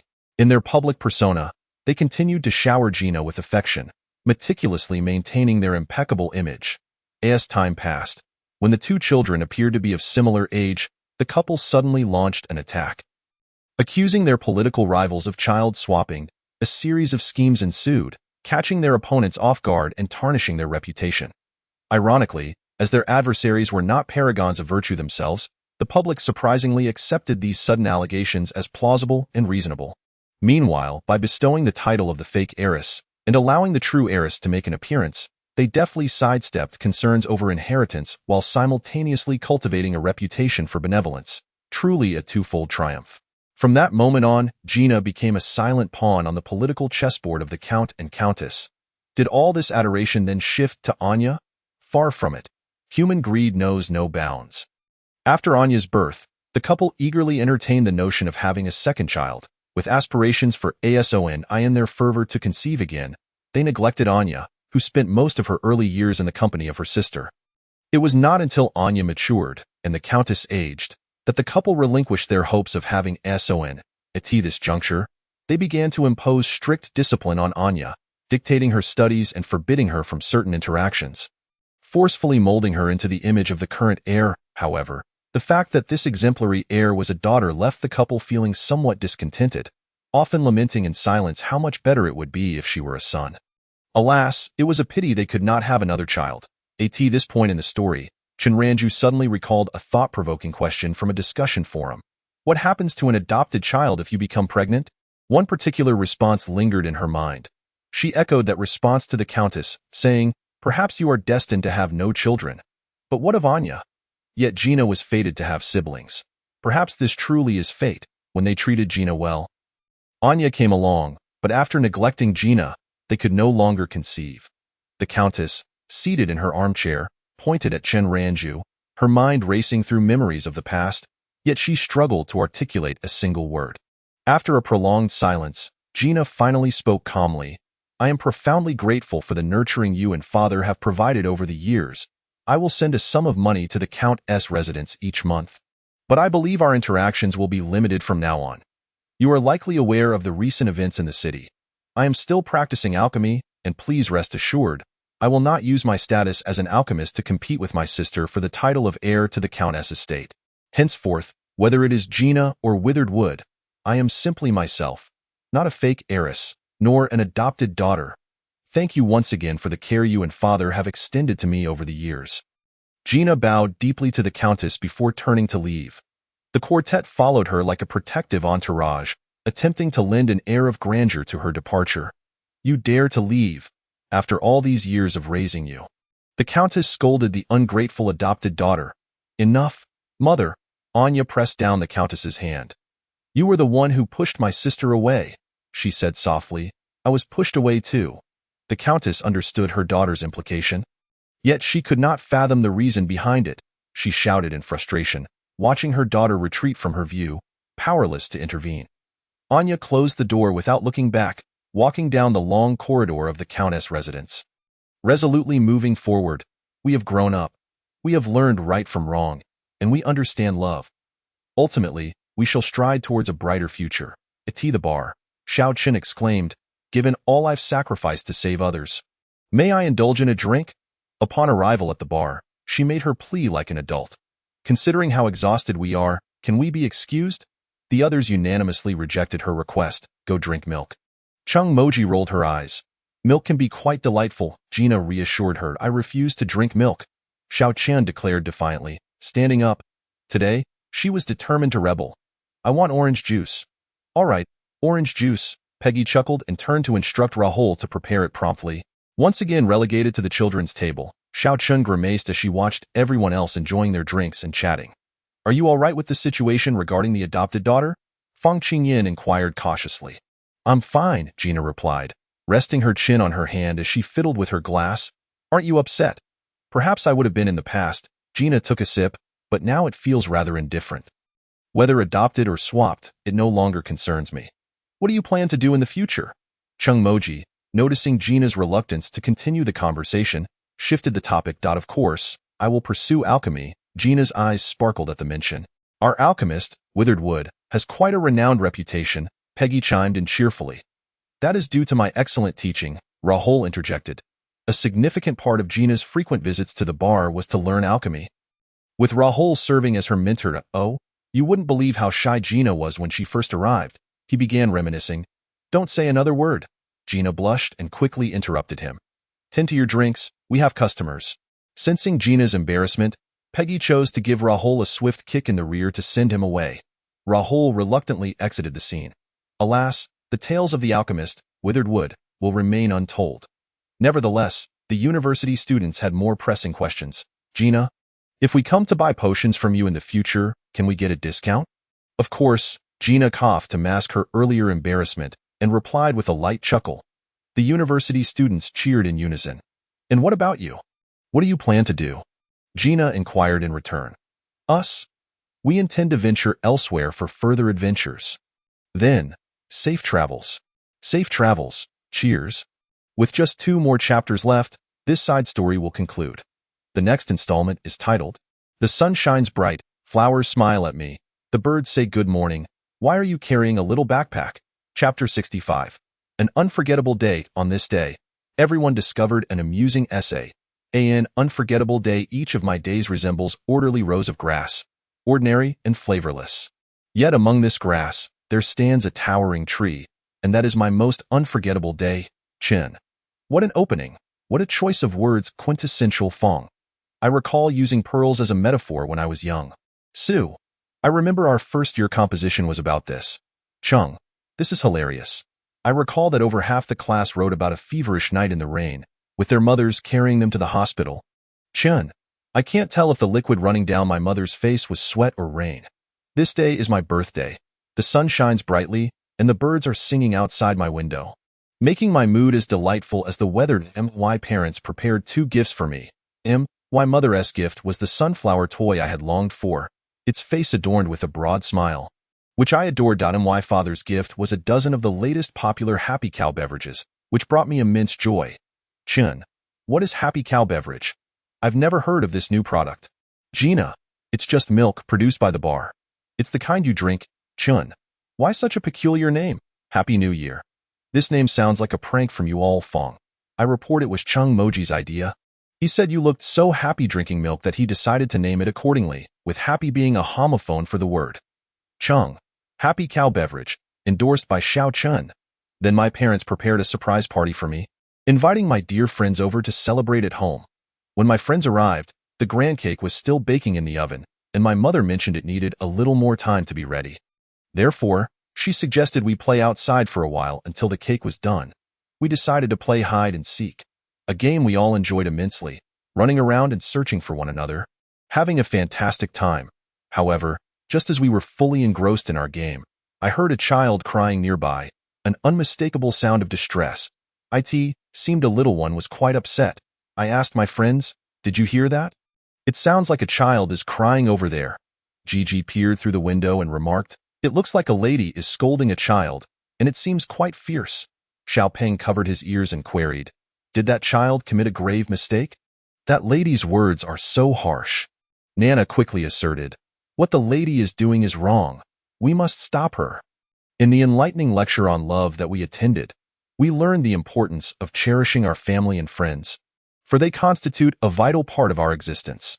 The situation with the aunt appears to embody the verbal humiliation and domestic violence spoken of by the older siblings, which is utterly unacceptable. Cheng. I prefer not to dwell on that lecture. Chan. Ha ha ha, who told you to demonstrate the opposite example so thoroughly? The younger children were so engrossed that they took it seriously. Datsu. Just thinking about the scene where Chung Moji was criticized by a group of children, unable to retort, brings me a sense of joy. Fong. At least this proves that the educational lecture was a success, doesn't it? The children have developed the right awareness. Anya. Speaking of which, we have organized the questionnaires distributed to adults during the lecture. Some individuals still need to enhance their understanding of love. Chen. We should regularly engage in awareness campaigns. Fong. Precisely, we must integrate the correct values into all facets of society to foster a positive social atmosphere. Chung. Humanities students, enough. Let us move on. We went to knock on the aunt's door, wanting to tell her that her behavior was wrong, but she was quite irate, shouting at us to leave her alone. We felt a bit frightened, yet saddened, as we could see the children still crying. Thus, we decided to seek help from the community committee uncles and aunts, as the lecture mentioned they would assist in such matters. Upon informing the uncles and aunts, they grew quite serious and accompanied us to the house of the aunt who had struck the children, reprimanding her, upon discovering that she frequently scolded and hit the child. Cole, they intended to take her away for documentation. However, this would leave Cole without anyone to care for him. At that moment, my father came out to call us for cake and happened to witness everything, inviting Cole to our home to enjoy cake together. Fong. It seems your community committee has been doing well lately, Anya. We must also thank your suggestions. I remember Cole, and we have already documented his family situation. The committee will conduct regular follow-ups. Gina. After the incident with the pseudo-beast, everyone still harbors some fear regarding the invasion of the demon beasts. The establishment of the committee has faced little resistance, and various initiatives are progressing smoothly now at Sue. Mainly because Anya holds significant power now. Not many dare to oppose her. Chung. The Earl is getting old. It's time for the new forces to take charge. Chun. Thoughtfully, seriously. Now that we have a community committee, should we consider establishing a party branch? Anya. What branch? Fong. Covering mouth. Is there a central committee here for you to establish a party branch? Sue. It's fine. The child doesn't understand and is just speaking nonsense. Let us continue watching. Cole always kept his head down, hesitant to speak. We thought it was because he had been struck by the ant and was unhappy. With no friends to play with, my friends and I all patted our chests, assuring him that he would be our good friend from now on, and we would protect him and play together. Ensuring he was happy every day. In the end, we joyfully shared cake, and our parents praised us, saying we had done well though. By the way, when making a wish, I thought of the aunt's mistreatment of Cole. So I wished for all children in the world to be joyful and happy. This was my most unforgettable day. Not only did I help others and receive praise from my parents, but I also gained a new friend, Chun. How adorable, Chung. 100 points for this composition, Fong. You're not the teacher, Su Songyuan. How can you give a score, Su? The teacher agreed. Chung, let us draw a few red flowers. Such a wonderful child deserves it, Chun. Additionally, let us gift him an autographed copy from the alchemist master Xiaomu. Quickly, Gina. Write it, Gina. Huh. Is that really necessary? Anya, just do it. Your story has been reported, and many children look up to you as a role model, Chun. Teasingly, oh. I happen to have a copy of the Valeria Daily. Let us see the headline. Xiaomu blossoms, Chung. Reciting passionately, the experience of Ms.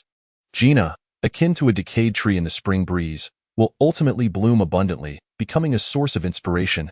Gina, embarrassed? All right, stop reciting. Cole, over here. Come, let us go to my house for fried chicken. Did you know? I received full marks for my composition. The teacher even drew a red flower on it. Furthermore, it even has Sister Xiaomu's signature.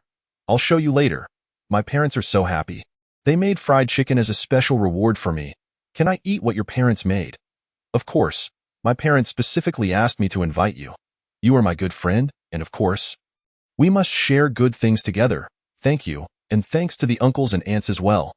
The two children walked shoulder to shoulder beneath the setting sun, their shadows stretching long. Perhaps the little ones do not fully understand what love means. But that is all right. Along their journey of growth, they are already guarded and accompanied by love. Chapter 66. Settlement 2.0. The Valeria chapter has been completed. Task completion has reached the highest level. Rewards: Gold 3000, Experience 300, Skill Level 1, Trait Skill Point 1, Random Item Box 10. Level upgraded to LV 30. Trait Point Allocation. Hooray! Chun Ranju eagerly opened her personal panel. Name: Chun Ranju. Profession: Priest. Level: LV 30. Traits: Full Blood Overflow LV 1, Half Demon Hybrid LV 2, can communicate with any demon beast in their language. Skills: Healing LV 3, Chant LV 3. Su Songyuan, without a second thought, allocated his trait skill point to Sword Flight. Name: Su Songyuan. Profession: Swordsman. Level: LV 30. Traits: Steadfast Heart LV 1, Sword Flight LV 2, can summon shadow swords to attack during flight. Skills: Cross/LV 3, 1, Break Enemy LV 3, 1. Fong Qingyan, after much contemplation, decided to strengthen her cage. Name: Fong Qingyan. Profession: Mage. Level: LV 30. Traits: In situ imprisonment LV 2, cage attributes enhanced.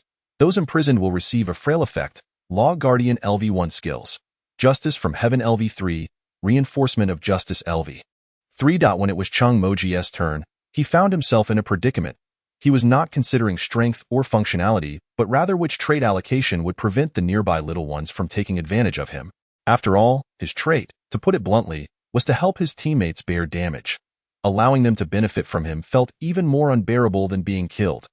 After much contemplation, Chung Moji reluctantly opted for the taunt trait. Name: Chung Moji. Profession: Shield Guard. Level: LV 30. Traits: Taunt LV 2, has a chance to attract enemy attacks, altering their original attack trajectory. Life and Death Together LV 1. Skills: Defense Enhancement LV 3, Countershock LV 3. The other three little friends had been waiting nearby, and upon seeing Chung Moji's new trait effect, they repeatedly expressed their gratitude. Chung Moji shut his phone with a bang, throwing 2 punches in frustration, but alas, he missed. Ahem. Oh Siri, we're just playing around. Speaking of which, what about our reward gifts? Chun Ranju immediately broke the ice and began the process. Aren't you going to open the boxes first? No. Recently, they have all been experiencing a streak of bad luck, from getting water in their noses to tripping over flat ground. Even birds dropping packages on their heads is something they can hardly tolerate. Chung Moji had washed his hair for 3 days and nights because of this. They even held a special meeting to discuss who was the first to have bad luck, spreading it to the entire team. Of course, this discussion yielded no results, as anyone could guess it would devolve into a blame game. During periods of misfortune, we will not open boxes. The soon-to-be enemies reached a unanimous decision this time. All right, Siri wasted no time and directly presented the gift. Name: Community Committee Special Work Permit. Description: With love and life, What fear is there of wind and sand? Attribute bonus. Life 2. Life 2? Chung Moji pointed at Chun Ranju's health bar. Bro, it still increases. Just increase. Just increase. Chun Ranju boasted arrogantly, twisting her health bar. So what? Come at me. Quiet down. There's another significant announcement. The player-exclusive teleportation points for Manster City and Valeria have been unlocked, and you can travel there at any time. Before Siri could finish speaking, the four of them opened the newly appeared map teleportation app on their phones and rushed off in unison. Did no one teach them to listen to the leader before acting? How will they manage in society later on? The quartet confirmed that indeed no one taught them, but at this moment, they were too preoccupied to learn, for upon teleporting, they were struck by the scene before them. Wow, is this the novice village? The quartet stood in what seemed to be a weapons manufacturing site, surrounded by heaps of parts and materials, with the crisp sound of metal clashing echoing around them. This is definitely a village. How did you get here? The village chief and villagers, upon seeing the quartet, set aside their tasks and approached with delight. We learned a bit of magic, allowing us to teleport here at any time.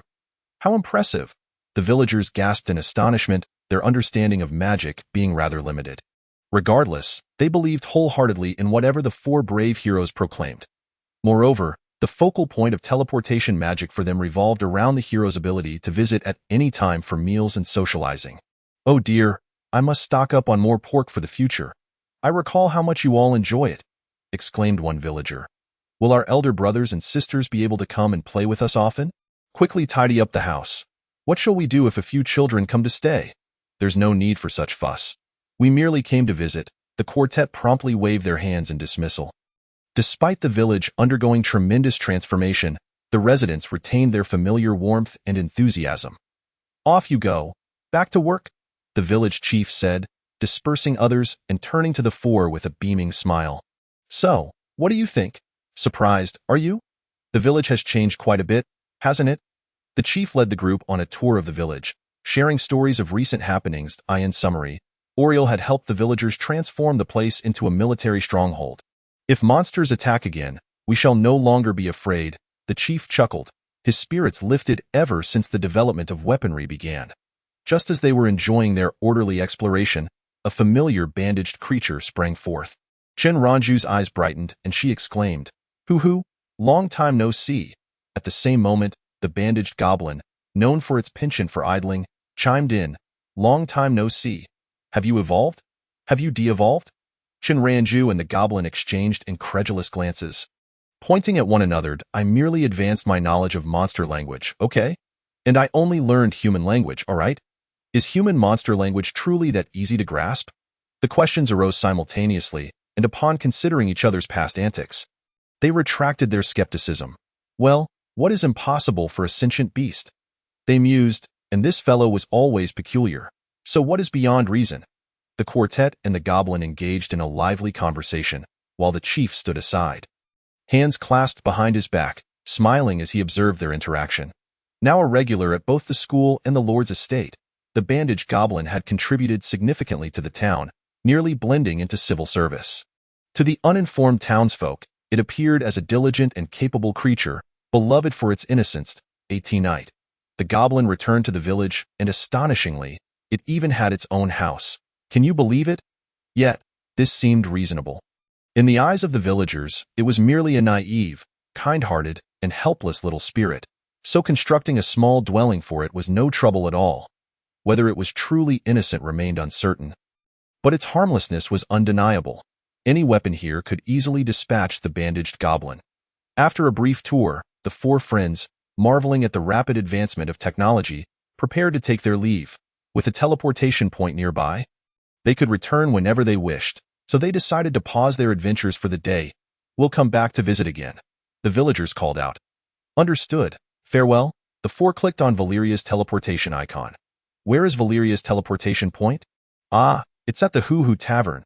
How did you all arrive here? Peggy exclaimed, surprised to see the quartet emerging from a room within the tavern. Wait, when did you come in? We just arrived. The four friends huddled together, whispering animatedly before rushing out the door, their intentions unclear. Peggy, accustomed to their inexplicable antics, paid them no mind. Who knows how the next unsuspecting adventurer would withstand their mischief? She silently prayed for the stranger destined to face their chaos. Amen. Oblivious to Peggy's internal musings, the four strolled about until they finally paused. Sensing their restless energy, Siri decided it was time to issue a new task. Next main storyline mission unlocked. Entrance to the Capital Academy. Reward, 500 gold coins, 70 experience points, and a random item box. What? Us? The Capital Academy? Is this for real? What does entrance mean? Are we supposed to attend school? Where's the logout button? A brief skit ensued on the theme of studying. Xiao Su. Balance work and rest. Xiao Chun. If you can rest, do so. Xiao Fong. If you can work, work. Xiao Chung. I'll outshine you all. Character designs can be reviewed in the author's notes. Chapter 67. It's that woman, the Capital Academy. The foremost institution for magical education in the human realm. TO gain entry. 2 conditions must be met. Obtaining a recommendation letter and passing the Academy's examination. The recommendation letter was easily arranged. They merely needed to persuade someone of repute to write it. The quartet persistently beseeched Peggy for 4 letters, expressing their desire to be her juniors, as for seeking help from the noble estate. That was absurd. One Peggy could surpass 300 noble estates in academic prestige. Once the letters were penned, Peggy wished them success in their exams. The entrance exam shouldn't be too challenging, right? The practical exam should pose no issues for you. But how well do you understand the theoretical aspects of monsters and magic? The 4, who had previously been unaware of the existence of mana cores, replied with laughter, ha ha ha. The system clearly has a compendium available for you. We told you to consult it. Who has the time to read such trivialities? They retorted. On the journey to the capital, the 4 friends grimaced as they opened their knowledge compendium on their phones. So much information? Shinranju exclaimed, scrolling frantically through the table of contents. Is there no syllabus? Chung Moji leaned against the carriage, chin resting on his hand as he squinted at his phone. Didn't I say? The Encyclopedia of Magic, the Compendium of Monsters, and the Hero's Handbook. Those are the 3 books. Fong Qingyan casually marked the 3 titles as favorites. I was asking for key points. Okay. Key points. Su Songyuan slumped in his seat, exclaiming, the key is all in. How incredibly impressive. Chung Moji steeled himself to begin memorizing. Are you all starting to memorize already? Shinranju looked around, noticing that everyone seemed to have entered a studious state. What else would we do? All right then. Shinranju pulled a face and opened the first page of the Encyclopedia of Magic. So many pages to memorize. Sigh. Well, it's fine. It's not like I haven't done this before. Medical students go through the same during exams. No need to get worked up. She consoled herself while diligently filling her mind with knowledge. The carriage was enveloped in silence, interrupted only by the occasional murmurs of recitation. Siri was nearly moved to tears. For the first time in history, these 4 were behaving so quietly and respectfully, without fuss or commotion. Was this the power of knowledge? Truly magnificent. Everyone, we've arrived at the capital. Uncertain of how much time had passed, a deep voice announced. The carriage driver steadily halted at the designated drop-off point by the city gate, lifting the curtain to reveal the 4 weary souls. Ah, have we arrived? Thank you. Here is your fare. The weary souls disembarked. Is there something about this journey that dissatisfied you? The driver hesitated to accept the bag of gold coins. Quite satisfied, exceedingly so, Chung Moji clasped the driver's hand, placing the bag of coins solemnly in his palm. Thank you for providing us with a conducive learning environment. The ride had been smooth and reassuring, and no need for thanks. After settling the payment, the weary souls trudged toward the city gate, leaving the driver bewildered. Mind your expressions. Otherwise, the guard will think you've been possessed by magic.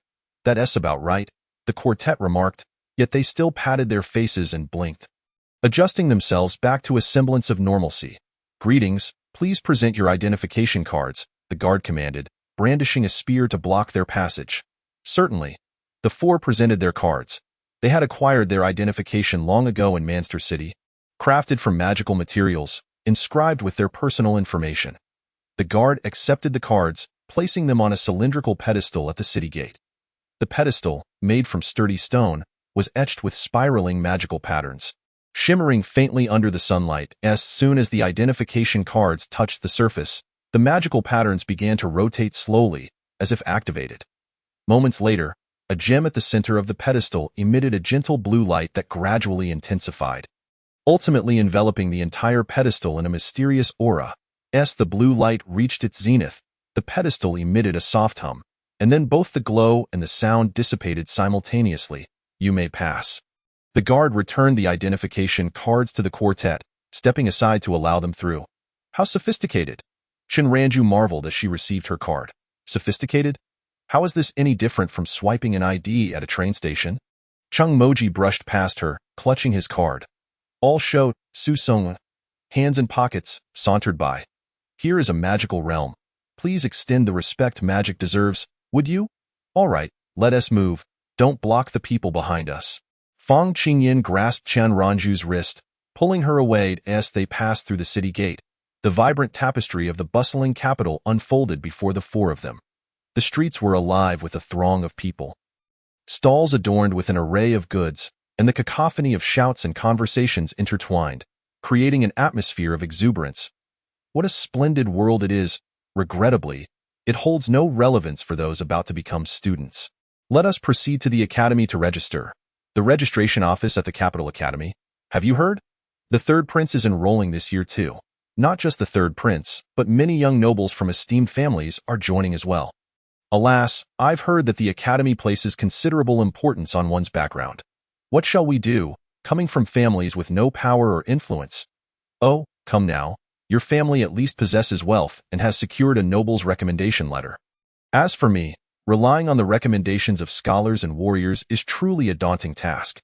Excuse me, may I inquire if the recommendation letter from a noble is of paramount importance?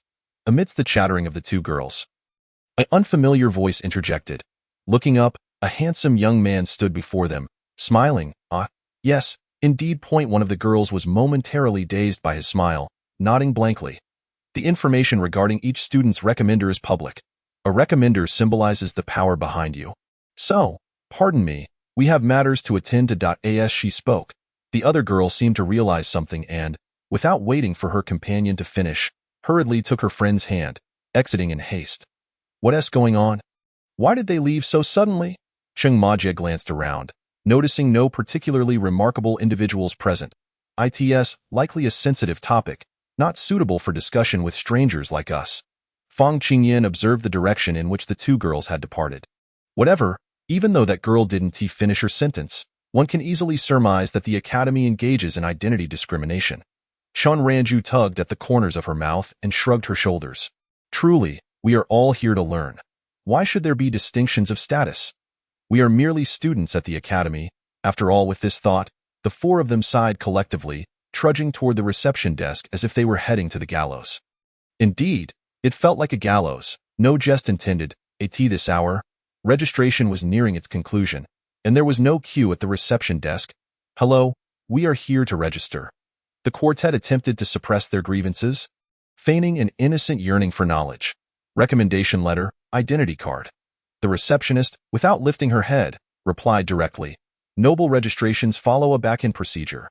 Those who come here are merely from common families, so there's no need for pleasantries. The four, upon hearing this, exhibited little reaction.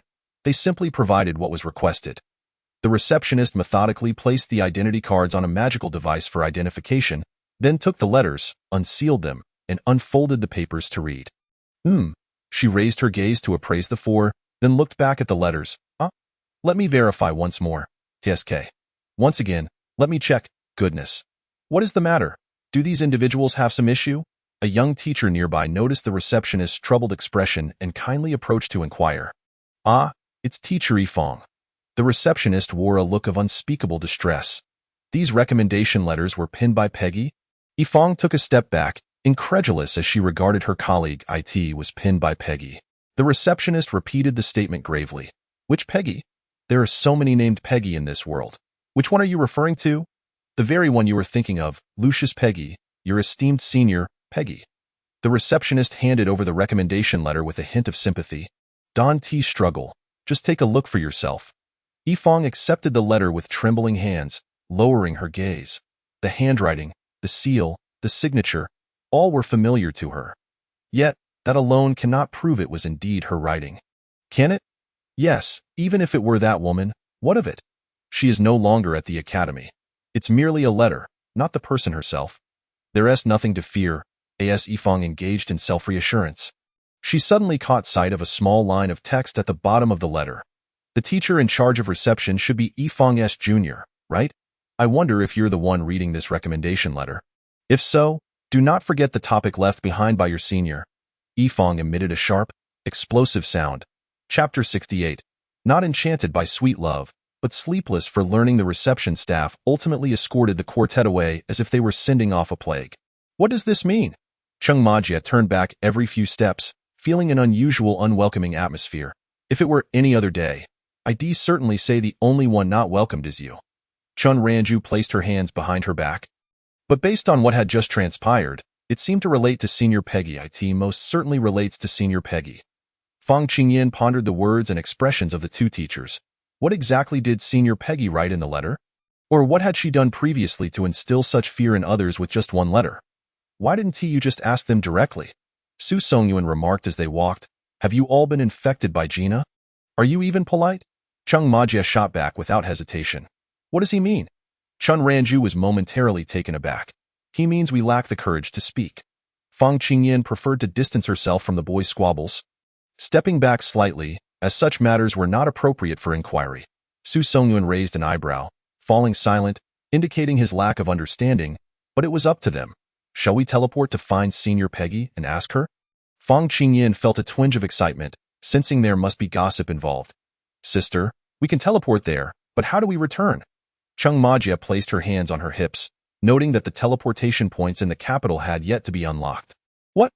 It's a one-way ticket. Chen Ranju, standing beside her, appeared oblivious. Otherwise, Chung Majia was about to mock them, but upon glancing at her three companions, each wearing the same expression, the words of sarcasm caught in her throat. Don't tell me you all just realized this. The companions remained silent, refusing to answer. Impressive. Chung Majia gave a thumbs up. The day was growing late. Let us find a place to stay. Chun Ranju awkwardly shifted the topic. I've heard that the prices in the capital are rather steep, and accommodations aren't cheap either. We should settle for something decent. Fang Qingyan immediately chimed in. Su Songyuan resumed his impassive demeanor, following the two girls' footsteps.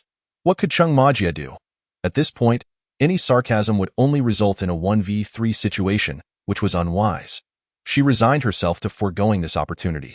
The four companions wandered through the capital. Yet they found no suitable inn. The reason was simple. All the inns were fully booked. I'm terribly sorry, but due to the festival, we have no available rooms. The front desk staff stated. You four are from out of town? I presume? You might not know, but today is the capital's Valentine's Day. The staff winked, leaving the sentence unfinished, as adults understand unspoken truths. Can we reserve a room for tomorrow? After visiting several inns and receiving the same response, they pondered whether they might have to spend the night under a bridge. I'm sorry, but tomorrow's rooms are also fully booked. Why? Are you celebrating Valentine's Day for 3 days? You guessed correctly. The staff maintained a polite smile. Is it madness to celebrate Valentine's Day for 3 days? Chung Majia was utterly astonished, questioning whether staying in a hotel for 3 days wouldn't affect one's health. That pertains to other guests' privacy, so I cannot answer. The staff continued smiling. Fine, let us go find a bridge to sleep under. Fang Qingyan surrendered in her struggle. The four of them, with drooping heads, exited the inn, searching for a place to rest in the bustling city. As they walked, they observed their surroundings, realizing that most of the people on the streets were couples, especially on Valentine's Day. Sweethearts clung to one another, and the streets were filled with shades of pink. How delightful. Chung Majia couldn't help but unleash her sarcasm. Can't Valentine's Day be celebrated at home? Why must they come to the hotel? Is it uncomfortable at home? Chen Ranju silently resented each couple that prevented her from having a bed to sleep in. Speak less of your venomous words. Fang Qingyan tapped Chen Ranju on the head. Are we truly going to spend the night under a bridge? Chen Ranju hugged herself, feeling desolate. We could spend the night at the library. As they walked, Su Songyuan suddenly spoke. I just remembered. I heard that the library here is open 24 hours, and we could study inside. That sounds good. Fang Qingyan's eyes lit up. Why didn't you say so earlier? Chung Majia instantly dropped her sarcastic demeanor. Which library? What is its name? Can I navigate there on the map? Does the library provide sleeping arrangements? Chun Ranju was solely concerned about this. Why don't you ask if they provide royal accommodations? As long as there's a clean environment to spend the night, let us not ask for too much. The quartet made their way directly to the library of the capital, it must be said. Fittingly named after the capital itself, the library boasted an exquisite environment, complete with comfortable sofas and an array of refreshments. Whether it was suitable for napping was debatable, but certainly it was an ideal place for self-study. So, is this truly your ultimate objective? Chin Ranju gazed in horror at her companion, who was fervently reciting from a physical book while seated. The final exam week was to be tackled as it came. Chung Moji clutched her book, voraciously digesting knowledge. Under such circumstances, Chin Ranju had no choice but to join the ranks. Thus, the four of them, amidst the sweet atmosphere of Valentine's Day, resolutely plunged into the ocean of knowledge. Why, one might wonder, was Valentine's Day even emphasized in the library? Alas, on this day of romance, even the library was not devoid of lovebirds. While those earnestly studying were a rarity, it was primarily the couples, embracing and frolicking among the hallowed shelves of knowledge, who truly disrupted others. The library's playful spirit might manifest within the pages of books, but it must not intrude upon reality, especially during my study hours. Thank you very much. Fortunately, as the evening deepened, the sky darkened completely, and the couples, engaged in their affectionate displays, gradually departed, leaving behind primarily those genuinely immersed in their studies. It was around midnight when the four finally extricated themselves from the depths of knowledge, stretching and moving their bodies before meandering over to the refreshment area for a cup of coffee. Noticing their lack of study focus, a boy from the adjacent table suddenly initiated conversation. Hello, I couldn't help but notice you seem to be perusing the Encyclopedia of Magic. Are you also exam candidates from the Capital Academy? Hello, yes, Fang Qingyan nodded. Are you preparing for the exams as well? Chung Moji glanced at the book on the boys' table, which was the compendium of Warcraft knowledge. Indeed, in the late-night library, with few patrons present, the group began to converse softly. It's Valentine's Day today. Aren't you supposed to be out with your girlfriend instead of studying here? Chin Ranju, seeking a bit of amusement, chimed in. I don't have a girlfriend, the boy replied, his cheeks tinged with a faint blush as he smiled shyly. But what about you all? Are you a couple? Ching Moji gestured toward the books on their table. We're all friends, Fang Qingyan replied with a smile, cradling her coffee. That's quite nice, the boy said, a hint of envy in his tone. And then you have company at the academy. Whether we can pass the exams is still uncertain, Fang Qingyan remarked, casting a glance at her progress. Indeed, the boy sighed. The written test should be manageable, but I'm truly worried about the practical exam. Is the written test really that easy? Chung Moji pressed. Generally, the written test isn't a problem, the boy nodded. Many of the topics from these three books are knowledge I already possess. Passing the threshold is certain, but it depends on whether you wish to attain high marks. For us, even passing might be a challenge, the four replied in unison. This wretched written test is just bullying those unfamiliar with magic, isn't it? Chapter 69. Don't focus too much on others while studying. So, you're here burning the midnight oil for high marks on the written test? Chin Ranju propped her chin on her hands. I recall that simply passing the threshold is sufficient. The boy shook his head. No. The passing score is merely the entry standard. Passing is foundational.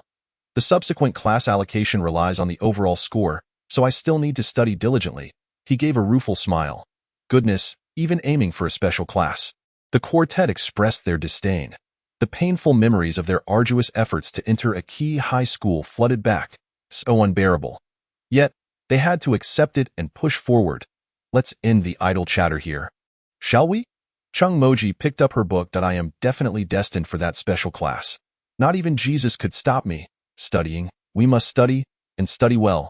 Fang Qingyan, spurred on by thoughts of the special class, took a sip of coffee and resumed her battle. Su Songyuan had scarcely spoken a word throughout. It was likely he was quietly memorizing while they conversed. Meanwhile, Chin Ranju gazed left and right, sighed, and once again immersed herself in the ocean of knowledge. Is the intensity of study truly this high? The boy at the adjacent table mused quietly. I must learn from them. 5 days later. Why haven't you left yet? Chung Moji could no longer contain herself. Aren't you all still here? The boy at the adjacent table shot back, sporting dark circles under his eyes. We came here because we had no place to stay. You a local, aren't you? Why not go home? I thought you all were here solely for studying. I feel I cannot fall behind. The quartet, who had endured the grind, shared a knowing glance. How coincidental. We think the same way. Initially, they could have stayed at a hotel after Valentine's Day, but seeing this boy still entrenched in his studies sparked an inexplicable sense of urgency within them. No, we cannot leave. Studying at a hotel would surely be less efficient than in the library. A little less study for oneself and a little more for others might just be the difference that could cost one entry into the special class. All right, but let us not overreact, Chen Ranju said, resting her face on her hands as she read. How could the knowledge they've absorbed from childhood be matched by our few days of effort? She chose to study sustainably within her limits, even if it meant spending more time in slumber and daydreaming than others. Of course, I am aware of that. Chung Moji raked her fingers through her hair. Isn't that the point? To learn more and bridge the gap. I have no obligation to aim for the special class, she retorted. Why are you all pushing yourselves so hard? Even Siri can't bear to watch. If you truly wish to be in that class, just focus on attaining more practical scores. That is the true measure of difference. Isn't this just an old habit we've carried over? Fong Qingyan rubbed her temples.